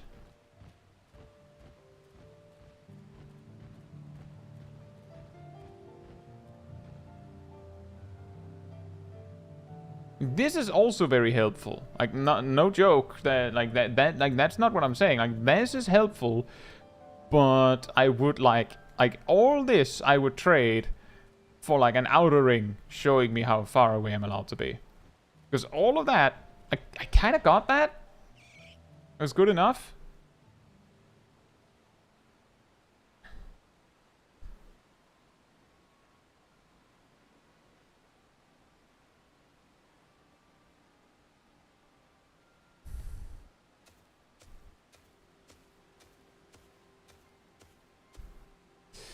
Finally, my money. Give it to me now. The Landsguard may be hunting us already. Calm yourself. We had our own troubles finding a suitable hideaway. Right. We're finished. Take your prize and leave me out of the vest. Judge hostility. You were hurting for coin, and I offered you gainful employment out of the kindness of my heart. Kindness? You brought a blackened tempest upon us. One look, and I could tell that woman was a killer, a butcher, a salted devil in the flesh. Oh, spare me your fearful bleating. Go on, scamper away now, before the scary mercenary comes to claim your head.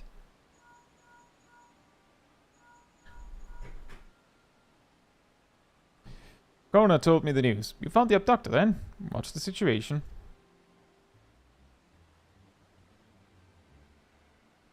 You think the bandits were hired by this Hubigo? Alright, new strategy. Forget Vavkes and stay on the Mamul Jar's tail. We don't want to endanger the third promise, so keep your distance until we're certain they have her. I'll catch up to you as soon as I'm able.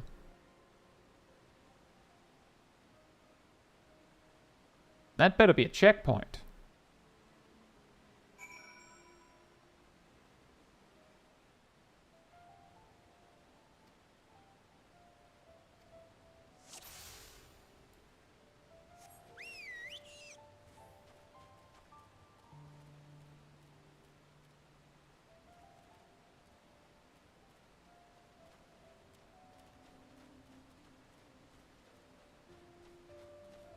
Don't know if this tree counts, but I don't feel like I have much else.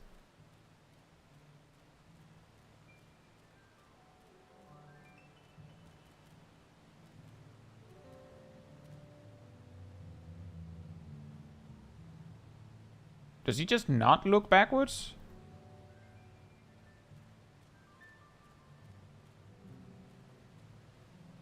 That's almost scarier because you never know.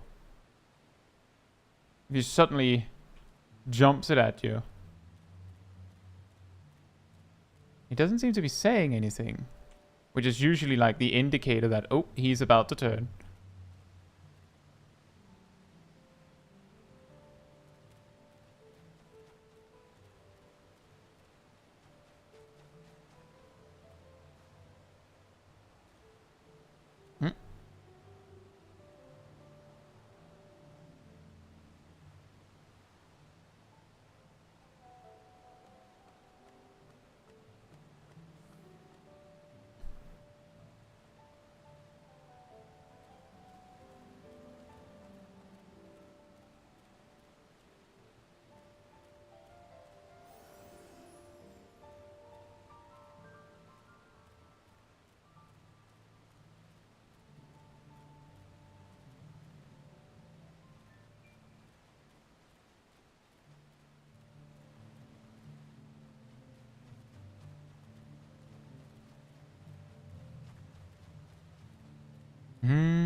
Yeah, that did look like a goalpost, didn't it?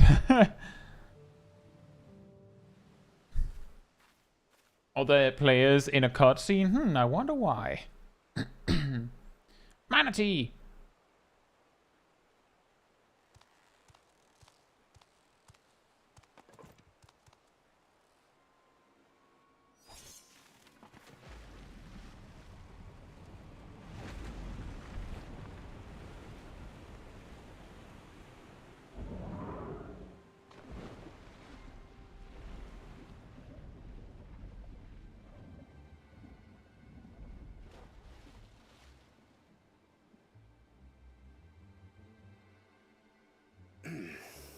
Better late than never. That Mamulja. He's the one who kidnapped Wook Lamart. So we're still unsure. If we can follow him a bit longer, confirm his connection to the abductors.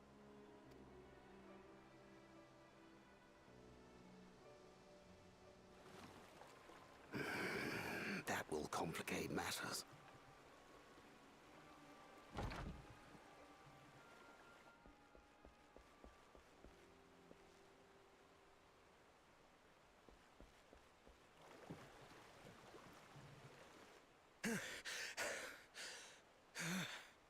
Confound it! If I set out now, I can trail them along the riverbank. Do it! Even if it costs you the contest. What worth is the throne if I lose my sister to win it?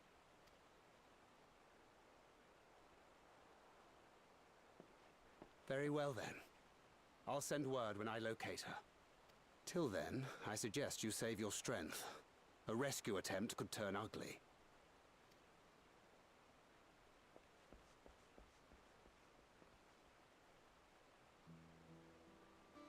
That Hubigo just now. I swear I've seen him with Bakul Jaja. Knowing the way that monster works, he probably hired bandits to kidnap her so he could steal her keystones.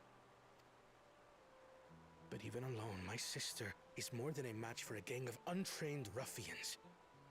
She must have been ambushed or deceived. Gah! I should have been there! If those bastards have hurt her!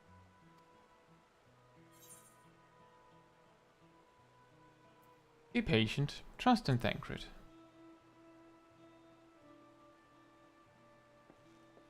I do trust him, but... Forgive me. Snapping at you won't get my sister back. I'm afraid I've always been like this when it comes to Lamachi. The thought of her being in danger sends me into a panic. But isn't that how families should be?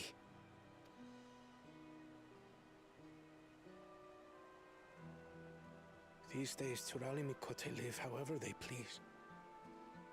But the clan into which I was born kept to the nomadic traditions of our ancestors. They herded their own neck across the plains, always moving with the seasons. During one such migration, my birth parents left me behind. A child. All alone.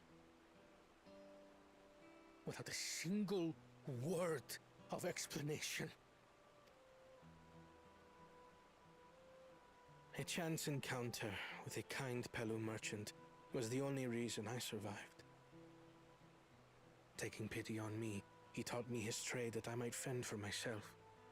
I became a stallkeeper in Tuliyollal's market. And that is where the Dawn servant found and adopted me. I had already been in the palace some time when Lamachi came to join us. Like me, she had been cast aside by her parents. I knew the pain of solitude and wanted to spare her that suffering. As this tiny child's new brother, I swore I would always be there for her.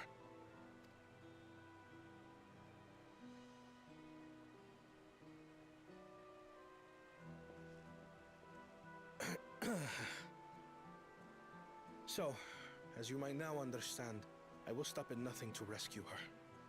While we await word from Tancred, I suggest we prepare ourselves to travel downriver. You have a boat, yes?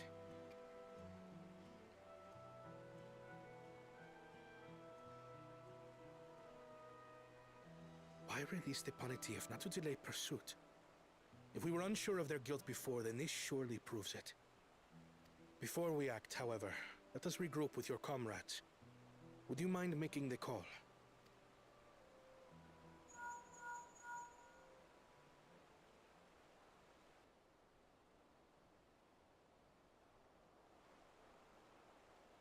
Understood. We'll meet you at Many Fires.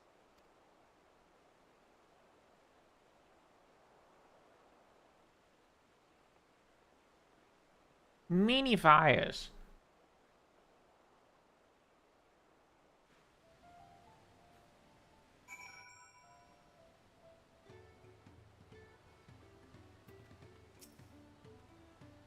I may have put rescuing Lamachi ahead of my own progress, but do not take that to mean I've given up on the contest. You understand how important she is to me, yet regardless of how close we were, I would have made this same choice. After all, if I'm incapable of saving my sister while also winning the throne, then I'm not fit to inherit our father's heavy mantle. Good point. We need to gather our forces.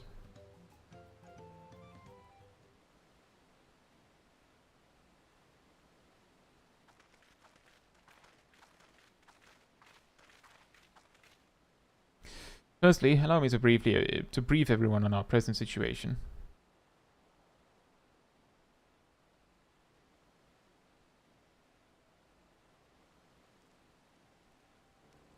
Thus, at the very least, we believe this Hubigo knows where Lamachi has been taken. Tancred is shadowing their boat even as we speak, and I should like to join him with all haste.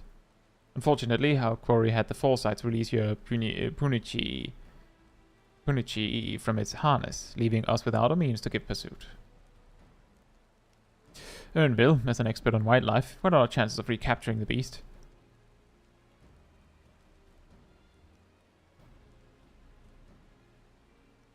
With the right mix of feet, it can be done. I should like an extra hand to help gather it about, however. Would you accompany him, Caetsu? Meanwhile, the rest of us should work on getting the harness repaired. It appears to have been damaged when the Punity was let loose. With all the peddlers here in camp, we should have little trouble purchasing replacement materials. As for any necessary metalwork, Earthenshire's artisans are but a short walk away. And let us divide the tasks and have at it.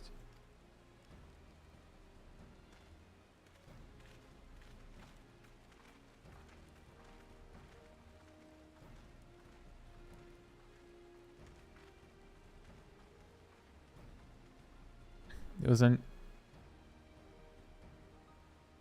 an unusually aggressive herd of wild Punichis downriver, so our girl will have fled in the opposite direction. Come, we'll try the waters upriver.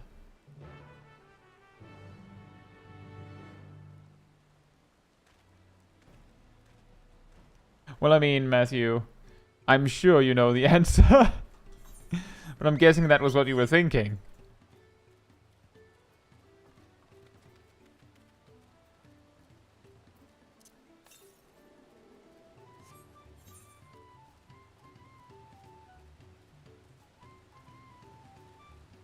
What? When I level my scholar to level 100, my summoner gets Solar Bahamut. Strange.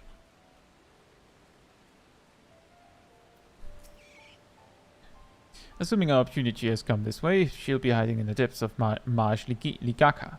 We'll need to lure her back into the shallows with the promise of food. Wild Punichi eat mainly aquatic grasses and plants, but the tame ones are often fed vegetable scraps. Knowing this, I added leftovers to the feed I prepared. This should help the mixture stand out against the marsh's natural scents.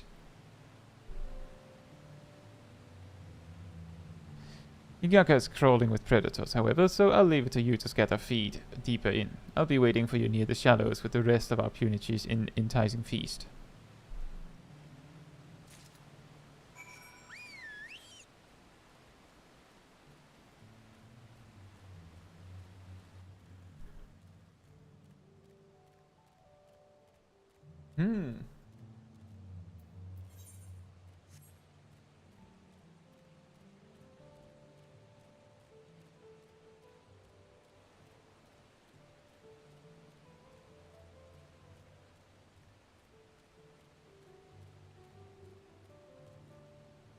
I was the DPS the whole time. Surprise!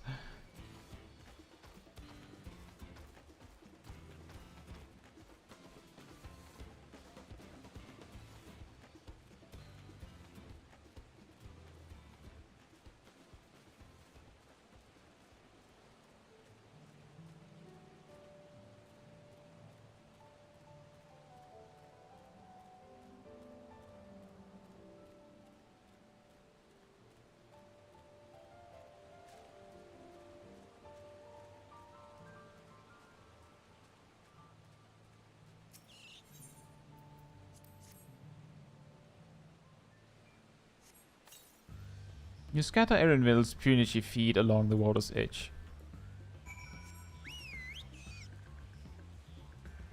This pungent Punichi feed contains a mix of aquatic plants and vegetable scraps.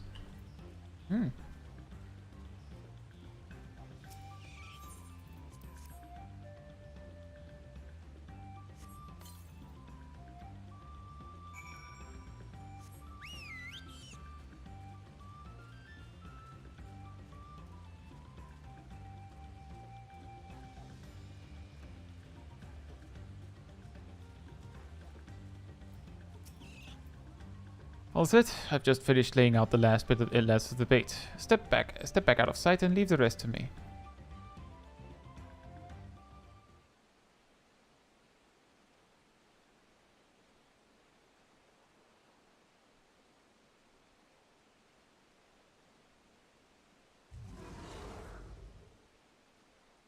Here she is.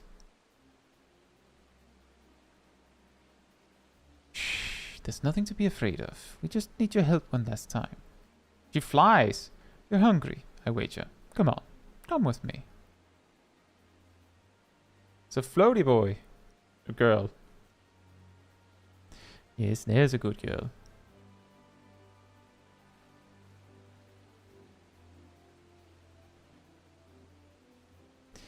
We'll be fine here, I think. I'll give her a few more treats, then lead her over to the boat. You can let Kona know we have our Punichi back.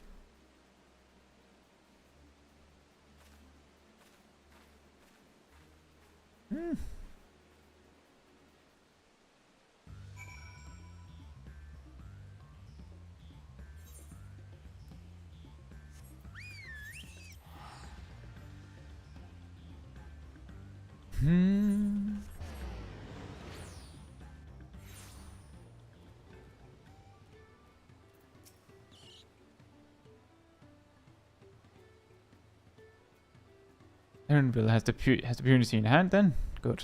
I expected nothing less from a certified cleaner. As for the harness, we were able to purchase all the parts we need. The Leveilleur twins are over in Earthenshire right now, having the Potswell make the repairs. I'm told it shouldn't take long. We'll be ready to embark on our rescue mission as soon as we hear from Thancred.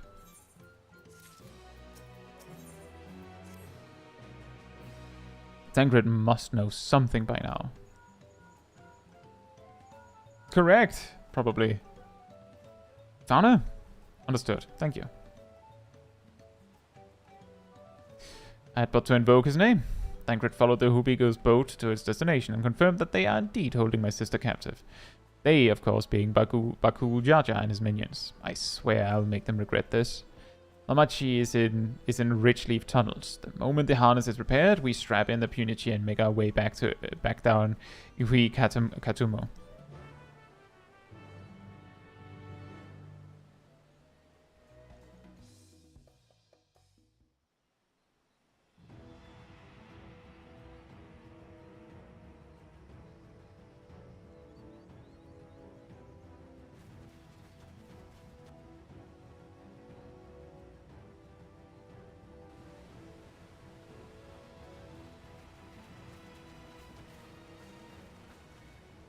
Thengred. The third promise is up ahead. She's unharmed, but we best not dally.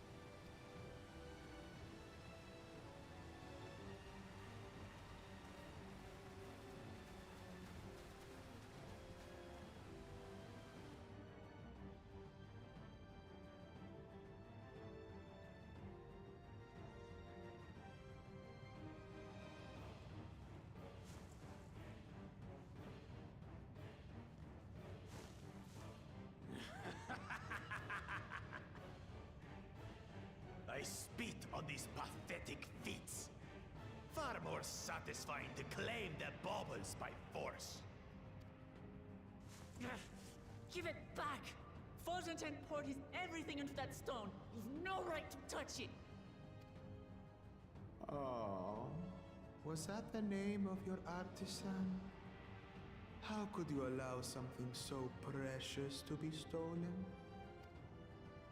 You thieving cheat! You're no true claimant!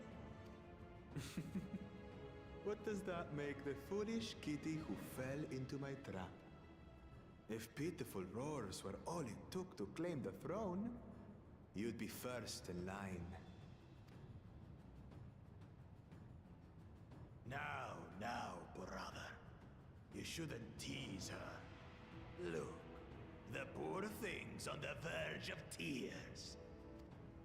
Meow. Someone save me.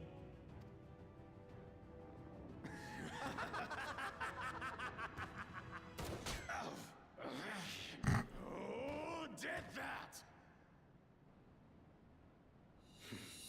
His scales are as thick as his skulls. Coward! You dare ambush me? That's really ironic. Tis the blessed sibling's favorite tactic. That useless Buddha was sycophant. He was supposed to keep the lackeys running in circles. Oh, you must tell me all about that.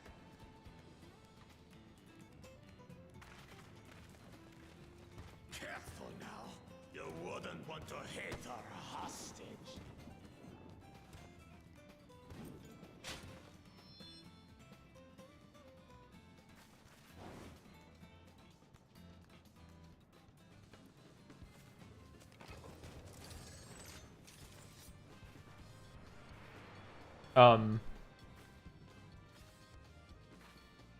That one's not to be underestimated. They can do nothing while we have. The bait. Whee!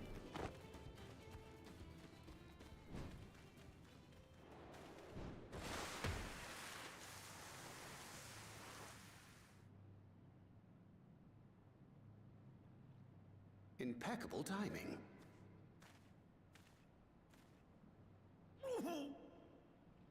Amachi, are you all right? Aye, thanks to you.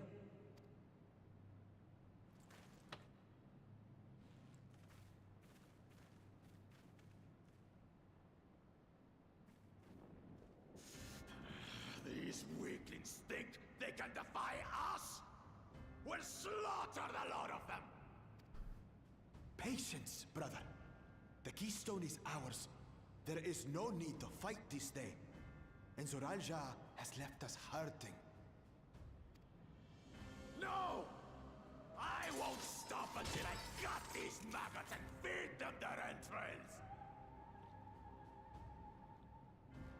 Yeah, that's very true, Angel. Baguljaja has too much of an ego and thinks everything should be catered to them.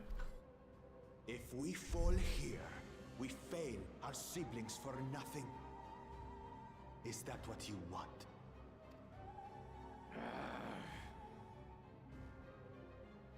No, brother. Break off! We retreat! Wait! Damn you, Bakul Jaja!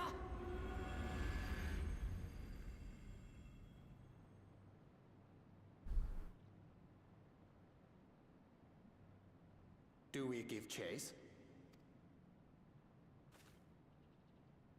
We head back. Hamachi is safe. And that is what matters.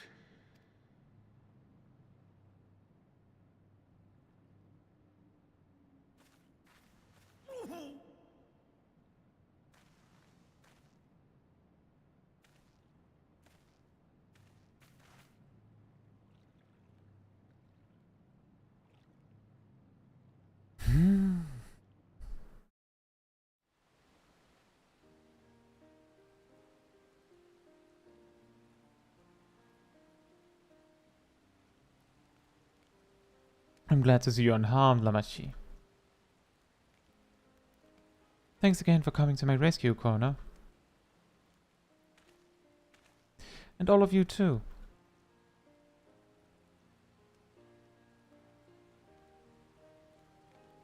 A cool Jaja must be desperate indeed to resort to such aggressive tactics. Shouldn't have been so careless. I underestimated him and it cost me a keystone. Just one? Funjajane upended his life so that I could accomplish the Moblin's feat. He believed in me, believed in my cause, and I let him down.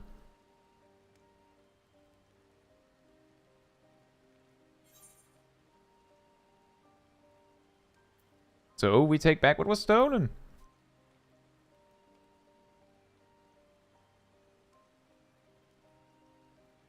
Yes, we'll do exactly that. The next time I meet that brute, I'll knock him straight on his scaly behind and take back my keystone. Speaking of vengeance, didn't Bakul Jaja curse some useless Bunewa sycophant when he caught sight of us?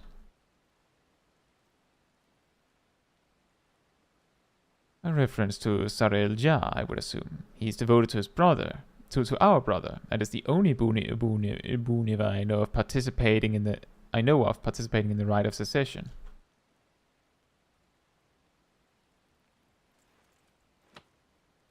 If Suralja was somehow involved in this, I'll never forgive him for putting our sister in danger. He will have forfeited his right to be called brother. Sure.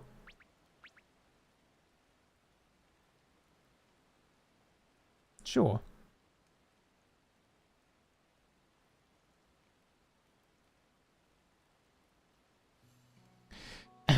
Bakul Jaja should face punishment, of course, but so must the bandits who had the temerity to abduct Amachi. I shall request that Father send a contingent of Landsguard to enforce the law in this region. I agree that measures need to be taken to keep travelers safe. But I wonder what pushed these people towards a life of banditry in the first place. If we dig deeper, we might find a way to improve things for everyone.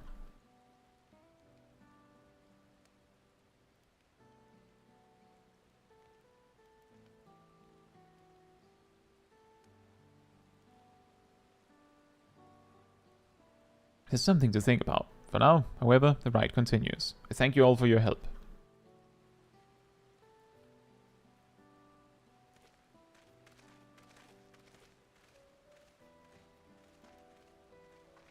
We should be moving on as well. Are you feeling fit to travel, Buklamat? You bet I am. Sural just gained a good head start, and it's time we clawed back some lost ground.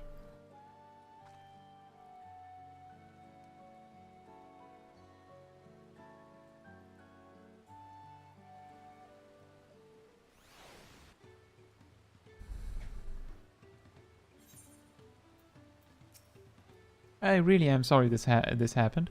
From now on, I won't let my guard down around suspicious strangers. And again, I do appreciate you all coming to save me.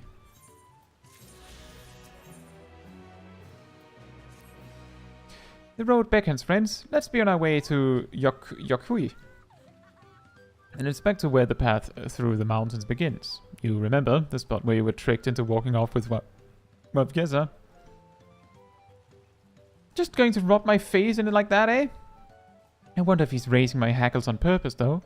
You know, trying to keep my anger directed at him instead of myself. Either way, we can't be standing around here all day. We have a lot of lost time to make up for.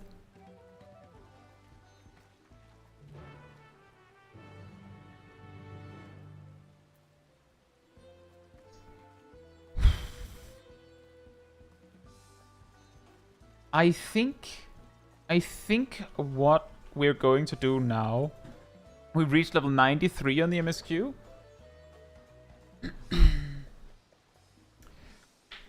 But I think that we've reached a point where it's starting to get extremely late. So I think this is the time where we'll be rounding up the stream. I'll probably do some dailies or something, whatever, off stream after this. But the MSQ, I think I'll continue tomorrow. I think that'll be the plan. But I feel like 9 hours of MSQ stream and 13 hours of like constant stream, almost constant stream with like a 15-minute break.